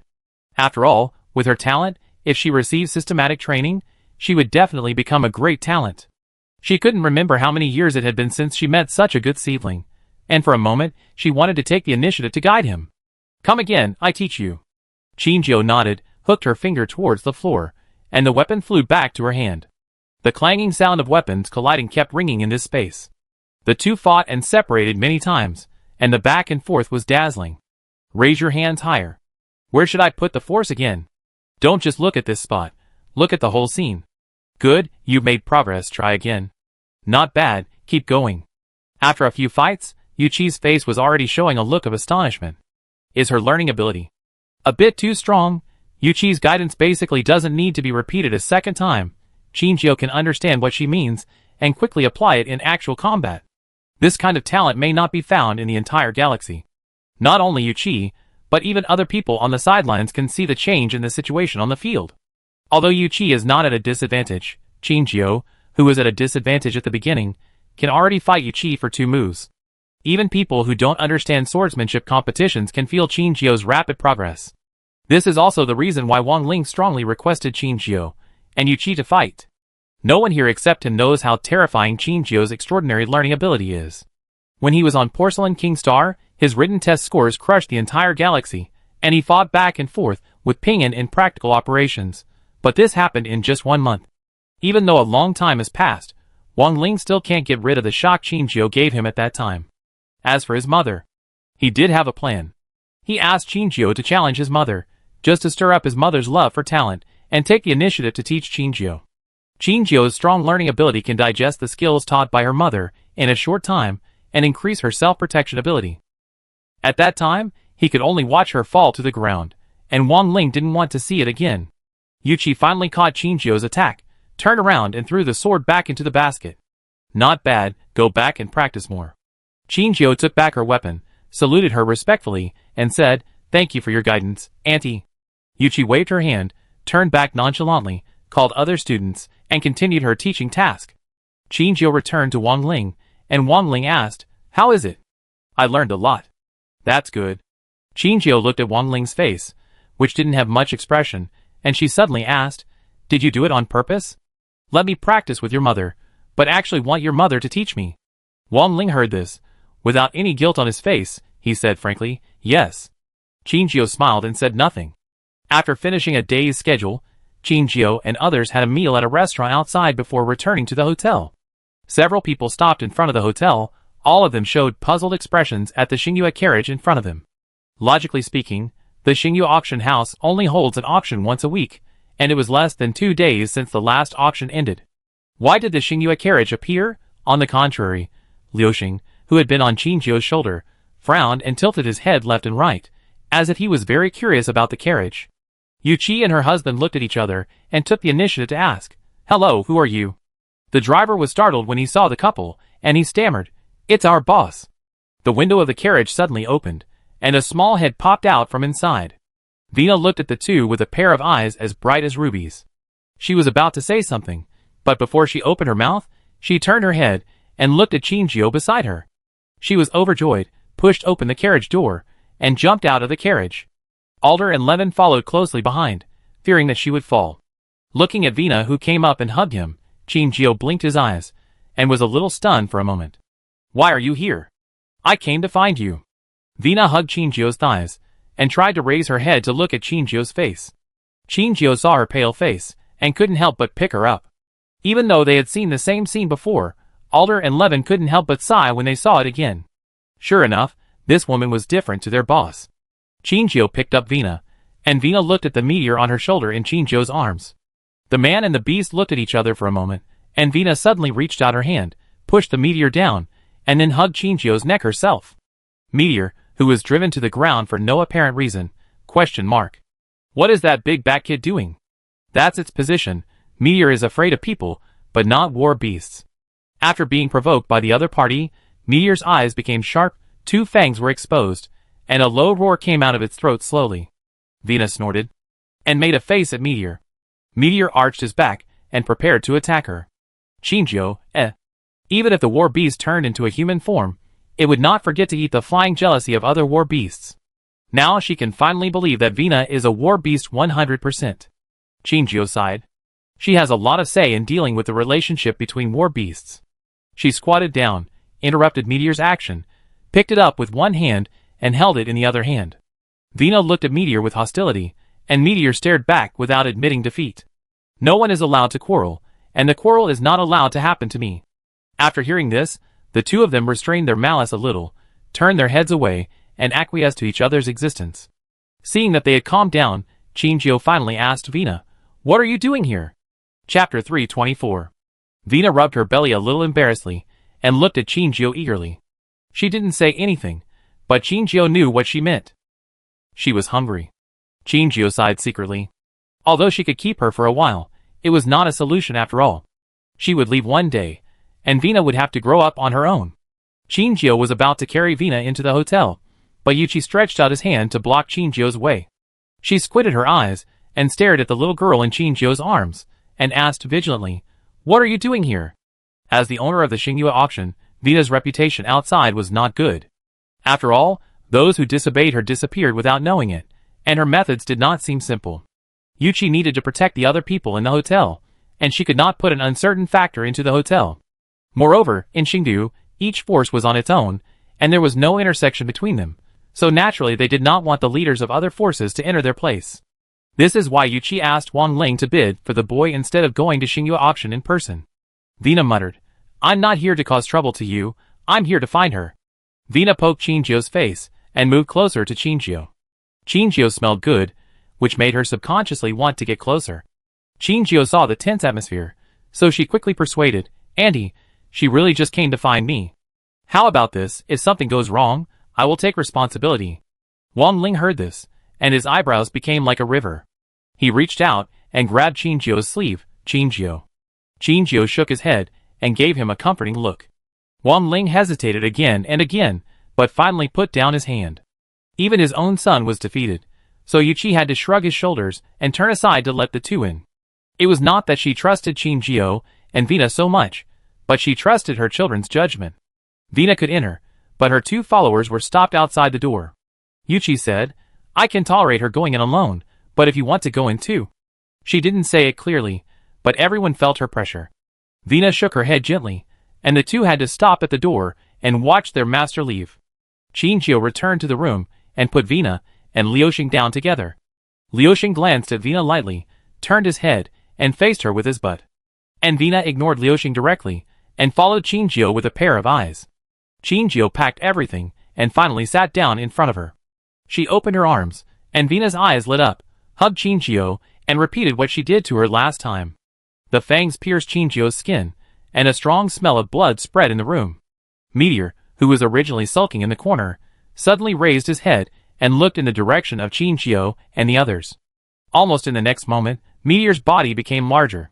It jumped suddenly, and slapped Vina's face with its big claws. Vina's ability improved after eating, and she keenly noticed Meteor's movements. She raised her cane, and used the bottom to meet Meteor's claws. In a flash, the two had already completed a fight. Vina's small body seemed to contain endless power, and she was not at a disadvantage when confronting Meteor with one hand. Shinjio had a little headache. Why is the relationship between Vina and Meteor worse than that between Lightning and Snow White? Why can't we learn from her brightness and unrestrainedness, live in harmony, and help each other? Shinjio raised her hand to separate the two. She first calmed Liuxing's emotions. "Don't worry, she's not attacking me." Then she said to Vina, "Don't play with it either." Liuxing rubbed his nose. In his cognition, Shinjio was bleeding, which meant that Shinjio was injured. Only Vina leaned on her, so it must be Vina who hurt Shinjio. But Shinjio looked normal, and even persuaded himself not to worry. No matter what Shinjio meant, he didn't like the smell of Shinjio's blood. It stepped forward and arched Shinjio's head, and Shinjio leaned towards it to respond to its emotions. Soon, Vina was full, and let go of Shinjio's neck. Seeing the blood at the corner of her mouth, Liuxing couldn't help but show a threatening look again. Okay. Shinjio rubbed Liuxing's head, and helplessly let it look at its neck. There was snow white and smooth skin, without any wounds. Meteor was stunned. Did it sense it wrong? No, it was a war beast. It was impossible for it to capture such a breath wrongly. Shinjio looked at Vina, sighed and said, "Vina, you can't always rely on me. I will leave Xingdu sooner or later, and you need to solve this problem." Vina seemed to wither when she heard the news that Shinjio was leaving. She lowered her head, and was still playing with the gem in her hand. It seemed that the gem could only be touched by Vina. If others touched it, they would be sucked into it, and become one of the stars in the sky. She said sullenly, "Why do you want to leave? Isn't Xingdu good? Xingdu has many fun and delicious things, and you haven't seen them." Shinjio couldn't bear to see her unhappy look, so he stroked her head and said, "I still have things to do, and I can't stay in Xingdu all the time. This trip to Xingdu was also an accident. However, I got an unexpected surprise during the trip to Xingdu." "Where are you going?" Shinjio hadn't thought about this question yet. Her original destination was to return to Rose Star, but she came to Xingdu because of an error halfway. After this period of recuperation, her wormhole can be opened normally, and she shouldn't be suddenly thrown into a corner to fend for herself. Adele's affairs were suspended again, and Lika's situation was still unclear. It was indeed not the time to play. She was not in the mood to play for the time being. Although Shinjio didn't give her answer, Ravina could also know the other party's thoughts from her expression. Vina still looked at the cane in her hand in disappointment. "Huh? Wait, why does the star in the middle of the gem seem to be bigger?" Vina's careful observation attracted Shinjio's attention, and she asked, "What's wrong?" "Vina, it seems the star in the middle has also become bigger." Shinjio had not carefully observed her gem, so of course she had no say in this. She asked, "What does this represent?" "Vina, the star in the middle represents my vitality, and the stars on the side are the existence that provides me with energy. If my vitality is replenished, the star will become larger, but as time goes by, it will slowly shrink. If it shrinks to the point where it can no longer operate, I will die."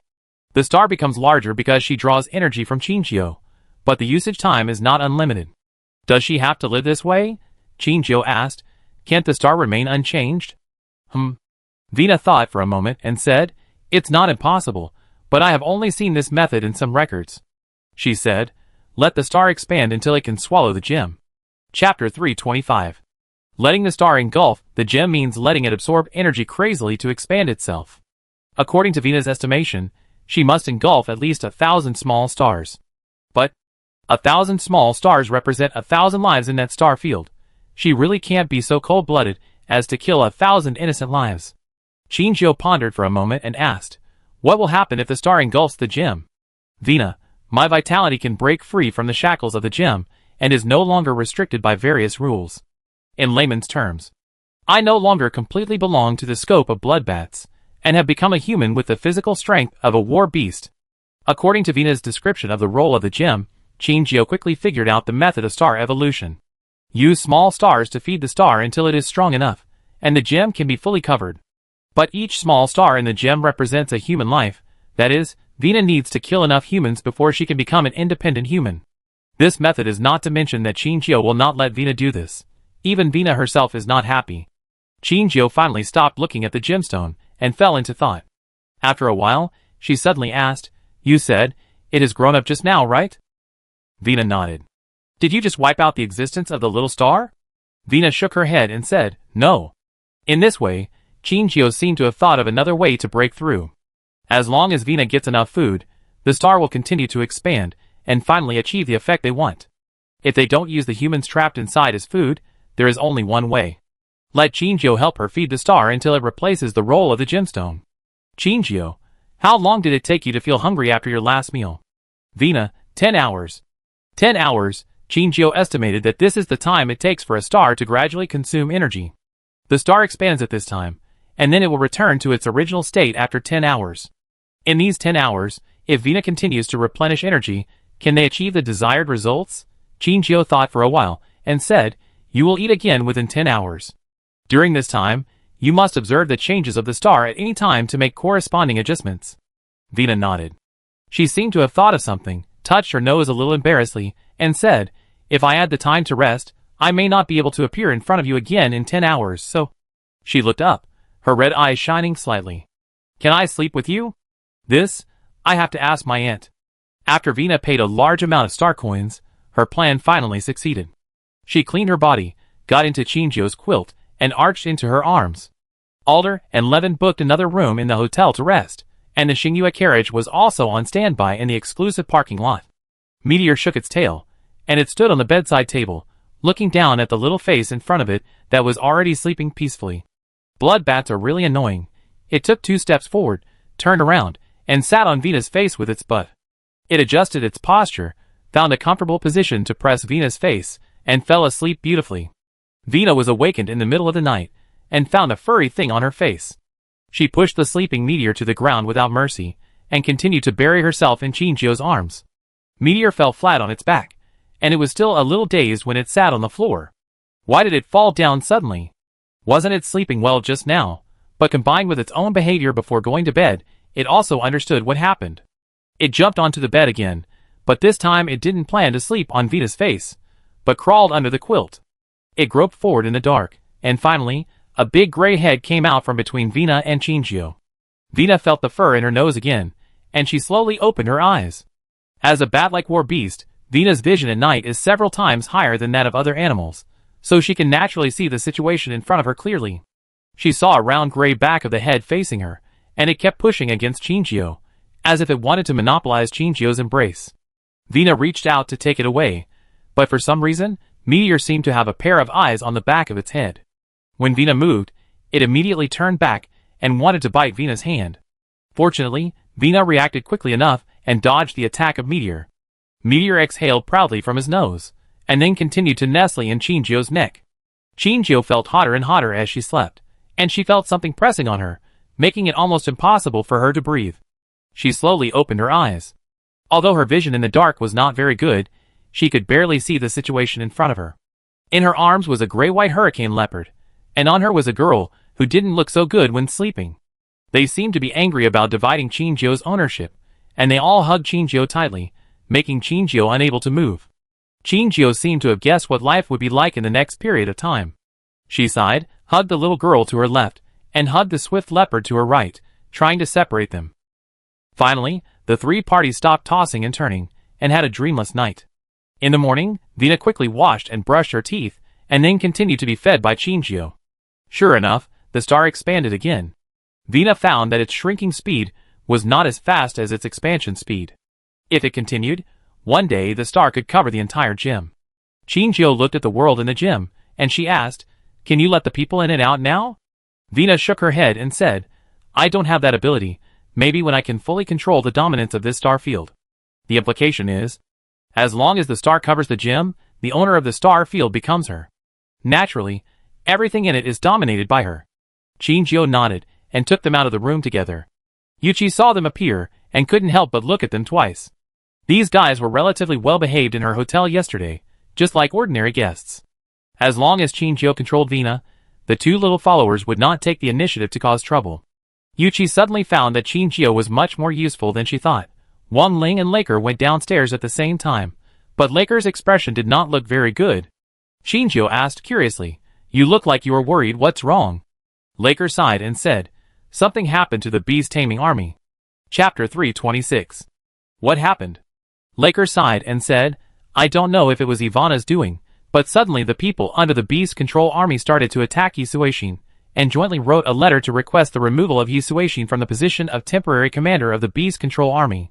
They believe that she did not fulfill her due obligations during the two wormhole disasters, which led to an increase in casualties. This matter is quite a big deal. You can check the news on the terminal yourself." Chinchio heard this, and immediately opened the terminal's hot search. It is indeed as Laker said, the first few hot searches are all about the news of the beast control army, and Chinchio found that the direction of public opinion is moving in a not-so-good direction. It seems that someone is pushing behind the scenes, trying to guide the direction of public opinion to the direction of Yisuishin's dismissal. It is obvious that the person behind the scenes wants Yisuishin to lose in this battle. In addition, the beast control army has done well enough in the face of wormhole disasters.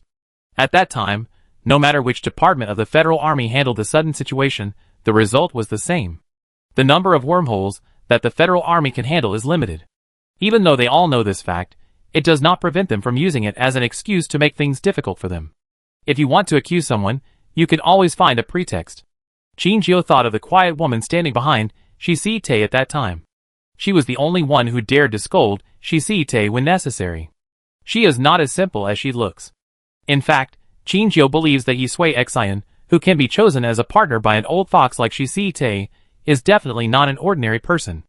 However, the beast taming army is now in trouble both internally and externally, and even the helpers around her have defected one by one.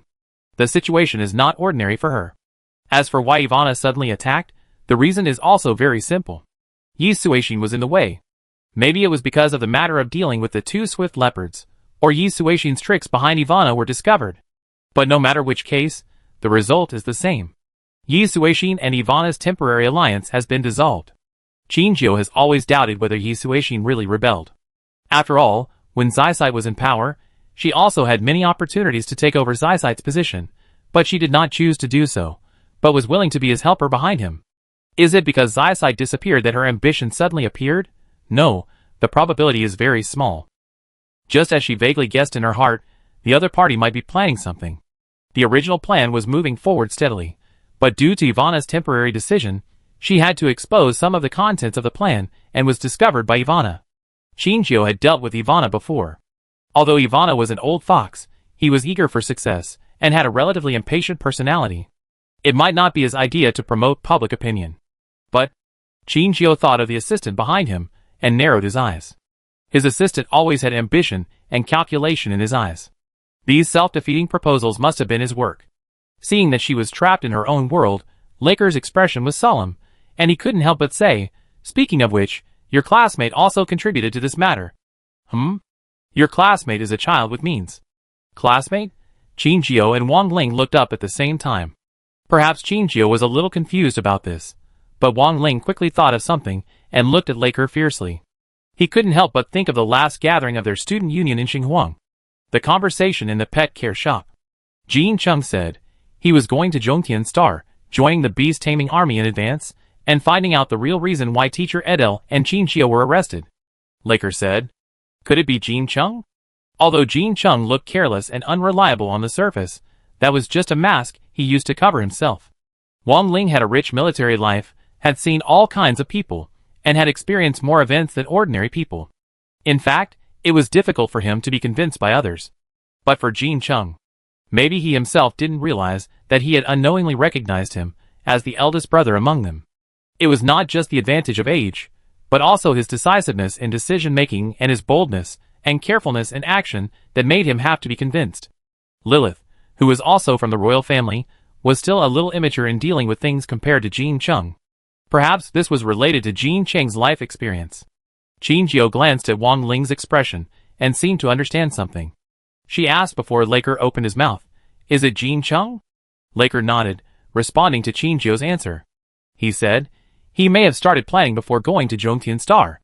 On the surface, he took the initiative to join the beast-taming army, but in fact, he was helping Ivana to undermine Yu Suixin's power. He not only gained Ivana's trust, but also became a popular person around Ivana. He also had a hand in the matter of Yu Suixin. He was quite resourceful. He almost wiped out Yu Suixin's power in the beast-taming army in one go, causing Yu Suixin to suffer a great loss of vitality. Out of trust in Jin Chung, Qin Jiao didn't believe that Jin Chung would betray her. Wang Ling, who was standing next to her, also agreed with this. Seeing that they didn't speak, Laker shrugged and said, "It may be difficult for you to accept this fact now, but I have to say that he is very good at judging the situation." It sounds good to judge the situation, but it sounds bad to be a fence-sitter. Now that Ivana is in power, he is willing to be his helper, but what if others are in power in the future? Will he become a sharp blade stabbing Ivana in turn? The same thing may happen again. People like him can't be trusted by others. Anyway, for Laker, he is an unusable person. Originally, Qin Jiao was a little worried about the direction of the development of this matter, but since she heard Laker say that this matter might be related to Jin Chung, she was relieved. The bond between them and Jin Chung is much higher than others think. Qin Jiao said, "You don't have to worry too much, maybe things will develop in a good direction." Laker only thought these words were Qin Jiao's comfort. He asked, "What about you? Where are you going next?" "I will most likely go to Rose Star. Maybe I will leave with Kebli." What Qin Jiao did not confess to everyone was that she needed to return to the White Tiger organization. She was worried about Guangming, Xiaosha, or Lika's safety. She couldn't help thinking about it. At first, she left Rose Star just to complete a small navigation mission. In the original plan, she should have gone back long ago. But due to an unexpected change, she stayed in Xingdu for a while longer. Before she went out, she didn't expect such a change, and Guangming and Xiaosha didn't know she would be away for so long.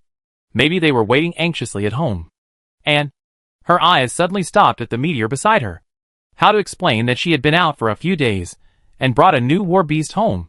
Chapter 327. Qin Jiao sighed and asked Laker, "What about you? Where are you going?" Laker said, "I will probably stay in Xingdu for a while. It is easier to find what I want here." Qin Jiao nodded and looked at Wang Ling. "Are you going to continue your vacation?" Wang Ling said him and said, "I want to relax first." Perhaps Wang Ling has been forcing himself for a long time, and now he needs to give himself some room to rest. Qin Jiao respected his choice and only said that he should take good care of himself. Everyone has decided where to go, and it is time to say goodbye. Qin Jiao went back to her room to pack up, and Vina followed her silently. In fact, Qin Jiao came in a hurry this time and didn't bring anything. The only things she needed to take away were some small things she bought for Liuxing temporarily. After she sat down, she saw Vina in the corner and remembered her existence. "Aren't you going back yet? You should go to bed in the morning, right? Bad-like war beasts hate light. Although they are not afraid of it, they don't like to move under the sun.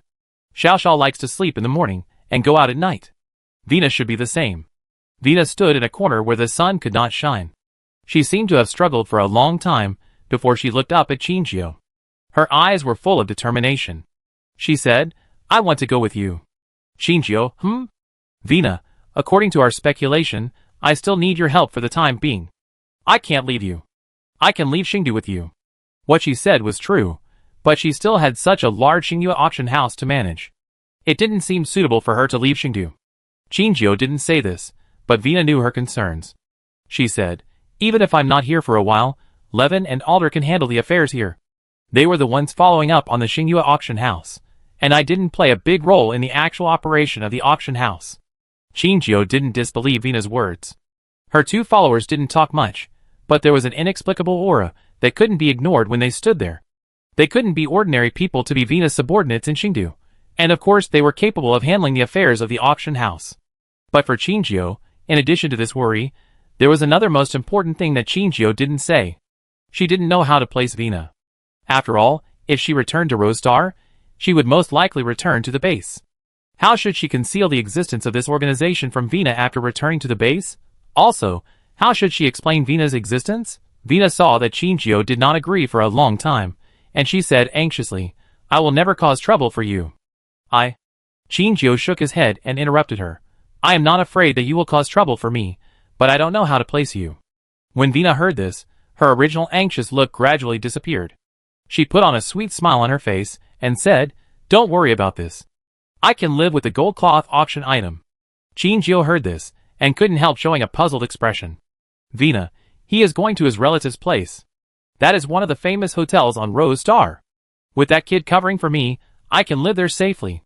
Vina actually looks only 7 or 8 years old, but she calls Kabeli that kid. It's a bit awkward. After weighing the pros and cons, Qingjio agreed to Vina's proposal. Vina's star has not yet achieved the desired effect. If she stops now, it will be a waste of all the previous efforts. She will have to start from the beginning next time, and it will be difficult for Vina to stay healthy during this period. Vina lives in a hotel, so it's not impossible for her to go there once a day. They finally went to Rose Star with Kebli. It's just that the identities of the three of them are in a very embarrassing position. If they take the Interstellar train through formal channels, there will be a lot of trouble. But who said this is the Star City? The three of them paid nearly 10 times the price and bought tickets for the black car to Rose Star. The stowaway saw the bright 0 on the Star Coin card, and his mouth was about to burst with laughter. He respectfully invited the three to get on the car. Wang Ling finally waved to them, and Qingjio saw 2 words from his mouth shape. "Take care." Qingjio nodded heavily and waved goodbye to him. She believed that they would meet again in the near future. The smuggled spaceship did not stop at any station and headed all the way to Rose Star. Because of this, they had been sitting on the spaceship board. What surprised Qingjio was that Meteor was also carsick, seeing that it was exactly the same as Lightning, holding the trash can and vomiting all day and night. She was stunned for a moment. She seemed to see the shadows of Lightning and Snow White on Meteor. There was a bold idea that lingered in her mind. Could it be that Meteor was related to the 2 siblings? Fortunately, because Lightning and Snow White were carsick, she always prepared special motion sickness medicine for war beasts in her pocket. She took Meteor and stuffed a small pill into its mouth. Meteor swallowed it grumpily, and then fell asleep uncomfortably under Qingjio's comfort. Seeing that Meteor looked harmless, Kabeli took 2 steps forward and secretly touched its head. After a few days, he finally touched its little head. Meteor remained alert even in his sleep. It could clearly feel that the person touching it was not Qingjio, and gave Kabeli a threatening look. But because it looked too weak now, its threat had no effect in Kabeli's eyes. Vina was more interested in the world outside the window. She had never seen the appearance of the universe, and even if the outside world was pitch black, it could not stop her curiosity. Qingjio saw that there was still a lot of time, and she couldn't help asking curiously, "Vina, I want to know, how did Kabeli get to you?" Speaking of this topic, Kabeli and Vina both focused their attention on Qingjio. They looked at each other, and sat silently on both sides. Vina said, "The auction items in Xingdu are basically provided by other people. We just act as a middleman to collect huge handling fees to maintain the operation of the auction house. As for him, I remember that he was sent here by a person who was wrapped tightly all over his body. We thought he had auction value, so we put him on the auction table." She said it nonchalantly, as if she was not facing a human being, but a commodity that could be bought and sold at will. However, after so many years in Xingyue auction house, she was no longer surprised by the auction of living things. Hearing this, Kabeli did not speak, but frowned as if thinking about something. Qingjio saw that Kabeli did not speak, so she did not continue the topic. She asked Vina, "There is another thing I am curious about. Who are the auctioneers of your Xingyue auction house?" Chapter 328. Vina was particularly cautious about questions involving internal information of the auction house. Even though the person in front of her was the one she liked the most, she did not immediately give Qingjio the answer he wanted. She thought for a while and said, "I brought many of them back from some places that were not up to standard." She said it vaguely, but Qingjio guessed about 70% of it. Since Xingyue Auction House can auction living things, it means that other underground trading platforms also have products that they are proud of. Vina said, in fact, buying them can be regarded as saving them from the dire situation. Just like Liwa, she is not a genius, but an ordinary human who has been cultivated as a commodity since childhood. When I first met Liwa, there was no light in her eyes, and the first sentence she said to me was, "At least worth 50 billion. Vina recalled the crazy feeling of Liwa at that time, and her back still tingled. She was like a tool without emotions, with a bunch of numbers in her eyes and mind. From the moment she saw an object, she had already given her price in her mind. Although Li Huan now survives in Qingyue auction house with this skill, she is much more normal than when they first met. In Qingyue's eyes, Li Huan is like a humanoid robot, and she has her own set of operating rules. But Li Huan looks much older than herself. The underground transactions in Qingdu should not look for unruly adults to train, right? From what Vina said, she should have brought Li Huan back to the auction house when she was very young. It's back to the doubts Qingyue had every time he met a new war beast. How old is Vina?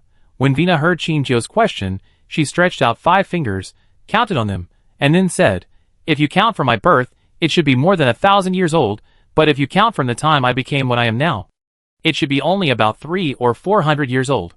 Qingyue? Question mark. Even Kabeli, who was secretly paying attention to the conversation between the two, showed an expression of disbelief. This little girl looked several years younger than herself, at most 7 or 8 years old, no more. But who would have thought that her actual age is so scary? No! Humans can't live that long. According to his vague feeling about her, Kabeli suddenly asked, "Are you a war beast?" Vina heard his voice, and didn't answer, but just glanced at him lightly. Kabeli had basically confirmed his answer. No wonder he felt that this girl was not right at the beginning. Qingyue looked at the meteor in his arms, with some doubt about life. You should be a real cub, right? You should still be young, right? As if seeing Qingyue's doubts, Vina said, "Meteor is probably only a few years old, it is indeed a juvenile. Battle beasts rarely live as long as I do." Qingyue breathed a sigh of relief, thinking that she had been deceived by the battle beast again. Who said that she met the 2 longest-lived battle beasts? But she thought about it, and it seemed reasonable. After all, they are all bat-like battle beasts. Although they are actually different branches, they always have something in common. Qingyue looked at Vina and suddenly thought, what kind of chemical reaction would occur if Vina and Xiaoxia met? Finally, after 3 days of travel, they arrived at Rose Star. The meteor landed, and we finally felt the reality of being on the ground. This damn voyage was finally over. Ms. Lisa came early to wait for them to appear. When she saw Kabeli, she hugged him excitedly. She cried with joy, "Kabeli, you are finally back. We were scared to death."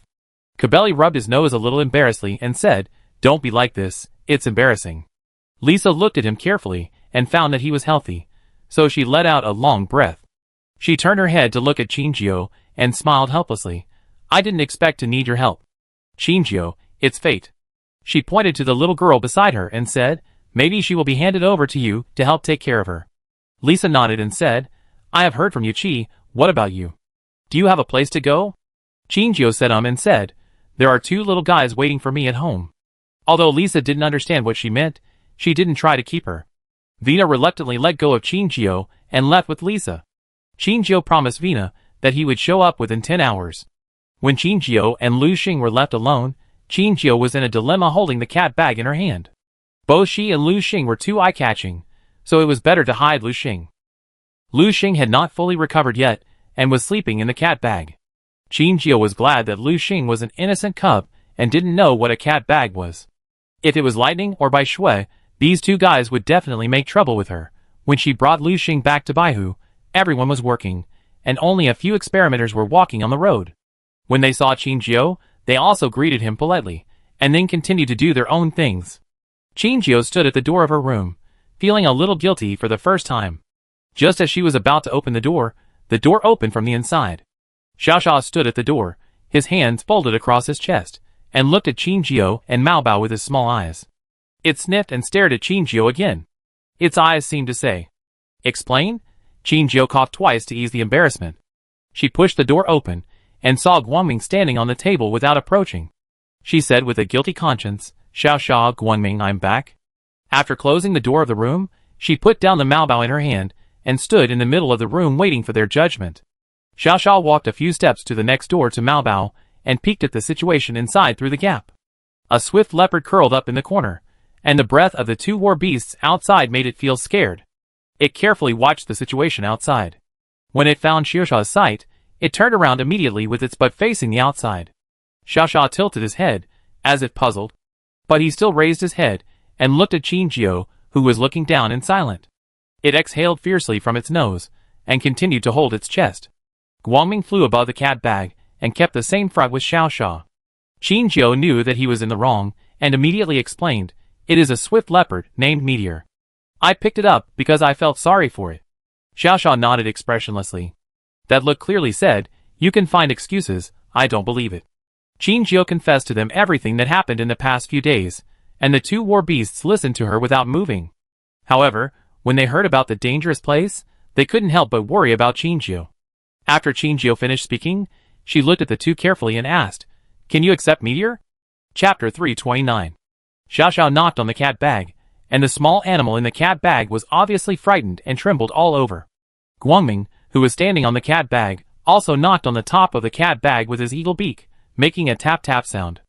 There was no movement in the cat bag, as if there were no living things in it. Xiaoxia looked inside, and saw a motionless figure. He instantly knew the other party's intention. Meteor was pretending to be dead inside. Qingjiu took 2 steps forward and opened the zipper of the cat bag. A small gray thing huddled in the corner, and trembled again, with Qingjiu's movements. It knew the door was opened. It carefully showed a small eye, and looked at the world outside the cat bag. This look was incredible. 1 person and 2 animals were all squeezed in a small space outside the cat bag. 3 pairs of eyes were staring at him closely. He quickly stuffed his head under his claws.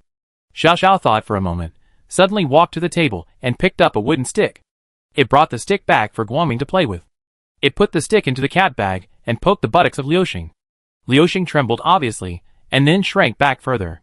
Xiaoxia made a yin sound and let Guangming leave the cat bag. It lifted the cat bag with both hands and poured Liuxing out. Its bold behavior even made Qingjiu stunned. She quickly stopped it and said, "Xiaoxia, don't do it, it's still very scared." But Xiaoxia didn't listen to Qingjiu and kept shaking the cat bag. Liuxing inside tried his best to grab the cat bag, but failed in the end. Seeing a small gray ball fall from the cat bag, and then turned into a residual shadow, and quickly climbed onto Qingjiu's shoulder. It stared at Xiaoxia holding the cat bag below with its golden eyes, and stuck to Qingjiu's face, and dared not move. At least it was safe in this position. But its idea was shattered not long after. On the other side of the shoulder, a white eagle suddenly flew up. Its eyes were closed, but it did not prevent Liuxing from feeling its sight. It was a gaze from the depths of the soul, and it could see through everything about itself. Qingjiu couldn't bear to see her 2 war beasts bullying Liuxing, so she hugged Liuxing in her arms, and comforted its emotions. "Xiaoxia, Guangming, I know you are unhappy that I suddenly brought a war beast back, but..." Before she finished speaking, Xiaoxia standing in front of her was shaking his head. "Qingjiu? ? Qingjiu, are you not unhappy?" Xiaoxia nodded, pointed at Liuxing in her arms, and gestured something with both hands. Qingjiu looked at it for a long time, and combined with Guangming's reaction, she hesitated and said, "You mean, this is a way to let it integrate into the group?" Xiaoxia nodded like a chicken pecking at rice. As a real head of the family, Xiaoxia is different from Vina. It is a real war beast from the War Beast Management Center. It probably knows something about Meteor. All war beasts don't like the War Beast Management Center, including it and Guangming. In fact, the higher the level of war beasts in the War Beast Management Center, the more miserable they live. This misery is not reflected in the treatment of daily life, but in the daily training and torture. After all, high-level war beasts represent combat power. In addition to talent, they must also have superb war beast skills and coordination ability. Because most war beasts are not actually friendly, but in order to make them cooperate with humans, they will always be domesticated. At this stage, young war beasts will become sensitive and inferior, and will not trust anything in the outside world. When the time comes, humans will intervene, and give war beasts a so-called support. Perhaps at this stage, war beasts can indeed establish a certain trust and friendship with humans, but the damage that has been done in their hearts cannot be erased. As time goes by, the damage to the soul may decrease, but it will not disappear. Even if Xiaoxia, who has known the truth later, occasionally dreams of everything he experienced in his childhood, he still feels scared and wakes up unconsciously. And it happens that Liuxing is now in this stage. But Xiaoxia has not figured out why Liuxing appeared in the outside world, while still being cultivated and raised in captivity by the War Beast Management Bureau. In particular, Liuxing should be the same high-level war beast as the 2 siblings. Except for Qingjiu, no one believes in Liuxing. What Xiao wants to do is to let Liuxing open his heart again, and no longer close himself off. Qingjiu thought about it, and took the initiative to put Meteor on the ground. She believed in Xiao, and Xiao was not the kind of person who would be jealous. The moment Meteor landed, he kicked his legs again, and jumped onto Qingjiu's body. Qingjiu, why does this scene seem familiar? It seems that someone has done the same thing before? Qingjiu rubbed Meteor's head and said, "Don't be afraid, Meteor. This is Uncle Xiao, and the other is Brother Guangming. They are both my war beasts, and you should get along well in the future." Hearing this, Meteor still refused to come down, but still turned his head curiously to peek at the two. Xiao straightened his tie and bowed to Liuxing in a gentlemanly manner. Guangming raised his wings and waved them continuously. Qingjiu's mouth twitched. She understood Guangming's intention, and was considering not letting Guangming and Liuxing come into contact for a short time. After all, not every war beast can understand Guangming's way of showing goodwill. Liuxing is timid to begin with. If Guangming slaps him again, he may become autistic. Qingjiu coaxed him. "Why don't you get in touch with Uncle Xiao first? They are both war beasts that are easy to get along with." Liuxing shook his head, and shrank into Qingjiu's arms. Qingjiu sighed, and it was not good to push too hard. She sat down on the chair, and rubbed her nose tiredly. There were too many things happening recently, which were richer than her experience in the past 20 years. Not long after she came back, she had to face another problem. Her spirit could hardly be relaxed, and she was tense every moment. Perhaps Qingjiu's fatigue was too obvious. Xiao and Guangming looked at each other, and left on their own. When Qingjiu closed her eyes to rest, she suddenly felt a heat coming from her forehead. She opened her eyes slightly, and saw Xiao holding a hot towel, as if he wanted to apply it to Qingjiu. Qingjiu's heart warmed up, and she closed her eyes, and acquiesced to Xiao applying the hot towel to her eyes. Guangming brought a thin blanket, and covered Qingjiu. Meteor was also covered in the blanket by it. Meteor, who lost his vision for a while, looked very panicked, and slipped out directly from the bottom of the blanket. As soon as it landed on the ground, it saw Guangming and Xiao staring at it from the left and right. It was startled and immediately rushed towards the cat bag, and finally hid in the corner of the cat bag. Xiao moved his ears, and finally decided not to force the cub for the time being, as they had a long way to go.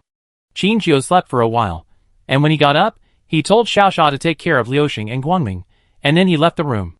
It was time to go see Li Ke. Chapter 330. Since the return of subject number 14 a few days ago, the third laboratory has been busier than ever. The injuries of the subject this time were more serious than they had imagined. There were wounds of all sizes on his body, and there was almost no good skin. But the most important thing was not the damage to his body, but the fact that after this experiment, there was a big problem with gene fusion. His nerves seemed to be eaten by something, and gradually became damaged. If it cannot be controlled, it is very likely that their precious subject number 14 will become one of those weird things in the second laboratory. They don't want to give up the subject they have worked so hard to research, and let the country bumpkins in the second laboratory get a bargain. Do they understand? The research of the third laboratory is the key to the ultimate victory of mankind. Even though Mr. Fei has not been back for a long time recently, no one cares about the progress of the experiment in the third laboratory, and they dare not neglect it at all. Everyone here has been working non-stop for several days, just to find a solution as soon as possible. Faced with Qingjiu's sudden visit, those who knew her just took the time to look up and say hello, and then continued to do their own things. Qingjiu was just about to catch someone to ask about the situation, when a familiar voice suddenly came from behind him. "Is it you?" Qingjiu turned around and saw Xiao Qinghua leaning against the wall, with a pair of eyes fixed on her. He was still wearing the black tights he had worn in the experimental chamber. Qingjiu noticed that his clothes were not dry yet, and there were traces of his footsteps on the floor. He obviously looked like he had just come out of the experimental chamber. He shook his hair, which was still dripping with water, and said, "Long time no see." "Qingjiu, you just came out?" Xiao Qinghua said him, twisted the hem of her clothes, and said, "I'd be back on the 14th, I came out early." Qingjiu heard the news about Li Ke and immediately asked, "How is he now?" Seeing her anxious face, Xiao Qinghua remembered what he had just heard, and said, "Oh, I remember, you are the navigator of his mission, right? He was able to come back alive this time thanks to you. There is no big problem with his life, but it seems that the alien beast genes in his body are rioting, and there is a little problem." Hearing this, another woman suddenly appeared in Qingjiu's mind. The woman was sitting opposite him eating, and her face was twitching wildly, as if she couldn't control it. The genes of alien beasts are always stronger than those of humans, and they will actively eat up human genes to complete their own continuation. Until now, Chinjio has not seen an example of perfect success in gene optimization. Except herself. Chinjio asked, "So where is he now?" "Oh, he is in the lab, and the brothers and sisters in the lab are all busy with his affairs. If you want to see him, you can ask them to let you in. However, he can't speak now, so it's useless for you to see him." Xiao Qingwei shrugged and turned to leave. "I go change my clothes first, you go in by yourself." Chinjio entered the buffer zone of the lab, and the busy lab workers only showed a puzzled look when they saw her, and then quickly returned to their work. The lab was so busy that no one was even willing to say a few words to Chinjio. Chinjio grabbed a relatively leisurely-looking lab worker and asked, "Can I go in and see Li? Experimental subject number 14? The young lab worker was suddenly approached by Chinjio, and was a little flustered. She shook her head and whispered, "I'm new here, I don't know." Chinjio had seen new lab workers in the base, but rarely saw new people in the second and third labs. New people were mainly concentrated in the project team that was developing the antidote for the alien toxin, which was also the main business of the base, and the reason why they could exist legally. The appearance of new people in the third lab meant that the third lab was already short of staff and had to be supplemented. But there were quite a few staff members in the third lab originally, and there were only a few experimental subjects, so it was impossible for them to not take care of them. The new lab workers saw that Chinjio could come and go as she pleased, and estimated that her identity was not simple either. The lab worker did not dare to neglect her, and immediately led Chinjio to find her boss. Her boss was a familiar face to Chinjio. When she heard Chinjio's request, she immediately agreed. However, Chinjio still couldn't enter the interior. She could only see Liku's appearance through the monitor. Liku was tied with various sensors, and his face looked paler than when they first met. Even now, the word pale can't be used to describe it. All the blood vessels under his face emerged, and even the tiny capillaries were filled with a color that did not belong to human blood. Chinjio was too familiar with the purple liquid that was almost black. It was the blood of the alien beast. His face was covered with hideous blood vessels, mysterious and grotesque. He frowned, as if he was suffering great pain in his sleep. But the only comfort for Chinjio was that his hands and feet were intact, and there were no obvious wounds on his body that needed to be treated. Although the genes of the alien beast are highly toxic to humans, to some extent, they can indeed enhance human physique. If it weren't for the existence of this part of the gene, Lika might have died and ceased to exist. How is he now? Not very good. Now is the observation period. He may be transformed into the garbage of the second laboratory, and then we can only transfer him out. It seems that the situation is worse than she imagined. From the third laboratory to the second laboratory's experimental product, this signal is already very obvious. He is about to lose all his sanity, and become a walking corpse that can be abandoned at any time. In other words, the damage caused by the alien beast gene to him has reached an irreversible state. Chinjio exhaled a breath of turbid air, and she asked, "Such a big thing, Fei Qixia didn't know? He would never let this happen. We haven't contacted Mr. Fei for several days." The experimenter scratched his head in embarrassment and said, "Since the failure of the pilot mission, Mr. Fei disappeared, and there is no trace of him in the entire base. Mr. Fei is too elusive, and his whereabouts are unknown." Chinjio frowned and asked, "He is not in the base?" "I don't know, maybe he is, maybe not. Only his assistant knows this, we don't know. But his assistant hasn't appeared for a few days. This is very rare for us." Chapter 331. Chinjio was silent for a moment, but he didn't say anything and left directly. For Fei Qixia, what could be more important than the second and third laboratories? Chinjio had a vague guess, a guess that had been there for a long time. There might be a small problem with the first laboratory that existed like a ghost, which forced him to deal with it. And no one here knew the existence of that laboratory. When she left the laboratory, she happened to meet Xiao Qingwei, who had changed clothes and came out. He was wearing a white t-shirt and a pair of casual shorts, exactly the same as Liku when he left the cabin. Xiao Qingwei felt Chinjio's gaze, and he looked at himself a little embarrassedly, and then asked, "Isn't it strange? I don't care much about wearing these clothes. The clothes were bought on the 14th. His taste is like this." Chinjio nodded and expressed his understanding. After all, during the days when Xiao Qingwei was sleeping, she spent some time with Liku, and she already knew clearly that Liku's hobbies were completely opposite to his appearance. Xiao Qingwei was able to find a normal piece of clothing among his pile of teddy bear patterned clothes, which was amazing. Xiao Qingwei coughed lightly and changed the subject. Have you seen number 14? Qingjiu said him, and he didn't sound very excited. Yes, but he doesn't look good. Not only not good, he's dying. Xiao Qingyue's tone was very cold, as if he didn't care about his friend's impending death. Even though Qingjiu had long known that the two had lost their basic sense of right and wrong during their time with Baihu, and had completely accepted Baihu's set of judgment standards, they had long lost the slightest respect for life. But when he heard Xiao Qingyue's tone, Qingjiu couldn't help but sigh in his heart. Even if his best friend was about to die, it was just a process of useless waste being eliminated for them. Qingjiu showed deep worry on her face, and she shook her head and sighed frequently. This behavior caused Xiao Qingwei to be puzzled, and he asked, "Are you worried about experiment number 14? Qingjiu nodded and asked back, "What about you? Don't you have any worries at all?" Xiao Qingwei shrugged and said, "Useless waste will be abandoned, and everyone here is the same. Even if I exchange my current situation and position with him, he will have the same idea as me." Qingjiu did not doubt his words, but, "So what? Do you think this is right? Obviously a living person, just because he is useless to the organization, must be eliminated. Don't you think it's pathetic? Don't you want to live? For yourself, are you also denying your own value?" Xiao Qingwei was frightened by Qingjiu's questions. He was speechless for a while, and seemed to be lost in thought. This was the first time he had heard someone mention his own value, since he could remember. In the past, everyone only knew that he was experiment number 15, and his purpose in life was to help the laboratory achieve their goals. He was also a sacrifice for the evolution of all mankind. This was the whole meaning of his life. Is this right? Doesn't he want to exist as an independent individual? No, he should be an obedient experiment. It should be like this. But when he spoke again, he was obviously a little lacking in confidence. Everyone is like this. I am no exception, Xiao Qingwei. Xiao Qingwei was stunned and looked around in confusion.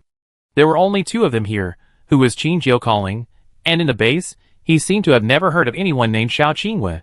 Seeing Xiao Qingyue's confusion, Qingjiu took the initiative to explain, "This is your name is Xiao Qingwei."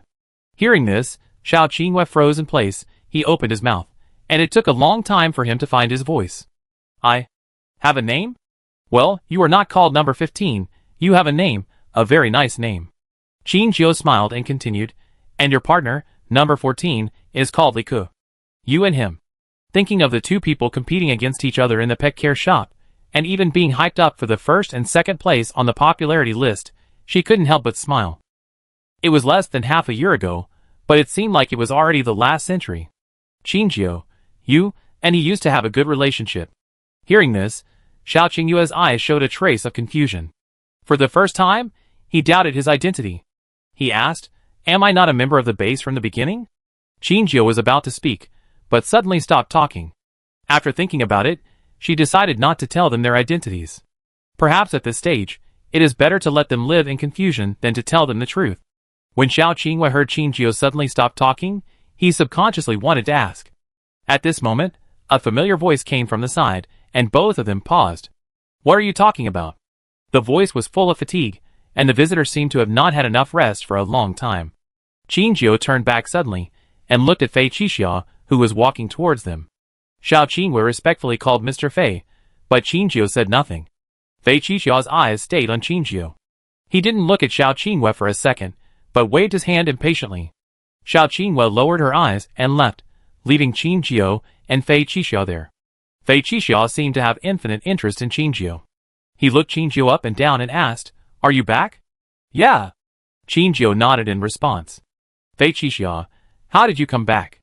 Qingjiu raised his eyelids slightly, and looked up at Fei Qixia. Fei Qixia asked for his location information a few days ago, and now he wants to know his whereabouts. Why, obviously, he didn't care about his whereabouts before, and was very indulgent to himself. Why did he suddenly care about his whereabouts? Qingjiu answered truthfully, "Take a spaceship." "Oh!" Fei Qixia looked at Qingjiu with interest. "I thought you would be stupid enough to take the Interstellar train?"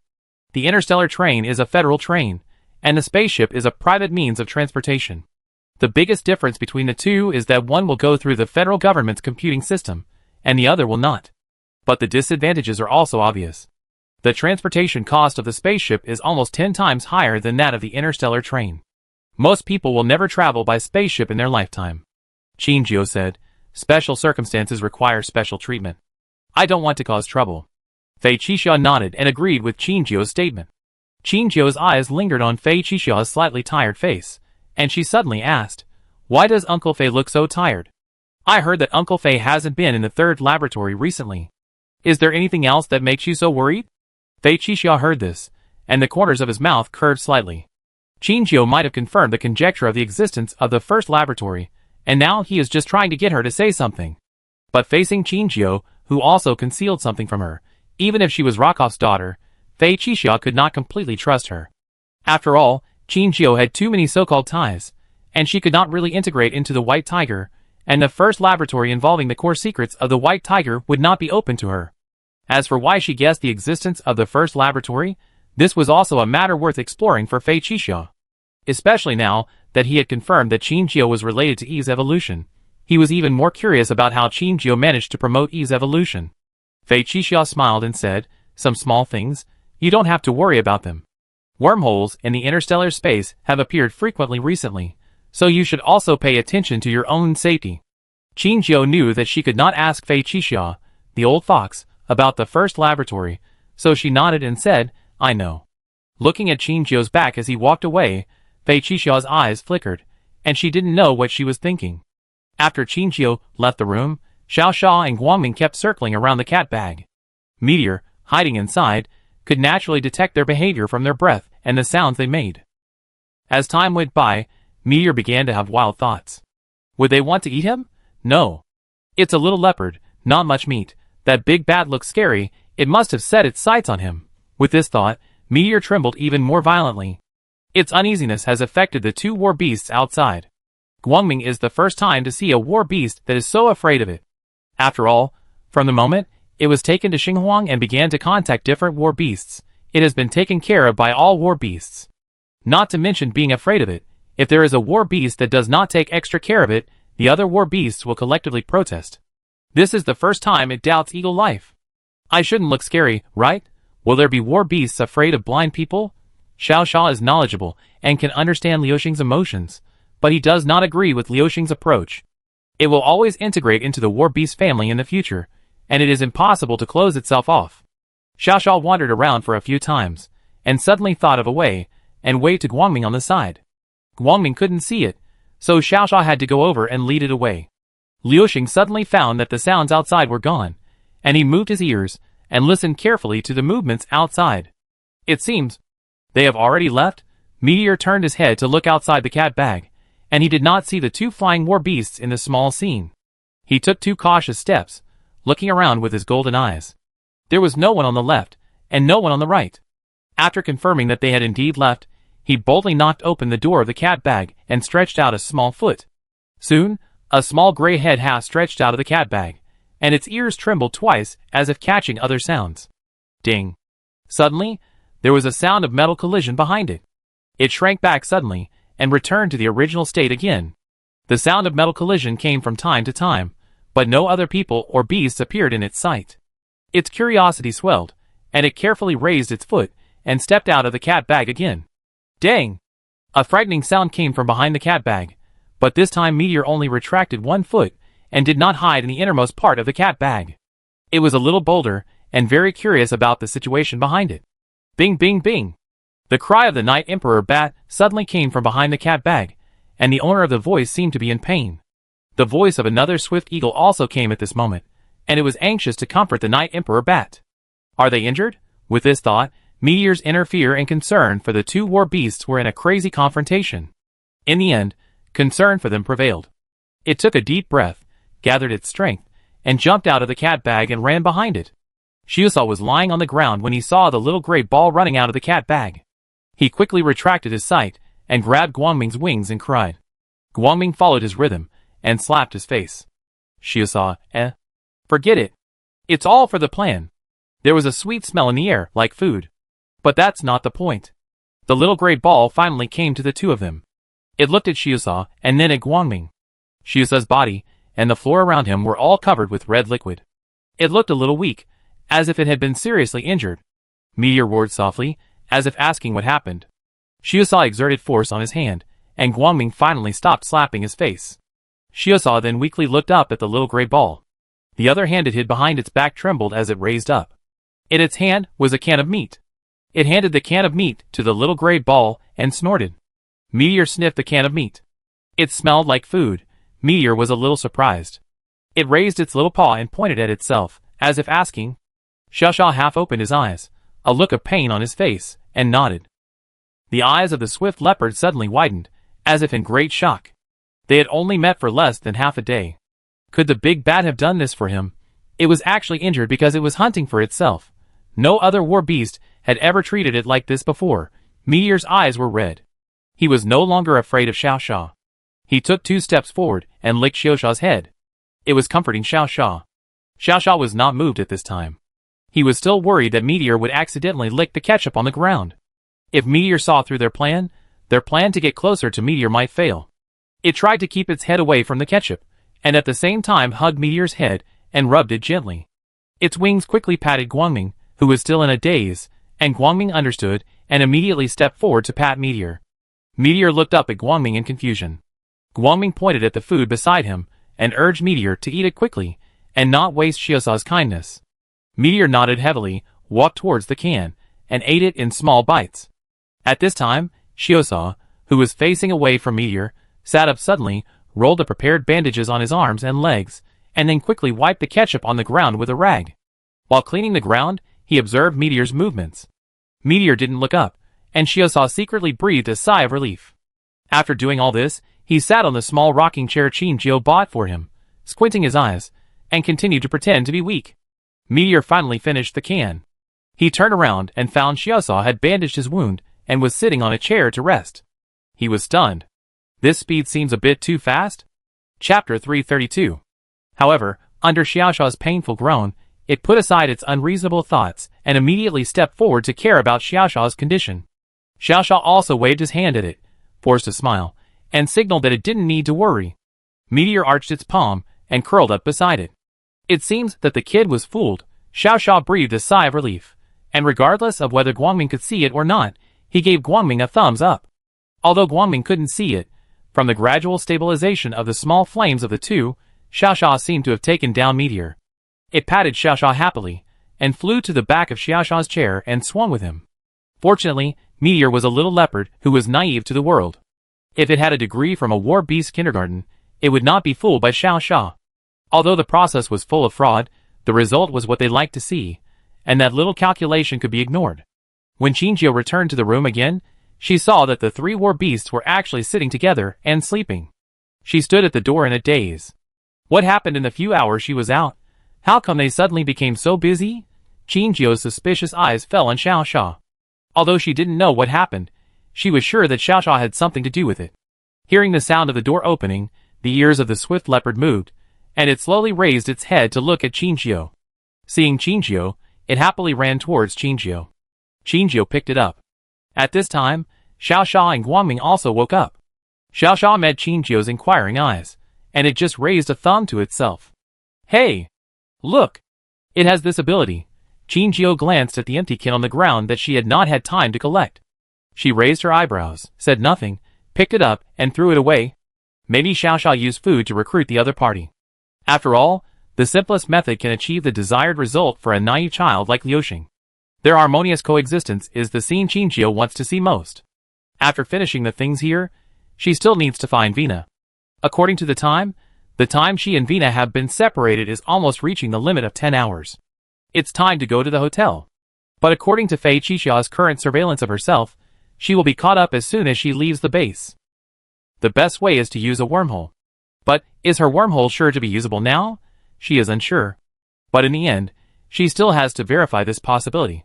After all, the ability to control the wormhole is almost a magic weapon that can turn the tide for her. Even if the risk is great, she is willing to take a gamble for it.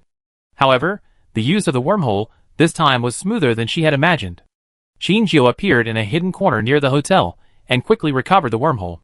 It was exactly the same as before the ability was devoured by the little white ball. It seems that as time goes by, her lost ability can be restored.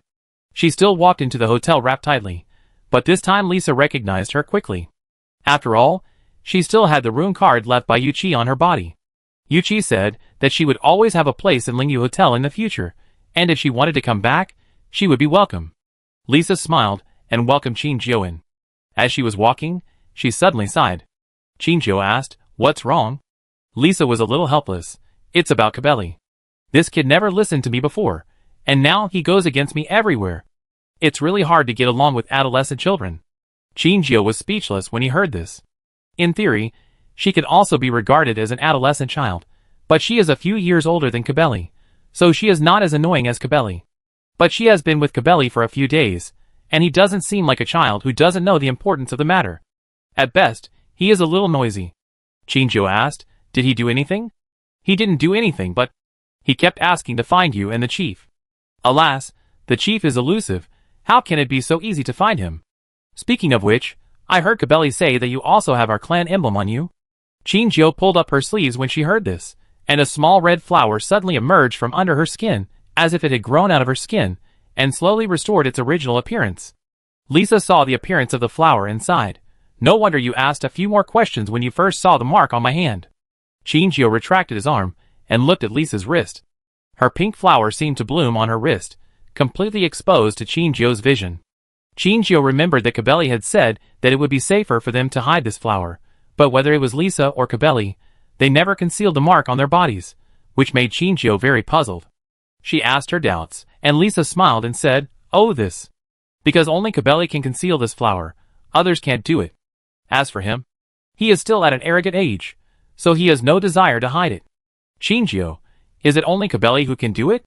"Lisa, Kabeli is a candidate for the next patriarch, so he is naturally blessed by God and has abilities that the rest of us cannot have. The lines on his body are not painted later, but exist innately. As for what other abilities he has that we don't know about, only he and the patriarch know this. I didn't expect that little brat to be a candidate for the clan leader, but he is still too young and needs room to grow." When the two of them got upstairs and the elevator door opened, Kabeli blocked the door like a wall. When he saw Qinjiu, he couldn't help but smile brightly. Lisa rolled her eyes. "Am I still your family?" Kabeli didn't answer Lisa's words, but said to Qinjiu, "You are finally here." Qinjiu was burned by his passionate eyes, and she couldn't help but take a step back.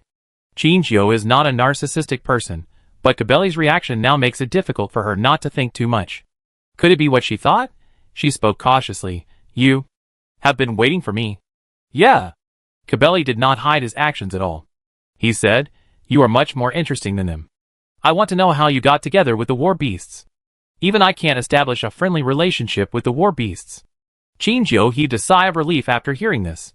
It seemed that the other party just wanted to communicate with him about the war beast, so he seemed so passionate. Lisa explained on the side, "Our clan coexists with nature. As the son of God, Kabeli has the ability to communicate with everything in nature. He became good friends with the animals around us, but not the war beasts. For us, the war beasts seem to exist in another system. They are not part of nature. They are more like creatures that appeared later with the emergence of wormholes. We cannot establish contact with them." Chapter 333. Qinjiu had already known a little about this history from reading books when he was very young. There were no war beasts in the interstellar space, where the wormhole did not appear. They suddenly appeared out of thin air, like a pair of sworn enemies, and they were born to be in a life-and-death relationship. War beasts are certainly not creatures that appear in nature.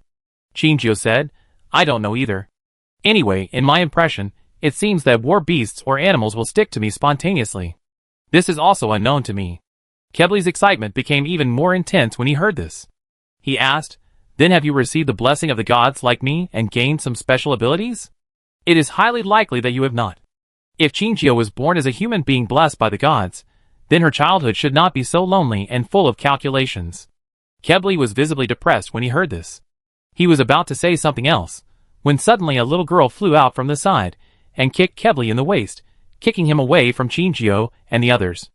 Qinjiu and Lisa opened their mouths wide, as if they couldn't digest the scene in front of them for a moment. What? The little girl fell to the ground, opened her arms, and hugged Qinjiu's thighs with a smile. She looked up at Qinjiu and said, "You're here." It took Qinjiu a long time to find her voice. She nodded woodenly. "Well." At this time, Kabeli supported his waist and slowly stood up. He was full of resentment towards the little girl. "Can't you talk properly? Every time you see me you hit me?" Vina pouted her lips and looked at the other side, snorted, and said, "You make me feel uncomfortable. Then you can't beat me up when you see me." "Auntie!" Vina wrinkled her nose and ignored Kebli. Kebli was angry, but he couldn't argue with a child, so he could only hide aside and sulk. Shinjio could probably understand why these two were incompatible. After all, from Kebli's name, we can know that he should be a human who was blessed by the sun god. And Vina is a bat-like war beast. These war beasts have one thing in common. They don't like light. The sun is naturally one of the objects they hate. But why did Vina use violence against Kebli? It's probably not this reason. Shinjio squatted in front of Vina and asked, "Why did you beat him?" Vina dodged her eyes and muttered, "Who told him to get so close to you?" "Yes. It's really this reason. Even though Vina has become a human, she actually still retains the nature of a war beast.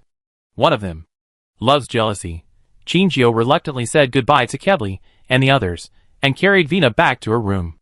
Shinjio carefully looked at the star in her gem, and it was indeed shrinking. After Shinjio fed Vina again, the star finally expanded again. According to this trend, as long as there are 5 or 6 more times, the world of gems will be Vina's world. But Shinjio was very curious about one question: why are you the only one who became a human? Vina fell silent after hearing this. The sadness and struggle in her eyes did not escape Shinjio's eyes. Combined with the information in the book that the bloodbats were extinct, she could also roughly guess that what happened to the bloodbats was definitely not simple. Shinjio couldn't bear to let her recall the past, so he sighed and said, "Forget it, let's not think about the past anymore. It's not something that can't be said."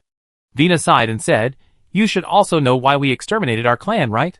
"I know a little bit. It seems that it was your own choice?" Vina nodded, then shook her head and said, "Yes, but not entirely. At that time, our ancestors did give up reproduction for the sake of humans, but some of our tribesmen still believe that we should not become victims, so the struggle between the two factions was fierce. But at that time, it was still our own internal discussion, and it did not involve the part with humans. It was just later that some humans were afraid of us, and set fire to our residence.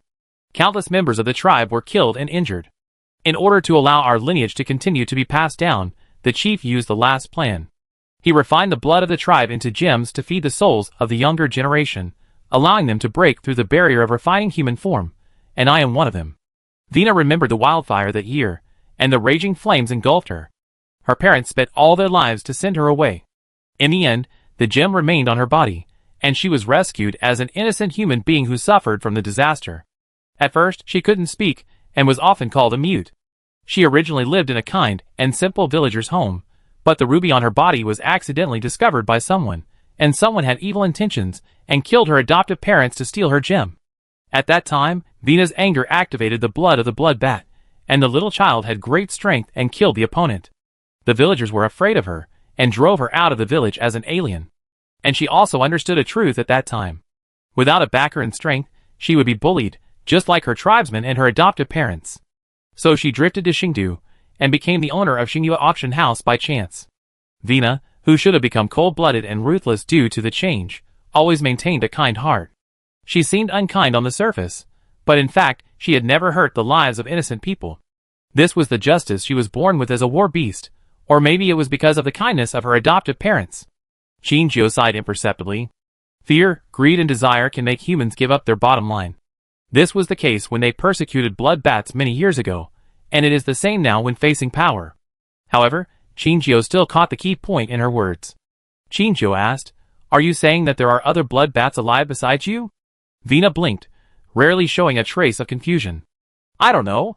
I don't know if they are still alive. After all, she was lost for too long. She was lucky to survive on her own. She had no chance to find her people." Shinjio expressed his understanding, and she stopped asking. "But I did get a message that one of my people went to work at the War Beast Management Center." Shinjio immediately asked, "Do you know his name?" Vina shook her head. "Unfortunately, I haven't found out yet." Shinjio had to comfort her. "There is always a chance, don't worry." "Well?"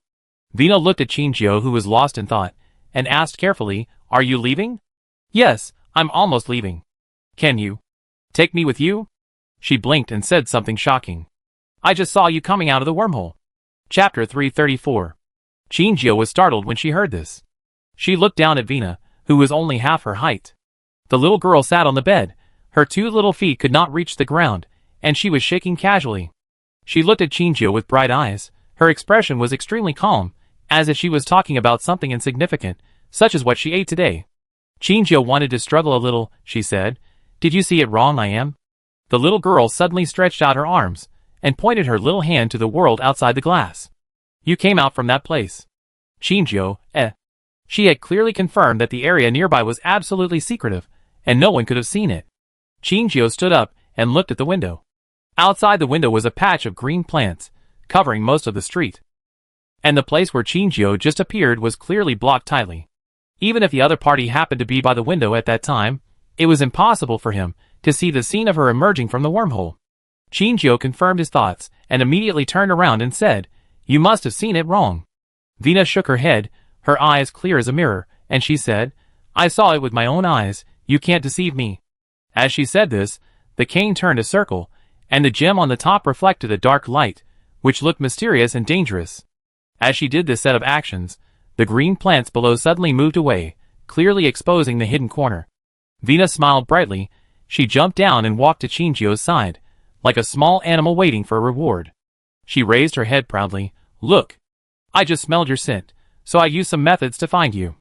Chinjio, It seems that there is no escape. She sighed and asked, Aren't you afraid? What are you afraid of? I'm using a wormhole. I'm a war beast turning into a human. Well, it seems that there is really no way to refute this. Under Vina's great expectations, Chinjio was the first to lose. But thinking of the 3 war beasts at home, she still gave Vina a shot of prevention first. In addition to Meteor, I have 2 war beasts you. Hearing this, Vina looked at Chinjio in disbelief. That look made it seem as if Chinjio had stabbed her in the back. Chinjio touched his nose a little embarrassedly, not daring to look at her. She knew that she was a bit of a scumbag when it came to war beasts, but she just made the same mistake that every pet lover would make. Look at Edel, he also has 3 war beasts. She's fine, fine. Vina pursed her lips and said nothing. Just when Chinjio thought she was about to give up, Vina suddenly said, Okay, I can accept it. Chinjio breathed a sigh of relief. She smiled again and asked, Let's go now? Yeah. Since the 2 of them were already frank, Chinjio didn't need to hide it. She summoned the wormhole directly into Vina's room. Vina looked a little strange, but she was not afraid. She jumped into the wormhole. They only stayed in the wormhole for less than 10 seconds, and had already arrived at Chinjio's room at the base. The black hole appeared in front of the 3 war beasts, and they could all smell Chinjio's breath coming from it. But at the same time, they also sensed the breath of another war beast. This breath was very familiar to Lu Xing. After all, before arriving at Rostar, he had always been with that bat. But Xiusha and Guangming beside him were very unfamiliar with the breath of blood bats. Guangming tilted his head, curious about the other party's identity. Xiusha, who had known Chinjio's character for a long time, shook his head with his hands behind his back, looking heartbroken. No need to ask. The scumbag brought a new beast back again. Well, it's a centenarian, and won't be jealous of those children. Try your best. When Chinjio and Vina appeared in the room, the air seemed to fall into a moment of dead silence. Vina and Xiusha looked at each other, and they were both stunned, and then they were wary of each other. Chinjio saw that the atmosphere was a little awkward. She coughed lightly, and explained to Xiusha and Guangming, who were originally in the room, This is Vina. She is a blood bat. Vina's flame is a rare white and blue flame. Guangming is very curious about it, and flew to Chinjio's shoulder to look at Vina carefully. Guangming's sudden approach attracted Vina's attention. She withdrew her gaze from Xiusha and turned to Guangming. After just one glance, she seemed to be stunned. It took her a long time to find her voice. Is it blind? Before Chinjio could speak, Xiusha on the side was already indignant for Guangming.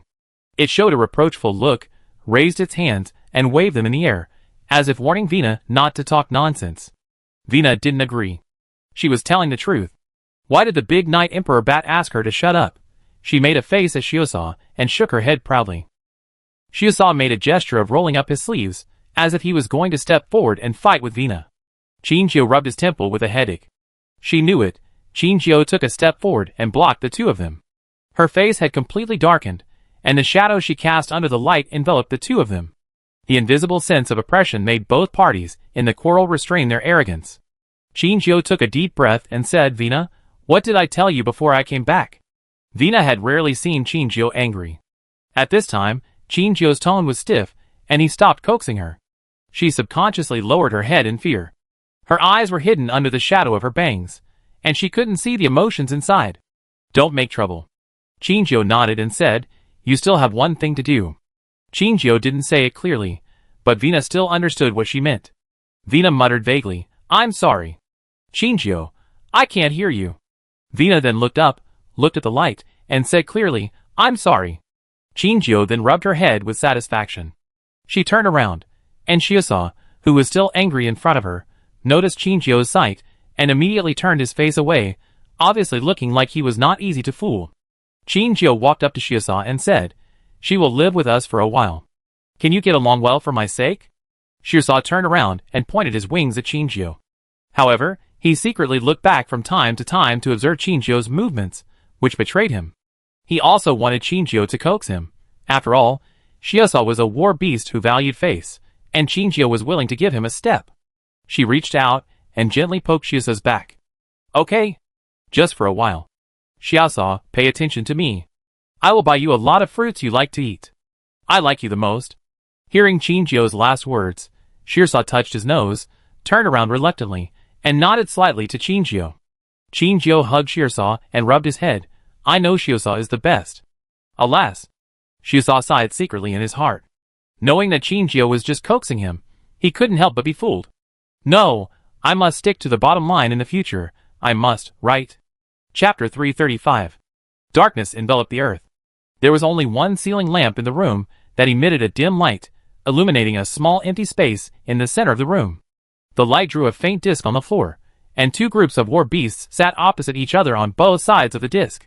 The only one affected by the low visibility in the room was Meteor, who crawled beside Xiao Sha and twitched his nose uneasily. The air was filled with the smell of gunpowder, and a war was about to break out. The war beast team led by Xiao Sha and Vina faced each other head-on. Neither side made any sound or movement. Chinjio left in a hurry, leaving only the four war beasts in the room. Although Chinjio specifically told them not to make trouble before leaving, the situation had unknowingly become what it is now. Xiao Sha and Vina moved freely in the dark night, and this degree of darkness could not cover their vision. Light can only sense light and darkness. It uses the strange firelight to distinguish living things. For other objects, it can only remember by touch. The room is just a little darker for it now. Xiao Sha folded his arms in front of his chest, and looked at the blood bat opposite with a haughty look. The blood bat sat on the chair with her small body, her feet hanging in the air, swaying from time to time. But the red eyes glowed faintly in the darkness, staring at the Night Emperor bat. This scene lasted for an unknown period of time. Finally, Vina took the lead and said, you are different from me. Chinjio will like me more. Hearing this, Xiao Sha put down his hands, picked up his small cane, and knocked on the ground twice to express his dissatisfaction. It's useless to knock, this is the fact. Vina snorted, and imitated Shiasa to hug her arms in front of her chest, pretending to be aloof. Shiasa couldn't help cursing, and the sound of whimpering echoed throughout the room, and Vina's face became more and more ugly. Say it again? You? Whimper. Whimper. Shiasa's cursing became more and more unpleasant, and Vina finally couldn't hold it anymore. She jumped off the chair and raised her cane. The gem reflected a mysterious light in the weak light. She pointed the gem at Shiasa, and her little face hidden in the dim light was full of coldness. She said, do you believe I can get you in? Shiasa was not afraid at all.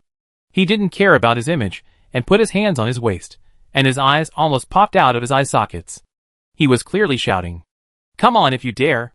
Vina herself couldn't count how many years she hadn't been so angry. She was so angry that she stepped out of the safe distance between them, and threw herself into the light. The deliberately dim beam of light hit Vina, adding a touch of weirdness to her cold appearance. It was like a ghost exposed to the light, about to find someone to kill. Meteor only saw Vina's appearance clearly now. It was stunned by Vina's angry expression, and immediately hid behind Xiao Sha. Xiao Sha touched Meteor's forehead to calm its emotions. Immediately, it also took a step and entered the range of the beam. The smell of gunpowder came from the two parties in the confrontation, filling the whole room, as if a little spark could detonate the whole room.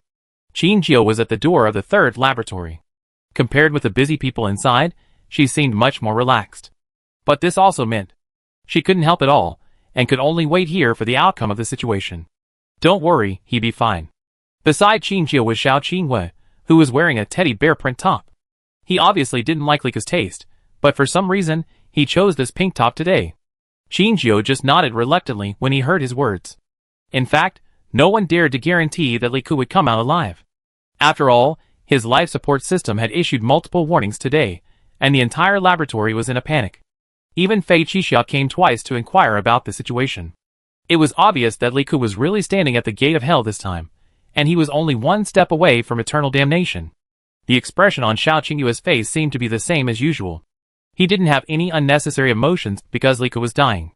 But if you look closely at his eyes, you can find that they are full of anxiety. He himself didn't know why there was such a change. Perhaps something was different from the moment Qingjiu told him his name. He was no longer a cold experimental subject. He had a name and became an ordinary person like everyone else. From that moment on, he seemed to have the emotions that belonged to Xiao Qingyue. Not number 15. Li Ku was his friend, his brother, who had been through thick and thin with him. He should be worried about Li Ku's situation.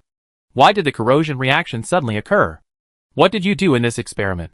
Dr. Cui, we were just conducting extreme tests as usual, and this time we ended it early, so there shouldn't be any major problems. Heh. Then tell me, why did such a big change happen now? I don't know. Do you work seriously? Do you still need me to help you clean up this situation? I'm busy. I'm sorry, Dr. Cui, we really have no other choice. Okay. Stop talking nonsense and give me all his monitoring data for the past month. Okay, Dr. Cui, we're ready. Please take a look. The voices of the two experimenters talking quickly amplified from far to near, and it was obvious that they were approaching the laboratory very quickly.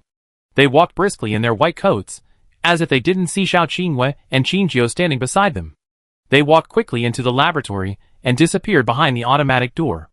When the breeze they brought by brushed past Qingjiu, she gently grasped the air as if she had just woken up from a dream, trying to catch the disappearing wind.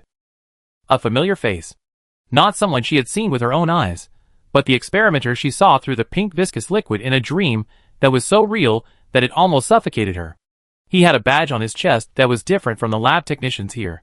He was not only not a lab technician in the second or third lab, but he might also be the lab technician in the first lab that Qingjiu suspected, and might still exist. Qingjiu turned back and grabbed Xiao Qingyue's arm. She asked hurriedly, I've never seen that lab technician before. Who is he? Who? Xiao Qingyue was startled by Qingjiu's sudden action and didn't react for a moment. It's the stranger who just walked in. The eagerness in Qingjiu's eyes pulled Xiao Qingyue back to his thoughts, and he remembered the two people who just walked in. He said, oh, the one just now? He is an honorary professor of our base. He is not usually in the base, and only appears when there are special events. I seem to remember that everyone calls him Dr. Cui. Chapter 336. Honorary professor? Qingjiu had a good memory. She remembered clearly that she had never seen this person in the base. But it seemed that everyone knew about Dr. Cui's existence. Seeing Qingjiu's doubts, Xiao Qingyue took the initiative to explain, Dr. Cui rarely comes to the second and third laboratories. He is mainly responsible for the research and development of the antidote for the alien toxin, and is one of Mr. Fei's special professors. The antidote for the alien toxin is the research project announced by the base. Its laboratory is not in the core circle, but in the periphery. So, Professor Cui is from the peripheral laboratory, but why did he appear here as soon as there was a problem in the third laboratory? While thinking, she had unconsciously walked into the laboratory. The core area of the laboratory was completely closed, and Qingjiu had no way to enter it. She stood in the middle of the buffer zone and watched the screen. Li Ku's experimental cabin was surrounded by people. Some were adjusting the data in his experimental cabin, and some were pouring various drugs into his experimental cabin. The originally clear liquid gradually became turbid, swallowing Li Ku like a quagmire. At this moment, Dr. Cui appeared on the screen. He waved his hand and arranged the work for the experimenters. The experimenters, who were originally like flies without a target and were anxiously running around, finally found their backbone and immediately began to act according to Dr. Cui's instructions. The appearance of Dr. Cui became the salvation of the third laboratory. Everyone regained hope, and the anxious expressions on their faces eased a little. Everyone seems to listen to Dr. Cui very much. Oh, after all, Dr. Cui has strong personal abilities and is a big celebrity around Mr. Fei. It's always right to listen to him. Even if the experiment fails, they will not be punished. But don't worry, there is no problem that Dr. Cui can't solve. Listening to Xiao Qingyue's almost blind worship, Qingjiu also began to wonder about Dr. Cui's ability. The chaotic scene in the laboratory disappeared, and after efficient operation, Li Ke's physical index actually stabilized. Qingjiu also breathed a sigh of relief, like the experimenter inside. Although it is unknown how much damage Li Ke has suffered during this period, at least the deterioration has been stopped and his life can be saved temporarily. Beside him, Xiao Qinghua also breathed a sigh of relief. Li Ke's current situation is his future, and he has never doubted this. Worrying about Li Ke is one aspect, he is also worried about his own future. Seeing that the situation is stable, the experimenters inside have begun to cheer. Dr. Cui did not feel much or excited. He left the laboratory alone and silently. But he did not expect that when he appeared in the buffer zone, the number 15 experiment subject and Qingjiu were also there. They heard the door open, and all looked in the direction of Dr. Cui. He was familiar with Xiao Qinghua, but as for Qingjiu, he had only seen the person Mr. Fei liked in the photo. I heard that she was Rakov's daughter. Dr. Cui nodded slightly to the two, and was about to leave. But Qingjiu suddenly stepped forward and blocked his way. Hello, Dr. Cui, my name is Qingjiu. Qingjiu had a polite smile on her face, and there was no sign of anything unusual, as if she just wanted to get to know Dr. Cui out of a friendly attitude. Dr. Cui actually didn't like to get involved with other people, but he was also curious about Qingjiu, so he took the initiative to say, hello. Qingjiu pointed at Li Ke, who was sleeping like a sleeping beauty on the screen, and asked, how is he now? Dr. Cui, he's fine now, but they just can't control the dosage of the medicine. Alas, they are still newcomers after all. Qingjiu's eyelids moved slightly when she heard this. She was like a curious baby, puzzled by Dr. Cui's words. Are they all newcomers? They look quite experienced. Why don't they let some experienced seniors lead them? They are now. Suddenly, Dr. Cui stopped talking. His eyes became extremely sharp, examining the woman in front of him. But Qingjiu's face did not have any flaws. She found that Dr. Cui suddenly fell silent, and waved his hand in front of him, and asked with concern, Dr. Cui, what's wrong with you? Are you feeling uncomfortable? Do you want to call a doctor? After all, your health is very important. His scrutinizing eyes were now filled with doubts. Was she really just curious, or did she want to get some information from him? The moment Qingjiu saw his eyes change, he knew that he could not get more information from Dr. Cui. He and Fei Qishou were both old foxes, who could clearly sense anything wrong. She had asked very obscurely, but she still could not break through his defense. Qingjiu no longer asked about the contents of the laboratory, and Dr. Cui slowly let down his guard. Maybe he was overthinking. But he would never reveal to Qingjiu where the former experimenter went. He shook his head and said, it's okay, I'm just thinking about work. Qingjiu was relieved to hear that he was okay, and her face showed the worry of the younger generation for the elders. She told Dr. Cui to take good care of himself. Dr. Cui nodded, and left on the pretext that he had something else to do. Qingjiu silently watched his back as he left. Xiao Qinghua, who was standing by, saw that she was abnormal, and couldn't help but curiously asked, you seem to be very interested in Dr. Cui? Qingjiu shook her head, and retracted her gaze. She was not interested in Dr. Cui, but was very interested in the first laboratory that he might manage. After confirming that Li Ke was temporarily safe again, Qingjiu returned to her residence. As soon as she opened the door, she was stunned by the scene in front of her. The room was full of hair scraps floating in the air, and a white feather snow was falling, which looked both beautiful and weird. And the several war beasts in the snowstorm turned their heads to look at Qingjiu, whose feet seemed to be glued to the ground at the door. Vina and Xiaoxia were fighting each other. At this time, Vina was riding on Xiaoxia's body, and her little mouth was tightly biting Xiaoxia's arm. Xiaoxia's other hand was pushing Vina's head hard, trying to make her let go. Guangming and Liuxing were watching from a distance, not daring to step into the battlefield between the two. The so-called feather snow. Qingjiu's temples were throbbing, and she moved her eyes, finally landing on Liuxing's mouth covered with white feathers. Guangming, who was standing next to it, was also involved, with countless feather fragments on its wings and head. All people and beasts stopped in place, motionless, and the air seemed to be frozen. Qingjiu only felt that her heartbeat was accelerating, and her head was buzzing. She was a little red.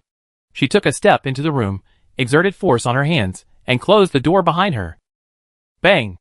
The huge sound of the door closing startled several war beasts, and they finally came to their senses.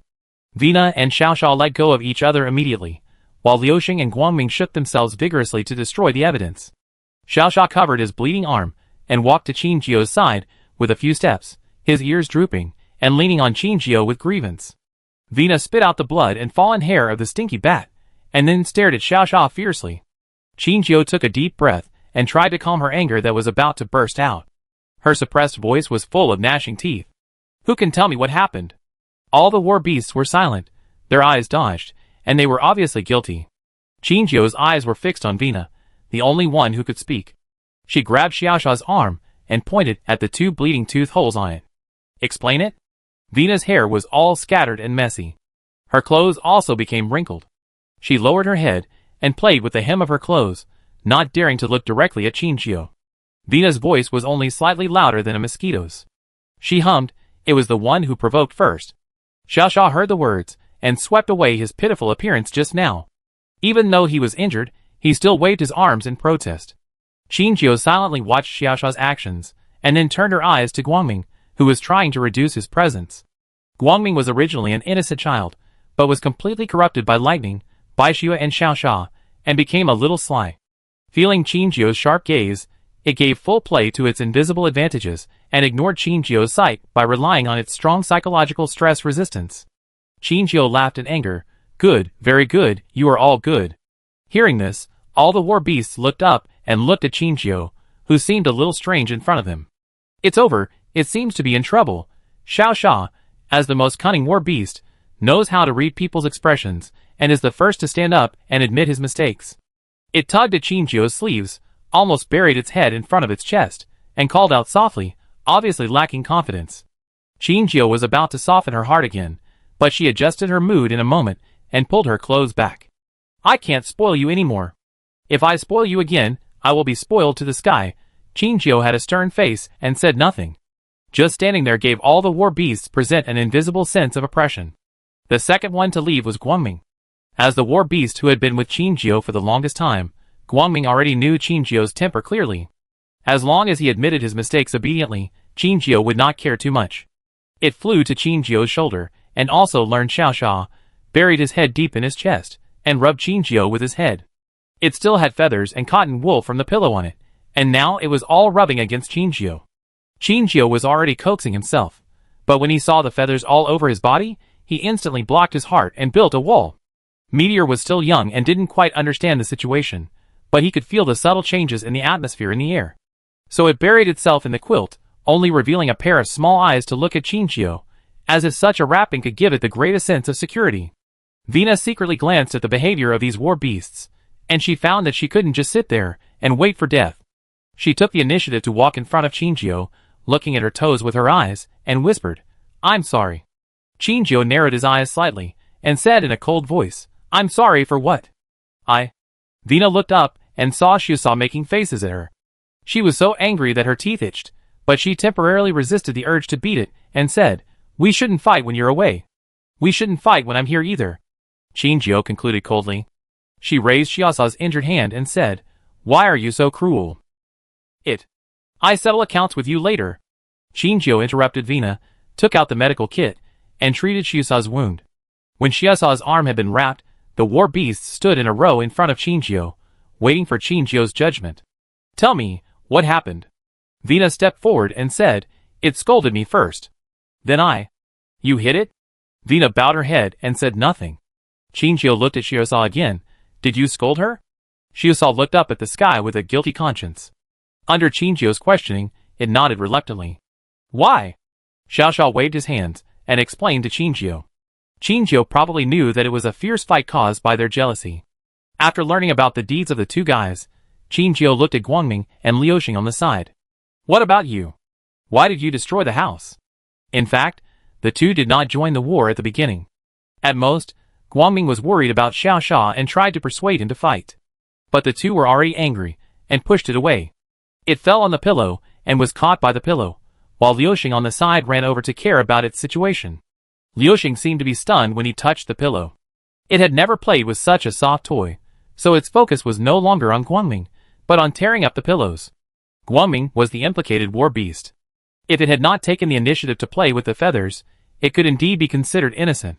So in fact, no war beast here was innocent, and they were all responsible for making the room look like this. "You must be punished," Qingjiu said. "You are all wrong, and I punish you to restore this place to its original state. Also, You are not allowed to fight or tear down the house again in the future. Do you hear me? Several war beasts nodded reluctantly.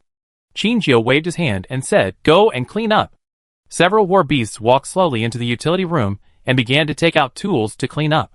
Xiaosha, who had an injured arm, was allowed to take a break and make up for it later. Vina picked up the broom to sweep the short black hair on the ground, which was the trophy she pulled from Xiaosha. Guangming and Liuxing used their wings and claws to pick up the feathers in the room. Qingjiu checked Xiaosha's wounds while blaming him for fighting with the children. Xiaosha nodded and promised that he would never argue with Vina again. Qingjiu saw that Vina had basically swept the floor clean, so she asked again, "Are you hurt?" Vina nodded reluctantly. She didn't want to admit that she was actually scratched by the big bat. What a shame! Qingjiu sighed and checked her wounds. She found that Vina's wounds were all shallow scratches, so she was relieved. Compared with the desperate fighting style of Snow White and Lightning, theirs was a relatively childish fight. Do war beasts like to fight when they meet? Probably not. It's just that the war beasts have a strange way of thinking, and she really can't understand it. They have been punished and scolded, and they seem to be truly repentant, so Qingjiu can't get angry again. At this moment, there was a sudden knock on her door, and Xiao Qingyue's voice came from outside. "Qingjiu, are you there? Can we go now?" Chapter 337. Here we go! Qingjiu drove several war beasts into the bathroom, then opened the door. Xiao Qingyue stood at the door, looking past Qingjiu, and saw the still messy room. He carefully asked, "Do you need Auntie to clean it?" Qingjiu's mouth twitched slightly, and she shook her head. "Not for now, let's go." "Yeah." Xiao Qingyue was about to turn around, but stopped. He frowned slightly, and glanced at Qingjiu's room again. "You have the breath of other people in here." Qingjiu paused when he heard this. She quickly pushed Xiao Qingyue out, and closed the door. She used a smile to cover her panic. "No, you must have felt it wrong." Xiao Qingyue stood there without moving, but the look she gave Qingjiu became more and more intriguing. Just when Qingjiu was about to be unable to withstand the pressure he exerted, the other party suddenly retracted his gaze and left. "We don't have strict rules here. It's normal for young people to have a partner." Qingjiu? Wait, did he misunderstand something? Qingjiu quickly followed and said, "Really not." Xiao Qingyue nodded seriously, but there was no doubt in her eyes. He said, I understand everything. Let's stop talking, let's go." Qingjiu, forget it. When they parted, they agreed to go to the peripheral laboratory together. The main reason was that Qingjiu was too curious about Dr. Cui. She wanted to see Dr. Cui's working environment, and see if she could find some clues from it. The peripheral laboratory looked much more normal than the second and third laboratories, and was not much different from Professor Arnold's laboratory. The only difference is that the lab here is much bigger than Arnold's lab, but all the operations are the same as those of ordinary labs. Their appearance attracted the attention of others. In fact, although the people in the peripheral labs knew that there were 2 labs in the base, they had hardly ever been there. After all, the experimental projects of the 2 were different, and there was no need to communicate. It was just that Dr. Cui was often not seen, and everyone said that he went to the lab inside for guidance. At that time, Mr. Fei said that Dr. Cui was his specially hired professor, and he often ran back and forth, so it might not be common. If there were any questions, he could find him online. But in fact, Dr. Cui was not only uncommon, but he could only be seen a few times throughout the year, and only appeared in very random situations. Even if they encountered problems in their projects, they basically solved them by themselves.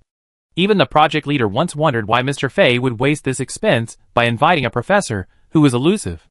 Qingjiu and his companion seemed too natural here. A relatively idle experimenter passed by and asked, "Excuse me, who are you?" Xiao Qingyue had no expression towards outsiders, and at this time, she also looked indifferent. When Qingjiu heard the other party's question, he immediately put on a smile and replied, "We are from the laboratory inside, and we just want to come out to see your laboratory." Hearing this, the other party responded and muttered to himself, "What a coincidence?" Usually, the 2 sides don't contact each other, but today Dr. Cui rarely shows up, and someone comes over. His voice was not loud, but Qingjiu's hearing was slightly better than that of ordinary people, and he could barely hear the other parties mumbling. In this regard, Xiao Qingyue, who had been optimized by the alien beast gene, was the same. Xiao Qingyue looked up at the experimenter, wearing heavy glasses in front of her, and said nothing. Qingjiu was still smiling, with a twinkle in his eyes, as if he was planning something. She asked curiously, Doesn't Dr. Cui often appear? The experimenter didn't expect that his words were actually heard, and he couldn't help but feel embarrassed. But seeing that Qinjiu's face was still kind, his anxiety was relieved. He said, "Yes, the last time Dr. Cui came here was half a year ago. Everyone is guessing why Dr. Cui suddenly appeared. We are all going to listen to Dr. Cui's lecture now." "Is that so?" Qinjiu waved to him sympathetically and said, "Then I won't bother you, thank you."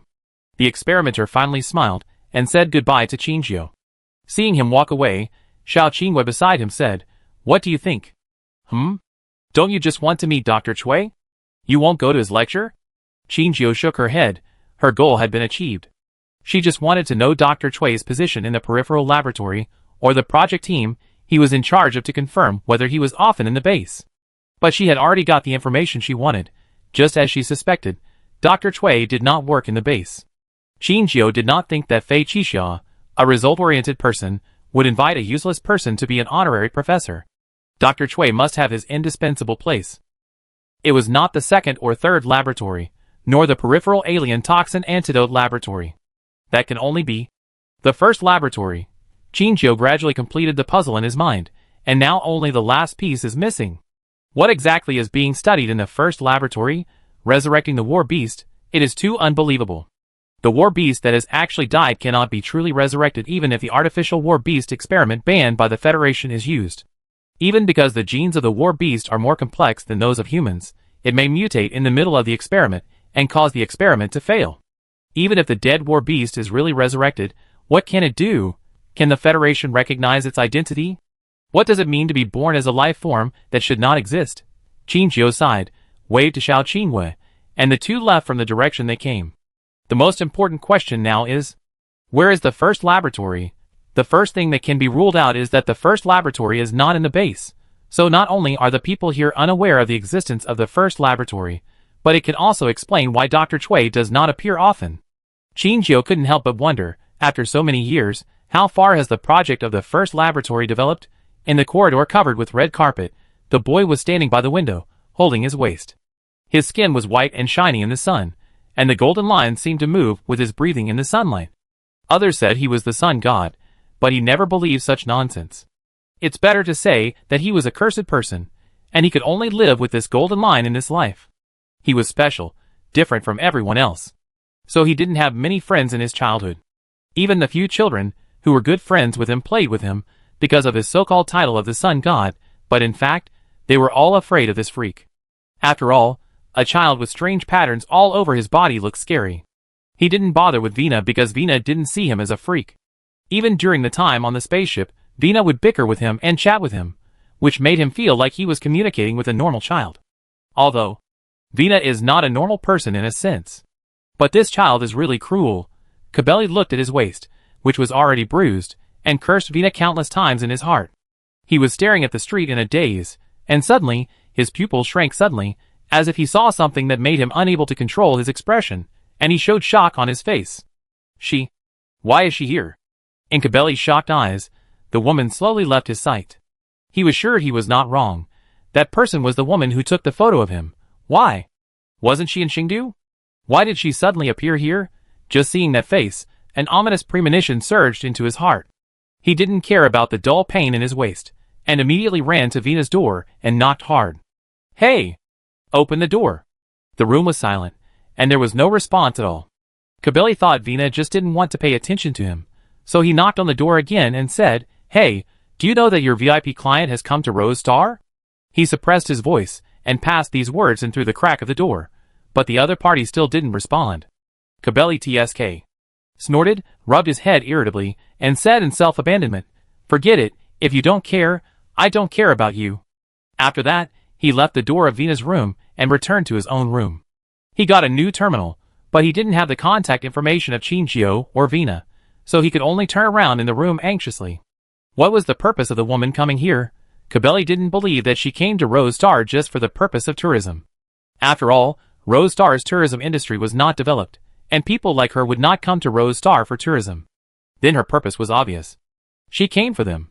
The most urgent thing now was to pass this message to Qinjiu. Vina didn't want to pay attention to herself, so let her go. He stood by the bed and thought about it, then quickly got up and went downstairs. He didn't have Qingjio's contact information, but Lisa might have it. Qingjio was sitting in the X-restaurant with Xiao Qinghua at this time. Since Lika's condition had just stabilized, the future development was not optimistic. Xiao Qinghua, as the only experimental subject whose fusion was relatively ideal except Liku, was now a blessing in disguise, and was allowed to take a vacation and move freely. So he asked Qingjio to go out shopping and eating, and live a normal life for a day. Although Qingjio had a fake identity, she was still afraid to reveal her appearance and kept wearing a mask to wrap herself tightly. Fortunately, unlike Shirong, the temperature on Rose Star was always cool, so even if she wrapped herself tightly, she would not attract too much attention. Xiao Qinghua was very considerate and booked a private room for her. She didn't have to worry about being discovered in a private environment. Qingjio was actually quite curious about Xiao Qinghua's money, so she asked Xiao Qinghua about her doubts. But when Xiao Qinghua heard her words, she looked at her helplessly. "Why do you think I'm working in the base penniless?" Qingjio was somewhat surprised when he heard Xiao Qinghua say work. He was clearly a test subject who was at the mercy of others, but how come you looked like a worker in the laboratory? Xiao Qinghua said, "I have a salary at the base, 100,000 star coins a month, and food and accommodation are provided. Now I have saved at least a little." Qingjio, Qingjio, How much? A salary of 100,000 star coins a month? Xiao Qinghua's words overturned Qingjio's understanding of the test subject. The prisoner she thought was actually the one who locked the cage.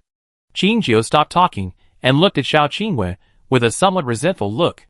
As long as Xiao Qinghua lived long enough, the funds in his hands would soon exceed his savings. Although he was living with his head hanging on his head, he did have some hope. I didn't expect Fei Qixia to be quite humane in this matter. Someone knocked on the door outside, and Qingjio immediately turned his head and covered his face. Xiao Qinghua waited for her to hide before saying, "Come in." The waiter who came in was the waitress. She walked in with a plate in her hand and placed the dishes on the table. She was about to leave, but when she looked back and saw Xiao Qinghua's face, she suddenly stopped. Qingjio and Xiao Qinghua both keenly sensed that something was wrong with each other and became alert. The waitress held the tray in her hand, covered her mouth, and her eyes were shining. She stared at Xiao Qinghua's face closely, and after confirming that she was not mistaken, she asked excitedly, "Excuse me, are you Xiao Qinghua?" The two of them looked surprised when they heard this. Qingjio secretly looked back at the waitress. She suddenly remembered something, and had a headache facing the situation in front of her. "Besides her, there is another celebrity here." Xiao Qinghua asked curiously, "Do you know me?" "Yes." The waiter nodded like a chicken pecking at rice, and Xiao Qinghua was confused by her ecstatic look. She said, "You are indeed Xiao Qinghua. I am your fan. So you came to Rose Star. I missed you so much after not seeing you on variety shows for a long time.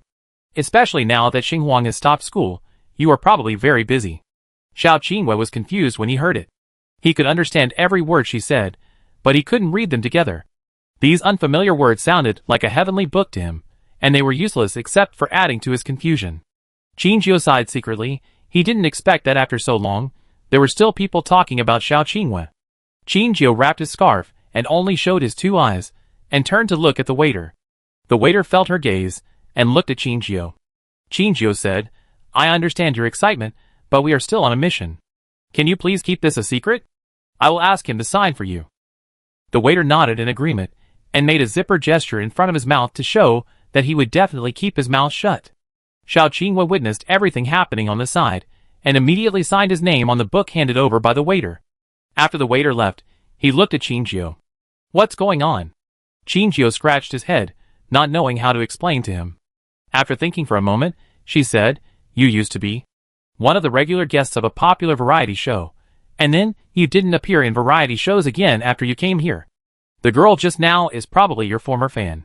She deliberately concealed Xiao Qinghua's identity as a member of the War Beast Management Bureau. Now is not the time to let him know. And Qingjio is very sure that Xiao Qinghua's personality will never be curious about this matter and take the initiative to look for information. He will only treat this accident as a small episode when he goes out today.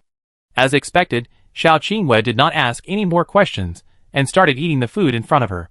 Qingjio breathed a sigh of relief and was about to eat. Suddenly, Qingjio received a message on her terminal that made her a little confused. "Be careful, she is coming." Chapter 338. This sentence was said without a beginning or an end. Qingjio looked at the dialogue box deliberately. It was an unknown dialogue box. Qingjio frowned. She had only received this type of message from Dean Liu and Fei Qixia. It was not ruled out that the message she received at this time was sent by one of them. She was more inclined to Dean Liu. But what did Dean Liu mean by sending her this message? Dean Liu had never concealed her behavior of monitoring her.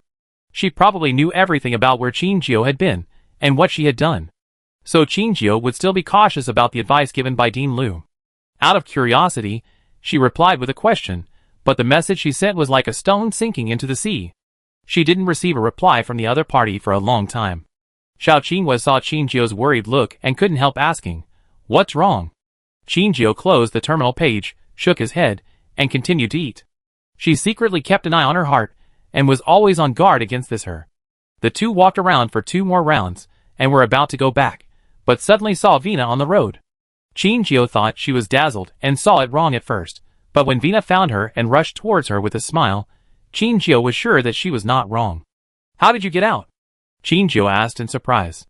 Vina pointed to the sky, and a swift eagle fell from the sky and nestled on Qinjiu's head.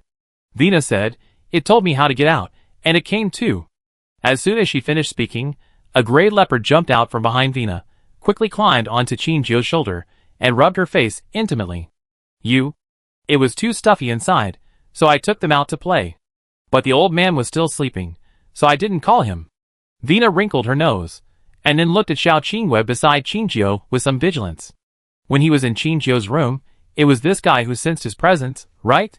He had a very unpleasant smell, between an alien beast and a human, which made Vina very uncomfortable. She didn't like this guy. Vina took 2 steps forward, blocking the two of them, and locked her hostile eyes on Xiao Qinghua. Although Xiao Qinghua didn't know her identity, she could clearly feel Vina's hostility. He ignored Vina, looked at Qinjiu and asked, "Is that a war beast on you?" Meteor stared at Xiao Qinghua, and seemed to be confused for a moment. Is he a human?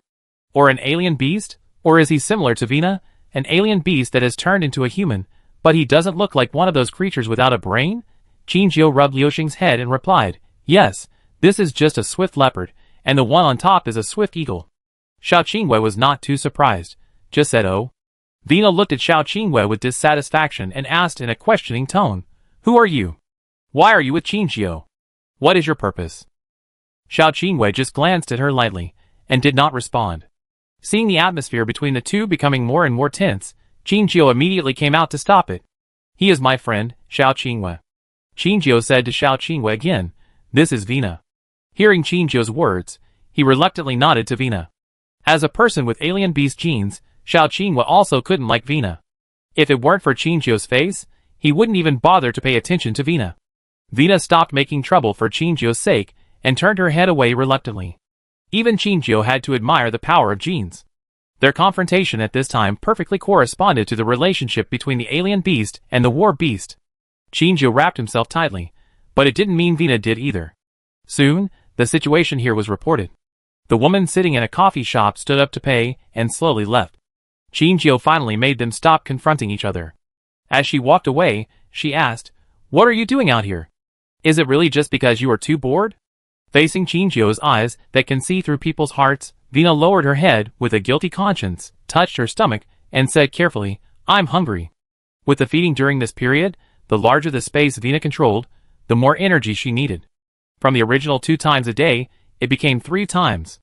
Vina's spirit seemed to be getting better and better, and she could occasionally use some extraordinary abilities. But because her abilities were still unstable, she could never really fully master the abilities given to her by the gem. Qinjiu was out for a long time today, so it was no wonder that Vina had this need. There was nothing to do next, so she decided to go back to the base first. At this moment, the originally peaceful street suddenly became restless, and many people wearing uniform black clothes poured out from both sides of the street. They came fiercely, and scared passers-by to avoid them. They moved quickly, and had a clear goal. They directly surrounded Qinjiu and his friends in a circle. Xiao Qinghua took the initiative to step forward, and had Qinjiu and Vina behind him at the same time. He looked stern and asked, "Who are you?" Thinking of the confusing message just now, and seeing this group of familiar figures, she had guessed the other party's identity. It was the woman in box 7. These people were the bodyguards who protected her at that time. The black-clothed man did not answer Xiao Qinghua's question. Their eyes passed Xiao Qinghua and looked directly at Qinjiu behind him. Xiao Qinghua clearly sensed the other party's intention. He completely blocked Qingjio behind him. Vina on the side also recognized this group of people. She stepped forward, left Xiao Qingyue's protection, and said to the black-clothed man in front of her, "Where is your master? What do you want to do?" "Oh, isn't this Vina? Thanks to you, I can find my sweetheart so quickly with less effort." Suddenly, a voice full of malice came from behind them. Everyone turned around and saw the figure of the woman walking slowly. She was still wearing a suit and looked extremely happy. Compared with the dark faces of Qingjio and others, she seemed to be in high spirits. "What do you mean? We are not in Xingdu now, not a place where you can mess around." Vina was not polite at all to the woman, who had been dealing with her for some years. Of course, this is not Xingdu. The woman was not angry at all when she heard this, and her smile seemed to deepen. This change was an ominous signal to Qingjio. It is precisely because this is not Xingdu that many things have other options. I don't know if it was their illusion, but the woman seemed to be happier when she said this. The hatred for Qingjio was naked in the woman's eyes, but she was still smiling.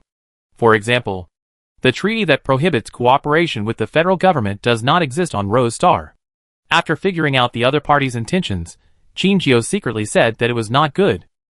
The woman was not interested in the 100 billion, but her attitude towards killing Qingjio was different. Qingjio was not surprised that she could accurately find Qingjio and his friends on Rose Star. After all, in Xingdu, as long as you spend a little star coins, you can always pry open the driver's mouth, and you can find out where their destination is by just asking. It's just that Qingjio underestimated the extent of her hatred for him. She actually went to Rose Star specifically to use loopholes to circumvent the unwritten rules of Xingdu, and wanted to put Qingjio to death.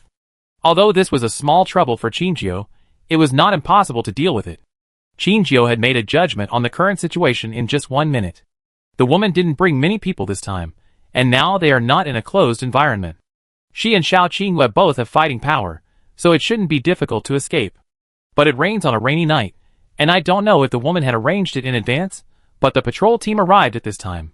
Seeing a group of people gathered on the street, the leader asked loudly, "What are you doing?" The woman smiled and came forward, changing her arrogant and domineering appearance, and now she seemed a little hypocritical and respectful. "Hello, I notified you." "Oh." The patrol captain looked the woman up and down, and asked, "You said there was a riot here that needed to be dealt with?" He looked at the situation at the scene again, and obviously showed a high degree of distrust of the woman's words. "Did you invite these people? You are disturbing the order, do you know?" "You. Please calm down," the woman said, and whispered in the captain's ear. After a moment, the patrol captain suddenly looked up in the direction of Qingjio. Qingjio was frightened by that sight, and subconsciously hid behind Xiao Qingyue. The patrol captain looked at Qingjio and shouted, "Over there, take out your Interstellar resident ID card. I want to check the documents." Xiao Qingyue was about to say something, but Qingjio shook his head and obediently took out his fake ID card from his pocket. Xiao Qingyue didn't have this thing on him. Anyway, he believed that even if he was arrested, Mr. Fei would have a way to rescue him. It's just that he might be punished a little after returning. He didn't move, but the other party's focus was not on him. The patrol captain directly passed him and came to Qingjio. Qingjio had just taken out his ID card, and he couldn't wait to snatch it away. With just one glance, the greed that was originally burning in his eyes disappeared. Luo Shujio, not Qingjio. He still didn't believe it and checked the system, and found that her identity was indeed not fake. He was not in a good mood, so he was emotional when he returned Qingjio's ID card, and almost fell on Qingjio. Qingjio hurriedly took his ID card, and the woman next to him was not surprised by the result. After all, she had lived in Xingdu for decades, and knew too well how terrible money could do. When the patrol captain came back, she said, "Whether she is or not, you can report it first. After all, this opportunity is rare. Indeed, no one wants to miss the opportunity of 100 billion. The woman said that if the other party was really Qingjio, the bounty would be handed over to him. Although he didn't dare to believe this kind of empty promise, but he was not without a way to get the woman out of the game, so that she couldn't compete with him for the bounty. He nodded, and under the woman's expectant eyes, he reported the suspected encounter with the wanted criminal Qingjio. The woman looked at Qingjio with undisguised malice, which made Qingjio feel very uncomfortable. After doing all this, the captain pretended to let Qingjio go, but in fact, he had been tracking Luo Shujio's identity. Vina walked to the woman's side at this time. Although she was small and needed to look up at the woman, her momentum was not inferior, and at this time she was no longer as simple as a little girl in the past. Do you know the consequences of doing this? As long as I don't say it, who will know? And this is not Xingdu, and I am not the one who informed. She looked at the patrol captain meaningfully. After all, I don't think anyone would refuse a chance to take 100 billion for themselves. You? When I return to Xingdu, I will definitely expose your evil deeds. The premise is, you can return to Xingdu. The woman narrowed her eyes and looked down at the little girl in front of her, revealing a murderous intent that could not be ignored. Ever since she was stopped by Vina in Xingdu, she and Vina have been completely at odds. Perhaps her hatred for Vina will only dissipate after seeing her corpse. On Rose Star, Vina is isolated and helpless. Without the two followers, it is easy to deal with Vina. After all, there is a saying in the Xingyue auction house that Vina's ability comes from the gem on her cane. As long as you don't touch Vina's gems, Vina can't do anything to her. To deal with her, throw out 1 or 2 baits to help you resist the fatal attack, and you can easily take her down when Vina has no time to take care of other things. If 1 or 2 baits don't work, then add a few more. Anyway, she never cares about the lives of ants. It's just that she has to spend more money. This thing is what she lacks the least. Vina laughed in anger. She said 3 good things and raised her cane to point at the woman. From now on, I, Vina, represent Xingyue auction house and officially go to war with you. The woman disagreed. It's my honor. Let's wait and see who is the final winner. Vina was about to go forward and fight with the woman, but was pulled back by Qinjiu behind her.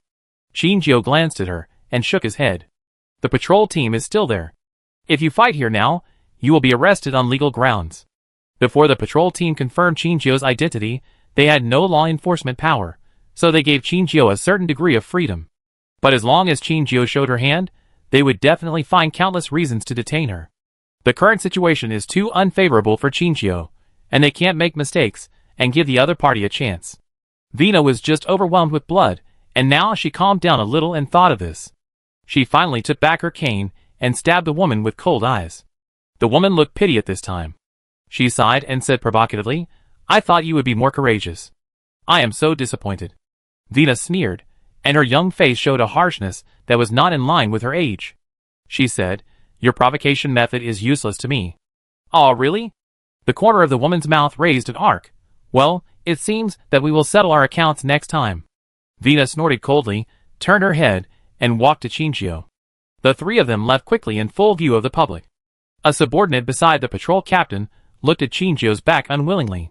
He came to the captain and said anxiously, Captain, are you just letting her go? What if she is really Qinjiu? Then won't we miss the opportunity to collect the bounty? The patrol captain waved his hand and said, whether her identity is true or false, I have already reported the matter. Her entry and exit will be tracked throughout the whole process, and there will be professionals to confirm it. As long as her identity is confirmed to be Qinjiu, we can still collect the bounty. Chapter 339. The patrol members returned to the team with peace of mind. The patrol leader looked at the woman with kindness at this time. He smiled and said goodbye to the woman, and followed the direction Qinjiu and the others were moving. The woman waved to them, and watched them pass by her. No one knew the fate of offending Ivana better than her. This old man was like a mad dog, and would rather kill the wrong person than let him go. As long as Qinjiu gave him a sense of threat, he would spare no effort to kill Qinjiu. Of course, he acted so extreme, and he had to thank him for having a treacherous assistant. Thinking of the assistant whose eyes looked very wrong, the woman sneered and left in the opposite direction. Anyway, she had planted a seed of doubt in Ivana, which would grow wildly in Ivana's heart, and Qinjiu's fate was foreseeable. She was in a good mood and hummed a little song as she walked forward. Should I make another wax figure tonight? Should I find a chance to get the auction item back? She thought about it and finally decided to give up. Although the auction item was good, she lost interest in it after she learned about the other party's identity. If she had to sacrifice too much to get a toy, it would be unnecessary for her. There are beautiful and fun toys everywhere, and there is no need to cause trouble for herself for one of the special toys. As the matter ended, the bodyguards disappeared again, as if they had merged into the shadows of the darkness, and would only appear when they were needed. Qinjiu returned to the base, said goodbye to Xiao Qingwei, and immediately returned to her room. After feeding Vina, she immediately asked her about the situation of the star. Vina held up the gem and observed it carefully. The little stars around the gem were still shining, but they were completely covered by the star, which was only a little short of completely swallowing up the entire space. She told Qinjiu about the situation, and Qinjiu nodded and said, okay, We will shorten the feeding time in the next 2 days to once every 6 hours. Let you take the lead as soon as possible. After today's incident, I'm afraid there will be trouble soon. She can escape, but she dares to leave after Vena's matter is resolved. After all, Vena has mastered most of the space now. In a day or 2, she may not be trapped by the rules of the gym. She will truly have all the abilities given by the gym, and she will no longer need to starve or rely on sucking human essence to survive. Vena also knew that this was a critical period for her. She did not shirk and nodded heavily. Xiaoxia keenly sensed that after this period of time, Vena's aura was getting closer to humans. Perhaps after breaking through a certain critical point, Vena would become a real human, not a half-baked war beast now. Of course, in Xiaoxia's eyes, she was still the annoying little bloodbat. Although she thought so, after this period of getting along, their relationship had become much more harmonious. They were not hostile creatures, and their hostility towards each other came from Qingzhou's preference. Qingzhou didn't like them to do meaningless competition for favor, so they were too lazy to bother with each other. And seeing that Guangming and Liuxing got along well with Qingzhou, they also tried to accept each other. Occasionally, Xiaoxia would share some of the fruit with Vena, and Vena would take the initiative to help Xiaoxia pack up his clothes and jewelry. Although they don't communicate often, they seem to get along well. Ahem. When Qingzhou left the room to visit Liku, Vena pretended to cough in the direction of Xiaoxia to attract his attention. Xiaoxia was ironing his vest. He heard Vena's voice and looked back at her curiously. Vena met Xiaoxia's eyes and said, "I went out this morning." Since Vena's breath began to change, her activity time basically overlapped with Qingzhou's. She was active in the morning and slept at night, changing her previous work and rest schedule. But Xiaoxia was different. She could occasionally stay awake in the morning, but her body couldn't stand it for a long time. So Xiaoxia continued to concentrate on activities at night and rest in the morning as before. Xiaoxia knew that they went out for a stroll in the morning, but he didn't understand why Vena mentioned it to him. So Xiaoxia looked at Vena quietly. His eyes seemed to ask her what was wrong. Vena took 2 steps forward and searched in her pumpkin pants pocket. After a long time, she took out a small rectangular box and handed it to Xiaoxia. Xiaoxia put down the tools in his hand, took the box and opened it. In the center of the box, a pair of diamond cufflinks lay quietly, and even under the dim light, it could emit a dazzling light. Xiaoxia was stunned, and he looked up at Vena in confusion. Vena blinked her eyes. Although the light was insufficient, the blush on her face could not escape Xiaoxia's eyes. She seemed a little embarrassed and said, "I bought it for you." Xiaoxia lowered his head and looked at the box again.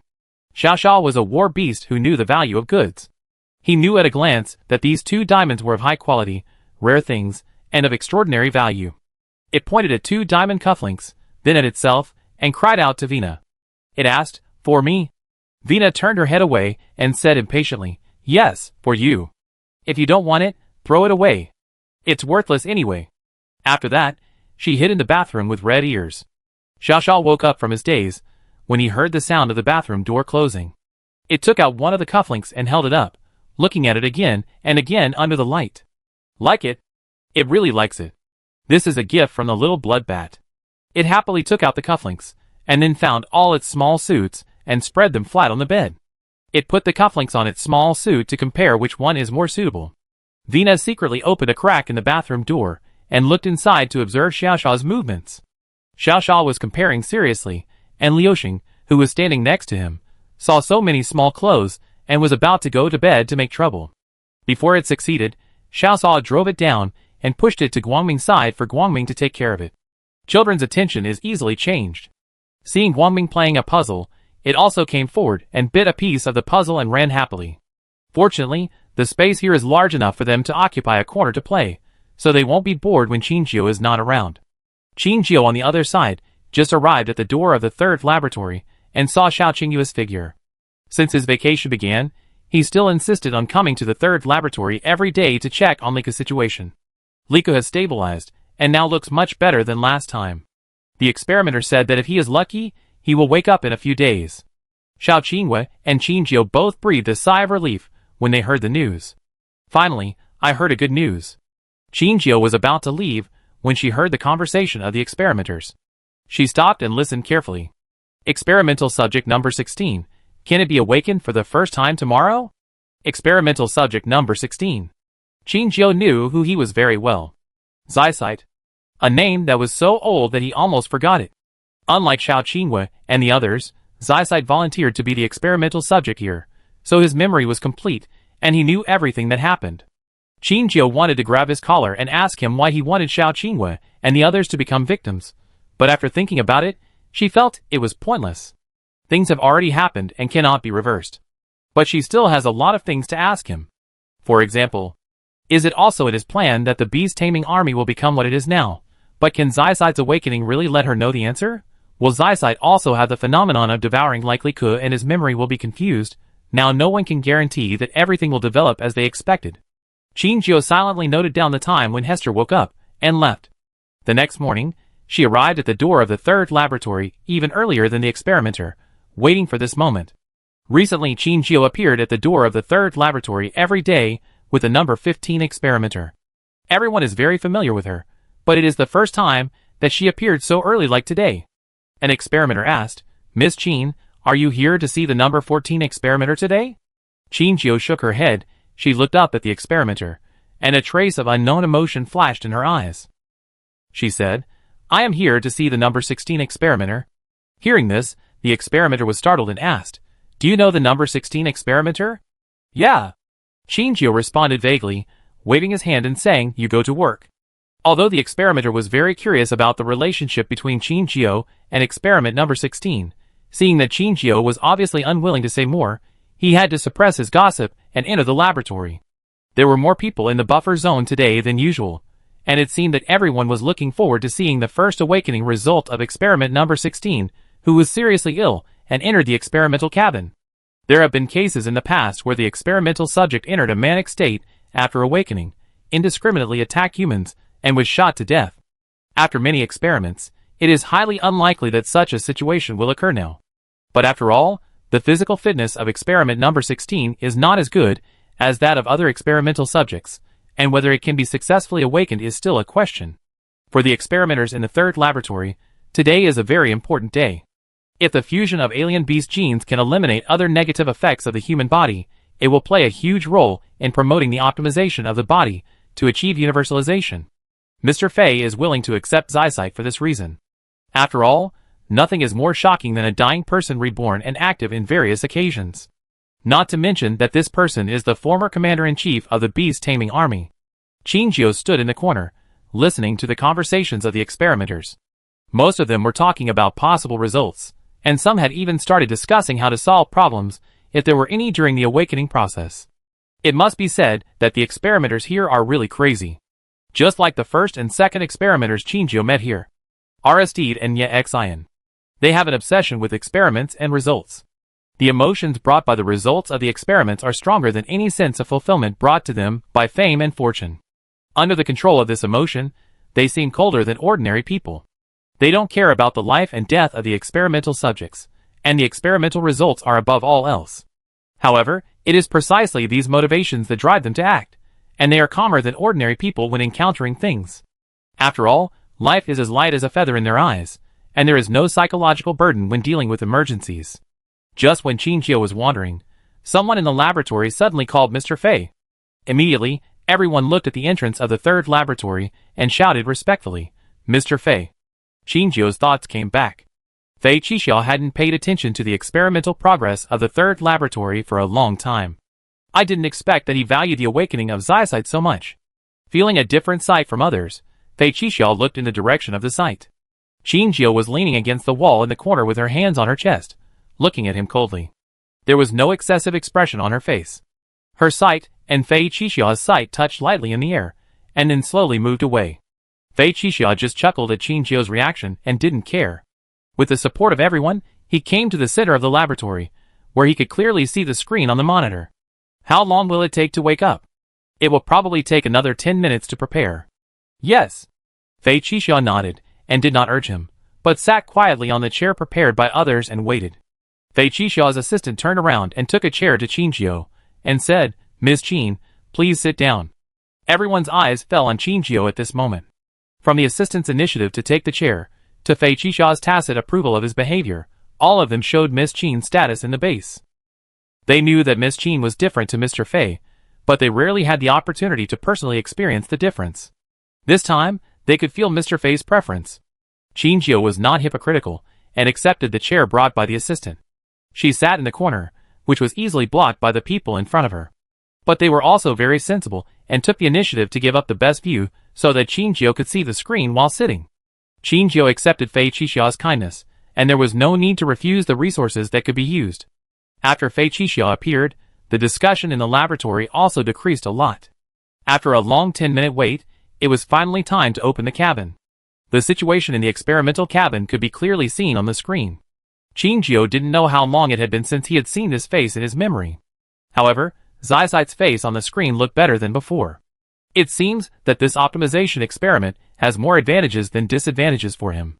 There are several fully armed experimenters next to the experimental cabin, and their internal laboratory also has a huge floating light screen to see the situation in the buffer zone. They saw Fei Qixiao sitting in the center of the screen, raised their hands to salute Fei Qixiao, and then said, "Mr. Fei, we are about to carry out the first awakening of the number 16 experimental subject." Fei Qixiao sat back in the chair, said him calmly, and nodded. After getting the other party's affirmation, the experimenters in the laboratory exchanged a few words with each other and slowly approached Zizit's experimental cabin. The lilac viscous liquid covered Zizit's head, and Zizit closed his eyes and fell asleep peacefully. He was wearing a black tight-fitting suit for experiments, and different life support pipes were connected to the interface of the clothes. The glass of the experimental cabin was showing his vital signs and fusion process for the experimenters to observe his changes at any time. Qinjiao discovered with sharp eyes that, unlike the experimental cabins of Li Ke and Xiao Qinwei, Zizit's experimental cabin had a special monitoring data, which she guessed was related to Zizit's special physique. The number 16 experimental subjects out-of-cabin experiment has officially started. Chapter 340. Life signs normal. Liquid discharge is on. The experimenter's voice was a little distorted when it came through the experimental helmet, but it did not prevent everyone present from hearing her words clearly. Everyone held their breath and waited for this breakthrough moment. After the experimenter finished draining the liquid, the operator pressed the button, and the lavender liquid suddenly found an exit and rushed out of the open hole. The water level dropped visibly, and gradually, everyone could see the face that was not soaked in liquid. He looked like he was asleep, and it was completely impossible to tell that he was a dying person before. When the water level fell to the position of his heart, everyone heard the experimenter say again, "Close the extracorporeal breathing tube, turn on the oxygen injection device, and resume spontaneous breathing." As her voice fell, the experimenter who had been prepared on the side repeated her words and executed her instructions. The man who was still sleeping in the cabin seemed to move his eyebrows, and his eyeballs began to move under his eyelids. Qinjiao stood up unconsciously and walked slowly towards the screen. It was as if she walked closer to the screen, she could get closer to Zai. Others were in a similar state as her, leaning forward unconsciously, not daring to miss any details. Every time the water level dropped by 30 centimeters, some pipes that were originally submerged by the viscous liquid were removed. Finally, the last pipe was also removed, and all the liquid in the cabin was drained. The experimenter swallowed her saliva, and the sound of her heart beating quickly hit her eardrum. There was still one last step of instructions waiting for her to issue. She clenched her fists unconsciously, and even through the protective suit, she could feel her hands sweating. Can he be awakened? Can he stay rational after awakening? The answer is in the box. No one will ever know the answer unless it is opened. She was in the most dangerous position. If subject number 16 did not regain his normal sanity, he would be no different from the monsters in the second laboratory, and she would become his first bite of food after waking up. She took a deep breath and closed her eyes to calm down.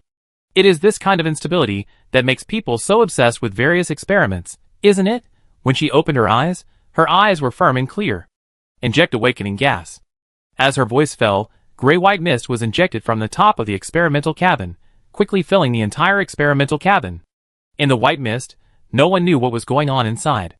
Perhaps the next moment, the other party would stretch out a mutated hand to break the glass and twist the experimenter's neck. Or maybe he just knocked on the glass politely and asked if the cabin door could be opened. It takes about a minute for the awakening gas to take effect after injection. Qinjiao never felt that a minute was so long. All of them looked at the clock above their heads, and as the second hand ticked, their heart rates gradually climbed. A minute passed, and under everyone's gaze, a hand appeared in the smoke and pressed on the glass. A voice came from the experimental cabin. "Can you help me open the ventilation? It's a bit choking, and I can't see it anymore." His words were clearly heard by everyone. When everyone heard that the number 16 experimenter was still in the mood to joke, a huge cheer suddenly broke out in the originally quiet buffer zone. Some experimenters hugged each other excitedly, and some burst into tears, looking very emotional. Fei Qixia also stood up from his seat, obviously touched by the result. Although Qingjiu didn't like Zysite, she didn't want anyone else to die for these ridiculous experiments. Of course, no one helped Zysite to open the ventilation, but the hatch was already open, the smoke quickly dissipated, and gradually revealed the outline of the person inside. Zysite wiped his face, and wiped off the sticky liquid remaining on his face. He took the towel handed to him by the experimenter, and wiped his wet hair. He clenched his fists, and the long-lost feeling of strength made him feel comfortable physically and mentally. He was no longer the sickly person who could only rely on drugs to survive.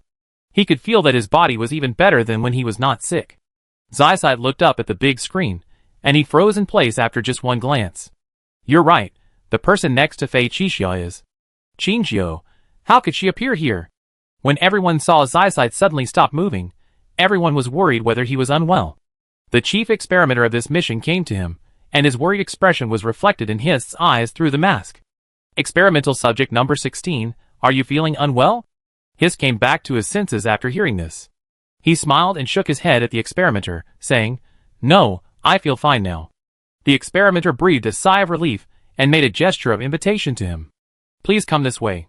We still need to do a full body check on you to ensure your stability after leaving the cabin. Of course. Hiss still maintained his gentle appearance. Before leaving, he took a deep look at Qingjiu on the screen and immediately followed the experimenter's footsteps. Routine inspections after leaving the cabin only require scanning by the instrument, and the inspection can be completed in 1 minute. The experimenter looked at his physical index data, and his voice was filled with joy. The cancerous cells in your body have all disappeared, and the strength and vitality of the main body cells have doubled. Maybe you can't control your strength well recently, but don't worry, you will adapt soon, and other experimental subjects have also experienced this process. Okay, I understand. After saying that, he suddenly seemed to remember something and asked, What about experimental subjects number 14 and number 15, how are they now? The experimenter recorded the data while saying, Experiment number 15 is now outside, and he has been out of the cabin for a while. Experiment number 14 had a small problem before, and is now recuperating in the cabin. If nothing happens, it is estimated that he can be awakened in the next few days. Okay, thank you. Hester was relieved to hear that Li Ke and Xiao Qingwei were in good condition. He knew that he owed them, and that he used them when he was at the end of his rope. He didn't think he was a good person. He took advantage of someone, and he didn't feel indebted to him, so he couldn't forgive him. But he didn't regret it either. From the moment he made the decision, he never thought about regret. If the experiment was confirmed to be successful, he would be the first to rush to the front. He would bear all the cold eyes, doubts and insults by himself, and he would restore the memories of the two after the public accepted it. This was also the condition he and Fei Qixia had agreed on in advance. He took off his lab coat, took the casual clothes handed to him by the experimenter, and appeared in the public sight after washing off the residual liquid on his body. Every experimenter greeted him with a smile when they saw him. But he felt that he needed to get familiar with the title of experimental subject number 16. When he walked to the buffer zone, 2 particularly scorching eyes fell on him, which he could not ignore. It was Fei Qixia and Qingjiu. He looked at Qingjiu with complicated eyes, first past her, and came to Fei Qixia. Fei Qixia was always patient and loving to his successful experimental subjects. He looked at Zysite obsessively, and seemed not to remember Zysite's calculations on him before entering the cabin. He opened his hands and clicked his tongue, revealing a satisfied smile. Perfect, too perfect. You are really the most perfect experimental subject I have ever seen. Hester was a little scared by his eyes, and he said with disgust, Can you be normal? Fei Qixia smiled and said, I am never stingy with praises when facing perfect babies. Hester's mouth twitched. He clearly remembered that their relationship before entering the cabin was full of calculations and interests. Now because of the stage success of the experiment, Fei Qixia let go of the past and pampered him. Fei Qixia is really an experimental maniac. He has now been successfully awakened, and there is still some time before the next stage of the experiment. Fei Qixia has no need to stay here. He turned around to get Hester's physical examination report. When passing by Qingjiu, he paused, he glanced at Qingjiu, then glanced at Hester, and he said lightly, Don't you want to reminisce? Chapter 341.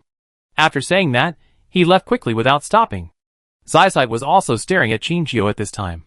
He took 2 steps forward and met Chinjio's complicated eyes. He said, "Let's talk?" The two left the experimental area and went to the cafeteria to find a private room to sit down. Zysite felt a little hungry when he just got up.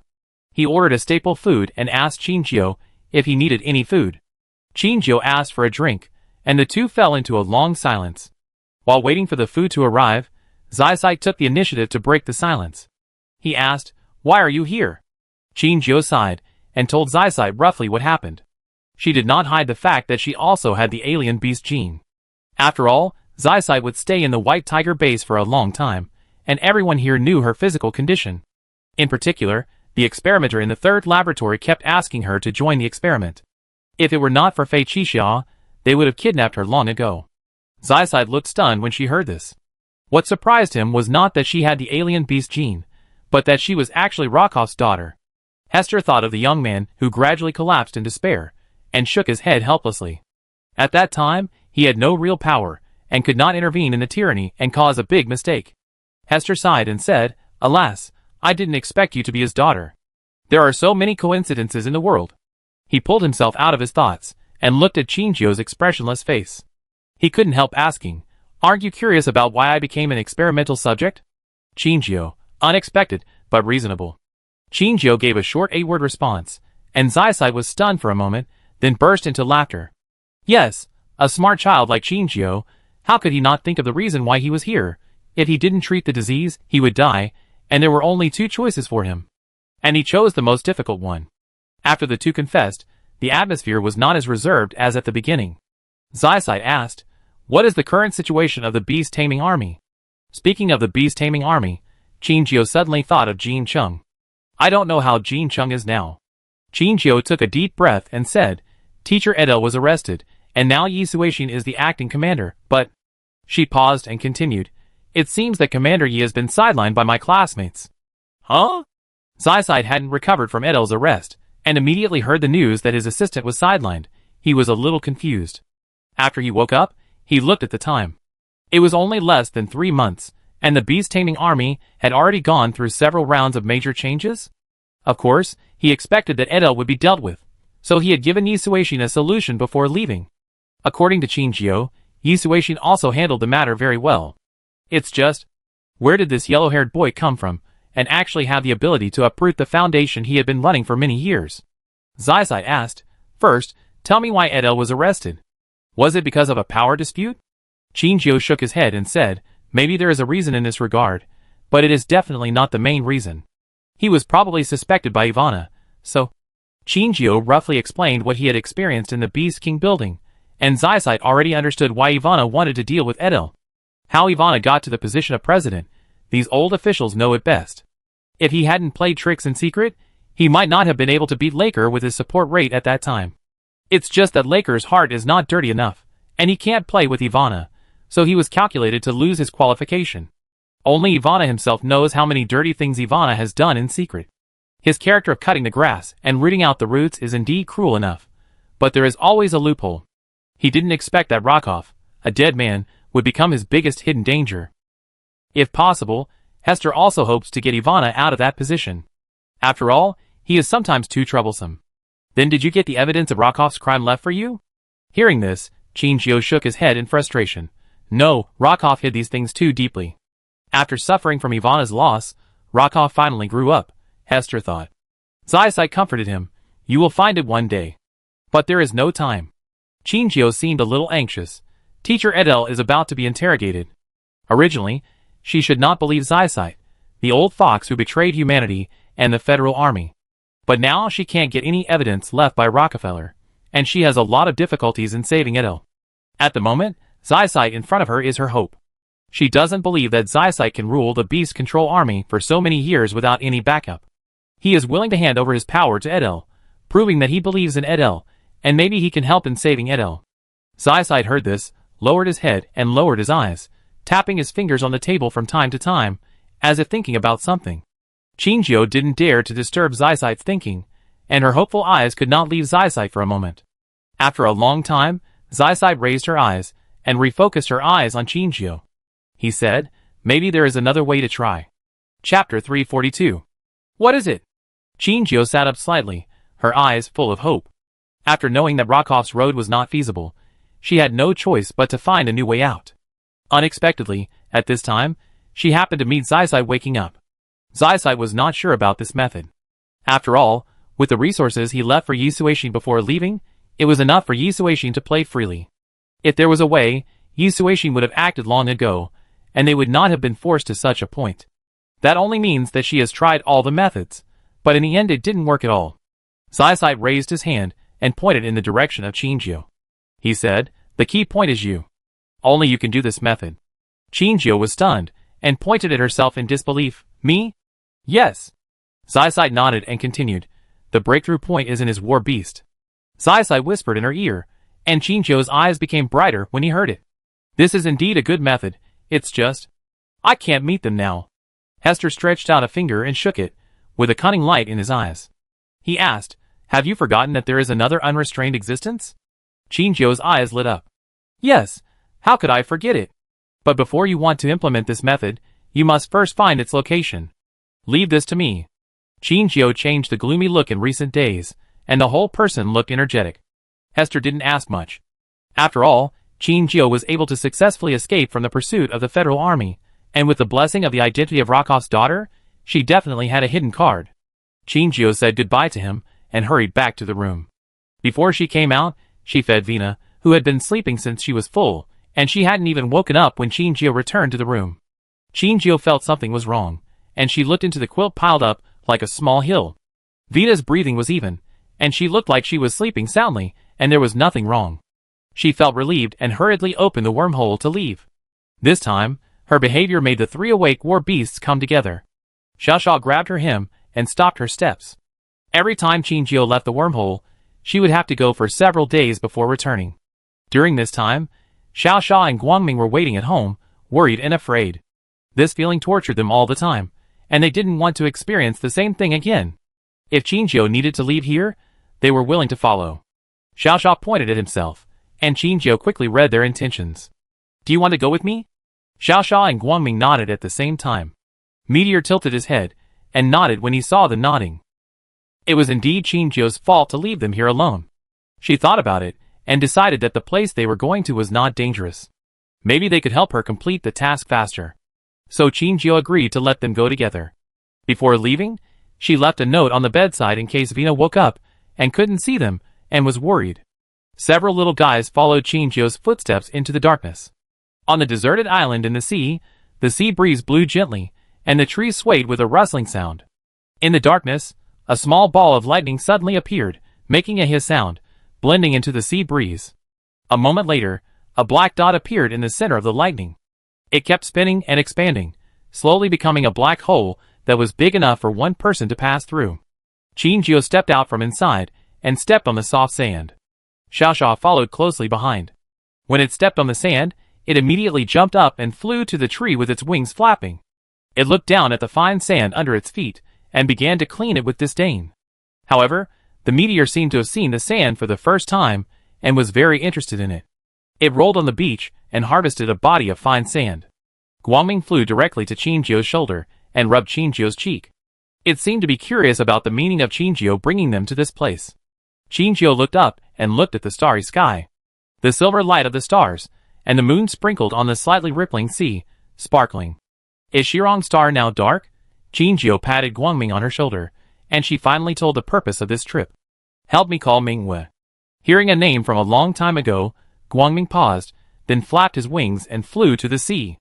The island was not large, and everyone was not far away, so Xiaoxia could easily hear Chinjio's request. Mingwe? Looking at Guangming's reaction, the other party seemed to know who this guy was. But because of this, Xiaoxia quickly came to a conclusion. It must be Chinjio's countless little love beasts again. Damn! It knew that Chinjio was a war beast sea king. It sighed resignedly and flew out to run parallel with Guangming. At night, Guangming's eyesight was not good, so it had to accompany him. It was definitely not to see Chinjio's little love beast. Absolutely not. Watching Guangming and Xiaoxia flying away, Liuxing thought they were going to leave him behind and hurried to catch up. But before it took 2 steps, it fell into the sea. The cold sea water instantly engulfed it, and the salty liquid penetrated from its nasal cavity, compressing its remaining air.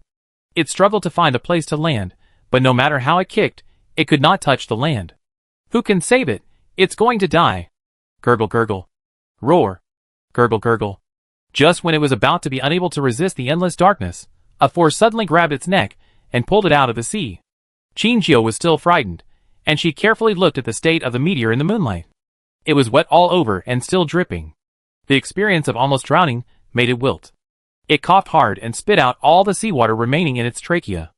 Qingqiu saw that although it was not very energetic, it was at least still conscious, and slowly breathed a sigh of relief. She scolded, "Why didn't you look at the road before running? If you ran far, and I didn't find you, you would really drown here." The meteor was drooping. It pursed its nose, a little aggrieved. Its eyes followed the two flying beasts all the time, not paying attention to the changes under its feet, and almost made a big mistake.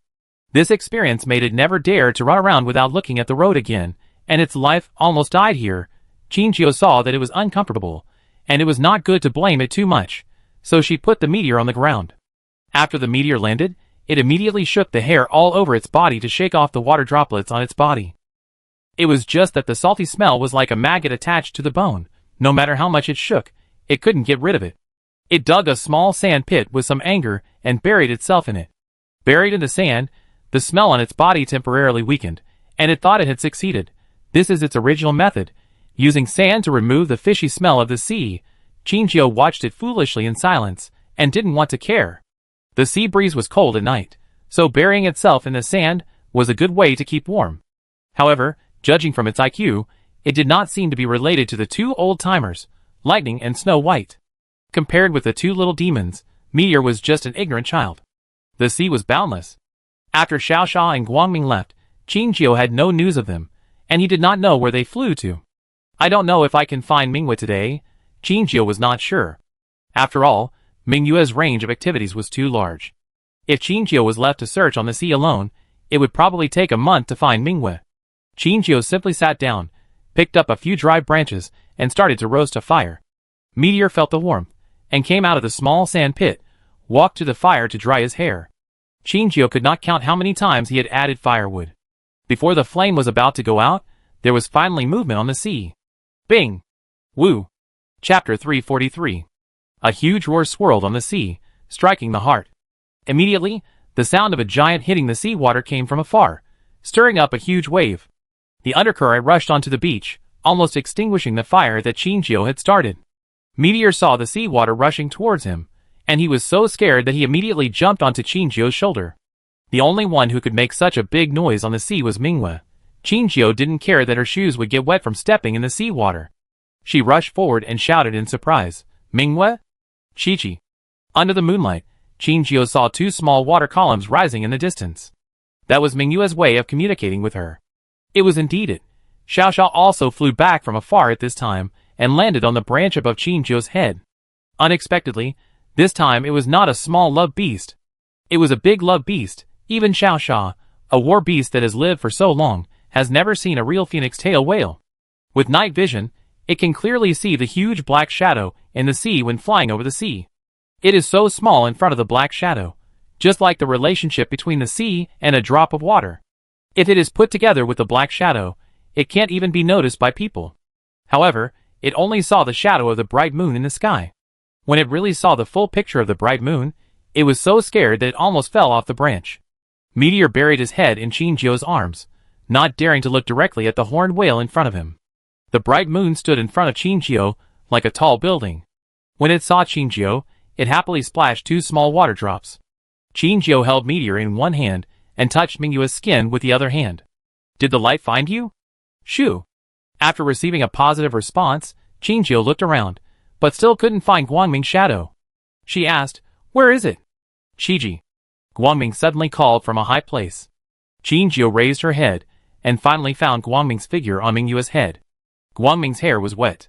After responding to Qingqiu, it flew back to Mingyue's air outlet.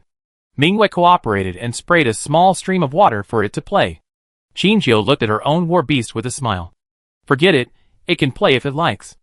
After Qingqiu and Mingyue interacted for a while, Qingqiu said the purpose of her coming, "Mingyue, I need your help." "Shh. Do you know that Adele was caught?" "Shoo." Qingqiu was a little surprised. Mingyue has been living in the sea. Did she know that Adele was caught? But Qingjio was relieved soon. Edel would visit Mingwei regularly, but he has never come since he was caught. Mingwei was suspicious, and of course she would go to the vicinity of Silver Moon Bay to check the situation. In this way, it was not surprising to hear about Edel. Mingyue's knowledge would be more conducive to Qingjio's next plan. She asked again, "Do you want to rescue Edel?" "TSK." No matter how naughty the three war beasts were, they were all Edel's war beasts, and it was impossible not to worry about Edel's safety. But compared to the swift leopard siblings, who could move freely, Mingwei had more restrictions on herself, and she could not intervene in many things. Just like this matter.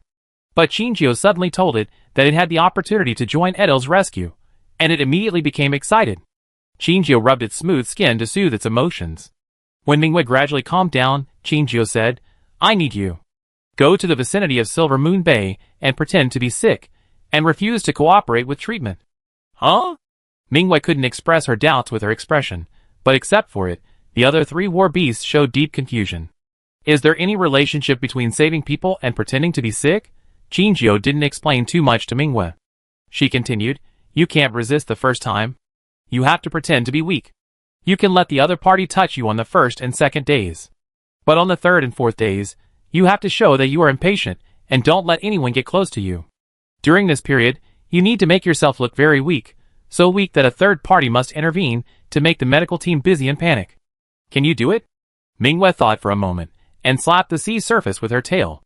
The after-effects of her shaking tail affected several people on the shore, and a huge wave slapped and fell on Qingjio, turning her into the third drowned chicken tonight. Qingjio wiped her face expressionlessly. She knew that this was Mingyue's promise to her. It promised to complete the task. Given that there were two best actor-level war beast allies, Lightning and Snow White, Qingjio was not worried about Mingyue's acting skills. Her mission was completed. She kissed Mingwei and said goodbye to it. This is the last time they met. The little man was on the island in front of her, but last time the little man looked like he was dying, but now he looks much more energetic. Mingwei saw that she was in good health now, and although she was reluctant to leave her, she still obediently returned to the water. The little man was more suitable for living on land, and they were destined not to meet often. Qingjio read Mingyue's reluctance, and she couldn't help but move forward. The sea water covered Qingjio's waist, leaving only her upper body on the sea. The swift leopard quickly climbed to her shoulders, and looked at the shaking sea surface nervously. Qingjio opened his arms, and hugged Mingwei. "I will come here to see you often. Shoo! Let's go!" As Qingjio finished speaking, Mingwei slowly sank into the sea and disappeared. The light flew to Qingjio's shoulder again, and the seawater on it dripped and fell on Qingjio. "Qingjio, forget it, I'm soaked anyway, so I can just go back and take a shower." A black hole appeared behind them, and the three war beasts entered it with Qingjio. A black hole appeared in the room, and one person and three beasts jumped out of it. After coming out, he immediately blocked Qingjio and the others, and protected them behind him. At the same time, he looked at the darkness as if he was facing a great enemy. It asked, "Who are you?" Chapter 344. Qingjio and Lu Xing had low visibility in the darkness, so they certainly couldn't sense anything wrong in the room at the first time. Darkness didn't affect the judgment of light, and it stopped in place just like Xiao Xia. A person appeared in their room. A person they didn't know. The person had a small white flame on his body, and was standing in the darkness looking at them. Xiao Xia was like facing a great enemy, and was highly alert to the sudden invasion of humans. Although Qingjio couldn't see the situation in front of her, she could still hear something wrong from Xiao Xia's nervous voice. She immediately switched her state, holding her sword in her hand. Invasion? Who could it be? In the base, except Xiao Qinwei and Li Ke, almost no one had come to Qingjio's room. She didn't hide her residence from anyone, and it wasn't a secret that she lived there. If it was Fei Qixia, he could just send a message to find her directly, without breaking into her space. Moreover, no matter how much Qingjio disagreed with Fei Qixia gave her enough respect in this matter, and he never invaded Qingjio's private domain. Since most people in the base were not within her consideration, there was only one possibility. The other party was not from the base, and it was very likely that he had used improper means to enter her room. That person was hiding in the dark and ambushing, perhaps wanting to attack Qingjio and the others. Now the situation is even worse. The fact that Qingjio can use wormholes is so nakedly exposed to the other party, and it is unknown what consequences will be caused. The most important thing is, I don't know how Vina is now. She is sleeping alone in the room. I don't know if the person who came and attacked Vina.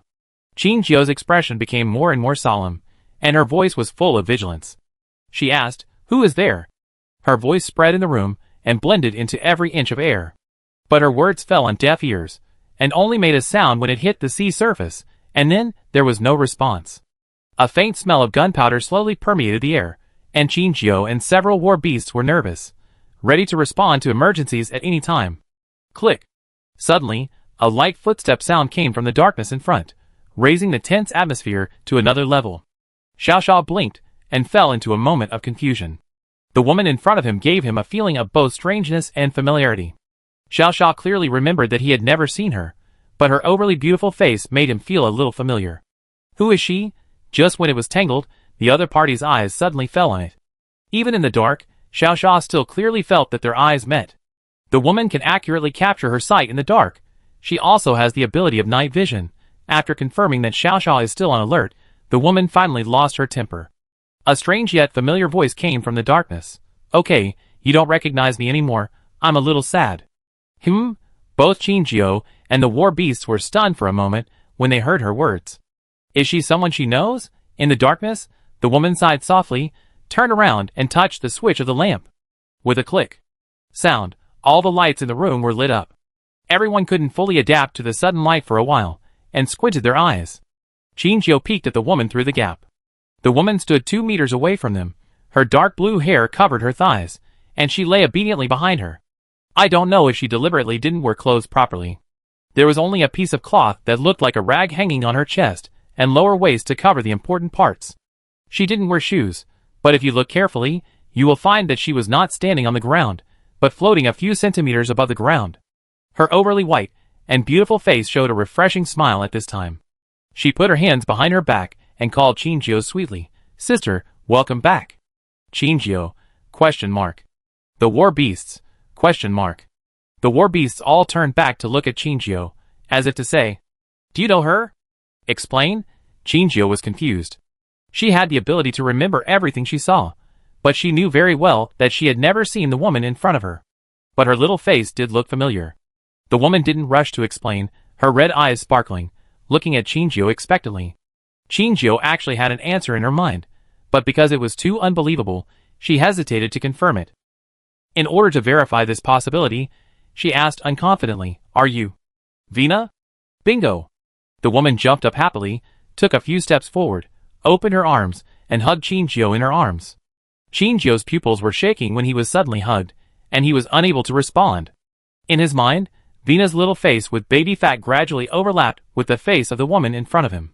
The woman in front of him was an enlarged version of Vina. The reason why she was naked was also found. She didn't have the right clothes. Qinjiu and the others had not been away for long. What happened during this time? Vina let go of Qinjiu. She liked the view from this height so much that she no longer had to be treated as a little thing. Xiao stood beside Vina and looked up at her face. Vina? Vina? She is Vina? The little blood bat that was just a little annoying? It couldn't recover from the shock for a while.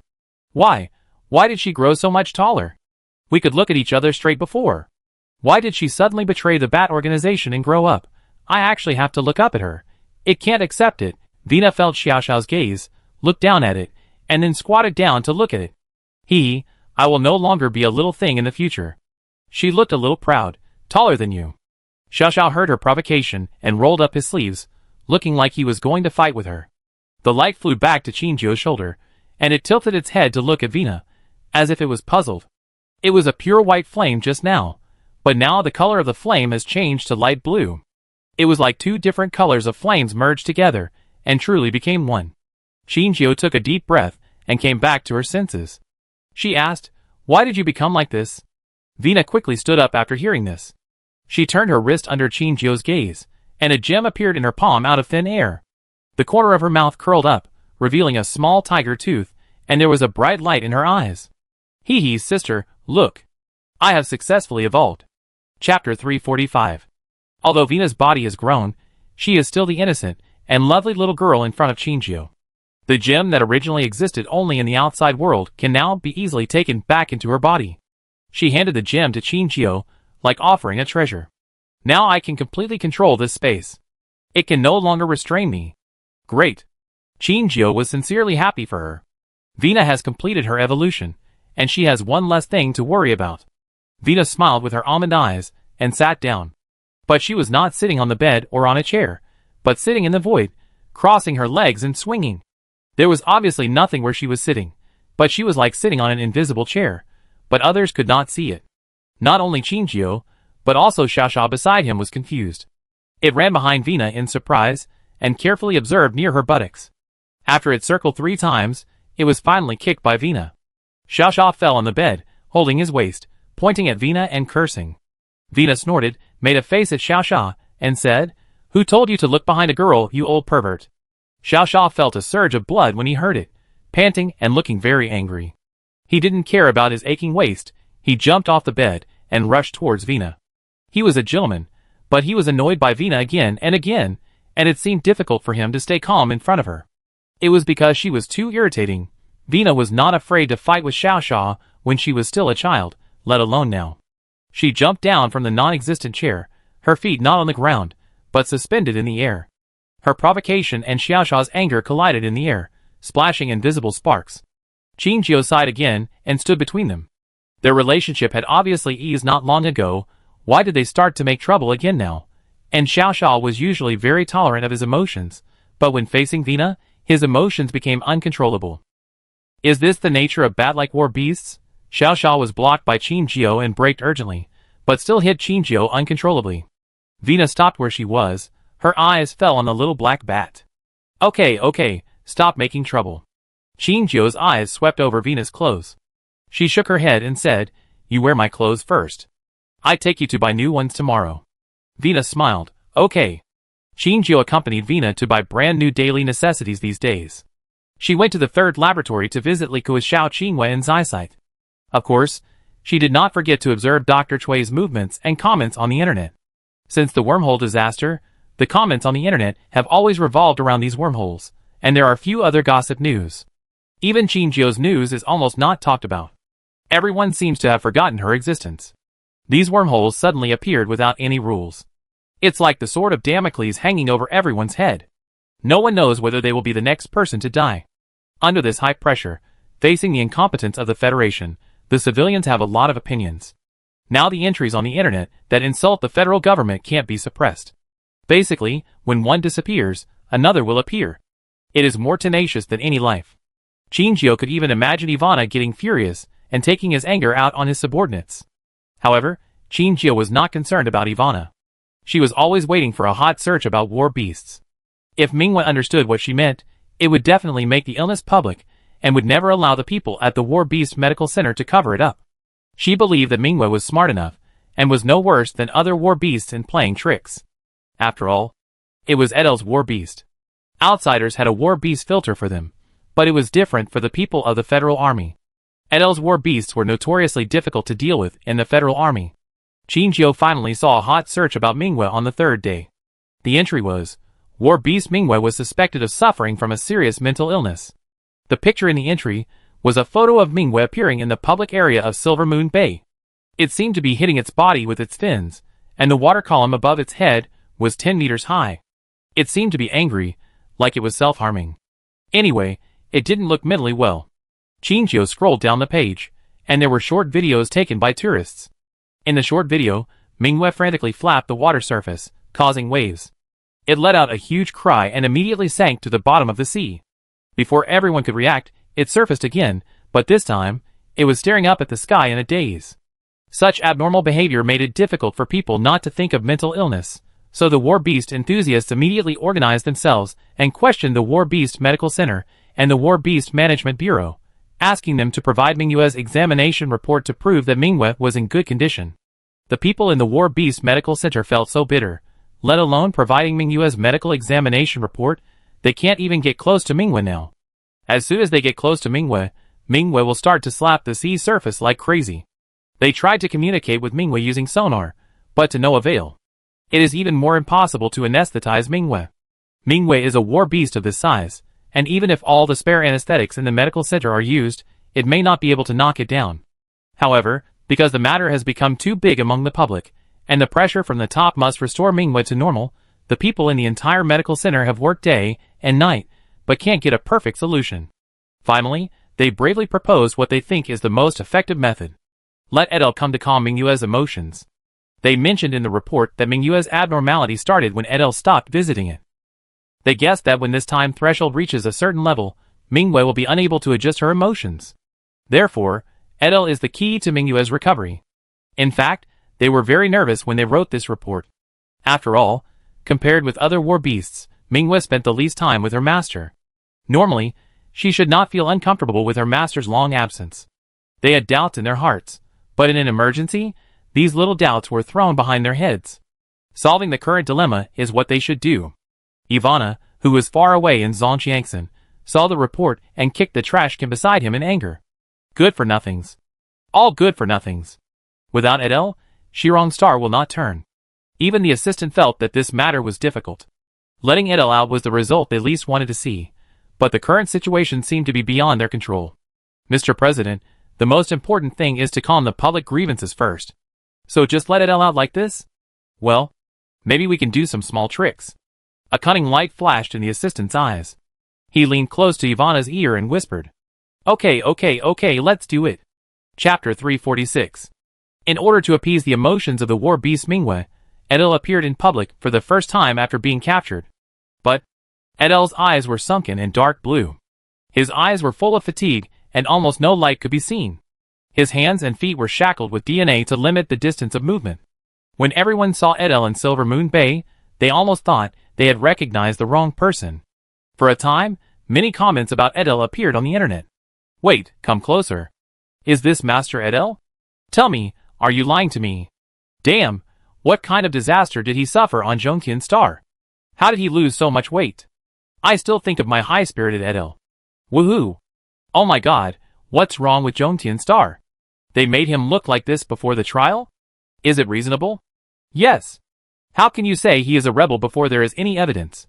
Even if you want to imprison him, you shouldn't torture him into this state. What's wrong with the federal government? This can be considered abuse, right?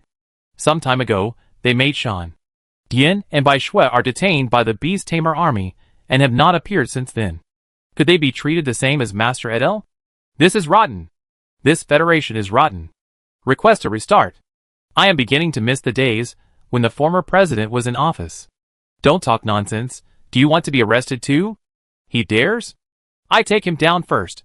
Stop arguing. Look. The bright moon is out. The people on Silver Moon Bay were concentrating on looking at the sea, and saw a piece of pink flat land floating from a distance. It moved very fast and arrived at the beach in a few breaths. Edel saw Mingyue, who had been with him through thick and thin, from afar, and his eyes suddenly became wet. It had been a long time since he had seen Mingyue. It seemed to have lost some weight. Before I came, I heard that its mental state seemed to be not very good. Could something have happened? Mingyue came to the beach and only showed two small eyes to look at Edel, who was standing on the beach. How did the old man become like this? Even though it had heard about his arrest a long time ago, it expected that the old man should have a good life. But now? Its old man has become much thinner, his eyes are dull, his steps are light, and it seems that he will fall to the ground if he is not careful. He is obviously not doing well. Mingyue, who was originally acting just to cooperate with Qinjiu, suddenly became serious and slapped his tail heavily on the sea, causing huge waves. It was really angry. The crowd watching around Yinhue Bay was frightened by the current situation and retreated with exclamations. But Mingyue moved too much, and the waves did not spare anyone present. Everyone was soaked by this sudden heavy rain, including Edel, who did not move from beginning to end. Feeling the heavy rain under Mingyue for the first time in a long time, Edel smiled, gently wiped the water droplets on his face, and walked towards the sea. Because of the shackles that restricted his range of movement, Edel could only move forward in small steps. The seawater was a little cold, gradually covering his ankles, calves, thighs, and even his waist. Edel finally stood in front of Mingyue. He raised his hand and gently touched Mingyue's skin. He could feel the tight muscles under the smooth skin. Although he was the target, Mingyue was angry. Edel's stubbled face rubbed against Mingyue and comforted him. It's okay, I'm fine. Mingyue's blowhole on the top of his head sprayed a small water column, as high as 10 meters to show its anger. It didn't want to let go of anyone who heard it. The anger of the war beast is hard to calm down, let alone such a giant war beast. For the first time, everyone was weak in front of the war beast. Its anger was like a giant hand that had turned into a substance and strangled their necks. There was plenty of air here, but it was inexplicably suffocating. The few people who escorted Edel felt it most obviously. Cold sweat flowed from their temples. They didn't dare to look directly at the huge monster that was completely exposed to the air. There were bursts of exclamations from all around. The horned whale was not common. Its recent activities in Silver Moon Bay made others realize its existence. But it has never revealed its full appearance, and everyone subconsciously thought that it was not much different from what they saw. But now that Mingwei took the initiative to reveal its full appearance, everyone realized how naive their thoughts were at that time. They only saw the tip of the iceberg, and the giant hidden under the sea never revealed its claws. The shock given by Mingwei not only affected everyone present, but even the barrage in the live broadcast room paused for a moment. After a long time, the barrage resumed. Sorry Mingwei, I really liked you before, but... No! My giant phobia has come on. Deep-sea creature, damn, this is a deep-sea creature. So scary. The sky is falling. My house is broken. I thought Mingwei was pink and tender, and must be a cute boy. I didn't expect. It turned out to be a big and strong man. Am I the only one who thinks Mingwei looks handsome when angry? Look at its contemptuous eyes. My god, if I were Edel, I would feel safe now. So Mingwei is really sick. I don't think so. It doesn't look like this. When have you ever seen a war beast want to kill someone? That? Isn't it because they tied Edel up that Mingwei is angry? That's what I said, but... What's going on? In the picture, Mingwei, who was furious, was suddenly covered by a huge fishing net. It felt something on its body, and immediately swung its huge body. But because it was not a flexible war beast, it still couldn't avoid the giant net, and was finally entangled. Edel looked around for the source of the giant net, and said sternly, What are you doing? Further treatment will be given to Mingwei, Master Edel. The man in a white coat walked slowly from the beach. She waited expressionlessly for the giant net to close, holding a virtual light screen in her hand to check Mingwei's physical condition. The mesh was large, and Edel was not trapped. He walked out, and quickly came to the woman's side. Mingwei's voice of pain and fear echoed behind him, and he said coldly, Who allowed you to do this? The woman raised her glasses, and said in a businesslike manner, It was the order of the War Beast Medical Center. Mingwei is an S-level overlord in the sea. Its mental health is very important to us. We must take certain measures to help it recover. She paused and moved her eyes to Edel. She bent slightly and said, Thank you Master Edel for your help. We successfully captured the war beast Mingwei. Chapter 347. Have you ever thought about this outcome? Edel was trying his best to keep himself calm. Mingwei needed him now, and he couldn't collapse. The woman shrugged and said, We are only responsible for treating the disease, and other things are not within our consideration. The movement here has disturbed the people watching from a distance. They can clearly see Mingwei's painful expression. It made a desperate sound that made everyone tremble in their hearts, and then everyone expressed dissatisfaction. Why do you want to trap it? It is a meritorious war beast, and you can't do anything about it. That's right. Who are you?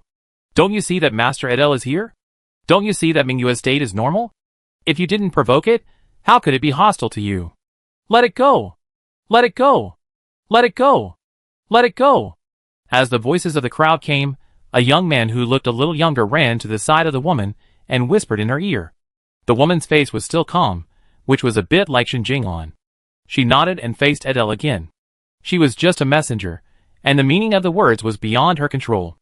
Master Edel, Mingwei doesn't have to be managed by the War Beast Medical Center. Her tone was flat, but her eyes were obviously different from before.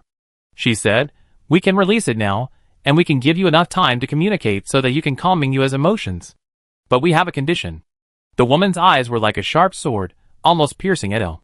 Master Edel agreed to stand trial, and confessed the fact that he was collaborating with the enemy. Edel's pupils shrank when he heard this. He narrowed his eyes, and carefully examined the woman in front of him. She looked familiar. If Edel remembered correctly, she was one of Shen Jinglan's subordinates, a very capable woman. It's just that she has been suppressed by Shen Jinglan for so many years, and has not been promoted to the captain of the medical team until now, so she can only stay under Shen Jinglan to do odd jobs. Shen Jinglan should still be supporting other planets now, and Shirong Star is temporarily handed over to others for management. Obviously, she is also one of the managers. Edel chuckled lightly, showing a little disdain. What benefits did Ivana give you to make you do this? Seeing that Edel didn't intend to hide it, she didn't pretend. She rarely smiled and said straight to the point, You should know. Edel nodded in understanding. Although Ivana didn't say anything explicitly, some of Shin Jinglan's outrageous behavior this time obviously made Ivana a little dissatisfied. After all, Shin Jinglan and Edel had a close relationship, so he couldn't trust Shin Jinglan without reservation.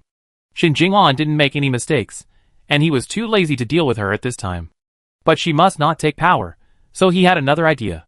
He didn't want to get involved in the affairs of the War Beast Medical Center, so let them solve it themselves. He investigated a little, and had the answer. Sure enough, when he contacted the other party readily agreed to his request. And what she wanted was also very simple. A position on par with Shin Jinglan, or one level higher than her. Her resume was barely acceptable, so it was not impossible to do her a small favor. So there is the current situation. Since the establishment of the Beast Tamer Army, no war beast has ever been treated so roughly. This is a naked humiliation for both the war beast and its owner. And this is exactly what Ivana wants. They can't kill the war beast, which will cause riots. But they can imprison it on the grounds that it is sick and use it as a tool to control Edel. Although Edel's power is not large, his reputation is really too great. As long as the Federation makes a slight move, the internet will be flooded with support for him. This is not a good sign. Ivana feels that his position is challenged. But if Edel pleads guilty himself, the situation will be completely opposite. As the most respected Beast Tamer army, it turned out to be a secret collusion with the rebels, causing one tragedy after another. People's psychological beautiful vision of him will collapse in an instant. He will become a rebel that everyone shouts and beats overnight. Master Edel, I think you don't have much time left.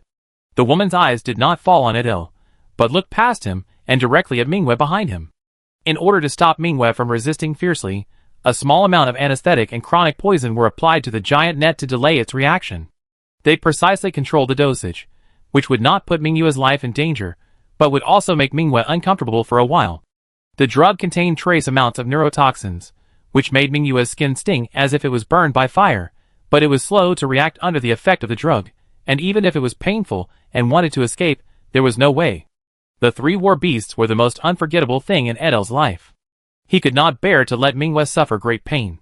He clenched his fists tightly, his eyes widened with anger, and his eyeballs turned red due to congestion. He clenched his teeth, and his heart was suffering from intense torment. Damn, he didn't want to care about their mess anymore. If the number of wormholes only increases, then sooner or later, everyone here will die, including himself. If he left earlier, it would be okay for Mingwe to be safe. But will they let Mingwe go? And what about Lightning and Baishua, who were imprisoned in Zhongtian Star? As if she could see his struggle, the woman's cold voice interrupted his thoughts. She was still indifferent and said, If you are worried about the safety of the war beasts, then you can rest assured. We have found temporary owners for them. After you leave, they will go on missions as usual, and the things you worry about will not happen. I can guarantee this. Hearing this, Edel fell into deep thought. He looked up at Mingwe, who was in pain, and after struggling for a moment he said, What are you doing? A voice that was very familiar to Edel suddenly came from beside them, which made him a little stunned. The woman was startled. She had clearly given an order not to let anyone else in. Why was there a third person interrupting their conversation? The two looked in the direction of the voice. The man had rare long golden hair. He was wearing the uniform of the Beast Tamer army, and his handsome face was cold. He met the woman's eyes coldly, and the woman was actually a little scared by the look of this child. The man walked to the two of them. I don't know if it was Edel's illusion, but the man seemed to nod to him. The matter was about to end, but it was suddenly interrupted. The woman couldn't help but frown. She looked at the man and asked, Who are you? How did you get in? The man sneered, put one hand behind his back, raised one hand, and gently swept it across his chest. The woman looked at his chest, where there was a familiar ID card. It clearly read, Temporary Commander-in-Chief of the Beast Taming Army, Jean Chung. Chapter 348. The Temporary Commander-in-Chief of the Beast Taming Army? Isn't that the woman named Yi Suixin? The woman frowned slightly, and her eyes under the heavy glasses stared at Jean Cheng's face. She seemed to have some impression of this overly beautiful face. He was the one who officially took over as the Temporary Commander-in-Chief of the Beast Taming Army in the past 2 days. I heard that he was a big celebrity around Ivana, and was highly regarded by Ivana. As an intern, who had just joined the Beast Taming Army, he had secured half of the Beast Taming Army. Even Yi Suixin was demoted to Deputy Commander-in-Chief. At this time, offending Jean Chung was obviously not the best solution. She silently retracted her scrutinizing gaze and asked, I wonder what you want. Jean Chung glanced at Adele, and when facing the woman, the pressure on her body was entangled with the woman. The woman barely stabilized her steps to escape, but she didn't dare to look at Jean Chung. As the temporary commander-in-chief of the beast-taming army, I have the right to deploy all the registered war beasts and their owners in the interstellar space. He pointed at Mingwei, who was struggling, and said, I demand that it be released now. Released? The woman didn't care whether she was afraid or not. She raised her eyes and looked at Jean Chung. She asked in a questioning voice, Have you got the president's approval? She dared to deal with the war beasts in this way because she had the president's authorization. Otherwise, she would not dare to do such a behavior that was almost abusive to the war beasts even if she had 100 courage. Jean Chung did not answer, but just stepped forward and repeated what he had just said, Release it. Although the woman was still defeated in this eye contact, she still refused to give in. Without President Ivana's instruction, I won't listen to you. And she seemed to remember something, and a confident smile appeared on her face again. It is now a sick war beast, and it should be under the control of our medical center. Jean Chung heard this with deep disdain in his eyes. He sneered and asked, Oh? Really? He took a few steps forward and walked to Mingyue's side. Although Mingyue's consciousness was a little fuzzy, she still had some impression of the yellow hair in front of her. They should have met once. Jean Chung was much braver than the people in the medical center. He came directly to the range where Mingwei could touch, raised his head and shouted, Hey Mingwei! Mingwei heard the voice and rolled her eyes, but because Jean Chung was too close to it, it could not see Jean Chung. Jean Chung knew that Mingwei had heard his voice, and he reached out to touch Mingyue's skin. Something seemed to flash between his fingers, and then disappeared. He remained calm and said, I know you're fine. You can go. Don't worry about Teacher Edel. I take good care of him. Edel and the woman showed incredible expressions at the same time. What do you mean?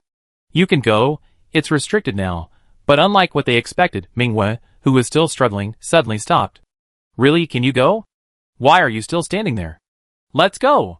Jean Chung even dared to pat its sticky skin. Mingwei suddenly opened its mouth, and a large amount of seawater and air rushed into its huge mouth. The strong suction almost sucked several people in. After a while, Mingwei closed her mouth, and a water column with high water pressure was released from the top of her head, which actually cut the net rope. At the moment when the giant net loosened, Mingyue's tail also lifted up high, slapped heavily on the sea surface, and broke free from the shackles of the giant net. As everyone exclaimed, Mingwei sank to the bottom of the sea and turned away from the shore. Jean Chung silently put down his hand and put the sharp needle back into his sleeve. He turned back and looked at the woman who was soaked like himself. Look, I said it's fine. It can communicate and has normal aggressiveness. I don't think it needs treatment. You? Jean Chung ignored her gloomy eyes and walked towards Edel. He bent slightly. Even if the man in front of him became a prisoner, he was still his most respected teacher. Jean Chung leaned over to Edel and whispered in his ear, Teacher Edel, please don't worry, everything will be over soon. Edel's eyes widened, and he turned his head to look at Jean Cheng's calm face. You. Sir, I have already told the president about your behavior. I hope you can give me a reasonable explanation for this matter. The woman saw that her position was gone because of Jean Cheng's obstruction, and her voice was almost squeezed out from between her teeth. Almost. Mingwei was obviously poisoned by the neurotoxin.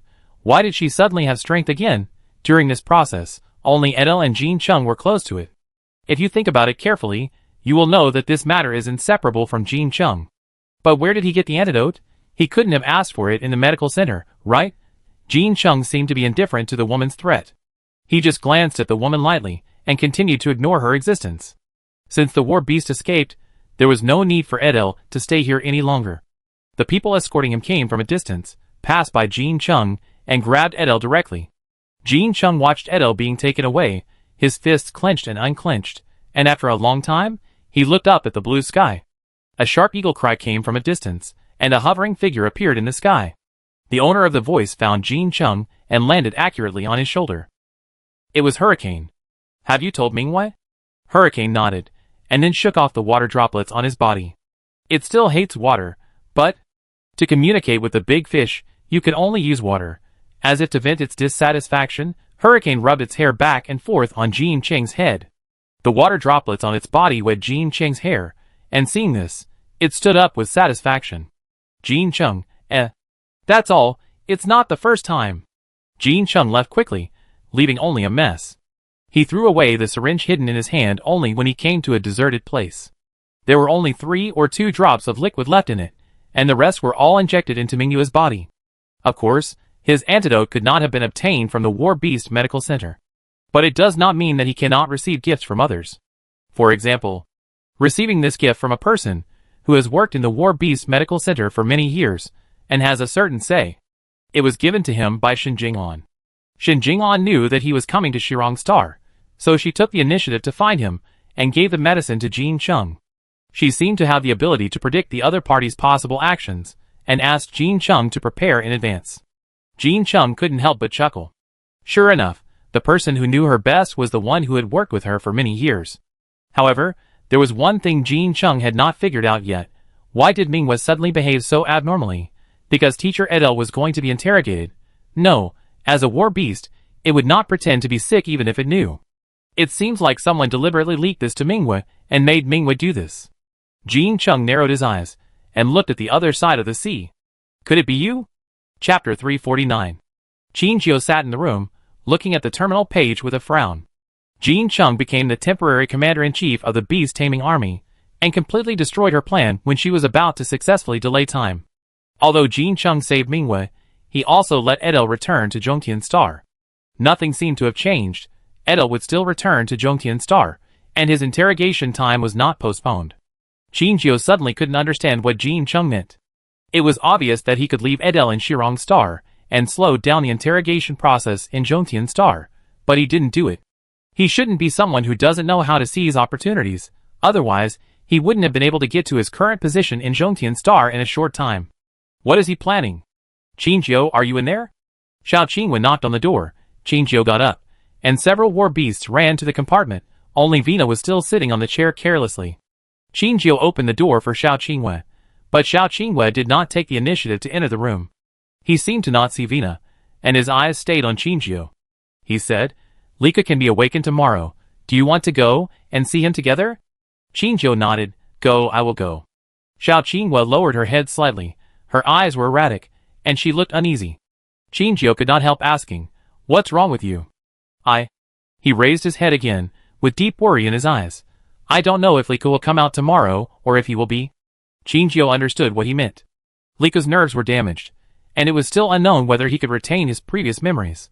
It is possible that when they see Lika tomorrow, Lika has forgotten them.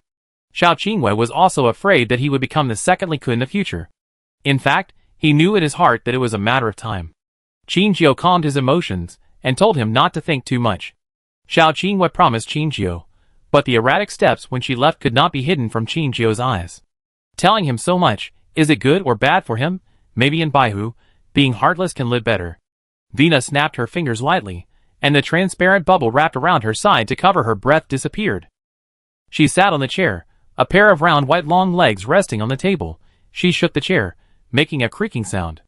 Qin Jiu looked back with a heavy heart, and seeing Vina's cynical look, she smiled helplessly. It would be great if she was also a war beast, then she could be like Vina, and not care about anything. Vina, is it time for you to go back to Xingdu? Vina put down her legs after hearing this. She sat upright on the chair, looking at Qin Jiu cautiously. Do you dislike me? Qin Jiu shook his head and said, I just feel that there are still many things waiting for you to go back to Xingyue Auction House. No. Alder and Levin. I saw them send you hundreds of messages yesterday asking you to go back. Vina didn't dare to look Qin Jiu in the eye. She looked away and said, No, there are just some small problems that I need to deal with. Qin Jiu didn't believe Vina's words. Small problems didn't require the owner of Xingyue Auction House to come forward. This was just Vina's excuse. But it was really unsafe for Vina to follow him. She was now being targeted by the Federation, and was in a tiger's den. She didn't have the energy to take care of another person. And no one can tell when the little white ball will appear again. The little white ball once threatened her with an acquaintance, and Qin Jiu can't guarantee that it won't do it again. She had no way before Vina had mastered the power, but now, she must let Vina adapt to life without her in advance. Qin Jiu said, You go back to the hotel and stay for a while.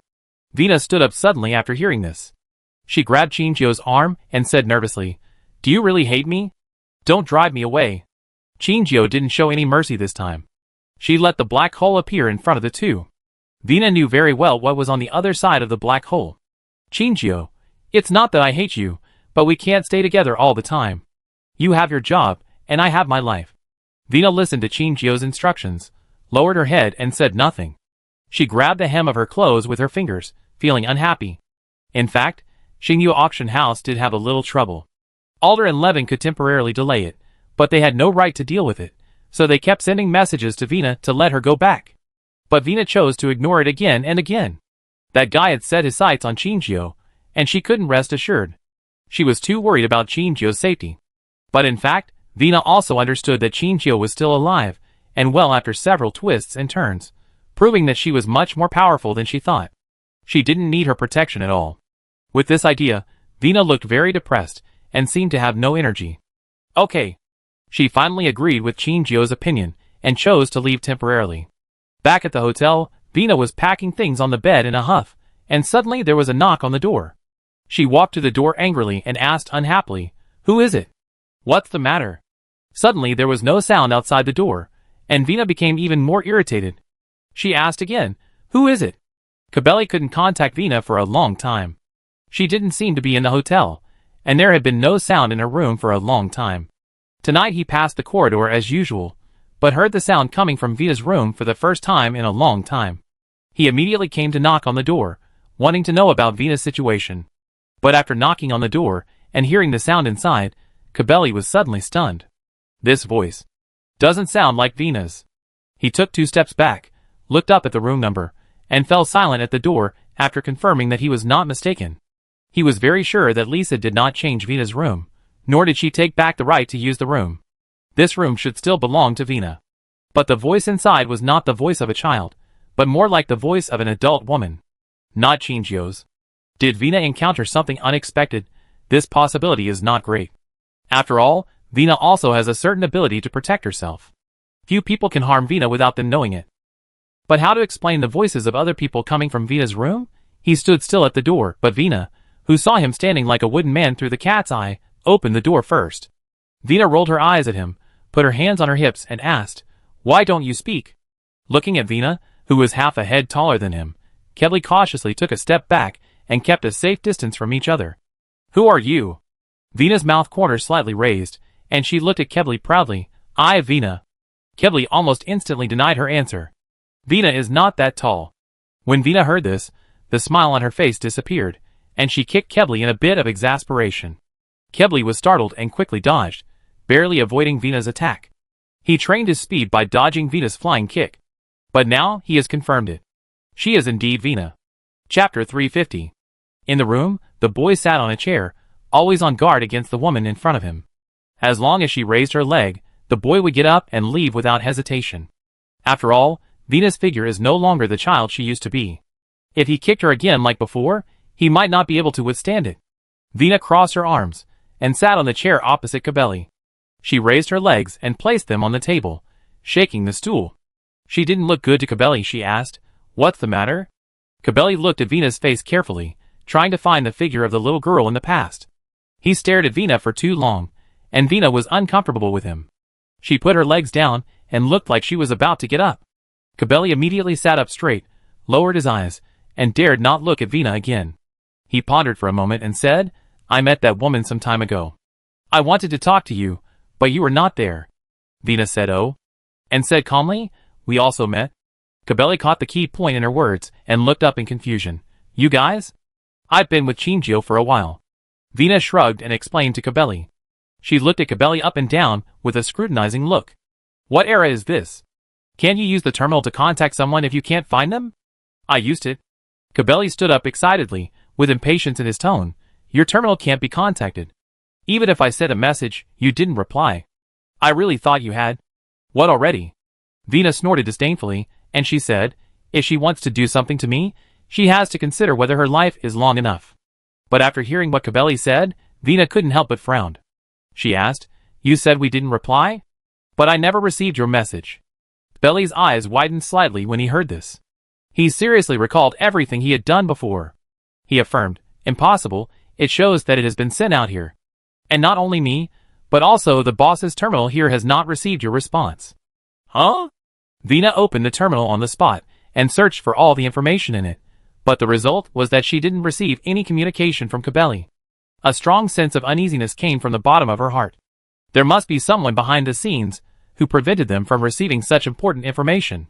But she was very sure that the woman didn't have this ability. Who was it? Vina felt that this matter was not simple, and she must investigate it thoroughly after returning to Xingdu. Vina skipped this matter for the time being, but when she heard that Kabeli was thinking about her and Qingzhou's safety, her attitude softened. Originally, she didn't have much patience for an auction item. She took the initiative to explain her whereabouts for the first time. I'm going back to Xingdu. Although Kabeli was a little surprised, he was not surprised after thinking about it. After all, Vina only followed Qingzhou to Rose Star for some reason, and her sudden growth must be related to her purpose of coming to Rose Star. She still has a Xingyu auction house to take care of, and it is impossible for her to stay in Rose Star forever. Vina saw that Kabeli did not show a very surprised expression. She pursed her lips, and seemed to be dissatisfied with Kabeli's reaction. Hey, aren't you afraid that I will take you back to continue to be an auction item? Kabeli stood up for a rare time. He said arrogantly, aren't you afraid of being hated by Qingzhou? He now has Qingzhou's support behind him, so it's understandable that he's arrogant. Seeing his smug look, Vina was so angry that she kicked his calf. Kabeli was prepared. He took several steps back almost at the moment when Vina raised her leg and directly stuck to the door of the room. He looked down at his calf with lingering fear. Fortunately, he didn't get kicked. Vina found that she actually kicked in the air, and she retracted her leg with some regret. Forget it, she will kick him enough when she has the chance in the future. She glanced at Kabeli, who was looking down at his body, and her red eyes suddenly brightened. She said, hey you. She hesitated, then scratched her head in annoyance, and continued, don't use your ability casually. After hearing this, Kabeli stood still. He looked up silently, and a brief shock appeared on his divine face. His eyes were scrutinizing, and his sight met with Vina's in the air, and he was speechless for a while. After a long time, Kabeli replied sullenly, yeah. Vina sighed silently in her heart. He must know what his ability is, and what consequences will come from using it. I don't know whether to say his ability is good or bad. Kabeli's ability is undoubtedly against the sky, but the price is also high. If you are not careful, you will be doomed. Vina couldn't say what her mood was now. She just felt a little upset. Forget it, why should she care about an auction item? She didn't care that Kabeli was still in the room, and packed her luggage by herself. She didn't have much luggage when she came, but the sudden changes in the past 2 days forced her to buy a lot of new items. Even the new clothes require several suitcases to pack. Fortunately, she can use Interstellar Express, so she doesn't have to worry about the transportation of these things. Kabeli looked at her busy back and suddenly said, don't tell anyone about my ability, even my aunt. Vina stopped her movements and stood up again. She looked at Kabeli, and was a little surprised. Don't your family know? Kabeli shook his head, only the patriarch knows. His eyes seemed to have the ability to see through everything, through Vina's body, and see through her origin. And why do you know? I think it should be related to your ability. You can see the origin of all life, right? Vina's mouth curled up, and a pair of eyes showed a dazzling light. Finally, something interesting is going on. Yes. Vina did not deny it, not caring at all about being seen through by Kabeli. You feel like sunshine, the source of all things, so you can get close to many small animals, or beasts and even plants. Just like the sun burns itself to bring light and hope to every planet in the galaxy. Reading the origin is the ability she gained after fully mastering the star. The star reads and analyzes every life trapped by it, analyzes them, and obtains their origin information. Under this training, it has developed new abilities to explore the origin of all life. And Kabeli's origin is the sun. The sun that burns itself to illuminate others. Unfortunately, Vina is a nocturnal war beast and does not like the sun. She is not a person who likes selfless dedication. I don't care much about your affairs, I won't tell anyone. She paused and suddenly smiled. I hope you will still look like this when I see you next time.